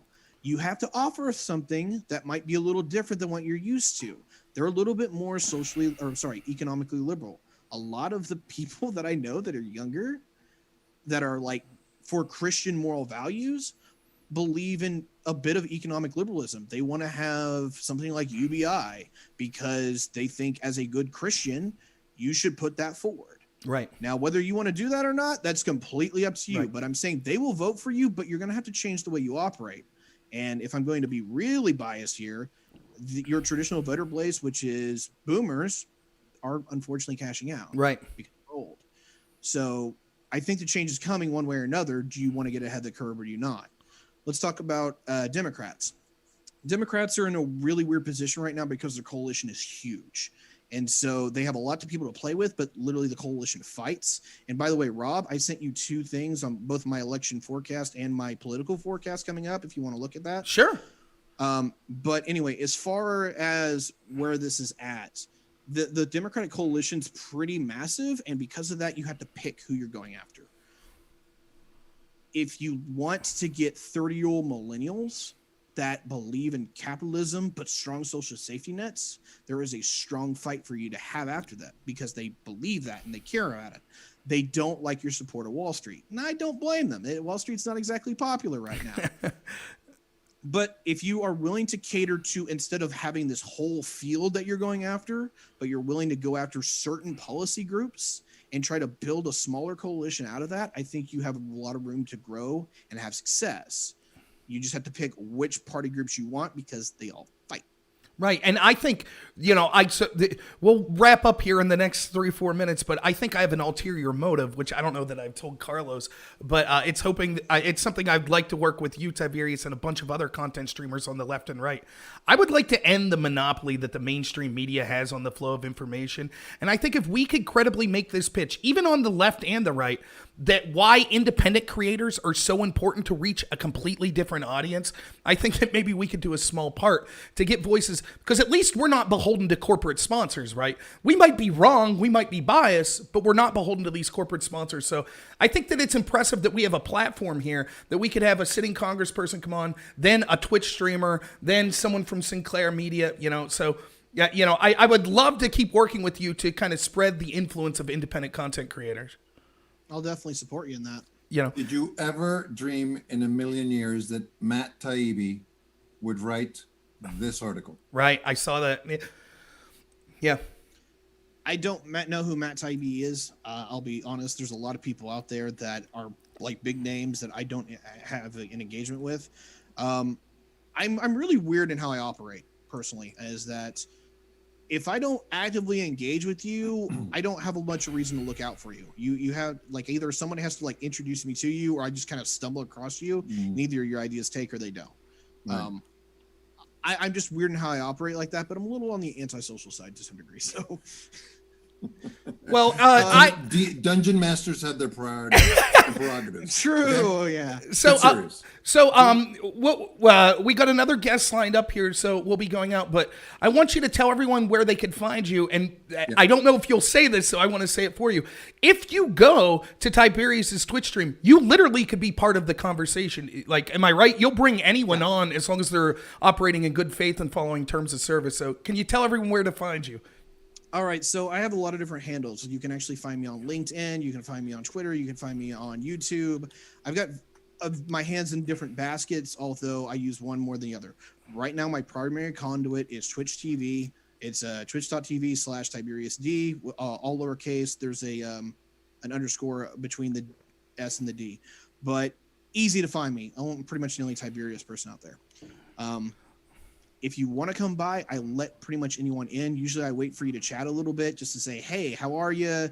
Throw your opinion out. And then once people start asking for invites, I usually send them out as long as we're not packed. And you use Discord, correct? Just so people know. Yes, I use the app Discord. I usually don't use any of the others just because of reasons. But the long and the short is I'm willing to have a conversation with anyone. I've scheduled this event particularly with Rob. So I will go on your show. I've done debates outside of my particular community. Yes, thank you for that. That is my current Twitter. Don't have a lot of engagement on it, although if you want to contact me through there, I do Facebook, I do Twitter, LinkedIn, so we can definitely do that. You're still playing D&D? Oh, absolutely. We do it every Monday night. It's not on my stream, though. It's on somebody else's. But I can definitely PM you links between that. I just followed you. I'm Hockey Nuts just at Hockey Nuts, and let's talk some D&D, brother. Yeah. Before we do that, I have the question. Did you want to go over my election forecast, Robert or Rob? Of course. You know what? So let me ask you this, if you don't mind. If Dylan pops in with us and we kind of finish up and then go into Dylan, you don't have a problem with that, do you? Oh, I love Dylan. Dylan's all right, great. yeah, good deal. So yeah, let's go after the board. Do you have screen share? Can you bring it up on? Absolutely, we can do this. Yeah, and I wanted to say, by the way, this is going to be fun. Especially if this is something you're looking to get into. Carlos and I do a radio show out of Williamsport every Saturday. I'd love to have you on sometime to kind of talk about forecasting, particularly after the election. We'll see. Hopefully, you were very accurate in that. You know, Wisconsin has got me biting my nails right now. I bet. So, but yeah, go ahead and bring it up, and I'll just text Dylan that you're going to be on. He ain't going to mind. Yeah, sure. Do you see this now? Zoom's yes. We can see it perfectly. Yeah. Okay, I did a 30-minute forecast video on this, explaining why I have certain states and all that going the directions that I have. Mm-hmm. If you guys have a specific question, you can ask that. But if you want, I will hit the 5 key states. Yeah, we definitely want to hear PA for sure. Okay, let me hit Florida, Arizona real quick. Or actually, no, that's 7 key states. Florida, Arizona looked like it was going to be a pretty close draw. But about a month ago, I started hearing murmurs out of both of those states from more of my right-wing friends that Hispanic support for Biden was collapsing. At first, I didn't believe it. And then I kept seeing the Trump rallies in Miami. I kept seeing that in Phoenix, Arizona. I have no doubt that that's the case now. I think caravans. Yeah. I think that Trump will carry those states by 2 points at least for both of them. Pennsylvania is a weird state because by every old metric of what the parties were, Pennsylvania should be a Democratic state. But the parties aren't what they used to be anymore. The Trump coalition isn't the old school Republican Party. It's different. It's a little bit more nationalist. It's a little bit more evangelical in a way, but it's also protectionist in that regard. And the long and the short here is that because of this, Pennsylvania has a new oil industry because of the shale revolution.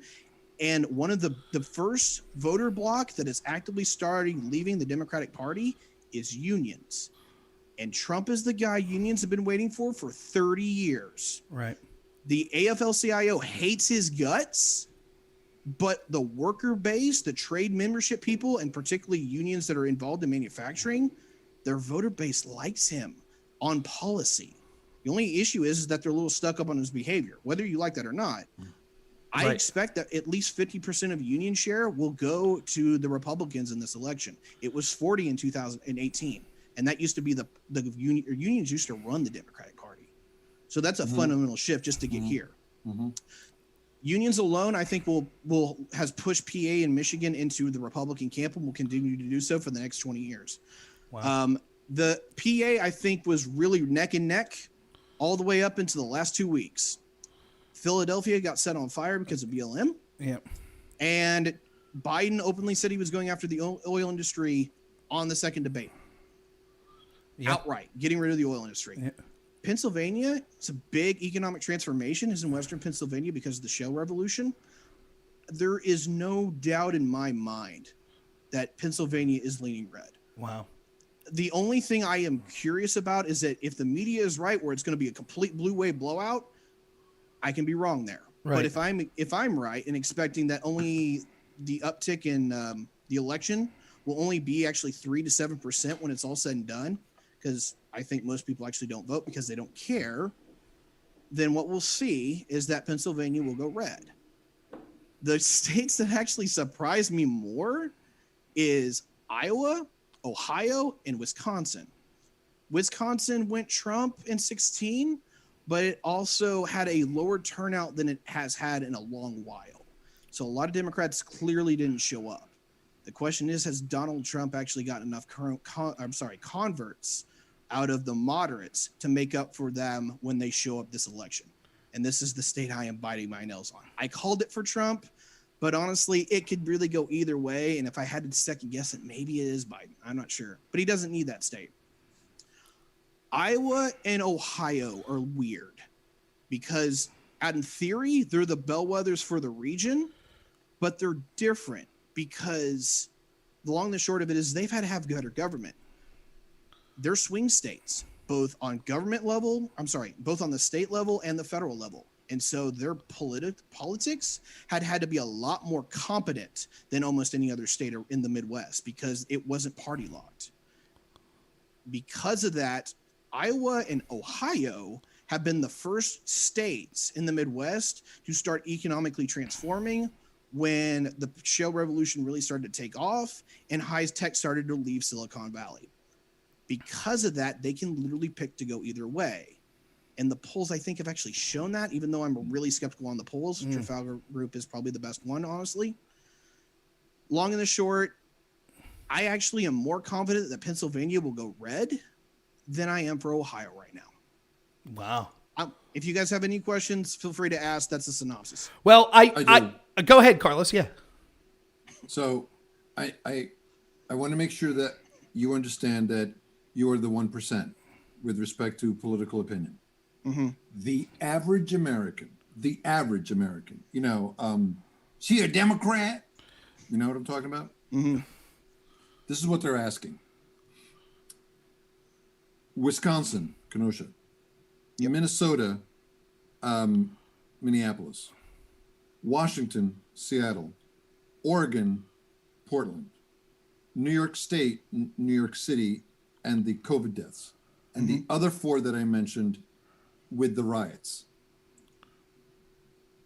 How much are those 5 states honestly at play, and what is your assessment as to how they go blue, or at least it's not a lot more competitive because of what's happened in the last 9 months? It's a great question. I'll take Oregon, Washington, and New York as the start. Okay. When you are a hyper-urban state or a hyper-urban locality, you can't operate in the same way the rest of the country does. You don't build out, you build up. And so what works for Indianapolis doesn't work for SeaTac. What works for Portland doesn't work for Chicago, actually. Mm-hmm. And that fundamentally changes the way that you behave as a political institution. Because of that, even with the BLM riots, even with all the problems that they have, the Republicans do not know how to market themselves to these people in any way, shape, or form. Thank you. Yeah, that's a great point. So, thank you. Yeah, I do not expect that these states are remotely in play at all. We talked about Michigan. And even though they're voting against their own interests, ostensibly. Like Portland's going to probably, right, Rob, going to elect a mayor that's openly Antifa. I like to, whenever I do my analysis, try to keep my objective mind away from my personal mind. So I'm not going to indicate whether I think that they're in their own interest or not. Right. I let them make that decision. For my own professional analytical opinion, Republicans can't market themselves to them. They're not in play whatsoever. Let's talk Michigan. Let's talk Minnesota. I'm sorry, Wisconsin, Minnesota. Yeah, Wisconsin had Kenosha, and it's the only thing that makes me put on that map that they're going to go red because there was a lot of people that got pissed off. Right. Before that, excuse me, before that, I absolutely thought it was going to go Biden. BLM is not doing the Democrats any favors. They are convinced it is. When I went down to downtown Indianapolis, a lot of Democrats had turned against BLM, because if you go down to most of these major downtown cities, all of their shopping districts and their restaurant districts have all of their windows busted out and they're covered over with plywood or whatnot. This doesn't make them look good. Whether you separate that out, that's the majority and minority, is up to you as a voter, but there's a lot of people who have turned against that organization, and it's actually pushing a lot of people into the Trump camp. Just to be clear, doesn't make BLM look good. Yes. Doesn't make BLM look good. Sorry, no problem. I got it. Yeah. The final one. Okay, so Minnesota came within, if I remember, like 56,000 votes in 16. I have to double check that just to make sure. It's close. It is in battleground state level territory. However, it's party locked to a large degree, as in people vote for the party more on ideology, not on the principle. That is going to change, but I don't know if it's been enough to get there, or to get them to flip this election cycle. I think Minneapolis hurt, but it's actively locked. It's been out of their consciousness for long enough, because this was back in March, May, April? Can't remember this for sure. May. Thank you. Yeah. It's been away long enough to where it's not on their mind when they think about this election. It's moved on to something else that is either cleaning up or what have you. I could be wrong in that. I am not a Minnesotan, but that's the word I'm getting from most Minnesotans. So my last question is, what do voter registrations up or down in either Republican or Democrat in Oregon, Washington, Minnesota, Wisconsin, New York mean? Oh, I'm so glad you asked this, because, okay, I don't have the numbers for all those states, but what I do have is Arizona, Iowa, Florida, Pennsylvania. Those are the numbers I have. Arizona is swinging more towards the blue. They are getting more Democratic registrations. Now, if you assume that everyone in 16 voted the same way, minus those changes, it won't be enough. There's still, I believe, 100,000 votes off, but I'll have to double check that. Iowa's a lot closer. They've moved from a 60,000 vote margin to a 40,000 vote margin. Iowa, for one reason or another, is shifting a little more blue. And if they have, I wouldn't be some concerned that Minnesota or Iowa or Ohio hasn't either. Let's flip to the other states. Florida has picked up something on the order of 100,000 voters for Republicans. I can't remember the exact number for sure. I should bring it up, but I wasn't prepared for this. Blacks and Cuban Americans are a large part of that. That's what I'm hearing. I'm really interested in the exit polls after they come out. Right. When we get to Pennsylvania, that's the one that blew my mind. Democrats have picked up, I remember these numbers just out of it. Democrats have picked up about 30,000 voters.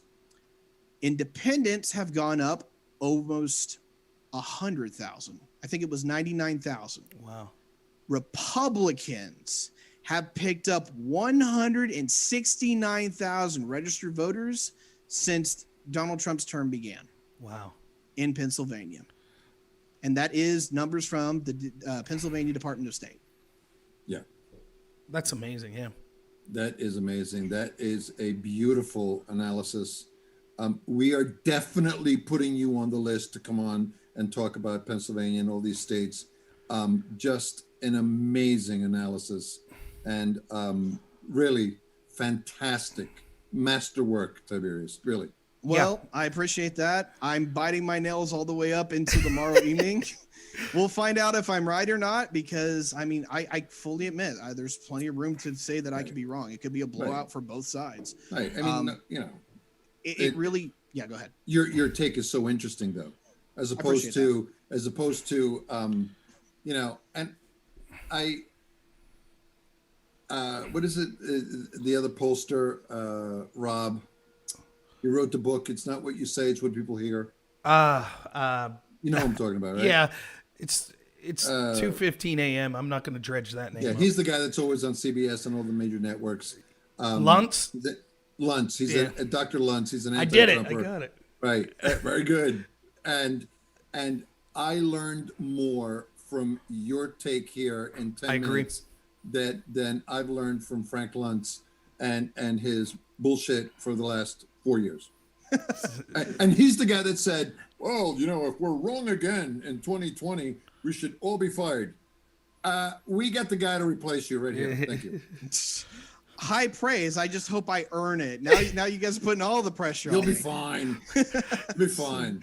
Okay, always trust the DM. All right. Fair enough. Fair enough. So yeah, I'll have more free time going in the future. So I'd love to join you in your channel. And as Carlos said, we'd be happy to have you on the radio show. Oh my God. But thank you so much for coming on tonight at this late hour. I still got we're on hour like 18 or something. So I still got 6 more to go. But it really helps have an interesting guest. So thank you so much, and can't wait to talk to you in the future. What a precious jewel you are, Tiberius. Godspeed. Thank you very much. It's awesome. Thank you. Thanks, man. Yep, have a good one. So, yeah, that was fantastic. So, our next I can't believe guest. you have such nice friends. Yeah, well, don't say that yet. You haven't met the next person. So, our next guest here, who's blacked out. You don't have to put your video on yet because I have a feeling we'll like it when the video comes on. But can you hear me, Dylan? You're loud and clear. Okay, so let me just say this. If you've been listening to this stream all night, you might have images of such of my masculine physique and how much I love this country that I'm sort of like a Hulk Hogan-esque character, a real American. Every Hulk Hogan needs his Iron Sheik. And so I would like to bring on a good friend of mine who is a Biden voter onto the Trump rally here. And he's going to talk about whatever he wants. I do have a couple serious things to talk about, but I assume he's here to grovel and complain about how they're about to lose the election. But my good friend Dylan Burns from Dylan Burns TV on Twitch. So welcome, Dylan. Thank you for being here. Oh, look at that. I'm happy to be here. I'm very happy to be here with the flyover state people. Thank you. I'm very happy to be here. I'm here to bring knowledge to, I'm a liberal elitist, so I'm here to bring knowledge to the flyover state people. Don't get too close to me, okay? Don't get too close. But I'm here to bring knowledge, respect. I have many pollsters with me. I have many great intellectual institutions with me. The media's with me. I mean, the advantage is truly in my court today. I mean, you guys should just give up now. Well, my question is, do you think you'll get crap from your ivory tower elites for platforming so many racists like us? Look, all I know is I make the Republicans make me money, and I love that. I love it when Republicans make me money. See, my values stop when the money starts getting up there. So, for all the future people who might possibly vote for me in an election, just remember I will sell my soul for any penny, dime, or whatever. It's quite simple for me. Well, I see, as any good socialist, you're wearing a crown of gold that no doubt was off the backs of the workers you claim to represent.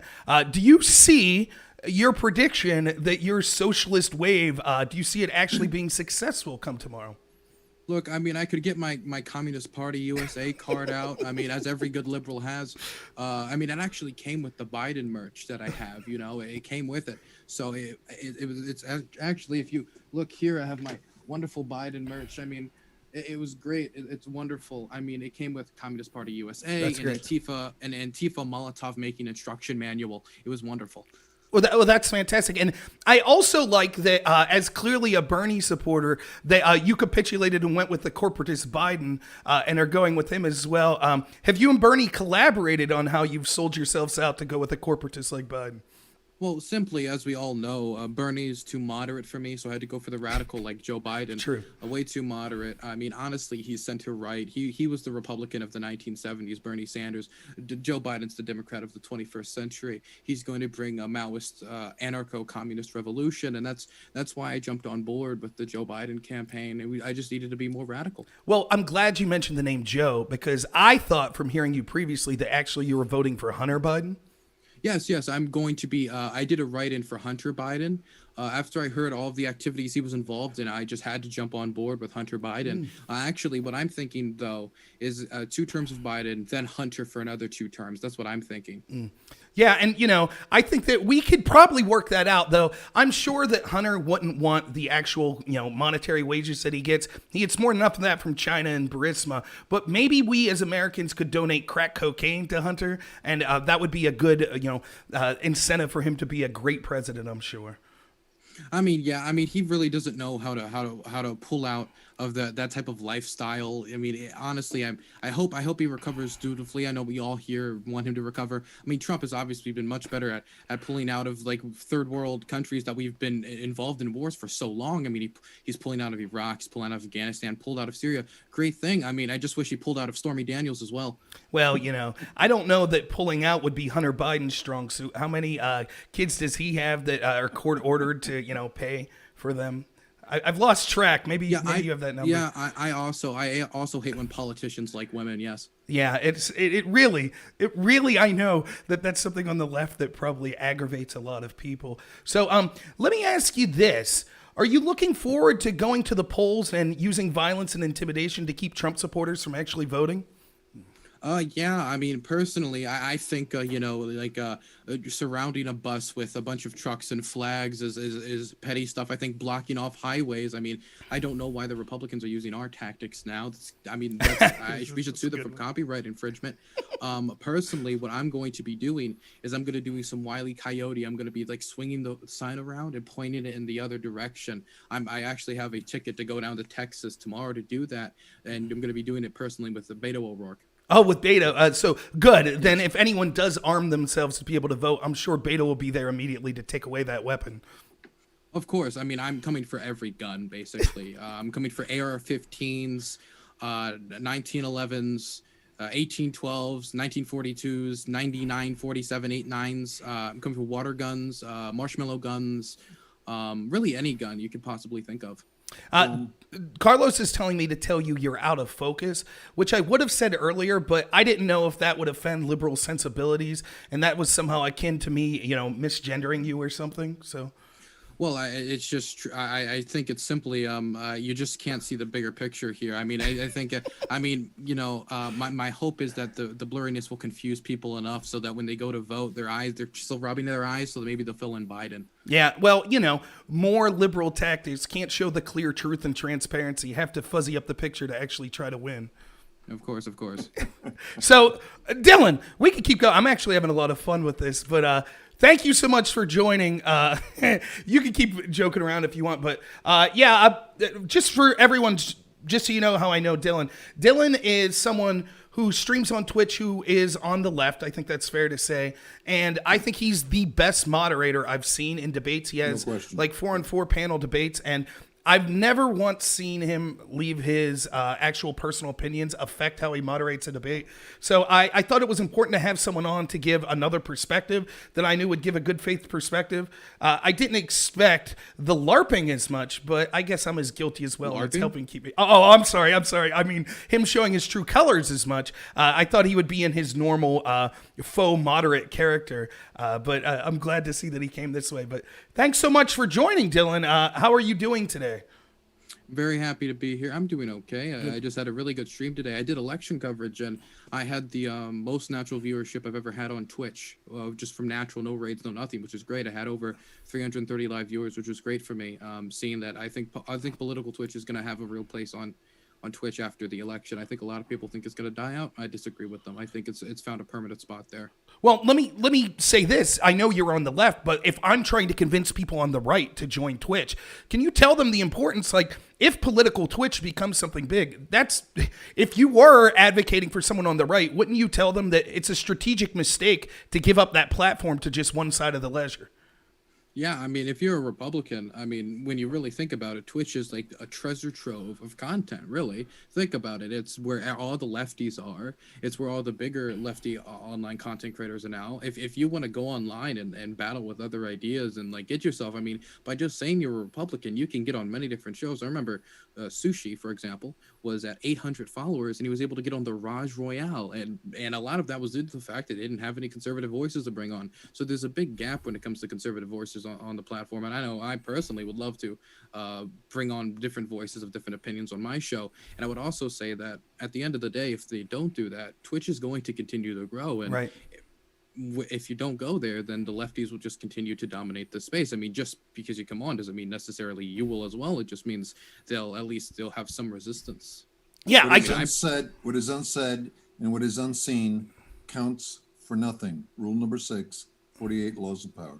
Yeah, and by the way, I apologize for not introducing you. Dylan, this is my co-host on my radio show, Carlos Saldivia. So, yeah, just so you can each introduce yourselves to each other. Great pleasure, Dylan. I watch you when Robert goes on these debates, and you had me at the American flag behind you. I thank you very much. I appreciate that.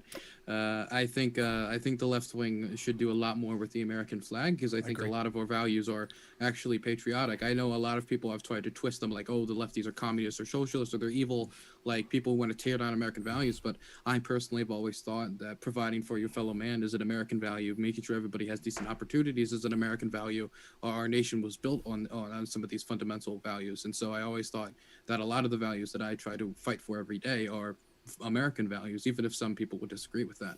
Well, see, I totally agree with you there. Now, where we will disagree is, and I've said this for a long, long time, there are plenty of people that have varying political ideologies, even almost disparate of each other, completely opposite. But I think most people, if you could really ask, what does your ideal world look like? What are you trying to get to? I think most people basically agree. The question is, how do we get to that ideal world? I happen to think that socialism, I believe in a mixed economy with limited socialism, like social safety nets, but I happen to think it's the wrong way. You probably lean more towards socialism than thinks capitalism is the wrong way. But I don't think that makes either of us immoral people that want to see people, struggle or suffer or anything like that. I've always described myself. A lot of people don't know who this person is. People who are really into politics might do. I always considered myself a Huey Long Democrat. Okay. I've always considered myself a Huey Long Democrat. Yeah. Now, please go ahead. Huey Long famously said that he believed that the Share Our Wealth program was actually one of America's strongest defenses against communism, because making sure that everybody has their basic needs attended to is one of the best ways to stop them from going to radicalized parties. Could you tell our audience, you've worked in political campaigns and in local politics. Can you kind of explain a little of that? Yes, I've worked for the Michaela Wilkes congressional campaign as their foreign policy advisor. I believe, and it's been told to me, that I might be the youngest foreign policy advisor in United States history. And how old are you how old were you when you... I was 18. Okay. Yep. I was foreign policy advisor to State Senator Jill Carter. I ran the Patrick Wilhan, who's my current mayor's election campaign for mayor. So since he's the current mayor, I think I did a decent job. I worked on Mike Gravel's presidential campaign as well as the state director and deputy regional director. I've done some union organizing. I've done some stuff with Our Revolution, and I work for the 21st Century Democrats political PAC. That awesome. That's awesome. And one of the things I've heard you talk about, that this was one of the reasons I really wanted to have you on. You've been a strong advocate for increasing young people's participation, not just on like discussing politics, but actually trying to advocate for changes like legislatively to encourage more young people and to make it easier for young people to get involved in the political process. Can you talk about that a little? Sure. I actually tried to run for city council when I turned 18 years old. I have lived in the city longer than most of the people who are on the city council, just by living here for most of my life. We're second in Maryland, right? Yes, I live in Maryland. Yes, I live in Maryland. I live in Prince George's County, specifically the city of College Park. So I was going to run for city council, and I was 18 years of age, which according to the city charter, being 18, I should be allowed to run. And the problem was that I had to be registered to vote 1 year before election day, meaning that I would have had to register to vote when I was 17 to run when I was 18, meaning I would have had to know 1 year in advance that I needed to register to vote and that I would register to vote at age 17, which it's always when you turn 18, you register to vote because you're old enough to vote now. That's how it always worked. So I try to run, and they say that, well, Dylan, this was an oversight in the city charter. We're really sorry, but according to the city charter, you can't run for city council. And the reason why is that because I didn't register that 1 year before, they had no proof that I've lived here long enough, even though I've lived in the city longer than the majority of the people on the city council. I said I could bring mail in. I could show you pictures of me as a baby walking down the street on my street. I could show you many different things. I could show you my mother pregnant with me in the house. We've lived in the house for a very long time, but that was not enough. And so I coordinated with the city council. And right now, after 1 year of hard work, it looks like we're going to change the city charter to make it so 18-year-olds will be able to run in future elections.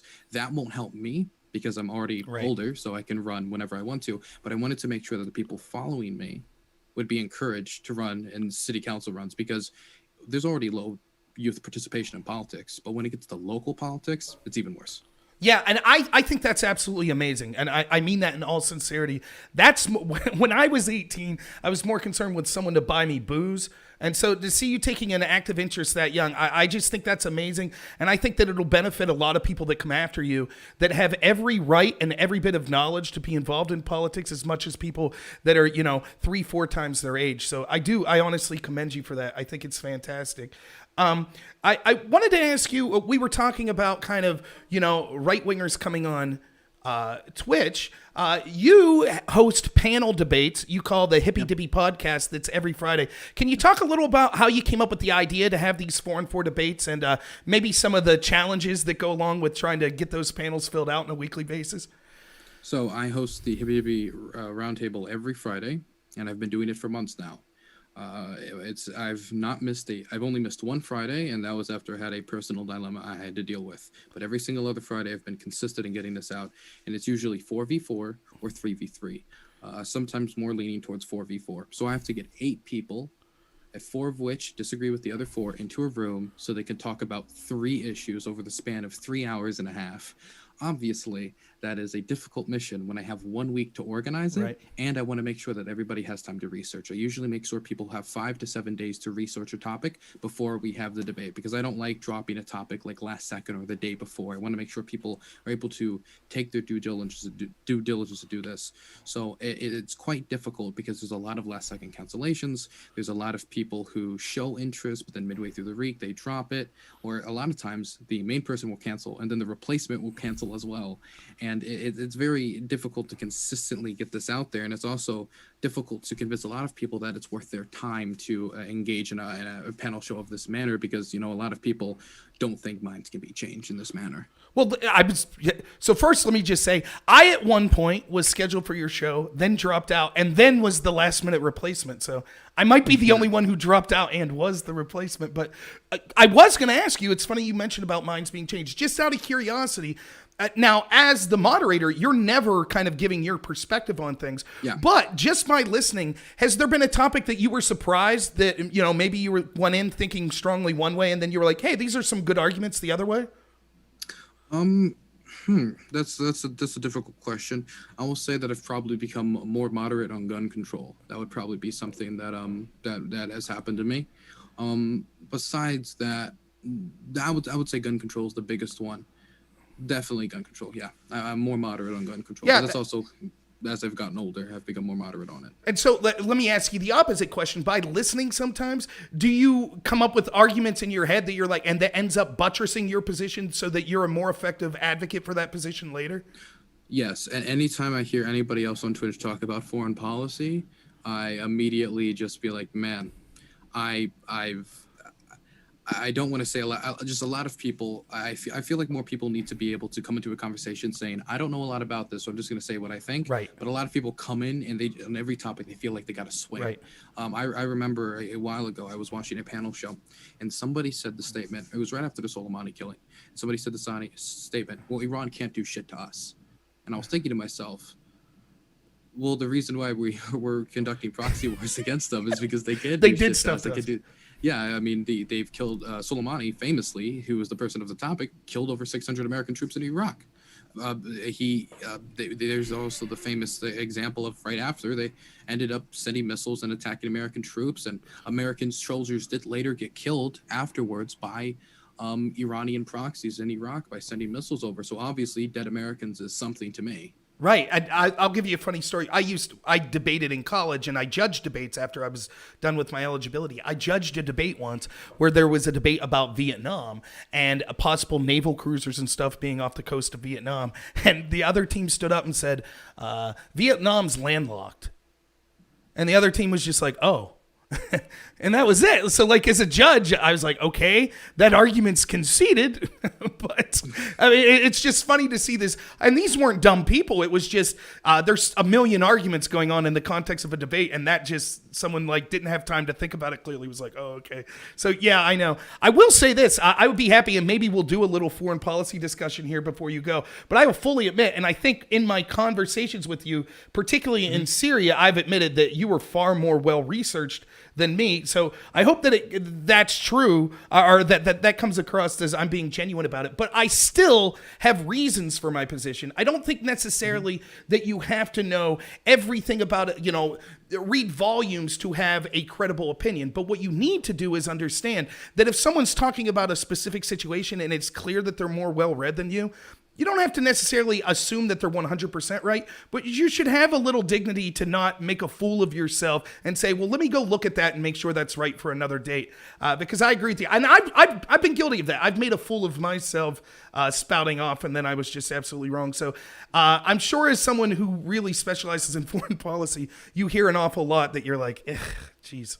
Yeah, I mean, there's a lot of, it's happened so much now when I'm on Twitch that there's a lot of times someone will say something that's like, and it'll be a number, it'll be a statistic. And I've seen the statistic misrepresented so many times, and I see them doing it that I don't even need to look at it, and I can tell them exactly how it's been misrepresented, exactly how it's wrong, exactly how it's this. One great example is one of the famous things that I see a lot from more isolationist people is they bring up Madison Albright when she talked about the sanctions on Iraq and how it killed over 500,000 children. And it's like, and then she says when asked about it, like, it's a price I'm willing to pay. And you're like, oh my gosh, Bill Clinton's administration's fine with killing over 500,000 Iraqi children. It's disastrous. But then you look after the fact and it's like, UNICEF just took Saddam's word on this data.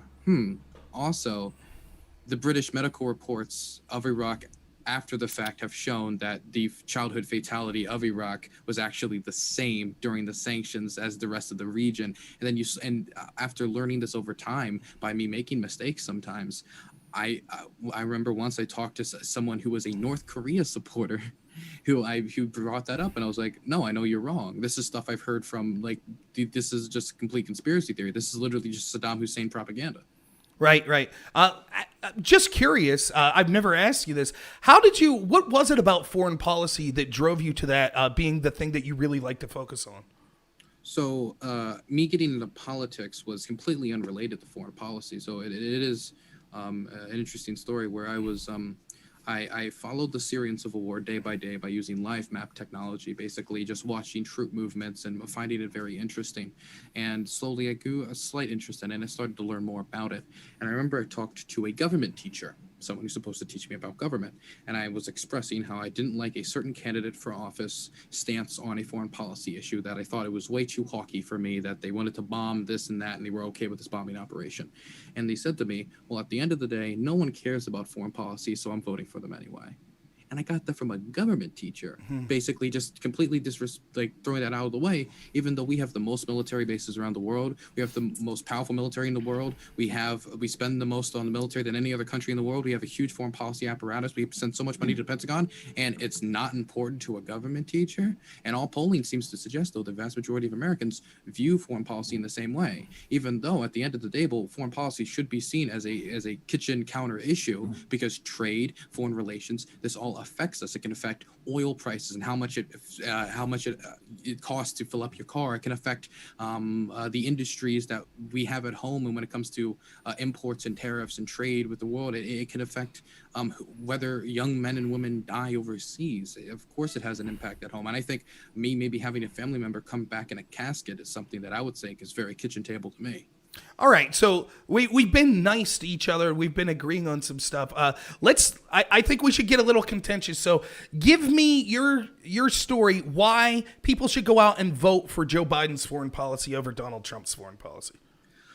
I personally think that Donald Trump, I think a lot of people chose him because he was the outsider candidate, that they were angry against the establishment, like the Obama, Hillary Clinton, Joe Biden establishment.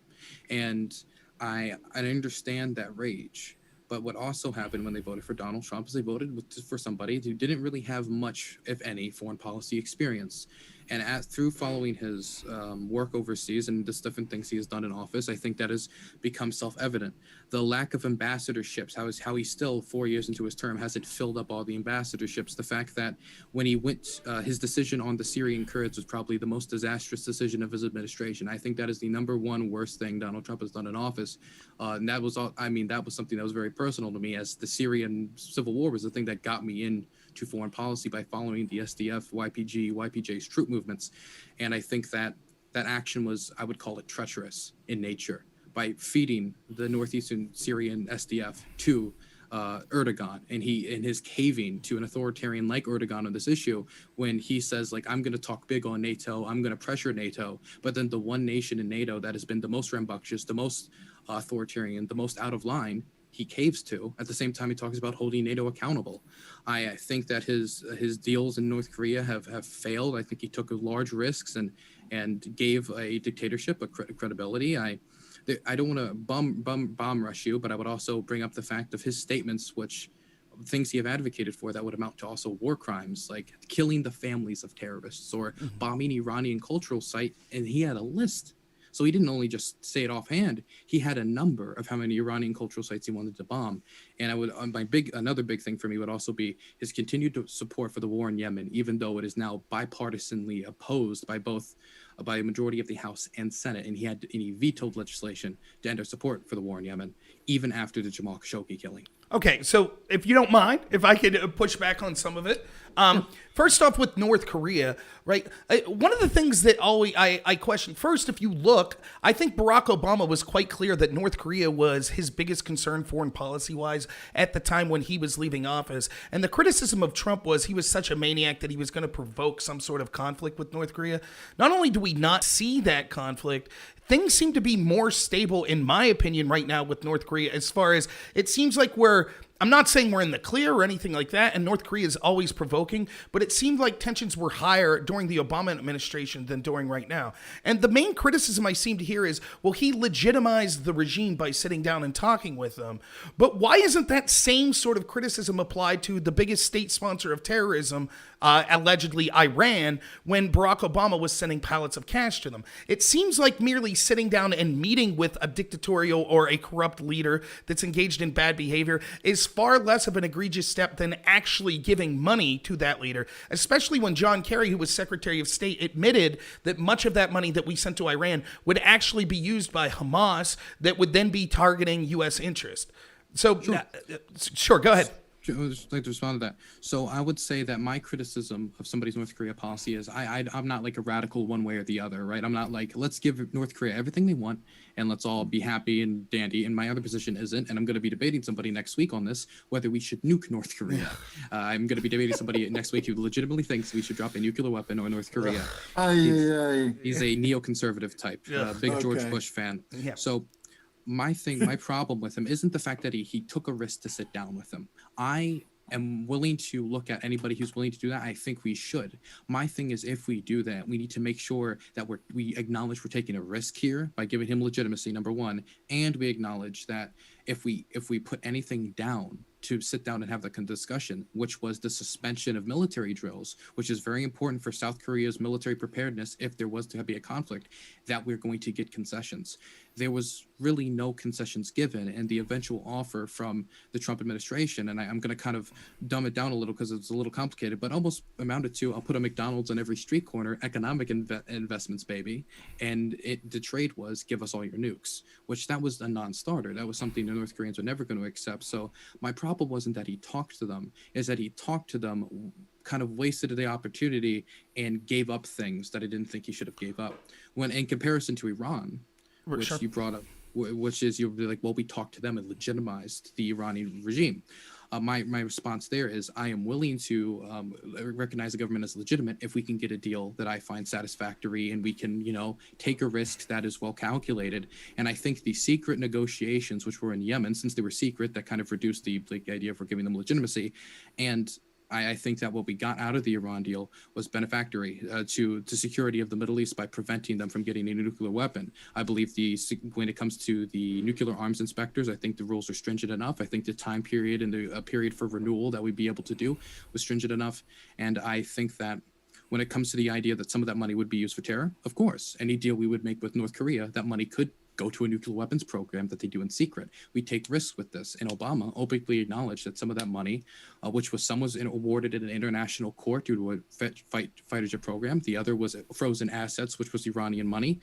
We acknowledged that some of that might go to Hamas. But Obama also took on the strategic burden of saying, we will, if that money goes to Hamas, we will continue to engage with them in the proxy conflicts necessary.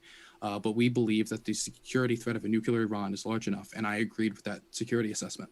Well, I just don't see, like, I understand the idea and relying on the fact that the inspectors would be able to develop, to find some sort of nuclear program, but I don't believe that a nation that's willing to take your money and at the same time admit, or that you basically acknowledge they're going to then be taking that money to attack you, that they're going to operate in good faith. And I don't see any evidence that these inspectors are going to be so foolproof if this country is hell-bent on being antagonistic towards the United States and their interest, that they'll be able to prevent them from escalating their arms in such a way.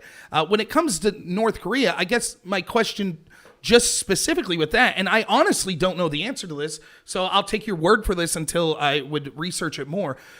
Is South Korea, does South Korea and the people of South Korea right now feel more endangered after 4 years of Donald Trump than they did at the end of Barack Obama's term?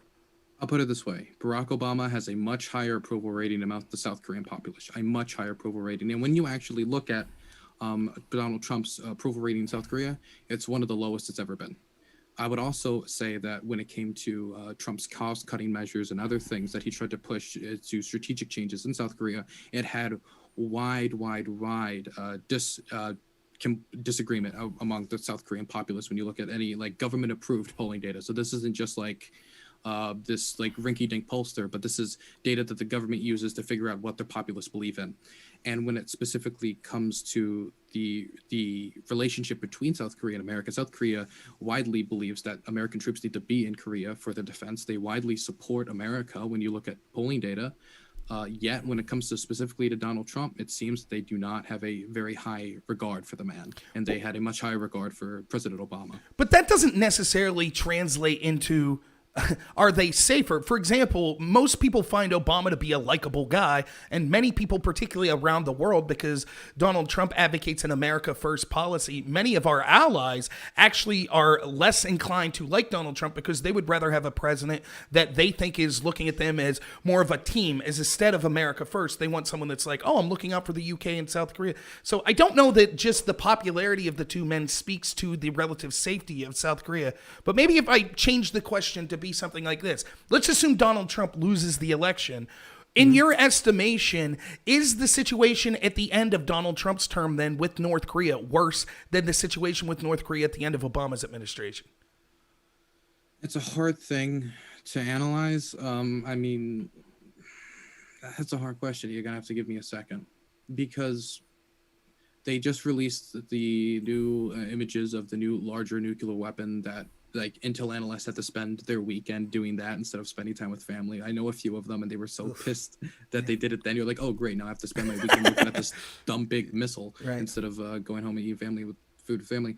I would just put it this way, that a lot of the bodacious rhetoric of the North has a lot of it was similar under Obama, and it's very hard to gauge whether the North Koreans are going to be more bombastic or not. But I will say that the relations between the United States and North Korea have definitely degraded, and the relationship between South Korea and North Korea after the South Korean president's work has also degraded to the point where the liaison office that was opened in 2018 between the two states was recently blown up on North Korean national television. So it's hard for me to gauge exactly, and I don't want to, and I'd rather say I don't know than lie and say I do. Okay. By the way, just a quick note here. How long do I have you for? If you need to run soon, I don't have a problem whatsoever. I'm wide awake. I slept very late. Just to make sure I could get to this. Okay, so I don't have another guest lined up until General Spalding. You will be preceded by a general. General Spalding is going to come on and talk to us about China at 5 a.m. I have questions. Sure, go ahead, Carlos. So, Dylan, there's two of us and there's one of you. So I'm not gonna debate you. I'm very interested in your opinion on certain things, and I wrote a couple of notes. Sure. So, I'm the guy that says Dylan and Rob and Carlos are the 1%, in the sense that we could talk and consume politics all day. Okay. The average American, no matter what stripe, has one, maybe two things. Okay. And when I say two things, one of the things that we asked, did you watch any of the stream today? I streamed my own election coverage, but I was able to watch some of Tiberius's presence here. Okay. And I heard you had 4 congressmen on, so I'm very happy for you guys. So part of the shtick of getting everybody in a 15-minute time frame was, one of the questions that I asked was, what is your number one political issue? Okay. So no problem. Go ahead, Rob. And so Carlos's number one political issue is the military. Yeah. Veterans. You know why, Dylan? They don't have lobbyists.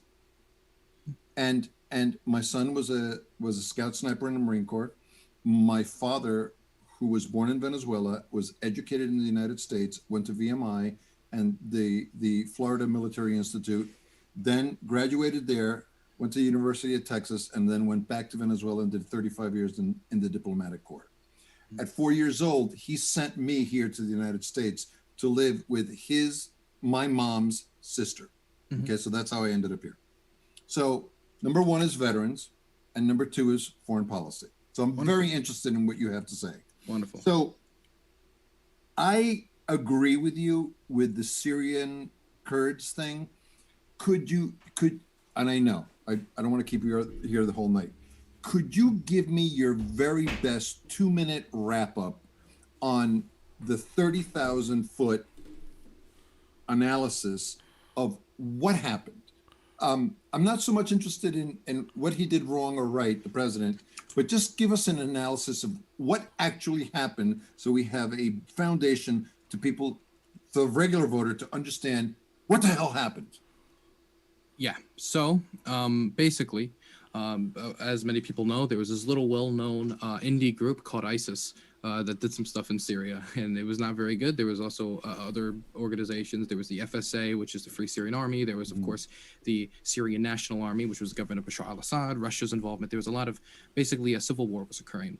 And there was ISIS, of course, and ISIS was making very strong ground against a bunch of Kurdish militias in northeastern Syria, and they've gotten to the city called Kobane. And at Kobane, we basically, we went to the Kurds, and also the Iranians, and specifically Soleimani went to the Kurds. And we both gave them a pitch. And the Iranians said, we'll help you. And we said, we'll help you. And the Kurds decided to take American assistance over Iranian assistance because they were afraid the Iranians would betray them, because Iran has a large Kurdish population, a lot of Kurds who protest in their country that they mow down, and they're not very positive looking upon Kurdish independence, which the idea of Kurds having guns scares them, unless they're, of course, the political party they back in, the KRG in Iraq. So basically we ally with them and we do airstrikes, and due to the operation was named Operation Inherent Resolve, and pairing with the northeastern Kurds, a bunch of Arab militias, the SDF, YPJ, YPG, they were able to push back, losing over 12,000 people, 12,000 brave men and women who fought back and beat back ISIS, city to city, block to block, defended their homes against that. They were able to defeat ISIS, and they did some of the most brutal fighting of the Syrian civil war. And it was under the guarantee of American support. And they trusted us because we have usually been somewhat the ally of the Kurds, even if sometimes we have betrayed them again under Bush, for example, when we look at the Gulf War and what happened under the genocide against the Kurds that Saddam committed. But that was in Iraq. So after the operation ends, they basically control most of northeastern Syria. But Erdogan, which is the leader of Turkey, was not a big fan of this. It's very complicated, but they basically believe that the Kurds in northeastern Syria, specifically the YPG, which is one of the militias under the SDF, the Syrian Democratic Forces, is basically the Syrian branch of the PKK, which they consider a terror group. So even though I would completely say that is incorrect from a historical point of view, but that's Erdogan. He's an authoritarian. He's going to do he's arresting Kurdish politicians daily, HDP party members, so he doesn't really care about the truth. Right. And Obama was basically able to balance our relationship with a NATO member, Turkey, and our relationship with the Kurds in Syria very, very steadily. And it was very hard for him to keep the Turkish army back, but he was able to do it with a small contingent of forces between the border, because Turkey was not going to just fire upon U.S. troops, blow through them, because again, we're a NATO ally. They didn't want to do that. That would be disastrous for them. And so we were able to keep them safe. Trump gets into office, and he was the one who finished Obama's operation, Operation Inherent Resolve. After that operation was finished, he threatens to pull out at one point. And there's a ton of resignations. His own party rejects him. The Democrats reject him. It's bipartisan rejected. I was extremely scared. Thankfully, he turned back on that. Months later, he reversed that decision and decided he was going to pull troops to bring them home. Those troops were then taken out of Syria and then moved to to Iraq. They would never come home. They would move to Iraq and eventually back into Syria later. But before that was done, there was negotiations to destroy the SDF's defenses on the border with Turkey to make Turkey feel safe. So not only did we take our troops out, we said, put down your guns, don't worry, take out your heavy weapons on the border with Turkey. They're not going to do anything. We guarantee we'll be there for you. And right when they finished demolishing those defenses, that's when we left. So not only did we backstab them, we took away their means of defense. And he pulled out for, the populist messaging of bringing the troops home. We got to bring them home. These wars have been going on forever. But then he reverses it and deploys them in a different part of Syria. And he says, to protect the oil fields. And because Turkey had to clean out the area, which was, I don't think he was referring to ethnic cleansing, but it was also a very just bad way that Trump phrased it, that Turkey had to clean out the area and these were our allies. And so hundreds of thousands of people were displaced. Thousands of Kurds were killed. And one of the most brutal instances of the war, there's a lot of war crimes. I have over 150 documented war crimes I could show you.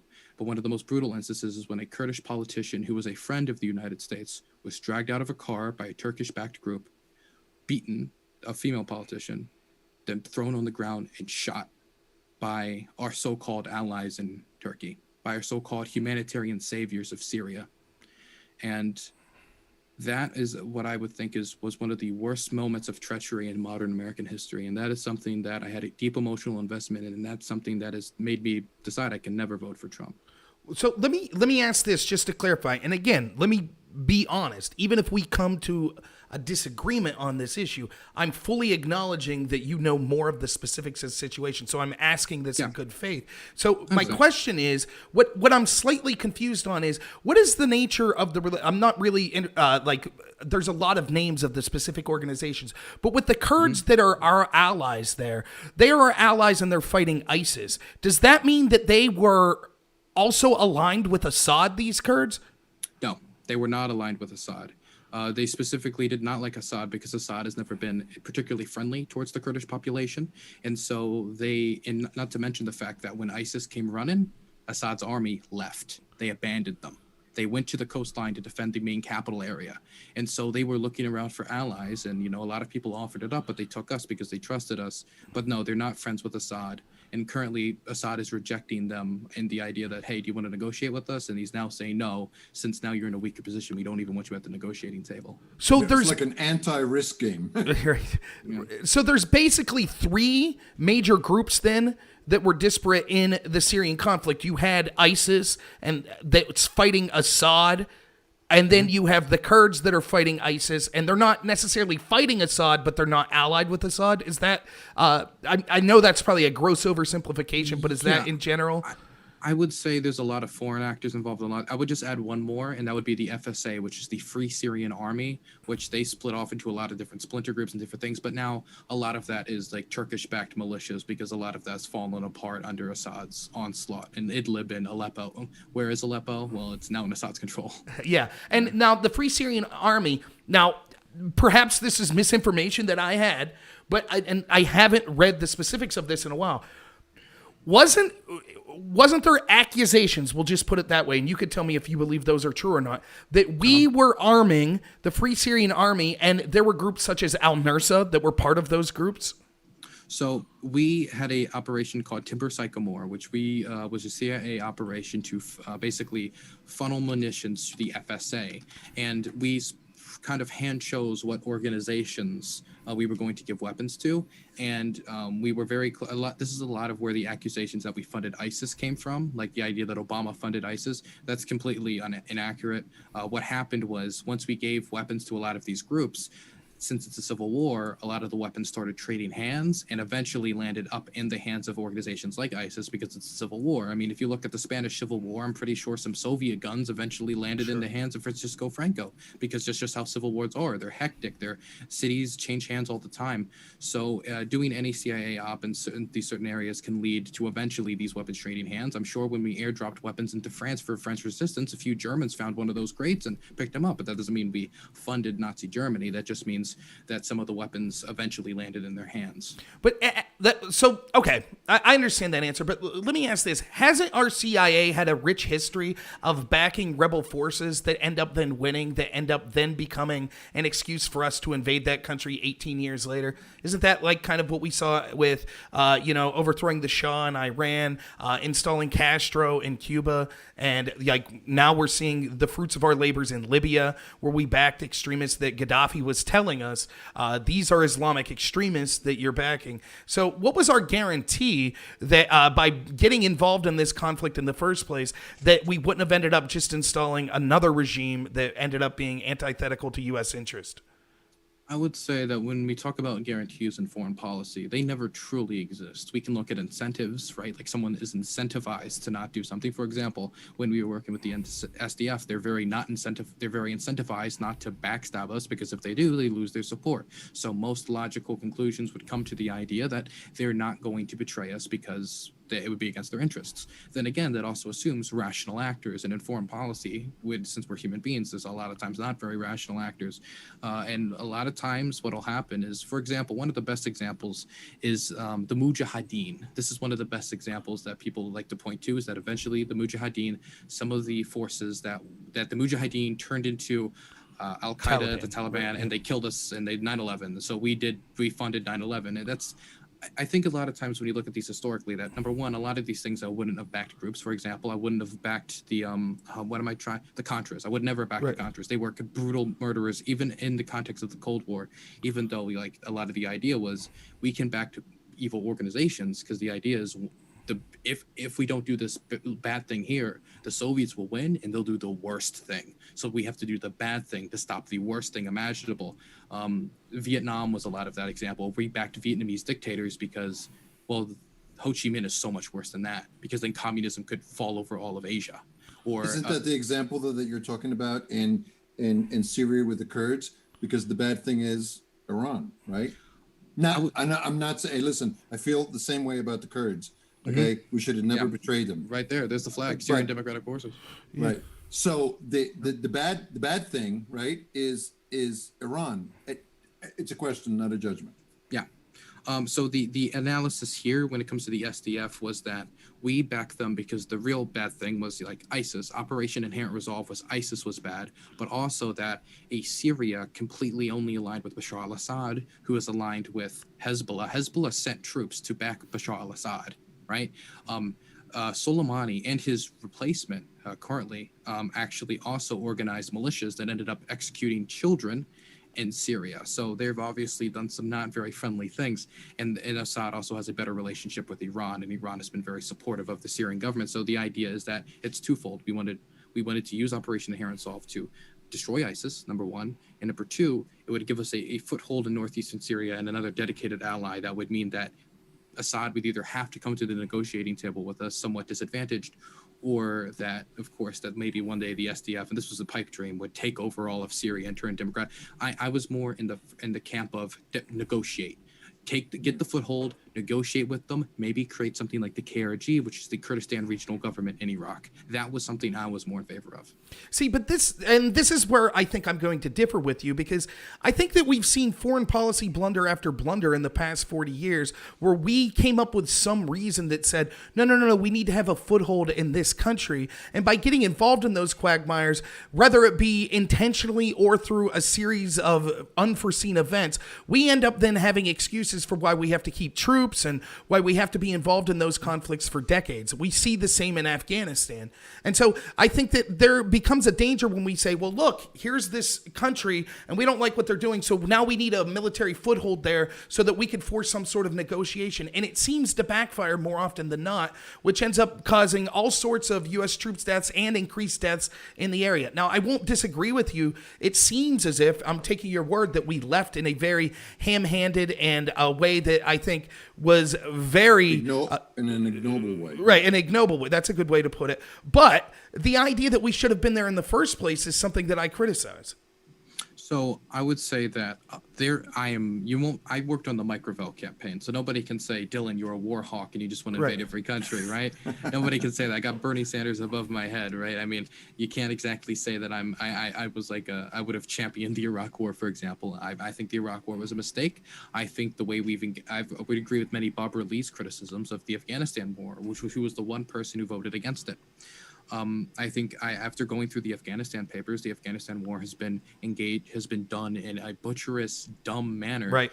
Which I have not been agreeing with at all. And I think we've wasted so much money in Afghanistan to the point that it's created not a democracy, but a kleptocracy as well. Right. Dylan, how much?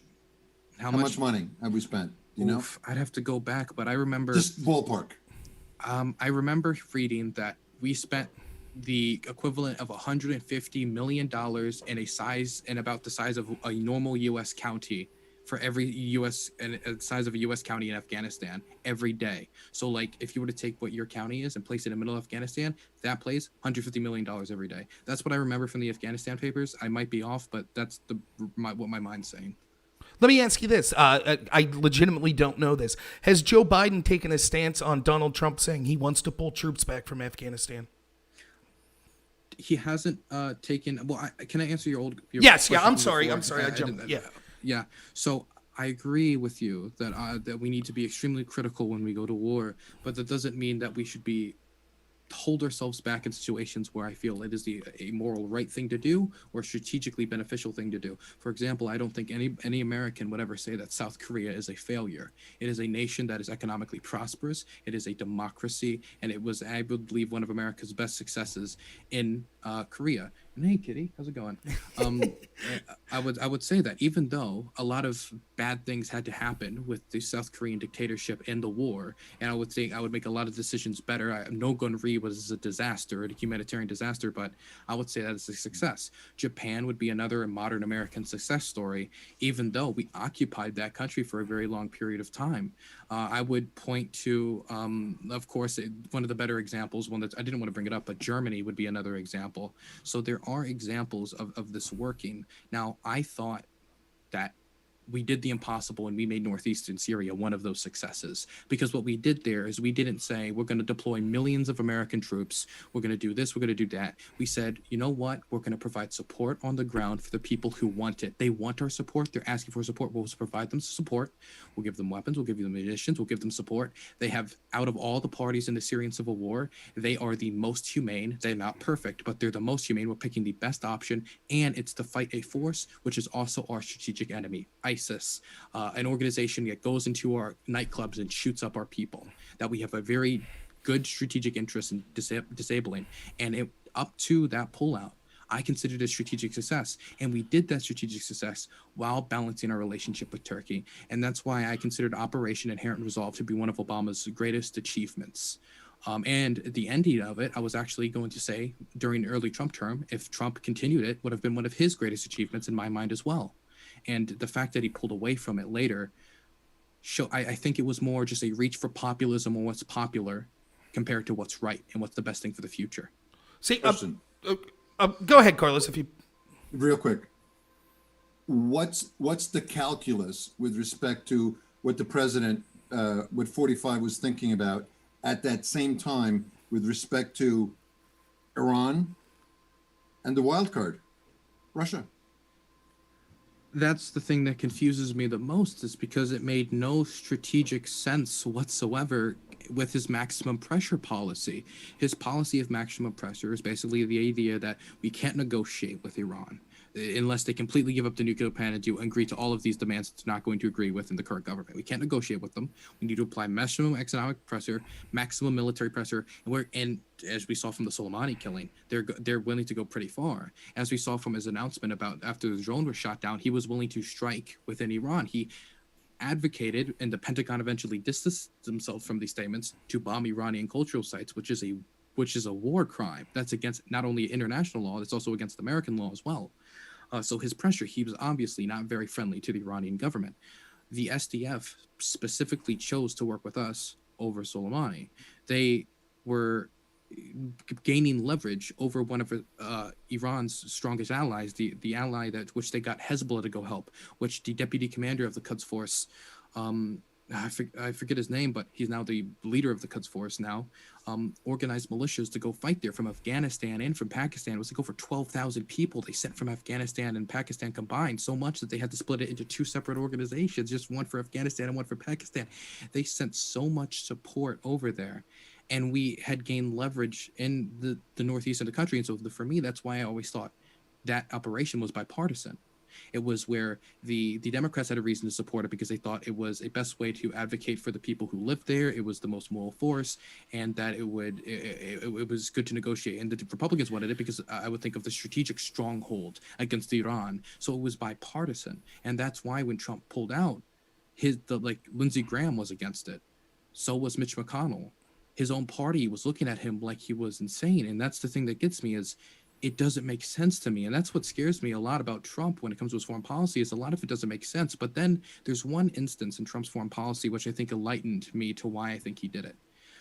He was in northern Iraq in the KRG region, and he was speaking to the leader of the KRG, which is the Kurdistan Regional Government of Iraq. And he was thanking them for things they never did. And I was sitting there very confused. Why is he thanking? They never did this. They never did that either. And eventually what I realized is he's thanking him for stuff that the Kurds in Syria did. He doesn't know the difference between the Kurds and the government in Iraq with the KRG and the Kurds in Syria with the SDF, YPG, YPJ. He doesn't know the difference. Yet he made a decision that affected all these people in northeastern Syria, but he didn't even know the difference between the Kurds there and in Iraq. And so I just had to think that I think it was from a lack of expertise and a lack of knowledge. That's the only thing that really makes mine. And I think that combined with the general idea of bringing the troops home, right? Like that's a popular thing to do, but he never even brought them home. He just deployed them in Iraq.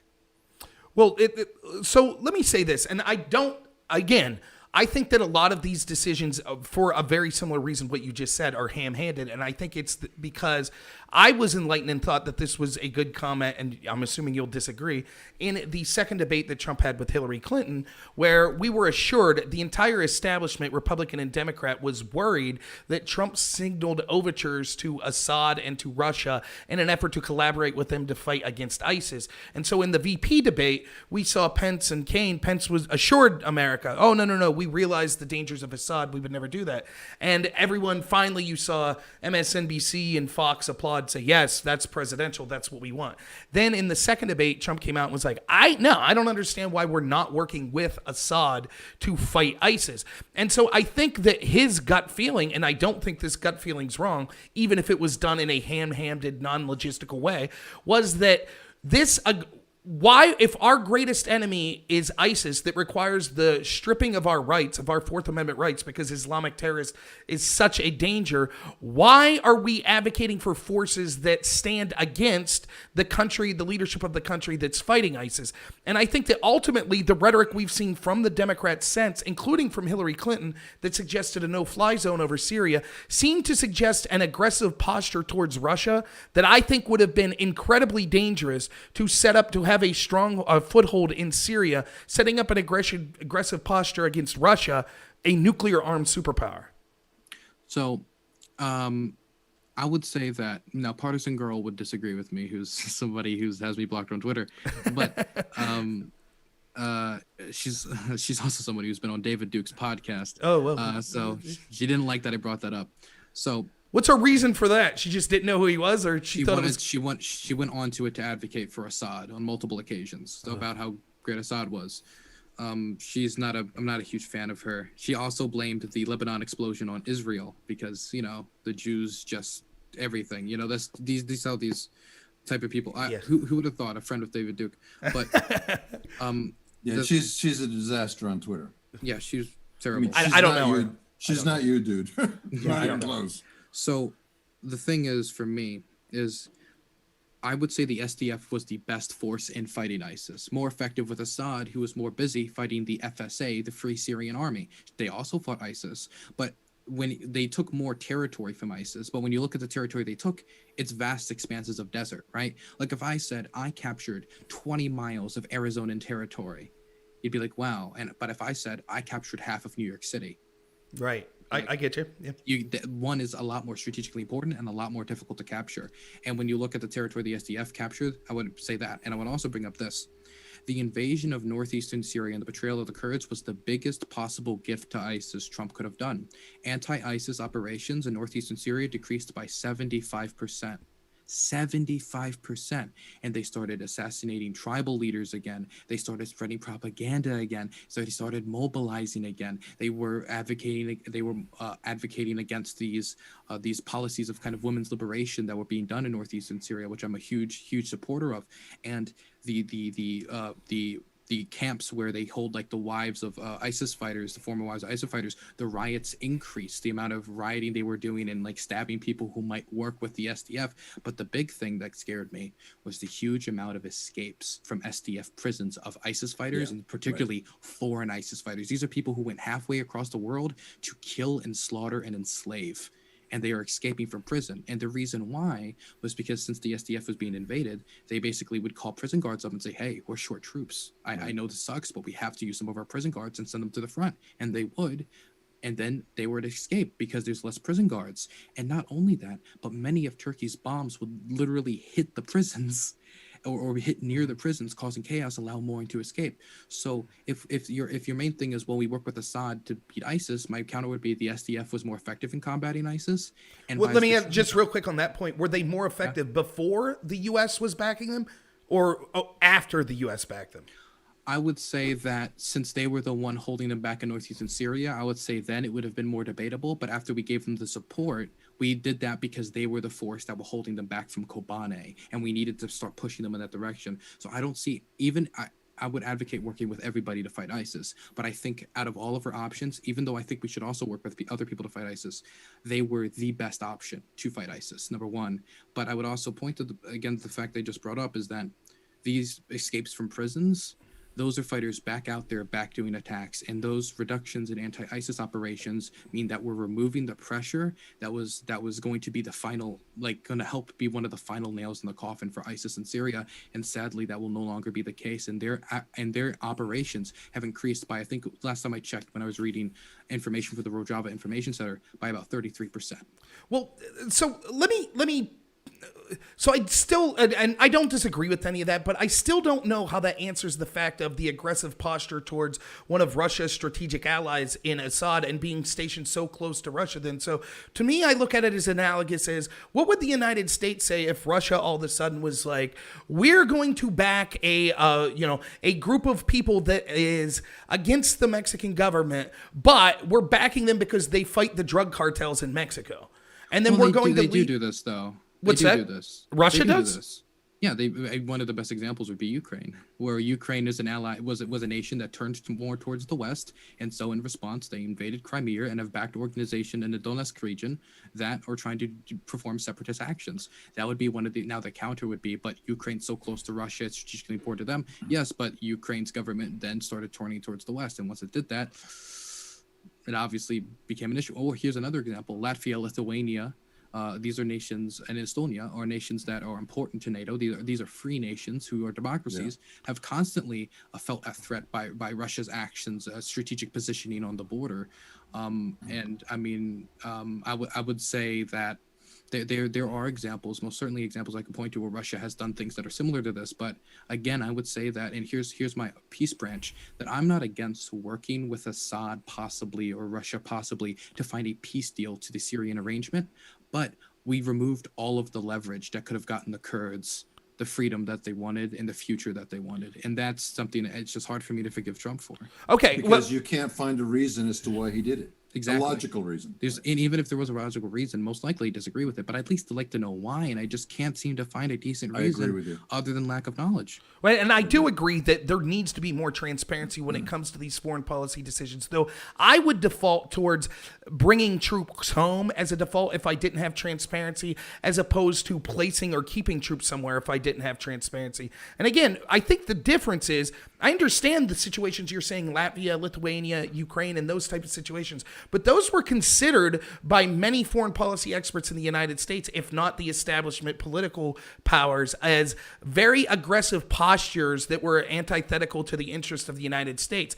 However, I think if it was so close to the United, I'm not looking at Ukraine as close to Russia as so much that the importance that I'm criticizing. I'm looking at us being in Syria as being close to Russia. So if Russian troops were stationed so close to the United States and Mexico, I think that politicians in the United States, particularly the establishment foreign policy people that we consider credible, would consider that very much a hostile act of war that would raise tensions incredibly. And again, that's very dangerous when you're talking about nuclear superpowers. And this isn't happening in a vacuum, right? Because remember, Hillary Clinton's talking about no-fly zones over Syria.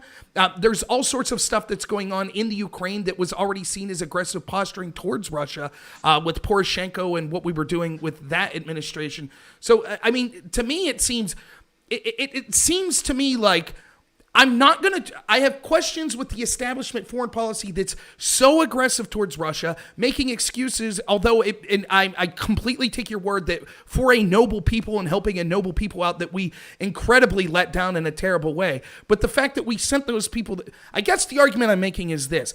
Even if we say what Donald Trump did was bad there, which I still would need to research more, I have no proof that what would have happened had it been Hillary Clinton or Joe Biden would have been worse, because it could have led us to a conflict with Russia. So I would say that when it specifically comes to northeastern Syria, I don't see any realistic way it could have spiraled out to a conflict with Russia. When it comes to the big thing is when you talk about the no-fly zone. The no-fly zone was never proposed over northeastern Syria. What you're talking about was over Aleppo, over Idlib, over areas which are now mostly basically, well, not Aleppo, but Idlib is mostly, that's Turkey's business now. And Turkey has been a lot more aggressive than we have by 1,000,000%, where they've directly, I believe that there's been direct conflict between Turkish and Russian military apparatus, direct conflict, like killing each other. And they haven't spiraled into a conflict. Where if you look at this flag behind me, you see that line in the middle of it, kind of like through Syria? It's like, that was basically their border with the rest of the government.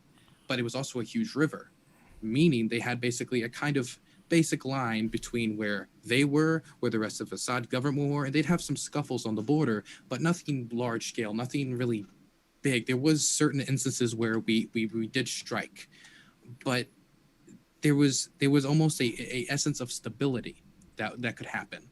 But where you look at, because we all know power vacuums is extremely dangerous here, and I want to actually make the argument that when we pulled out of northeastern Syria, we actually increased the risk for American troops to be directly attacked and for us to have a confrontation with Russia.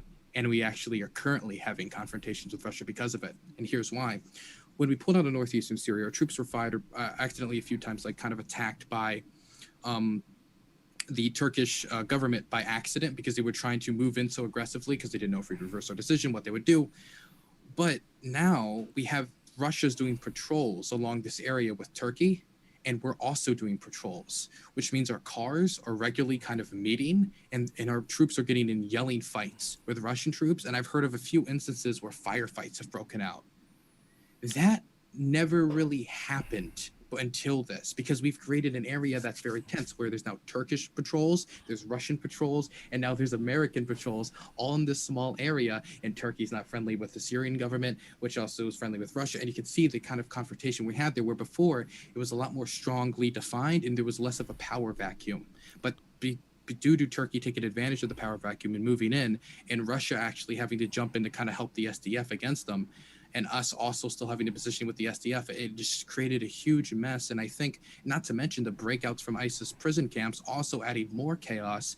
And I would always say that the thing that is most likely to always lead to a confrontation between large states is more power vacuums and more chaos. And we had finally brought stability to the area, and that was reversed with the pullout. But go ahead, Carlos. What is the city that you were talking about that the Turks had? Idlib. Idlib. And that is to the left, bottom leftward of Aleppo. Oh, I see it. Got it. Yeah. So, but again, like, I don't know that there would have You can also see Kobane up there, by the way. If you look up, very tip, kind of upwards tip of. Yep, I see it right here. That's right. where the Kurds did a very famous defense against ISIS. So I don't see how, if we didn't get involved in the first place, how there would have been a power vacuum. It seems clear to me that without U.S. interference, that Assad would have maintained control of the region. Even if we don't like him, I don't think Assad was a danger to the United States. And it's clear that he was in conflict with ISIS, which we considered our enemy. And so when you say, yeah, I agree that maybe we should have worked with everyone who wanted to fight ISIS, in reality, that's not how it played out, though. And we can see that at least twice Trump, which I will blame Trump for this and considered it a low point in his presidency, decided to bomb Syria and bomb the interest of Assad. I think that the reason that I bring this up, though, is when you talk about the foreign policy experts, even in Trump's team, and all of the people in a bipartisan way being against the pullout, those were the same sort of people that almost universally were advocating for the bombing of Assad. And so if this was really just about protecting the Kurds and helping them fight ISIS, why are these same people actively encouraging the bombing of Assad?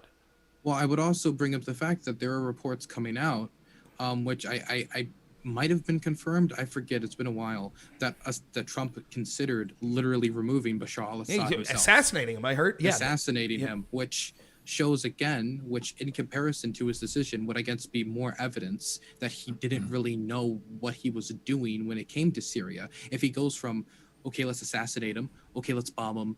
Actually, can we pull out? Actually, redeploy in. Because it's like this back and forth, and that also was against this policy of extra pressure. And I think that chaos is the thing that I would think would make the tension. But I agree that by us being there, that would create tension with Russia.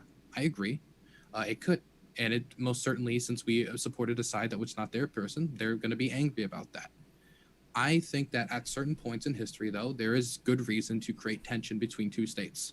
That if to take a moral stance and to take a stance against their strategic enemies, working with their allies on the ground to battle that enemy, even if it makes some of our geopolitical rivals angry, sometimes is the beneficial and correct thing to do. And I was willing to take that escalation with tensions with Russia in the context that I thought this was one of the safest way to possibly do that when it comes to northeastern Syria, in comparison to being more involved in Idlib, which Turkey has now actually done. We stopped our support for Operation Timber Sycamore in 2017.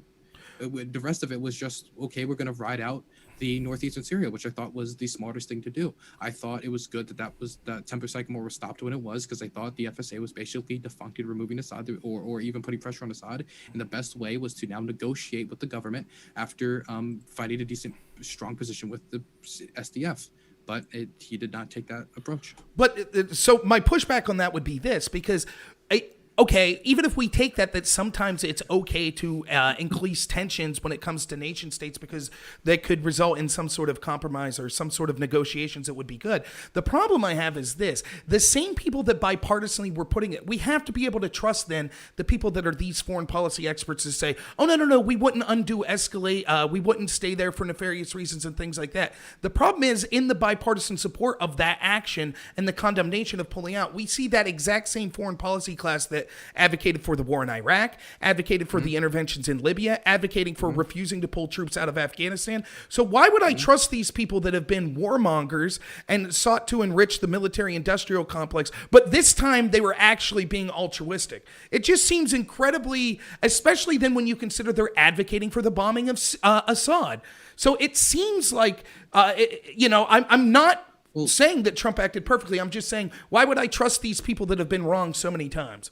I would say never just trust somebody because they said something or trust somebody because they asked you to. I would say look at the people, the interests that are involved, look at the sides that are involved, look at what our interest in the situation is, look what we can do on the ground, look at the effectiveness of the operations on the ground before you make any decision. I would never throw something out because Rob told me, and well, Rob said that guns shouldn't be banned, but he also was a racist Trump supporter, so I'm not gonna do that. I would never do that, because even though I disagree with you on most issues, I just because you propose something to me and I disagree with a lot of your things, a vast majority of your opinions, doesn't mean I'm just gonna throw it out. So if somebody comes to you who's who is maybe like a Joe Biden, who, you know, voted for the war in Iraq, for example, comes up to you and says that, like, hey, I want to do this thing, which here is the reasons why it's good. And I think immediately you should be more skeptical. Maybe you could be more skeptical because, like, this is the same person who did this thing I didn't like. But that doesn't mean you should just dismiss it, because then if anything, that becomes a kind of almost like Trump derangement syndrome, where you're just opposing it because the other side didn't like it, right? I understand what you're saying, and I definitely do, and I think there's a lot of truth, and that does give me something to think about. But I would say that I would push back a little in saying this. It's not as if we're having just some discussion about a domestic policy or something. Anytime that we're advocating actually, I don't want to say murder, actually killing people, actually sending troops to kill people, I think the stakes are raised. And so I think that when you see people that for nefarious reasons have led to the deaths of U.S. troops and innocent people in countries around the world, and they're saying, but trust us this time, we need to kill some more people, I become very skeptical of that. And again, I think that if I could say my opinion of you, and I don't mean this as an insult, I think that you correctly identify how noble the Kurdish people were and the promises we made of them. I'm not so sure that the people that were advocating sending those troops there would have done so for the best interest of the Kurds. And I fear that eventually they would have been exploited in our efforts to be warmongers further in Syria against Assad and be more militaristic in a posture against Russia. And the reason I think that is, look, we know that the people that advocated that policy, particularly Obama and the foreign policy experts around him, they didn't get to see their plan through fruition because of Trump. And so we don't know how it would have ended up. And what I can see is historically, when they have had their way, it's ended up as a disaster. So I would say that the thing is that a lot of times it isn't just that the military establishment supported this. It was also a lot of the normally anti-war left also supported this. A lot of libertarians also supported this. Basically, almost all around the spectrum, it was supportive of this. It was almost like it's like, well, I'm not going to support, fighting the Nazis because we're going to make the fucking excuse my French. Oh, that's fine. Weapons manufacturers rich, right? Well, I mean, that's true that the military industrial complex might like it for different reasons, right? But that doesn't mean that you might not have a totally separate valid reason. Great example for me is I am not a libertarian. I'm going to be open about that. I'm not, right? But I want to stop or support, for example, the war in Yemen. And a libertarian might agree with me.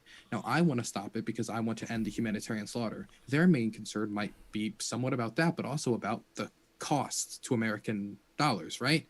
And so when you look at that, am I going to say, well, I'm not going to work with him because he's greedy, right? He's greedy and he just wants to keep all the money to himself. And that's why I would say no, even though I disagree with the reasons why he's involved, I still have my own different reasons, which I think are valid for being involved. And so I'll work with him strategically. And so that's the point I would bring up here. I would also bring up the point that even though you can point to a lot of these more military industrial establishments as you supported this movement in northeastern Syria referred to as Rojava, so did vast amounts of people who are usually anti-war. I support them.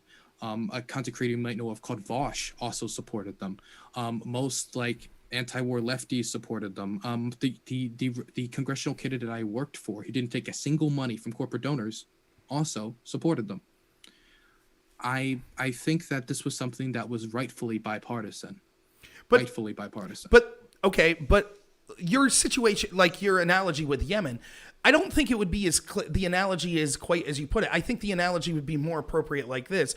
You support ending the conflict in Yemen, as does military people. Got that. I agree with you on that end. But instead of just saying, hey, Saudis, you need to stop bombing Yemen and we're going to aggressively posture to force you to stop the war in Yemen. Instead, we say, we're going to send boots on the ground in Yemen and force the Saudis to stop attacking them. But leave those boots there so we could aggressively posture Yemen into some sort of negotiation that benefits us.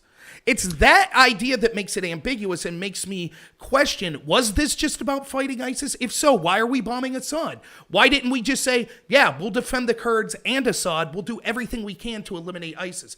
Why did we pick that very strategic thing to say, well, we're still going to posture against Assad? And to me, that's what makes it dubious. It wasn't just a moral action saying... Because Go ahead. I think that not only was it good with fighting ISIS, but I also think it was good to support the Kurds and their ability to somewhat govern themselves. So, of course, when it comes to the specific relationship between that and Assad wants a strong central government where the Kurds don't get that type of sovereignty. We were more leaning towards the Kurds getting the type of central sovereignty. Not only was it morally correct because the Kurds should be able to govern themselves, and not only is it beneficial because they can benefit themselves when it comes to them being able to rule themselves, but it also would weaken the central government because they wouldn't have authority over that region anymore. That region they were unable to protect. So there were different reasons why people are all supporting it, but just because we all have different reasons to supporting something and those reasons might be bad on their side doesn't mean we shouldn't support something. For example, let's say that we both had a bully that was very mean to both of us, or very mean to me. I had a bully, right? And I wanted to go beat him up because he was just beating me up every day, and I knew that at the end of the day, the only thing that's going to stop him is me punching him. And you had a different reason for wanting to beat this person up, right? Maybe it was a reason that I found a little bit less valid. Does that mean I should kneecap my ability to achieve this goal by not working with you? The question would be, and this is a valid question, is will their reason for doing it overpower my goal? And I didn't see that happening in northeastern Syria. The idea that it's now a militaristic state, we don't care about the Kurds anymore, we just care about beating Assad, and we're going to take away, we don't care about the democracy. That didn't happen.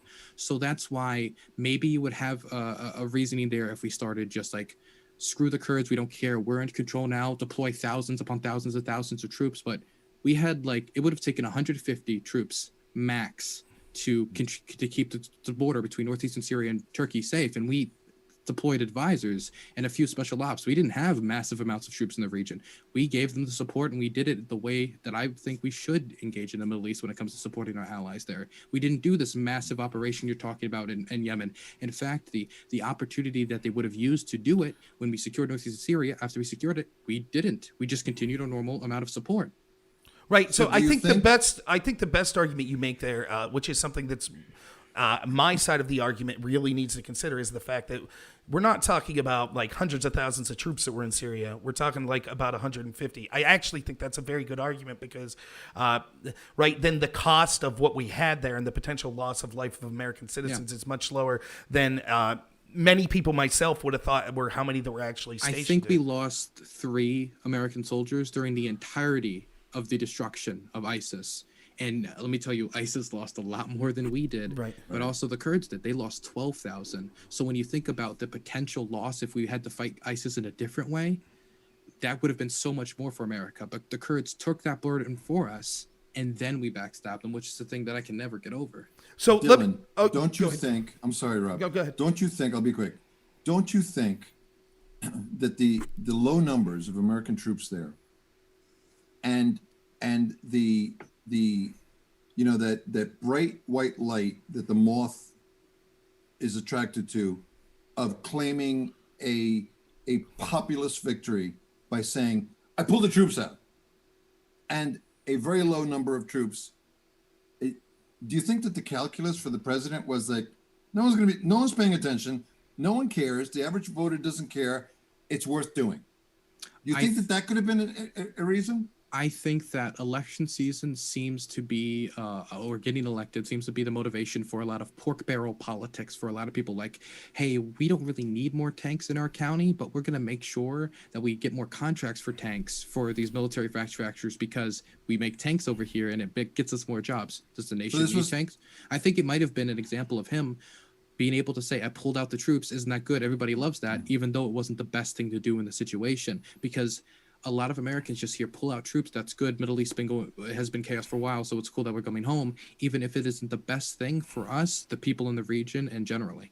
Okay. So when did this happen exactly? Just this happened in I think 2019, right? Very early 2019, like January. Yes. Okay. So let me just say that, like with your bully example, again, it's slightly different. It's not just that someone's bullying me and so you decide they're also bullying you, so you decide to take them out. It's you take them out and still aggressively posture me, which is slightly different. And the reason that this difference matters is because I think that what we see over and let me just put it this way. I will guarantee there were people in good faith arguing a position similar of yours to why we needed to install Castro and how good the Castro people were before he was leader of Cuba. And we said, this is someone that we need to install. These are noble, great people. They're fighting a good fight. Not Castro. You're talking about Batista. Well, we installed Castro, correct? We had Batista. We had Batista kind of like we backed the Batista government, and Castro overthrew the Batista government, and then we did the Bay of Pigs and everything else. Right. Well, I thought initially, though, before Castro did that, I thought that Castro was someone that we were paying and our CIA was supporting. No, I could be totally. We supported the opposition. His name was a dictator by the name of Batista, who Okay. was very brutal and very. Yeah. Okay, if that's true, so then we would use an example of like another country where we looked at people and we've said, like overthrowing the Shah in Iran, and we've said there would have been people that said, these are noble people that we're installing. We need to have them. Shah. What's that? Yeah, I'm listening. Oh, yeah. Sorry. No problem. And so I just think what I think oftentimes we see happen is even if you, and I do believe this, that you have good motivations, and I have no reason to disagree about the Kurdish people, I think that this is a long line of a precedent. I would have less of a problem with just saying, ISIS is our enemy, we will work with everyone in the area to fight ISIS, than to say ISIS is our enemy, therefore we'll back this group that is also antagonistic to the leaders of this country. And I think that oftentimes we see when we justify that meddling and say, well, these are good people. And so, yes, we want to eliminate ISIS, and these are good people, so we want to defend them. We could say that to hundreds of groups of people around the globe. And so then this leads to another excuse to say, you could look at a group in the Congo, for example, and say, well, this group deserves to have a seat at the table, and there's kind of a bad regime that's running this, so perhaps the United States should get involved here. And then maybe we go over to, Pakistan or any number of other countries, and it seems like there's always an excuse that could be made. And I understand what you're saying. We shouldn't reject an idea just because the people that are promoting it have been wrong in the past. But at what point do we say they're very sophisticated, just like in Iraq, of being able to convince us, no, this time it's necessary. And so if we say, well, we're going to allow this situation to occur in Syria, that we've basically just given the excuse for this to happen everywhere around the globe. So, by the way, for anybody who's curious, this is a YPG pen. It's I bought them in bulk. It's just I have a lot of the stuff, obviously. That's cool. So my main thing is I understand your concern that, like, for example, the Gulf War, the 1991 Gulf War, was an example of American military success, just blatantly. Even though, of course, there was mistakes that I could point to where like tragedies occurred, but widely it was American military success. We removed Saddam Hussein from Kuwait. We were able to push them out. We didn't keep going. We stopped. We secured the nation of Kuwait. We defended Saudi Arabia from being invaded, and we destroyed a lot more of their troops than our troops. It was a military success. And a lot of people going out into the 2004 Iraq War, 2003-2004 Iraq War, pointed to that and said, look how successful that was. We'll just do this. We'll just keep going. And then we win. And obviously that's bad. And my difference is I would say, hey, the difference for me is you need to go by a case-by-case basis, because some things could apply in one situation, not apply in another situation.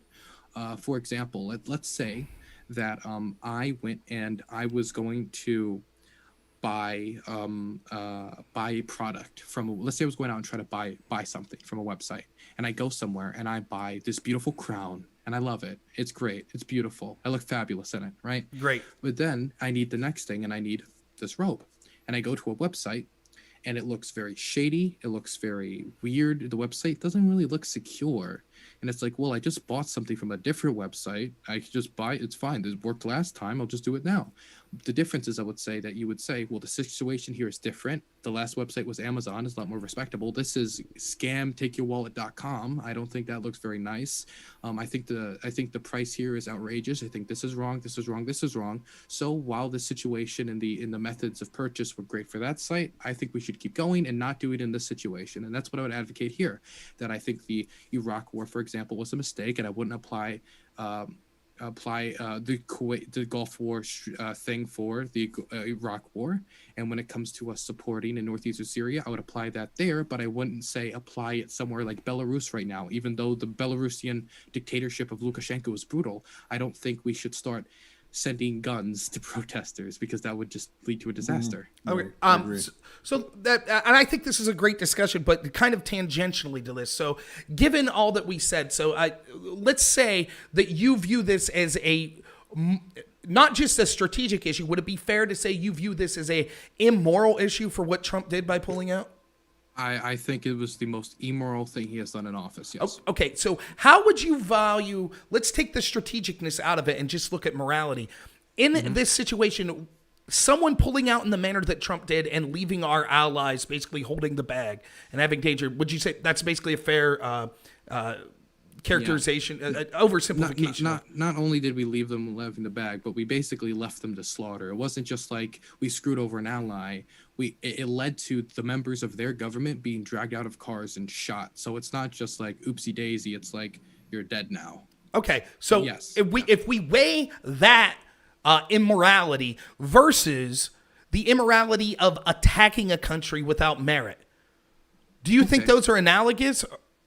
I think I know where we're going here, and I would love to have this conversation. So I would say that being somebody who supported a disastrous war could be something that would definitely dissuade me from wanting to vote for you.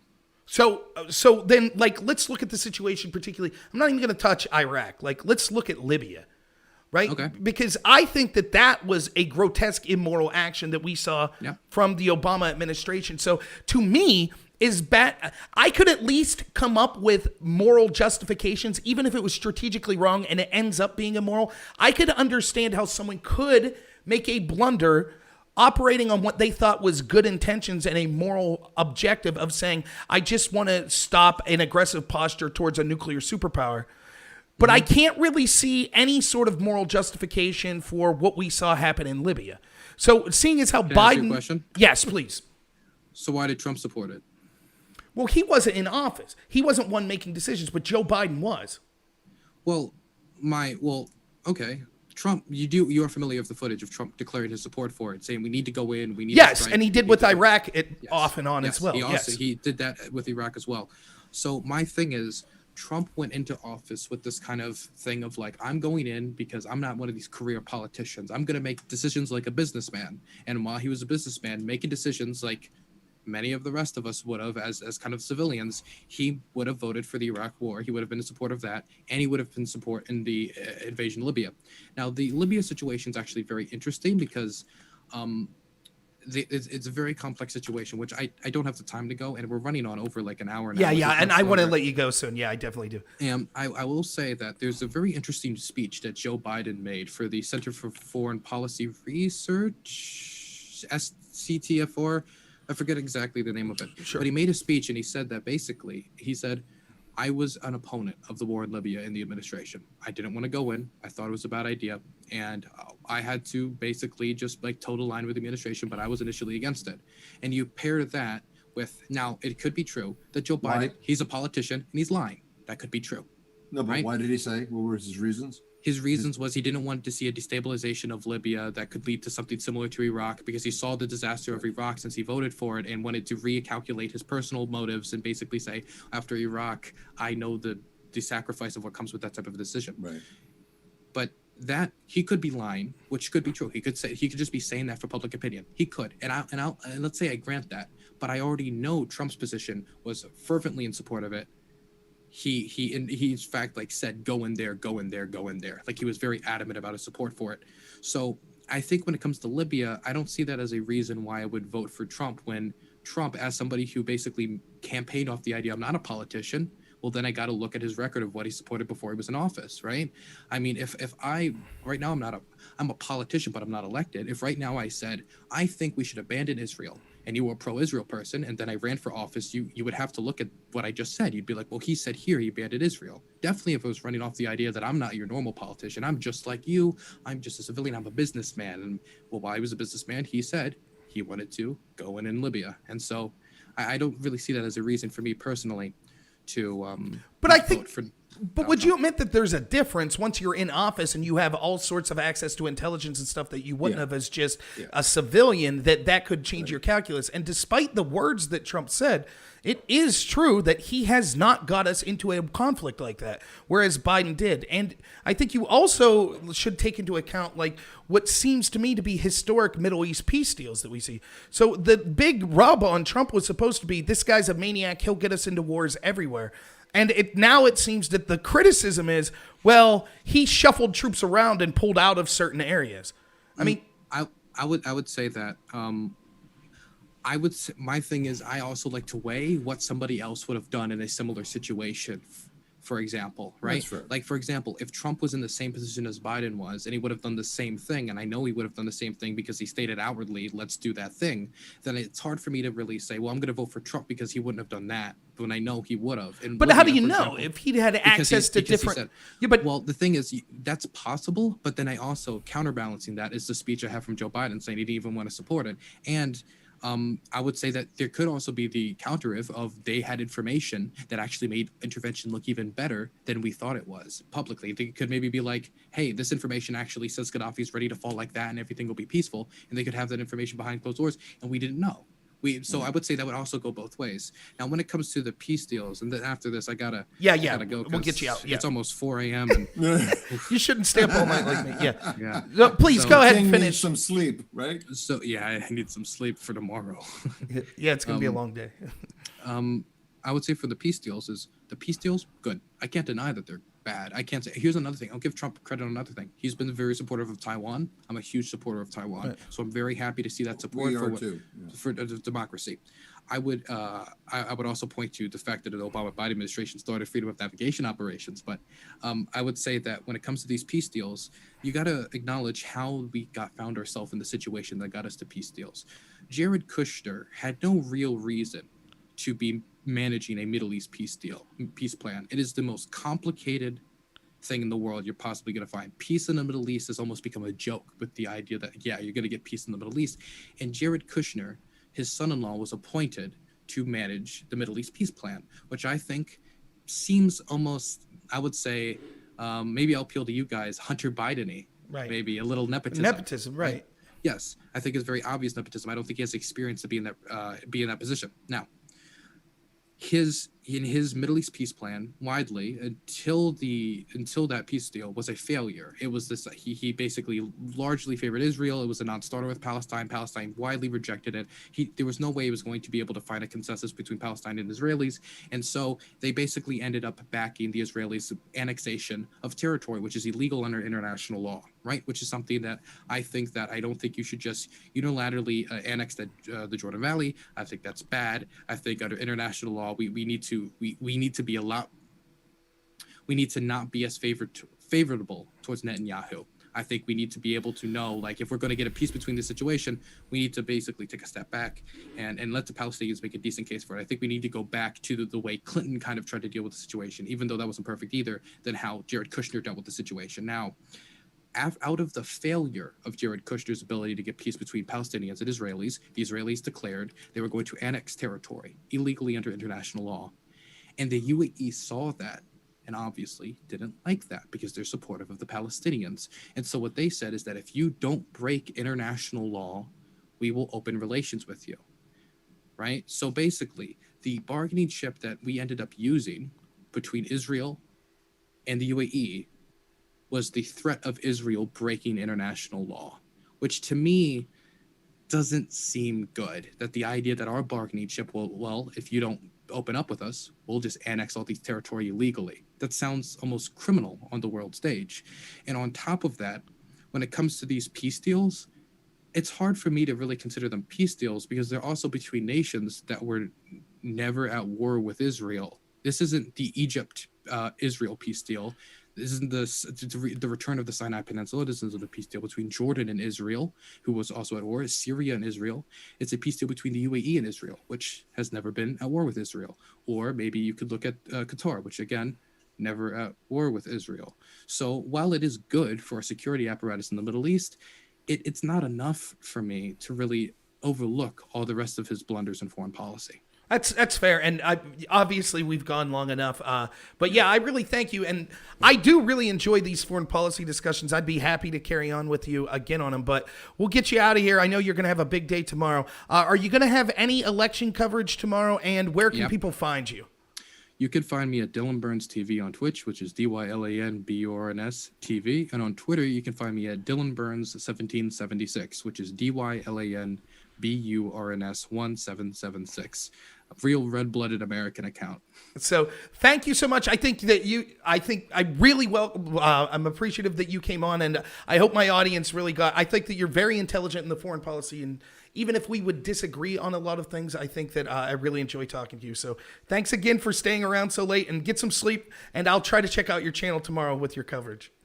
Awesome. And nice to meet you, Carlos. You have a blessed day, okay? It's fantastic. Thank you very much for the information, and have a great day. I'm going to follow you on Twitter right now. Thank you so much. You have a blessed day. So bye-bye. So yeah, I was telling people earlier, I told Dylan that he was going to be probably one of the only leftists I would bring on, because I knew he would do it in good faith. And I think we had fun joking around there at the beginning.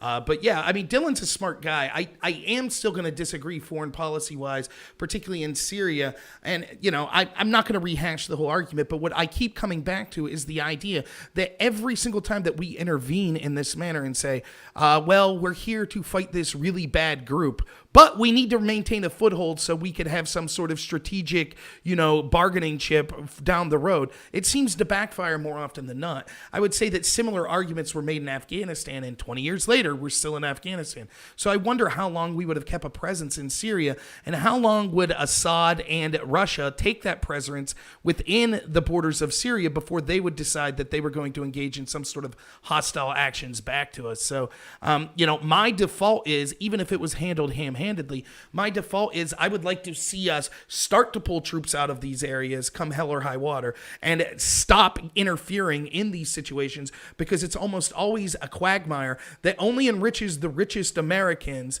and costs the lives of the poorest Americans that end up going over there to fight, and it ends up in quagmires that don't keep us strategically safer as American citizens than if we would have just stayed out of them in the first place. But that... So let's take it from basically the top. Number one, do you know how much information we don't have? Well, yeah, and that's to make an informed decision. Well, which is the argument that I think that you were trying to make with respect to the president not being in office, shit talking as opposed to an informed decision. Two very different things.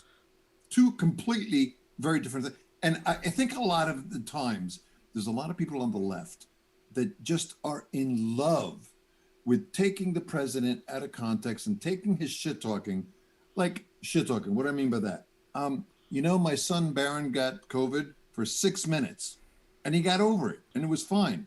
Oh my God, he said he had COVID for 6 minutes. That's just a lie. Please, he's talking Trump. And I know this because I grew up with the guy. Okay. And I've heard him talk all his life. Mm-hmm. So you kind of have to take him not literally, but seriously. And you have to know when to do that. When he says that his son got COVID for 6 minutes, that's not the time for the guy that covers the president from CBS to sit there and say, did you see that he said that his son had COVID for 6 minutes? And then he rolls his eyes. It's an unfollow. You're not serious. Dylan is far more serious than any of these guys. No doubt. Okay? No doubt. So right off the bat, the first thing I need to say is, and I'm going to use Corrier as my entree to my question to you. Rob, and I don't want to come off as naive. It's a valid question, and I'd like a valid answer. Sure.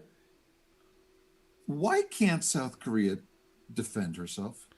Well, I mean, why can't the Kurds defend themselves, and Libya, and Turkey, and Iran is aggressor, and Iraq? Why are we paying a supreme price in life and treasure And for what? That right there is the Trump ideology. He's asking himself those questions. Would you not agree? I mean, I think that I think you're right. And I think it's worth asking those questions. You know, I think Dylan would say that we have to look at things in a case-by-case basis, and maybe we look at Corrier, for example, and say, even though we don't want to be the world police in this specific situation, it makes sense because of the bloodshed that would result if we pull out. But the counter to that is, how many times does it work versus how many times doesn't it? And the case-by-case argument makes sense if you have good faith people arguing on a case-by-case level. So let me give you the administrations, right? Right. So let me give you an example, right? So Dylan, I think, would admit that people are grossly uninformed when it comes to foreign policy. I think that's an admission he would make. So if we have nefarious actors that are getting us into places like Iraq, that are doing things like in Libya and other places around there, and it's, by the way, this is bipartisan support for the Iraq war, bipartisan support for Libya, bipartisan support from pulling out of Afghanistan, right? It's always bipartisan. The same bipartisan people, by the way, with some additions, I'll admit, Dylan claims from some anti-war people that were against pulling out the troops from Syria. So the question becomes then, if we admit that people are grossly uninformed when it comes to foreign policy, and if we admit that oftentimes the people that are engaged in these intervention policies are immoral and doing it for nefarious reasons, why would we assume that they would, if we set this precedent and say, well, it was okay in this situation, that they wouldn't be able to lie and convince the American people to do it in an analogous situation that would allow them to have the foreign regime change war that they want? And that's my problem. So what you're talking about is that you're upset about the fact that they're looking at Iran, which is an equal actor to North Korea, and they're saying that Iran is holier than thou and Korea is not, and we shouldn't be talking to Korea. So I hear you completely. My question is, tell me what the wins were in the Obama administration with North Korea. Tell me what the leverage was. Right, and let me make another analogy. I'm not being a dick. I'm just saying I don't understand it. Right. So let me make. I don't understand that argument. Let me make another analogy here. Right. So let's say I'd say this. I say, we need to infringe on your rights, like we see with COVID, right? Mm-hmm. So anytime we have a threat of some sort of virus, we need to lock down and infringe. Now, let's say the government does this 10 times, but on the 10th time, it actually would have made sense, right? The situation was set up that it was a unique situation where that time it would have made sense, right? Brilliant. The problem is, you've just justified those other 9 interventions, and the American people aren't getting sophisticated enough information where they can make the determination when it's legitimate and when it's not. Therefore, it's the greatest good to just say it's never allowed.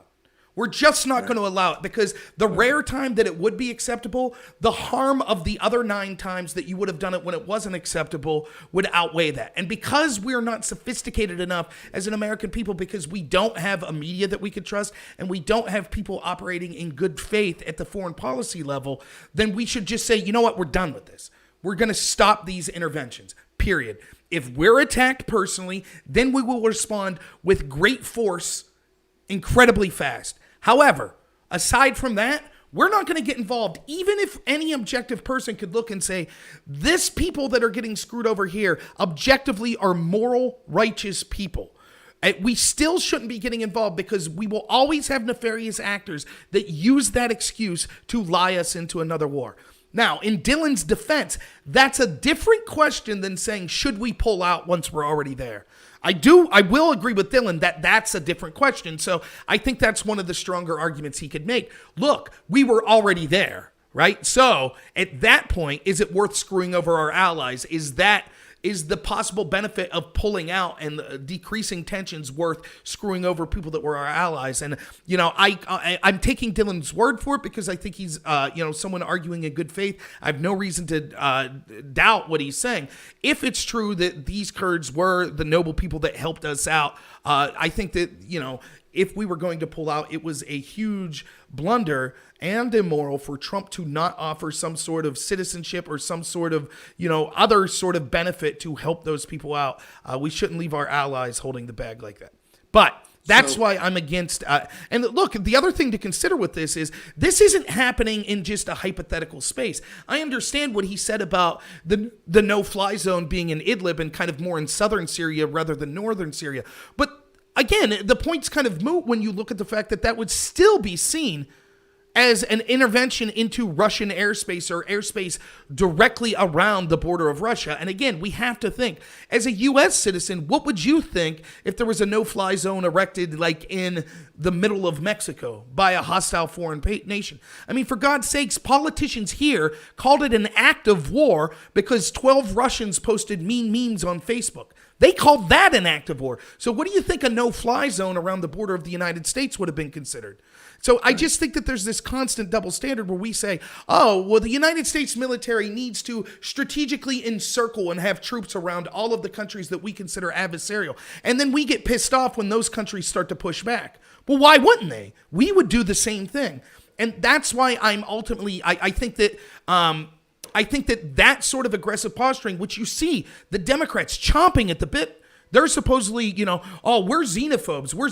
They're chomping at the bit to escalate tensions with Russia. This isn't a joke. This is a nuclear armed superpower. No question about it. And I'm going to read you my notes on the conversation and hearing you with Dylan. But I want to congratulate you on your 20th hour. Thank you. And by the way, Dylan's still in the chat, and I do want to really say, I hope you don't think that this is us talking down to. I don't mean that. I assume you would have arguments to counter what I'm saying, Dylan, if you're listening. We do. I really respect you coming on, and I'm not trying to besmirch you or anything like that. No, of course not. The notes that I have for Dylan, and I want to pursue this conversation with him, with or without you. He said that he was not happy with the trade deals that he made with North Korea, that the president made with North Korea. Can you talk to anything about that? Do you know any of them? Yeah, I mean, I personally don't, but I would love to hear his take on why the deals with North Korea weren't very good. And I want to go deeper into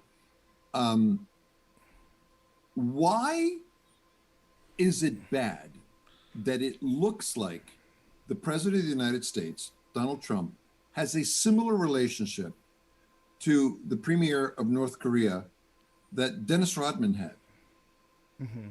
And why would you not use Dennis Rodman as the tip of the spear? I know you think I'm crazy. But listen to me. Dennis Rodman is his homie. Okay? And whatever it takes to have peace, I believe we should do. So that aside, I'm also interested in hearing Dylan's take on what he thought there were sanctions that were stringent enough regarding Iran. I would like to be able to have him talk about those sanctions. And then he said something about NATO, and I would love to be able to have had a conversation with him with respect to what his thoughts were with the president forcing NATO to be able to pony up more of the contributions that they should have been doing for years and years and years, and get a sense as to why we got here. Isn't that the one question that you have? Is why the hell aren't these people paying and haven't been paying for years and years and years? Well, what do we get out of it? I could say this. I've had this conversation with Dylan regarding NATO, and I hope I'm not misspeaking for him, but one of the I had a very brief conversation with Dylan, kind of on a show with more guests on kind of the serious situation. And one of the things I said was, I find it ironic that kind of the establishment in this bipartisan effort that criticized Trump for wanting to pull back with our strategic relationship with NATO, wanting them to pay more, they're the same people that are saying, but we can't pull out of Syria because our NATO ally, Turkey, that we've stationed nuclear weapons in, are so genocidal that they'll butcher our allies, the Kurds. So how is it that we could have an establishment foreign policy that's basically bipartisan that on one hand says, look, we need to defend all of our NATO allies, including Turkey. But on the other hand, we say one of our NATO allies named Turkey is bloodthirsty genocidal maniacs. Therefore, we have to leave troops stationed in another country to make sure our ally doesn't butcher innocent people. Dylan agrees with me, but I think he makes a counter argument that's persuasive. That is, ironically, as aggressive as Trump's been on NATO, Turkey is one of the countries that he seemed to have a light hand on. And I do think, maybe it's just lip service, but I have seen Joe Biden be critical of Turkey. So again, words are cheap, I guess, to an extent. And I think that the way Donald Trump uses his words are different. And this is something we've talked about in the past. So when you see when you see Trump, like, for example, I think he looks at enemies with kind of the mentality of, look, these are egomaniacs that want their ego stroked. So the policies I'll issue towards them and the actual effect will be advantageous to the United States and aggressive in posture towards these countries. But while I'm doing that, I'll praise the leaders of these countries. For example, you see him do that in China. He had kind of shrugged off questions about the concentration camps that Xi has and said, oh, they're not that bad and things like that. But at the same time, he's pursuing one of the most aggressive policies against China.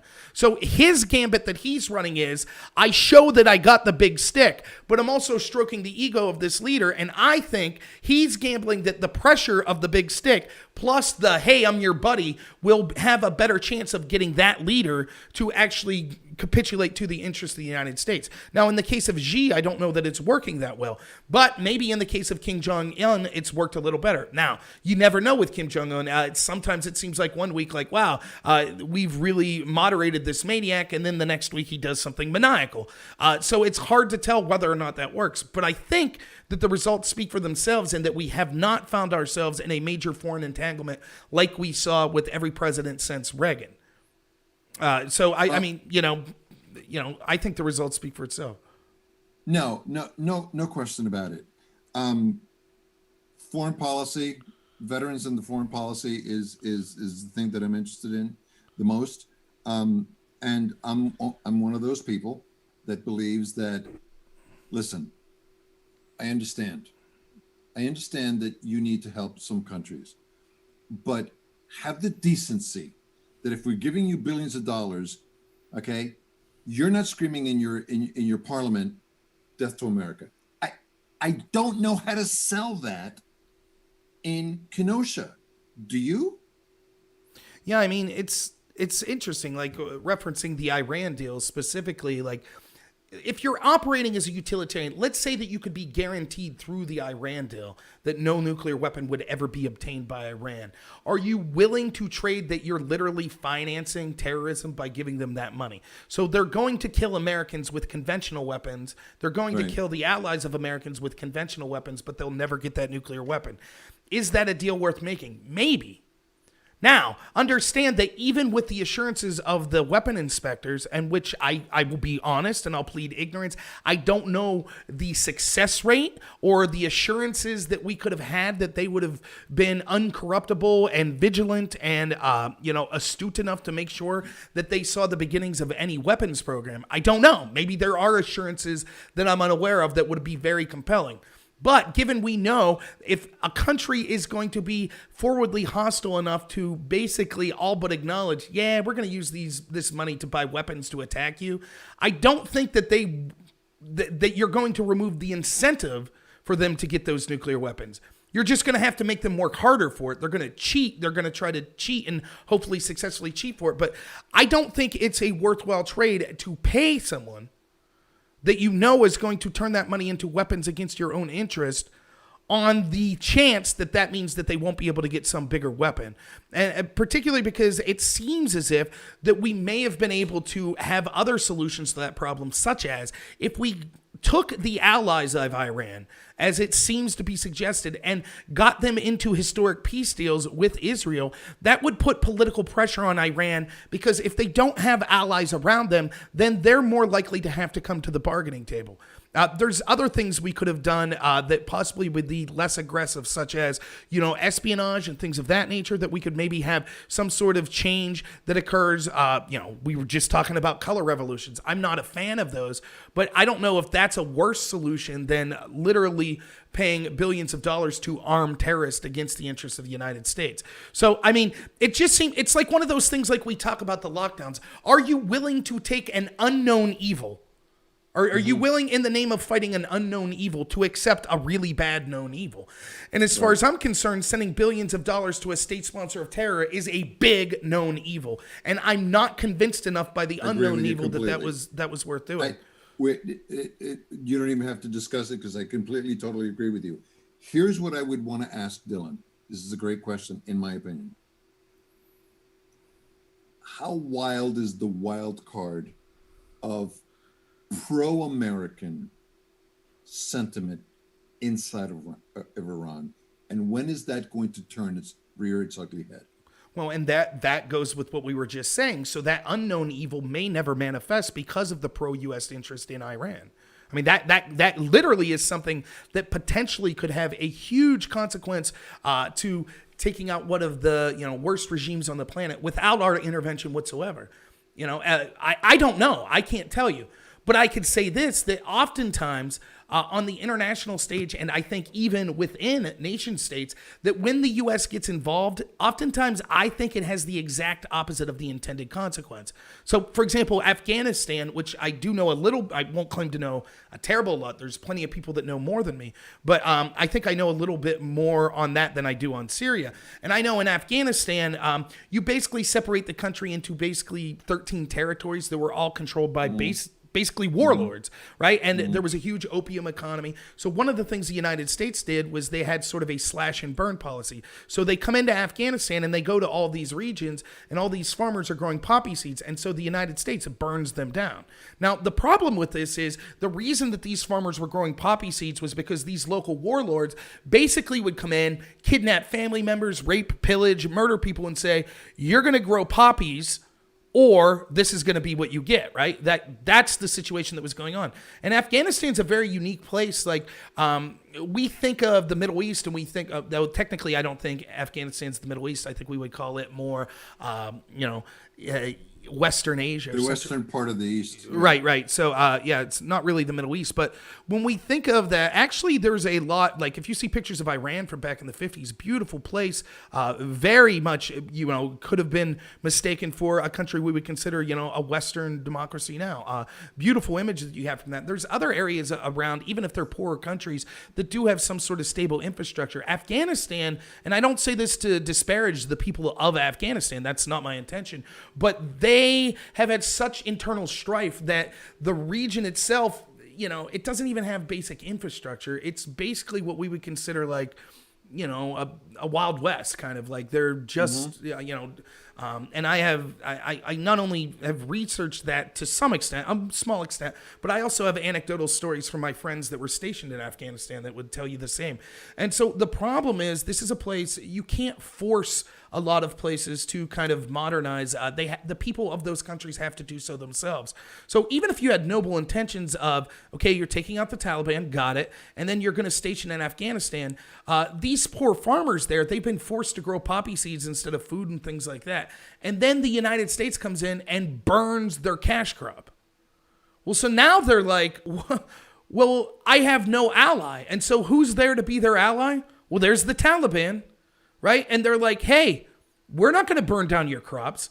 Right? And I think that it leads to sort of an animosity towards the United States, which then causes a rise in terrorism. Now, I understand Dylan's argument that like a specific situation in a place like Syria, that might be a scenario that would play out differently. But I don't know.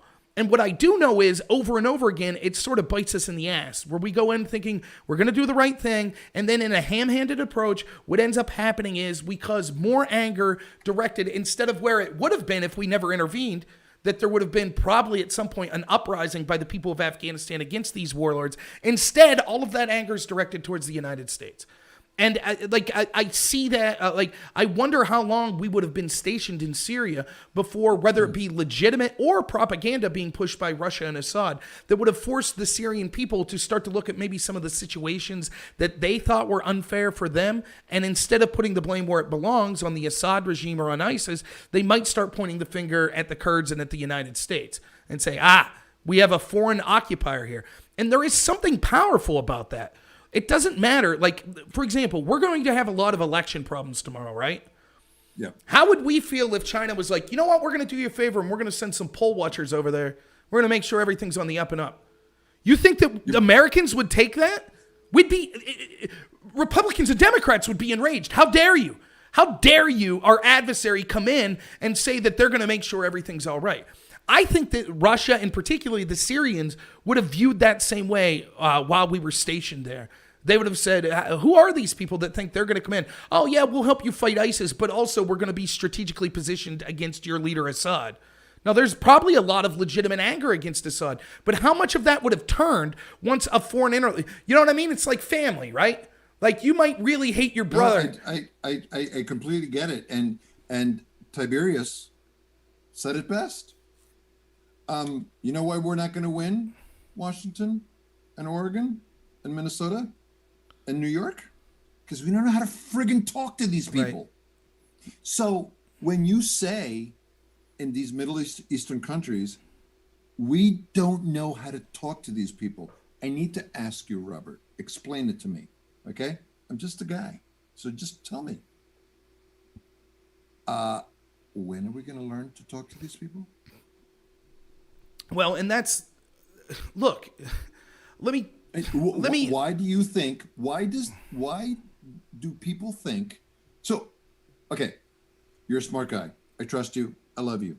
Explain to me what leverage the Obama administration for 8 years had over North Korea. Explain it to me. Didn't have any. And that's the question I'm asking Dylan, right? Like, so listen, just shut the fuck up when you talk to me about what the president is doing, because I feel the sniff test tells me that he's got a thing going on with the premier, okay, in North Korea, and just let him handle it. Okay, let him handle it. And everything's a thing. I'm sorry, everything's not a thing. Okay, for 4 years we've had enough. Well, and okay? we've had enough. Let me expound upon that, right? Like, so since I think Clinton, but maybe I'm wrong, maybe it started with Bush, but we've been trying to engage with the leader of North Korea, right, to assure that they don't obtain nuclear weapons, at least through Bush, Obama, and now Trump. Whatever Bush and Obama did was a miserable failure. Things continue to pace, right? So it's not as if Trump did something particularly heinous. It's not as if Trump went in and said, we're going to arm you. We're going to give you pallets of cash to the billions of dollars in the middle of the night, right? Right. The concessions that Trump gave, although someone might say are important, legitimizing North Korea and, ending war games and things like that. Do you want to have peace with the guy? He has nuclear weapons. Right. So what was he supposed to do? The same old policies that Bush and Obama pursued? We're not going to talk to you. We're not going to. Can I go back? Clinton? Right. Bush 41? I mean, we've done this forever. And you talk about this all the time in a different context. How many times have you told me, Carlos, if the Republicans who are in like a Lycoming County or a Clarion County or the northern tier counties, we have the advantage right now. How long do you think that's going to happen when we continue to have these voting disparities with zero benefits before we get the Democrats to come in and start cleaning our clock? How long? Same thing with Korea. Same thing with Iran. Same thing with the Middle East. If we do not create benefits to us and them, see, that's you know what the best deal is? You know what the greatest deal is when it's good for you and me. Right. End of story. End of story. Right. So, does that make sense to you? Yeah. And I know that I look at it in a kind of pedestrian way, but we need to go back to the pedestrian way so we could start to rebuild it again, because we have some biases. Like, you don't understand why this guy's building nuclear weapons when he has China around him and South Korea and Japan, and he's a little paranoid. I know that he commits atrocities. I know that he's not really a good guy, but at least try to understand how he feels, right? I mean, am I crazy? No, I think that's true. And, you know, let me backtrack and say something about Obama. I think that, this speaks to a partisan nature, and I hope that people, take this as an example that I'm willing to call out my own side. I will bet, let's say that Obama never gives cash to Iran, that he just starts sitting down with the mullahs and he starts tacking to Iran. I'll bet there would have been Republicans saying, this is terrible. How dare you talk with a sponsor of terrorism like that? I guarantee that would have happened. And I would have said those Republicans were wrong, because I had no problem with any leader, whether it be Obama, Trump, Bush, sitting down with our enemies and saying, we want to try to solve this peacefully. I have no problem with that.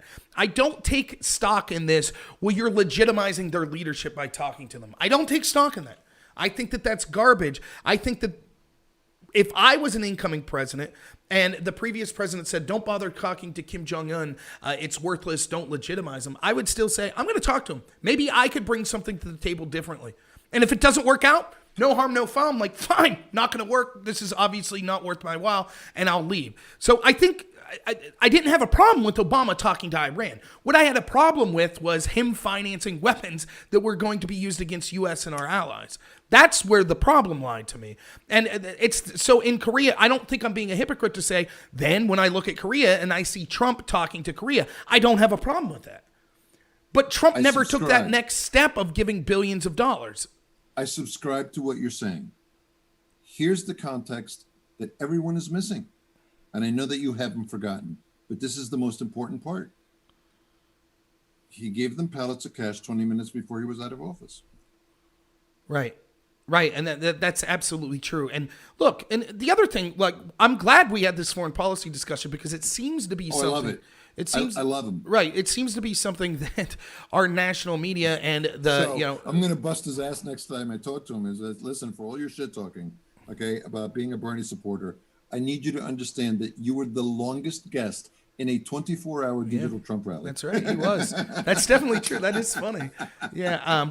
Definitely true. But, we could, the immorality of pulling out of a country when we shouldn't have and leaving our allies holding the bag, that could be considered immoral. But I'll always say that sort of immorality is less than the immorality of actually getting into these wars. And Dylan could say, and I don't doubt that he's right, that Joe Biden probably said I was against Libya. Now he's against Iraq. And I get all that. But the question is, who is Joe Biden surrounding himself with? Is Joe Biden going to be the one with his finger on the button? Is he going to be the one? Before you go there to defend him, it took, I don't know where you find these people. How many people do you know would have brought us and told us the story of the speech that Biden made, and at the same breath said, he could have said that just for political expediency, to make him sound himself good after the fact, now that he's running for president. I've never heard that before. Well, no, that's honestly, this is not your father's Bernie supporter. Right. This guy has game. And, right. And I respect that. Yeah, he is arguing in good faith. In that sense, not a pushback, but and I think that you would agree. The worst thing, to an equal measure, of what the president 45 did with respect to betraying the Kurds, nothing equals the betrayal of one dead ambassador and 3 dead people that were protecting his life because they were covering their asses because the Obama administration was selling missiles to ISIS. Sorry, I'm not mad. I'm just giving it to you straight. Right. And we would have never found that if you didn't have a scout sniper in Afghanistan take the time to write down the missile number on this destroyed missile, and he wrote down the number and he sent it to the DOD, and that's how we found out that missiles that we were selling to ISIS in Libya ended up in Afghanistan's missiles that are surface to air that can bring down airliners. Do I have your attention? Well, and it's no doubt that in Libya that Gaddafi was pleading with the international world that the people these weren't freedom fighters from Libya that were fighting him. These were outside Islamic terrorists. That's who they were. And they had the backing of the United States. And maybe someone could say, prove that. How do you know that's true? Well, the proof's in the pudding, because as soon as Gaddafi was dead, who took over the country? Do you think it was an accident? Like we see in the situation. Now, again, consider this in juxtaposition with the Syria position. So in the Syria position, it was the position of Obama and the establishment bipartisan foreign policy to say, oh, no, we need to take out ISIS. Then we need to remain, right? That was their argument. Why wasn't that the case in Libya? Why did we have such a small presence there? And we said, oh, well, the freedom fighters won. Now everything will be good. We see that clearly. I mean, the proof's in the pudding. Is Libya a better country now than it was when Gaddafi was there? No. And the question that you say all the time, again, you didn't have Libya staffed fully. Right. And you're going to come and tell me that there's not, and I know I'm saying this with a jab. I'm not trying to jab Dylan, but I can make a good case as to why we don't have a lot of ambassadors' seats filled. Okay, I can make a good case. How many people do you think he trusts? And yes, you could call it nepotism that he used, his son-in-law to broker this deal. But honestly, who does he trust? Well, and listen, let me go back to the point I was making here is let's say for argument's sake, Joe Biden. Is that a fair argument? Yeah. Let's say for argument's sake, though, that Joe Biden is exactly what he's telling us. He was against Libya. He's not gonna be one of these warmongers. Let's say that's what's in Joe Biden's heart. You think Joe Biden's calling the shots? Joe Biden gonna be president at the end of 4 years? You think Joe Biden's gonna overrule the establishment foreign policy people that he has around him? Is he going to look at like the Bill Kristols, the Max Boots, all of the neocons, neolibs around him that were all for Libya, all for Iraq? He's going to have the wherewithal to stand up to those people and say, no, despite the fact that you're my foreign policy experts, I will not behave in a neocon, neolib fashion. Do we think that's going to happen? I don't. So even if there is a morality in Joe Biden, is there a strength to withhold that morality against the people that he surrounded himself with that don't share that morality? And my answer is no. And so when we're talking then on the dual level of the morality of what Trump did, it's not Trump's morality versus Biden's morality. It's Trump's foreign policy team's morality versus Biden's foreign policy team's morality. And I think at best for Biden, you could say it's a wash. So then we have to go with, well, strategically or practically, which side is better? Now, we haven't even gotten to discussions of China yet. So we're just looking at what we see in places like Syria and other places like that. I would contend whatever the reason is, maybe it was because Israel threatened to be hostile and that led to these historic peace deals. Oh, well, it still led to historic peace deals. And the idea that these countries weren't at war with Israel, but there's something to be said from normalizing relationships and having air flights that are going from places that were bitterly hostile to each other, even if they weren't. They were so hostile you couldn't even come in as a foreign national to that country, right? Right. The fact that they've now normalized relations, there's something to be said of that. And the more dominoes that fall and the more countries that refuse to even acknowledge Israel that start to say, okay, we're going to open up our borders, the better chance that the more hostile powers towards Israel are now put in an island where they don't have those allies that were backing them. So now they're forced to broker a deal with Israel. And all of that's being done, by the way, without the U.S. having to leave troops there to pressure countries, unlike the situation would have been in Syria. So, I mean, it's... Look, I understand that it seems like an overly simplistic point of view for me to just say, I almost always default to a non-intervention policy. But I think that me defaulting to that is a preferable position than even trying to parse out, well, most of the time I'm non-intervention, but sometimes I am for some sort of intervention. Because I think that the argument that you won't be able to get around is, if we set that policy, the establishment will always be able to argue, this is the time. This is the time that it's justified. Every single, sorry, we were wrong about Iraq. Sorry, we were wrong about Libya. Sorry, we were wrong about Afghanistan. But this is the time. This time right here is when, and I just think that it's not worth taking that chance that, you got it right in Libya, All right, you got it right in Syria, but unfortunately, because we allowed this to go on, you got it wrong the 4 times prior. And so, I mean, that in a nutshell is my position. And again, I think that we, looking at this from, Joe Biden's perspective, I don't think that he's going to be the one calling these shots. Then when you start to get into the China situation, I mean, Joe Biden we'll have General Spalding coming on at 5. He'll know better than us. China is our biggest geopolitical adversary. They are a mortal threat to the survival of the United States as the hegemon in the world and to the people of the United States having sovereignty vis-a-vis the Chinese government. Because if China wins, you will not experience the freedoms that you have today.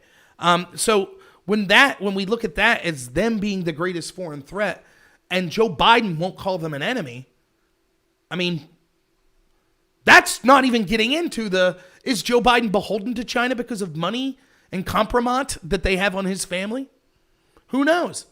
But I know this, his foreign policy, and I've talked to Dylan about this before, and he says, actually, they pursued somewhat of aggressive policies against China during the Obama-Biden administration, and Biden has spoke sometimes and talked about how he would pursue things like tariffs, sanctions, in certain humanitarian situations like possibly Hong Kong or the Uyghur Muslims. But the question is, even if that's true, what has he been saying on the campaign trail most vocally? And it's not just him, it's the Democratic Party as a whole. What's the biggest thing? If you had to ask China right now, if you could sit down with Xi, what do you think he would say was the thing that PO'd him the most that the United States is doing? Probably the tariffs, right? No question about it. Right. We can draw almost a straight line from the tariffs in the spring of 2019 to allowing flights to leave Wuhan to international destinations, including the United States, but closing Wuhan to the rest of China. Right. And so, given that, what's the one thing that the Democratic Party and Biden have been vocal against Trump on? His tariffs. Right? Haven't they been very vocal? Yeah. What a disaster the tariffs were. So, I mean, lip service is one thing, but coming out and saying the most effective weapon we have against China, the thing that angers them the most, we're opposed to that. I mean, that says it all to me. So, I mean, yeah. And again, the final thing I'll say, and we could move on from this discussion of foreign policy because we actually spent a lot of time on it, which I'm happy for. But the final thing I'll say is, remember, you're not just looking at Trump's foreign policy versus, and saying were there mistakes here and there. Remember what they accused Trump of. The big attack on Trump going into 2016 was foreign policy. He would get us into all these wars. He has not done that. He hasn't done that. Look at Vienna yesterday. Look at France. Look at the terror attacks that they're suffering. Have you seen those on U.S. soil? I haven't. So again, you could say, well, he bumbled into this victory, or the way he got this peace deal was haphazard and not in the best manner, or, well, this peace deal could have been better. It's not as significant as I would like, but it happened. And when you look at the end results of these 4 years, I think that unquestionably the foreign policy decisions of Donald Trump are superior to those of 8 years of Barack Obama, which had Joe Biden as a vice president. And I don't see any advocacy for Joe Biden, how he's going to improve on the situation we're seeing now. No, and that's why we should attack him on the policy. What are your thoughts about the pushback from the left coming and saying, yes, we haven't had terrorist attacks, but look at all the rioting. They're all right-wing white militia. It's just a lie. White supremacists. It's a lie. I know, but the dollars that have been spent or lost in rioting, they're going to blame the president. They have blamed the president. Look, there are people who would believe it out of hand. Are they Republicans? It's the other thing. The reverse of what I was saying. I'll even give you. I know it's so frustrating, right? I'll even give you a clear example. Go ahead. Like the clear example is they want. Yes, there are those that say all the rioters are right wingers. I mean, if someone believes that, I don't know what to say. I mean, there's thousands of hours of videos that show that's not the case. I just don't know what to say. But do you want an umbrella? What's that? Yeah, right. The more common argument that I hear is, well, each and every one of these riots were started as a result of police aggression. And this is one of the most nonsensical arguments I've ever heard. So what this argument says is this. You remember David Dorn, the black security officer that was defending a friend's pawn shop? I don't, was it Dallas? But he was murdered. Louisiana. Right. Whatever. I don't remember the In the location. South someplace, yeah. He's working as security guard, and someone was looting the store he was working at and shot and killed him. Mm-hmm. This is apparently what I'm supposed to believe. The gentleman that killed David Dorn was like, I'm going to protest for Black Lives Matter. And so he's standing there and he's holding a sign or he's yelling, Black Lives Matter, yay, And then tear gas hits him. And he's like, oh, man, that tear gas hurt. I think I'm going to shoot a security guard in the heart. What kind of sense does that make? Well, that violence was a result of the police. What are you talking about? Yeah. And this is this sort of, and it's like, well, prove me wrong. Show me. And what you'll see is, well, the police were trying to clear a street and they asked them to disperse 50 times and the people threw things at the police. So finally the police responded and they shot tear gas. Oh, that explains the riot. No. You were acting unlawful and assaulting police officers before that. Then they responded. Now, are there situations that I've seen where police have gone over the line? Or maybe they responded with violence to totally peaceful protests? Absolutely. But anyone who claims the vast majority, and this was on the debate that I had the other night, it blows my mind. It blows my mind how they cite statistics that even if I'm to believe are true, disprove their own point. Oh, you say Black Lives Matter is terrible and it's violent. There's only been 224 areas where there's been violence with Black Lives Matter. That's more than 4 locations per state. If that was the Tea Party, if there were 224 locations in 1 year of violence where Tea Party rallies were occurring, I will guarantee you there would be federal legislation to say this group should not be allowed to form. They are a danger. They are a terrorist group. Guaranteed. But when it's Black Lives Matter, they're like, well, that's only 7%. Only 7%. And keep in mind, that's a left-wing source saying that number, like 224. And that's just locations.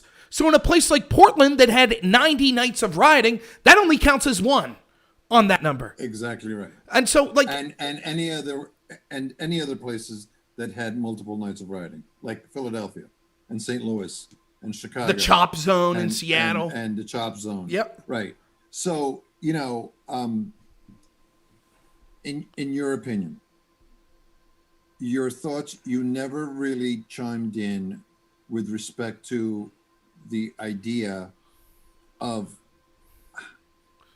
why give it oxygen? Why give their duplicity oxygen? Because of what Robbie said. Robbie Starbuck, that's why.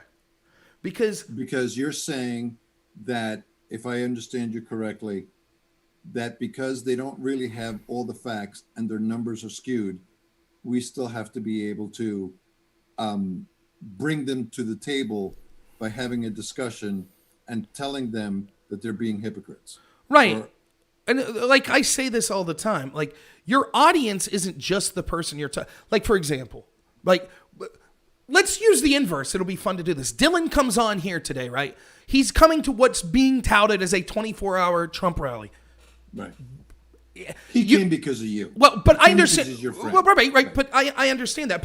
But let's be honest, right? It's clear that it's not just. I think it's more than him just saying, I disagree with some of Trump's policies. He finds Trump to be an immoral character, particularly based on the situation with the Kurds, right? Which is his right. Like, I don't blame him, right? He's coming to an environment where he knows probably 95% of the people that are watching this are going to vehemently disagree with him, right? It's a Trump rally, right?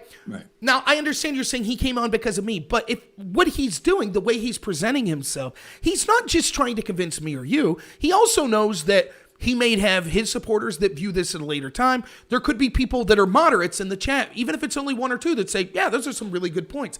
I feel the same way when I go onto his channel. I know that 95% of his audience is like, we hate this guy. I know it. I'm proud to say that our audience here, from reading the chat, treated Dylan much more seriously than I get treated from a lot of Right. fans when I go on to the he left. didn't get any hate, right? No, not really. There were people disagreeing, but I think overall people thought it was a great conversation.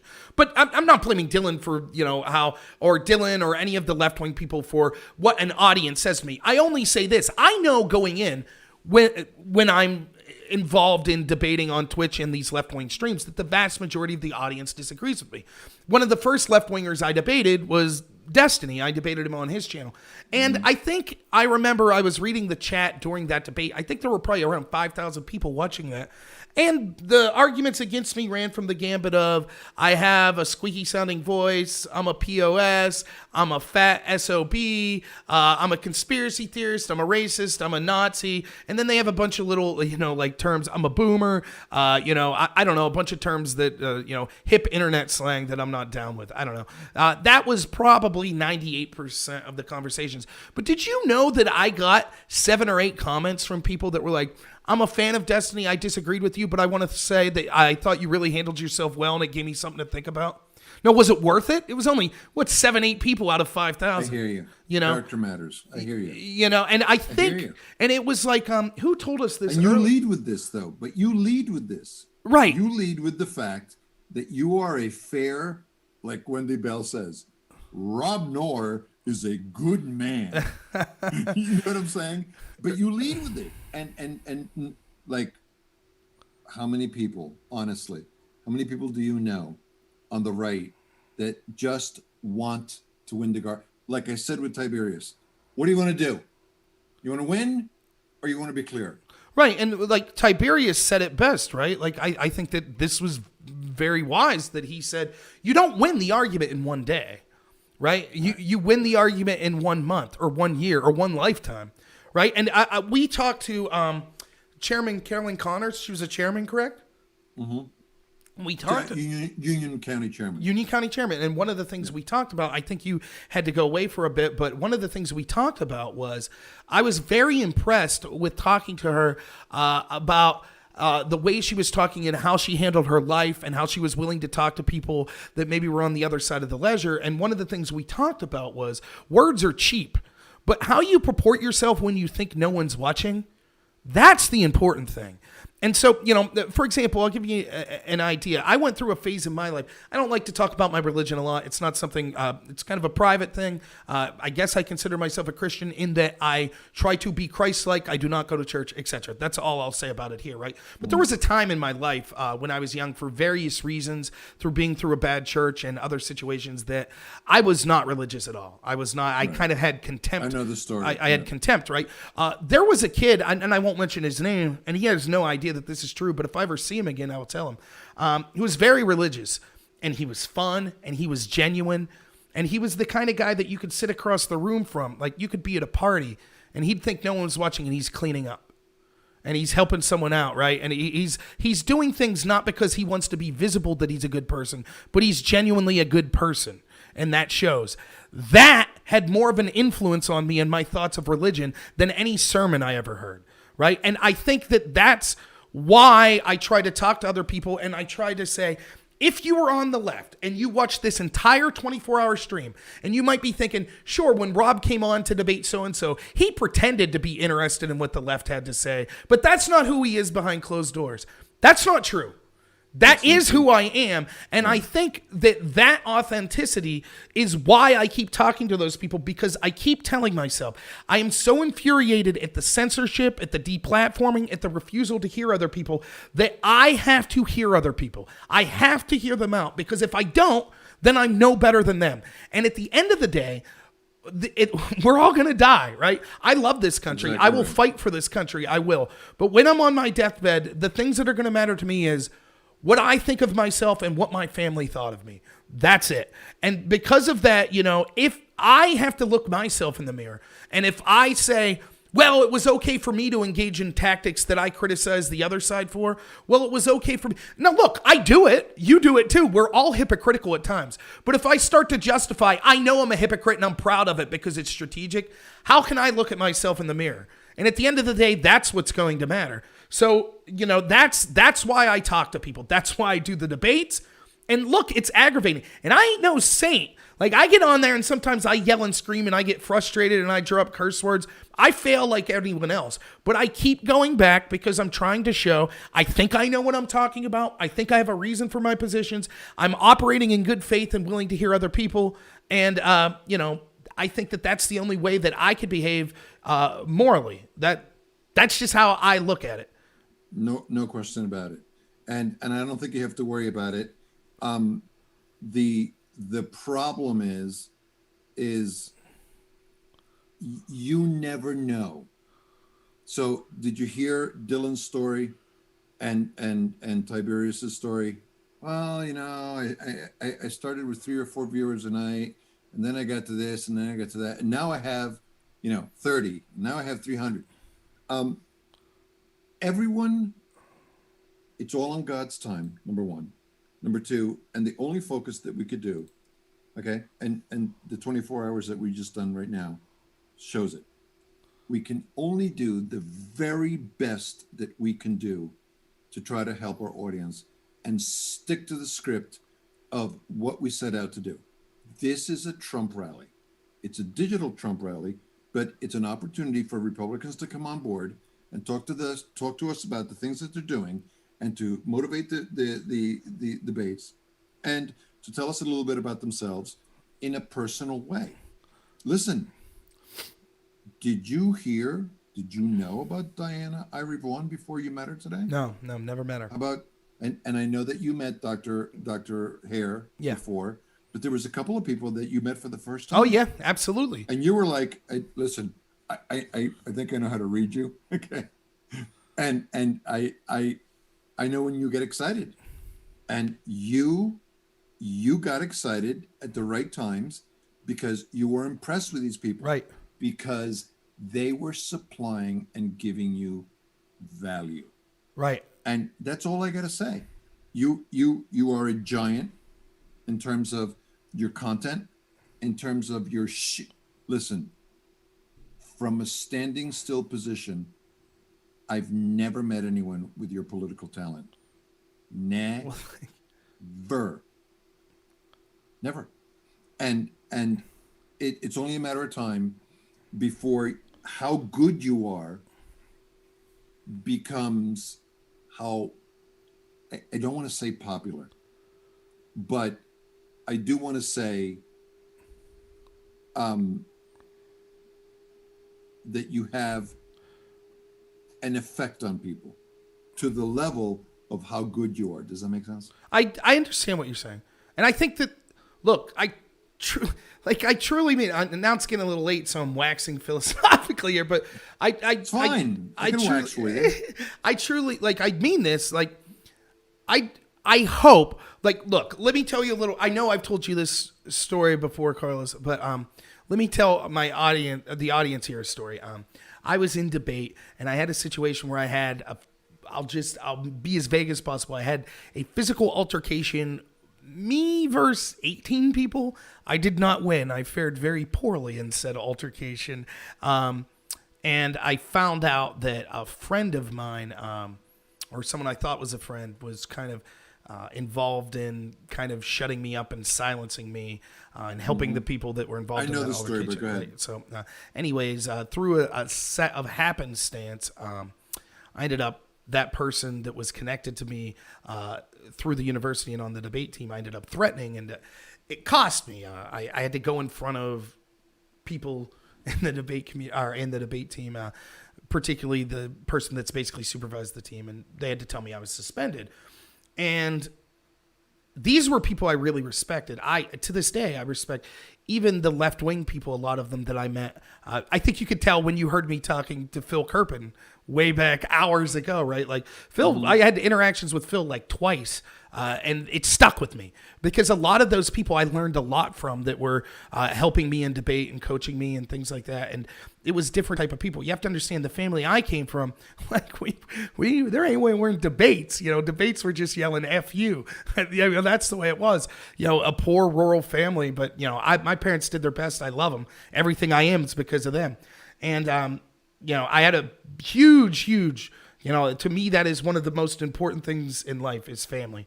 No matter what, You know, I could fight with my family, other people can't. Anyways, I go in and, you know, these people that I respect intellectually and, you know, it's kind of mentors in the academia, they say to me, you can't threaten people. You can't do that. So we're going to have to suspend you. And I said, listen, I totally get that. And I'm not 21 yet. I think I was 19 or 20. And I said, listen, and I was beat bad, like to the point where I almost had to have eye surgery. I mean, I was messed up. What I told them, I was like, you have to understand, I see what you're saying. And I know that's the civilized approach. But my dad's telling me, if you let your friend sell you out, you're nothing. You kick the shit out of him. That's what my dad's telling me. And from a 30,000 foot view, you might say, well, you know, your dad's wrong. That violence won't solve anything. But there's something about that that's right. There is something about that that's right. And so I was just saying that to, honestly, to people that I looked up to. You know, no question. That's the American way. And listen, what's the name of our show? Yeah, it's Pushback, right? Yeah, okay. Absolutely. You're going. I'm sorry. I'm sorry. This is how we are, and the larger point of this, Rob, is not this is how we are, but are you ready? Why aren't you like us? Well, right, and that's the point I'm getting to, right? So when I said that, I was like, you have to understand, my dad's saying that this is what I should do. I wasn't saying my dad was right, by the way. I was just letting it be known, well, there's two sides to this. That's all, right? And basically, I was told, well, you know, my dad didn't have the benefit of a college education. And my response to that is, F you. Don't you talk trash on my dad, right? And the reason I bring that story up is this. I truly mean this when I say this. From the bottom of my heart, I am incredibly lucky. I have an interest to do stuff like this. I think I'm a pretty talented talker. I was born because of my family put me in a good position. You know, I think I'm of reasonable intelligence. My sole goal in getting involved with this and getting involved in politics is looking at people like my parents and hundreds of people I know like them that work their ass off their whole life and have zero representation. Right. That's it. That's literally it. I mean that. And I mean when I sit down today and I talk to Congressman Glenn Thompson and Congressman Dan Muser and, you know, former Congressmans Marino and Barletta and Wendy Bell and, you know, all of these impressive figures, I assure you that the guy from my hometown that I was friends with growing up that works on car engines that dropped out of car in 9th grade, I view them like this. That they're on the same. I understand that what makes this country work is we have people of all these different talents. And don't get me wrong. I'm not saying everyone's equal. I'm not saying, you know, as far as the way people make life decisions and how they purport themselves. I'm not saying that. But what I am saying is that I feel a special place for those people that I don't know why. I don't know what happened. But it's just like, where's their voice? Where are the people advocating for them? You know, and I truly mean that when I say I feel like Donald Trump, even if you could say not all of his policies were geared toward them, at least he acknowledged them. At least he looked at those people and said, yeah, I feel you. You know, and to me, that's why I do what I do. And I think that, you know, I really enjoy, you know, that's why I'm trying to get a bigger audience. Don't get me wrong. There's all sorts of other things that aren't as admirable about me. Like, there is something in me when I'm talking to Dylan. Yes, I'm interested in getting the truth. I also want to win the argument. Don't get me wrong. You know, I'm petty. Of course, you know. I saw where you were going. Yeah, you know, but but this, you know, and I did, you know, and your tactic was to, you know, compare it to what Biden did in Libya. That's just vintage. So just to so just to read the chat just a little, because someone asked this, I don't know why, but someone asks if I'm gay. I'm not gay. I am a Republican that's for gay marriage. You know, that's one area that I differentiate from many of my Republican friends, but no problem at all with gay marriage. But no, I'm happily married and I'm going to be a dad. Maybe someone's interested in you. Yeah, maybe. Yeah, but I'm married and I'm going to be a father for the first time here coming up. But yes, I do read the chat. somewhat. No, the other guy is also not gay, also happily married. So, Right. So, but Right. I think both. I actually have a gay son. Yeah. I have a unique, and this is such a microcosm of the United States. One of my sons was a scout sniper in the Marine Corps and is a police officer, and my other son was gay. And if you screwed with my gay son, my other son, who could shoot the ass off a fly at 3,000 meters, is the guy you're going to have to deal with. Right. America. Right. Well, America. and that's the thing, right? And I think, Carlos, you would join. First off, right, like we had several people say this today. I agree. I'm socially liberal on many issues, right? Gay marriage would be one of those issues. I believe, I at one point I would have considered myself a libertarian, but I believe consenting adults, none of my business. Consenting adults, that's right. Those two words are important, but I try to make, look, again, I don't, just to tell another quick story about me, District 12 that I ran in the special election, and Carlos was also managing a campaign of a great woman that was running in that election as well. We, all three of us, me and Maria and you, we're all smart enough to know what the average conferee there wanted to hear, right? They didn't want to hear, it's probably one of the most conservative districts in the state. They didn't want to hear I was for gay marriage. Yeah, I called 200 something conferees and I knew they didn't want to hear it. And I told every single one, yeah, I support gay marriage. And some were cool, but most were like, most didn't think it was a big issue. But they were like, I'm not really for that. But that's my job. I'm running for office. My job is to be honest and tell you what my position is, not to pander to you and lie to you. But yeah, I'm socially liberal on that. Someone asked about legalization of drugs. Look, I would have said absolutely at one point. I still think I don't see the case for marijuana being illegal. I just don't. Now, I understand there are arguments to it. And great Joe Peters and me have talked at length about this. Joe is vehemently against the legalization of marijuana. But I don't know how we could morally justify alcohol being legal and marijuana being illegal. That's how I feel. I do think that we need to focus particularly on softer drugs like that, more on rehabilitation than incarceration, definitely. And I think that it's not accidental that we've criminalized marijuana, but we've basically incentivized opioids and painkillers. I think that that's very suspect, and that's something that needs to be corrected. So, that's kind of my stance. I would say if pushed, I'm for the legalization of marijuana. But when it comes to the harder drugs, at one point, maybe I would have said yes, but probably not now. I would have to really look at it. My position on that is the following. And I've had a lot of experience in knowing people, okay, that were addicted to marijuana and that were addicted to alcohol. There is no question that there are natural and medicinal advantages to marijuana. Real quick, is Spalding coming on at 5? Yeah, I texted him, and we're waiting. Okay, sorry. So, and that will be a phone call because he'll be driving. Sure. Okay. Driving at 5 a.m. Ugh. Yeah, he's going to New York. Long day, huh? Yeah. So,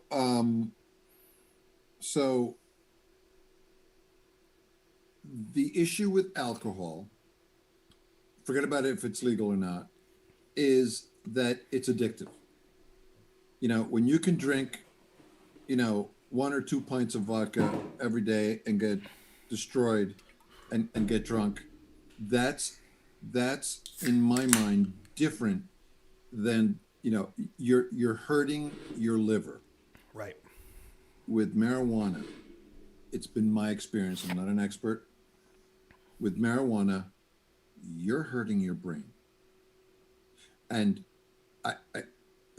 every single person that is a hardcore marijuana user that I've known since I was 20, I'm now 61, not there. But not there mentally, not there. And I love these people. And my observation, okay? So one destroys your liver and the other one destroys your brain. And I have to ask myself, and I'm blessed. I'm lucky. I raised 5 kids, no drug problems, no nothing. did I do drugs when I was in college? Yes, and it was for a very short period for 2 years, and then I did it recreational for maybe 1.5 years after, and it's been since 1981 or 2 is the last joint that I smoked. Okay, I wasn't. You know what was? Can I tell you what I was into? Sure. I was into D&D, and I was into chicks. That's it. And I was into hockey, and I was into politics. So I'm not the right guy to talk about. I think that the states should handle it. I think that everyone should vote for it, or against it, and we go from there.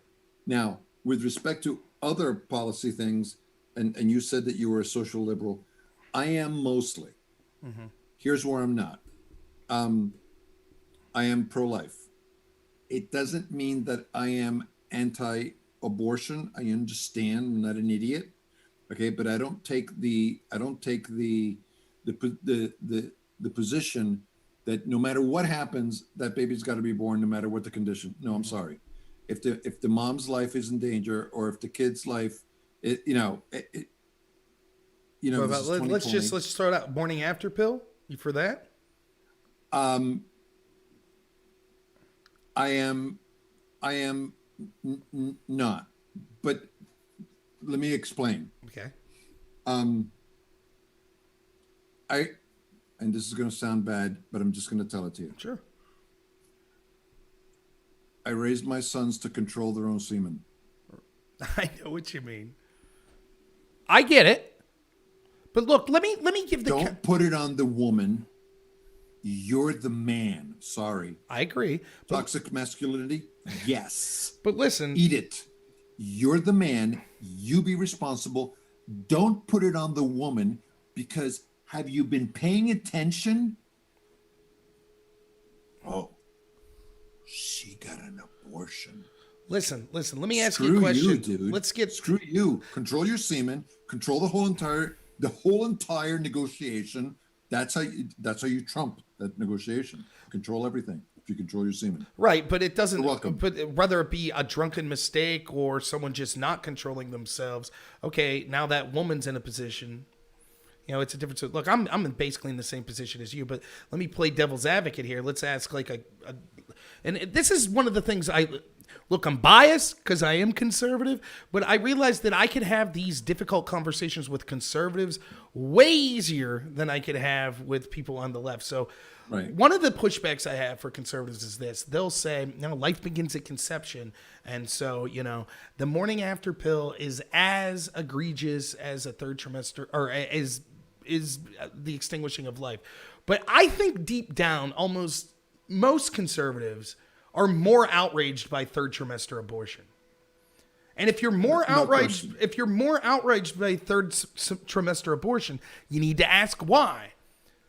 Right? And if you're asking why, all I'm saying is, then can you see the fact that you're more outraged, why some people on that sliding scale would say, well, up until this point, 6 weeks, I'm okay with an abortion, right? Because if you're willing to be more outraged at one point than the other, you're acknowledging that there's something different. And so I have a difficult time then judging someone as immoral for saying, actually, I'm okay with abortion up until this point. It's a difficult question, I'm not that guy.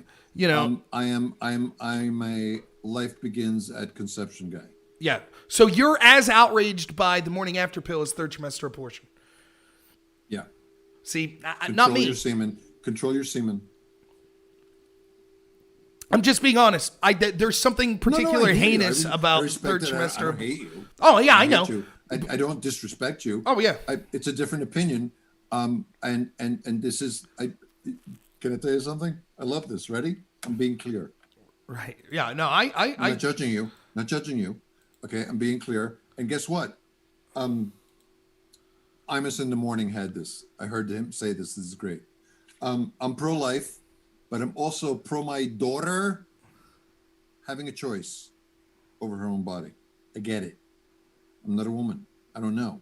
So guess how I respect a woman the most? Control your semen. Right. I get it. But you obviously know you're not responsible for the mass amount of impregnations that occur in this country. I hope not anyway. Unless you have a nightlife that I'm unawares of, But I was a player, dude. Prom queens were my specialty. And I'll be honest with you. I'll be very honest with you. But I'm looking at the chat, and Derek Reynolds is telling me that cannabis is medicine. Derek, so let me clarify. I understand that cannabis has medicinal uses, many of them. There's a story of a woman in Williamsport that I know who has a daughter that was experiencing, this is a true story, Robert, 20 to 30 seizures a day. So her mom used to travel to Colorado and buy marijuana once a month or once every 2 months and bring it back. And she's a cook. However, she gave it to her daughter, and we went from 30 seizures a day to 0. So yes, Derek, I agree with you. I agree with you. It is medicinal, but the people who use it recreationally, my heart breaks for them, and I wouldn't want to be them. General Spaulding just texted me. I'm going to call him, and then I'll call you on the Google line. Okay, so we're gonna make sure you mute your Zoom. If you're listening to us right now, what a special treat! Kudos to you for sticking it out into hour 22 here, but we're going to be talking to an actual general, General Spaulding, who is one of the most foremost expert that's been working with Steve Bannon on kind of the adversary that is the greatest of the United States, which is China. And he has some amazing information on 5G and how it's being weaponized, intellectual property theft, and the economic and cultural warfare that China's engaged. And it is a war, as he'll make clear. So I think, who would have thought, I know a general. How about that? I talked with him for about an hour at a rally that I was at. So incredibly generous that he's calling in. So... Who would have thought 5 a.m. you were going to hear Rob and Carlos talk to a general about China? But here we are, man. So, yeah, buckle in. Come on, Joe. We've been nice to you in the chat. You don't have to throw out, harsh terms like that. Not worth it. But, yeah, I think this will be a good conversation. No problem. I don't mind. I'm not going to ban you for it, but I'm just saying. It's all right, Janet. You're coming back at a great time. We're about to talk to General Spaulding about China and probably about the election. No problem, Joe. It's no big deal. How's Carlos against weed? He looks like he takes bong rips. I can't disagree with that. Yeah, my take on it's even if it does destroy your brain, you're right, man. Being fat's not healthy for you, but I'm still shoving onion rings down my throat. So. I don't think he does, but it's funny. Maybe he has that look. So let me make sure I'm set up and ready to go with this call. This will be an audio call, so unfortunately you won't see General Spaulding on video. And keep in mind, the connection might be iffy because he is driving, but how incredibly generous for a general on Election Day, one of the biggest Trump surrogates to be calling at 5 a.m. I kind of can't get over that. It's pretty amazing. We've had just an astounding list of guests that I couldn't be more happy with.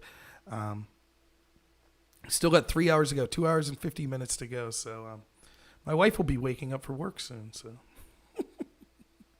but China will be. I assume we'll talk about China and then kind of the election in general. But China is his specialty, so I should get George Bush on. Maybe he could do a painting for us. But the point I was I'm sure they'll be calling any second here, but the point I was going to make, talking about being socially liberal and things like that is, Republicans get painted as these monsters that don't care, and it's just not true. There are diverse beliefs within the Republican Party. I think that I represent that. And I think that my stances are very moral, and I'm very caring about everyone, even people of political beliefs that I disagree with. And so, I get, if you're a Dylan, say like, oh, I find these positions to be moral, that everyone has needs and that we should try to meet those needs. I agree, but I just go about it in a different way. I look at the history of socialist and communist countries and see that, even if they were well intended, it resulted in millions of people dying. Now, that doesn't mean that I'm against any hand ups to people or any sort of social welfare programs. But, if I'm just being honest, I prefer the free market system. And, I think that it's a very interesting way he put that, saying, I think that these are American values, wanting to, oh my goodness. You gotta be kidding me. Todd Bartley's about to jump back on. Our co-host Todd. So, woo. So, yeah, I got a little meat in the bones. So, waiting for Carlos to call in here. Regretting not using the restroom before this call. But I hope everyone's enjoyed the show so far. And, I hope it's encouraged people to get out there and vote today. Man, if you stayed up this long, you got 2 more hours so you can vote. Oh, let me bring Carlos back on. What's up, sir? I saw you were waving at me. Did I miss the call? It doesn't look it. It says I got a new voicemail.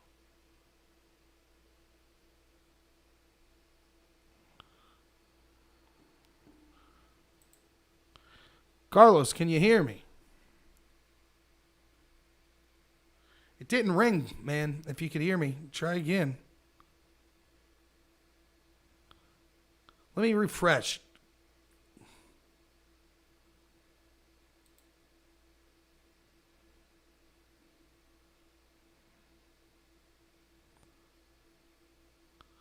Try again.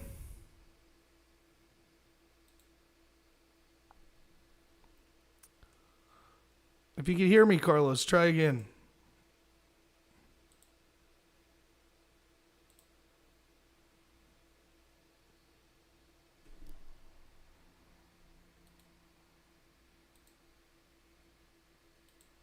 Call from Carlos.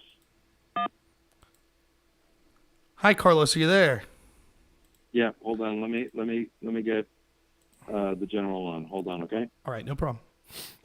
Sorry about that, everyone. I don't know. It wasn't ringing for some reason. Don't fail me now, technology. Polls open, I believe, at 7 a.m. Maybe, yes, 7 to 8, I believe.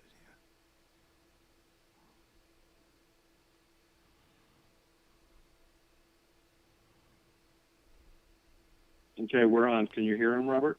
Go ahead. Hello? Go ahead, General Spalding. Good morning. How are you? Doing great. Thank you so much for joining us at the bright and early hour of 5 a.m. We really appreciate it. Happy to be on. So, Carlos, would you like to start? Our guest right now is, and let me just put up his Twitter.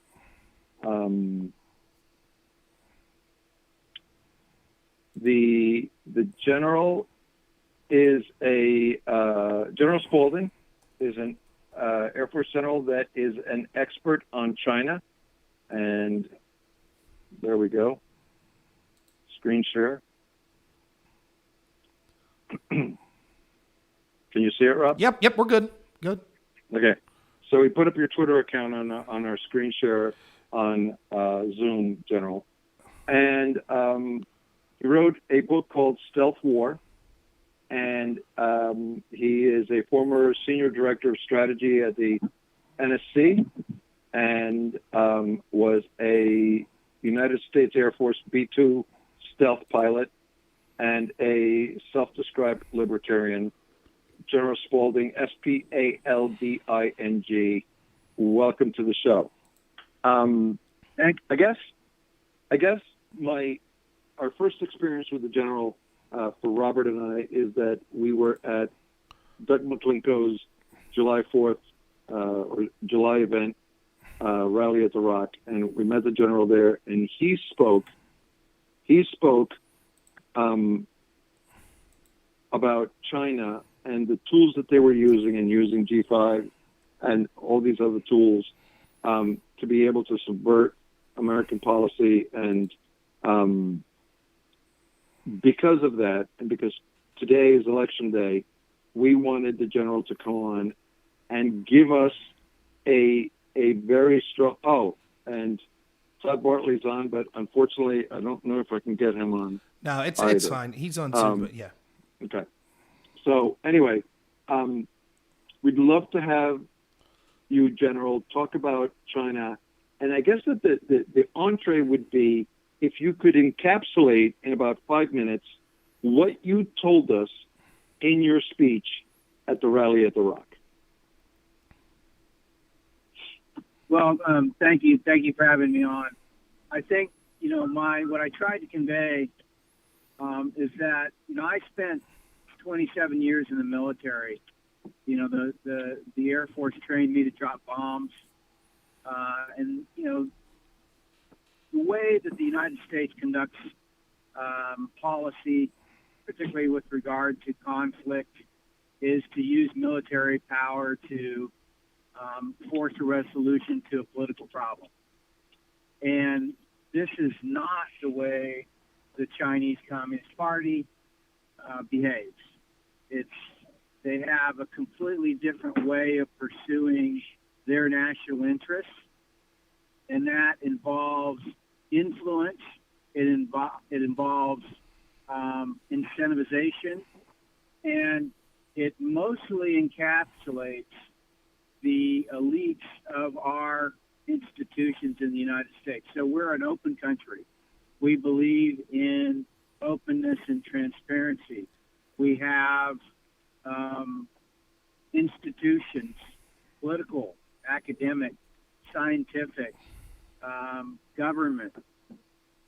All of those institutions become vessels for Chinese Communist Party influence through financial incentivization. So,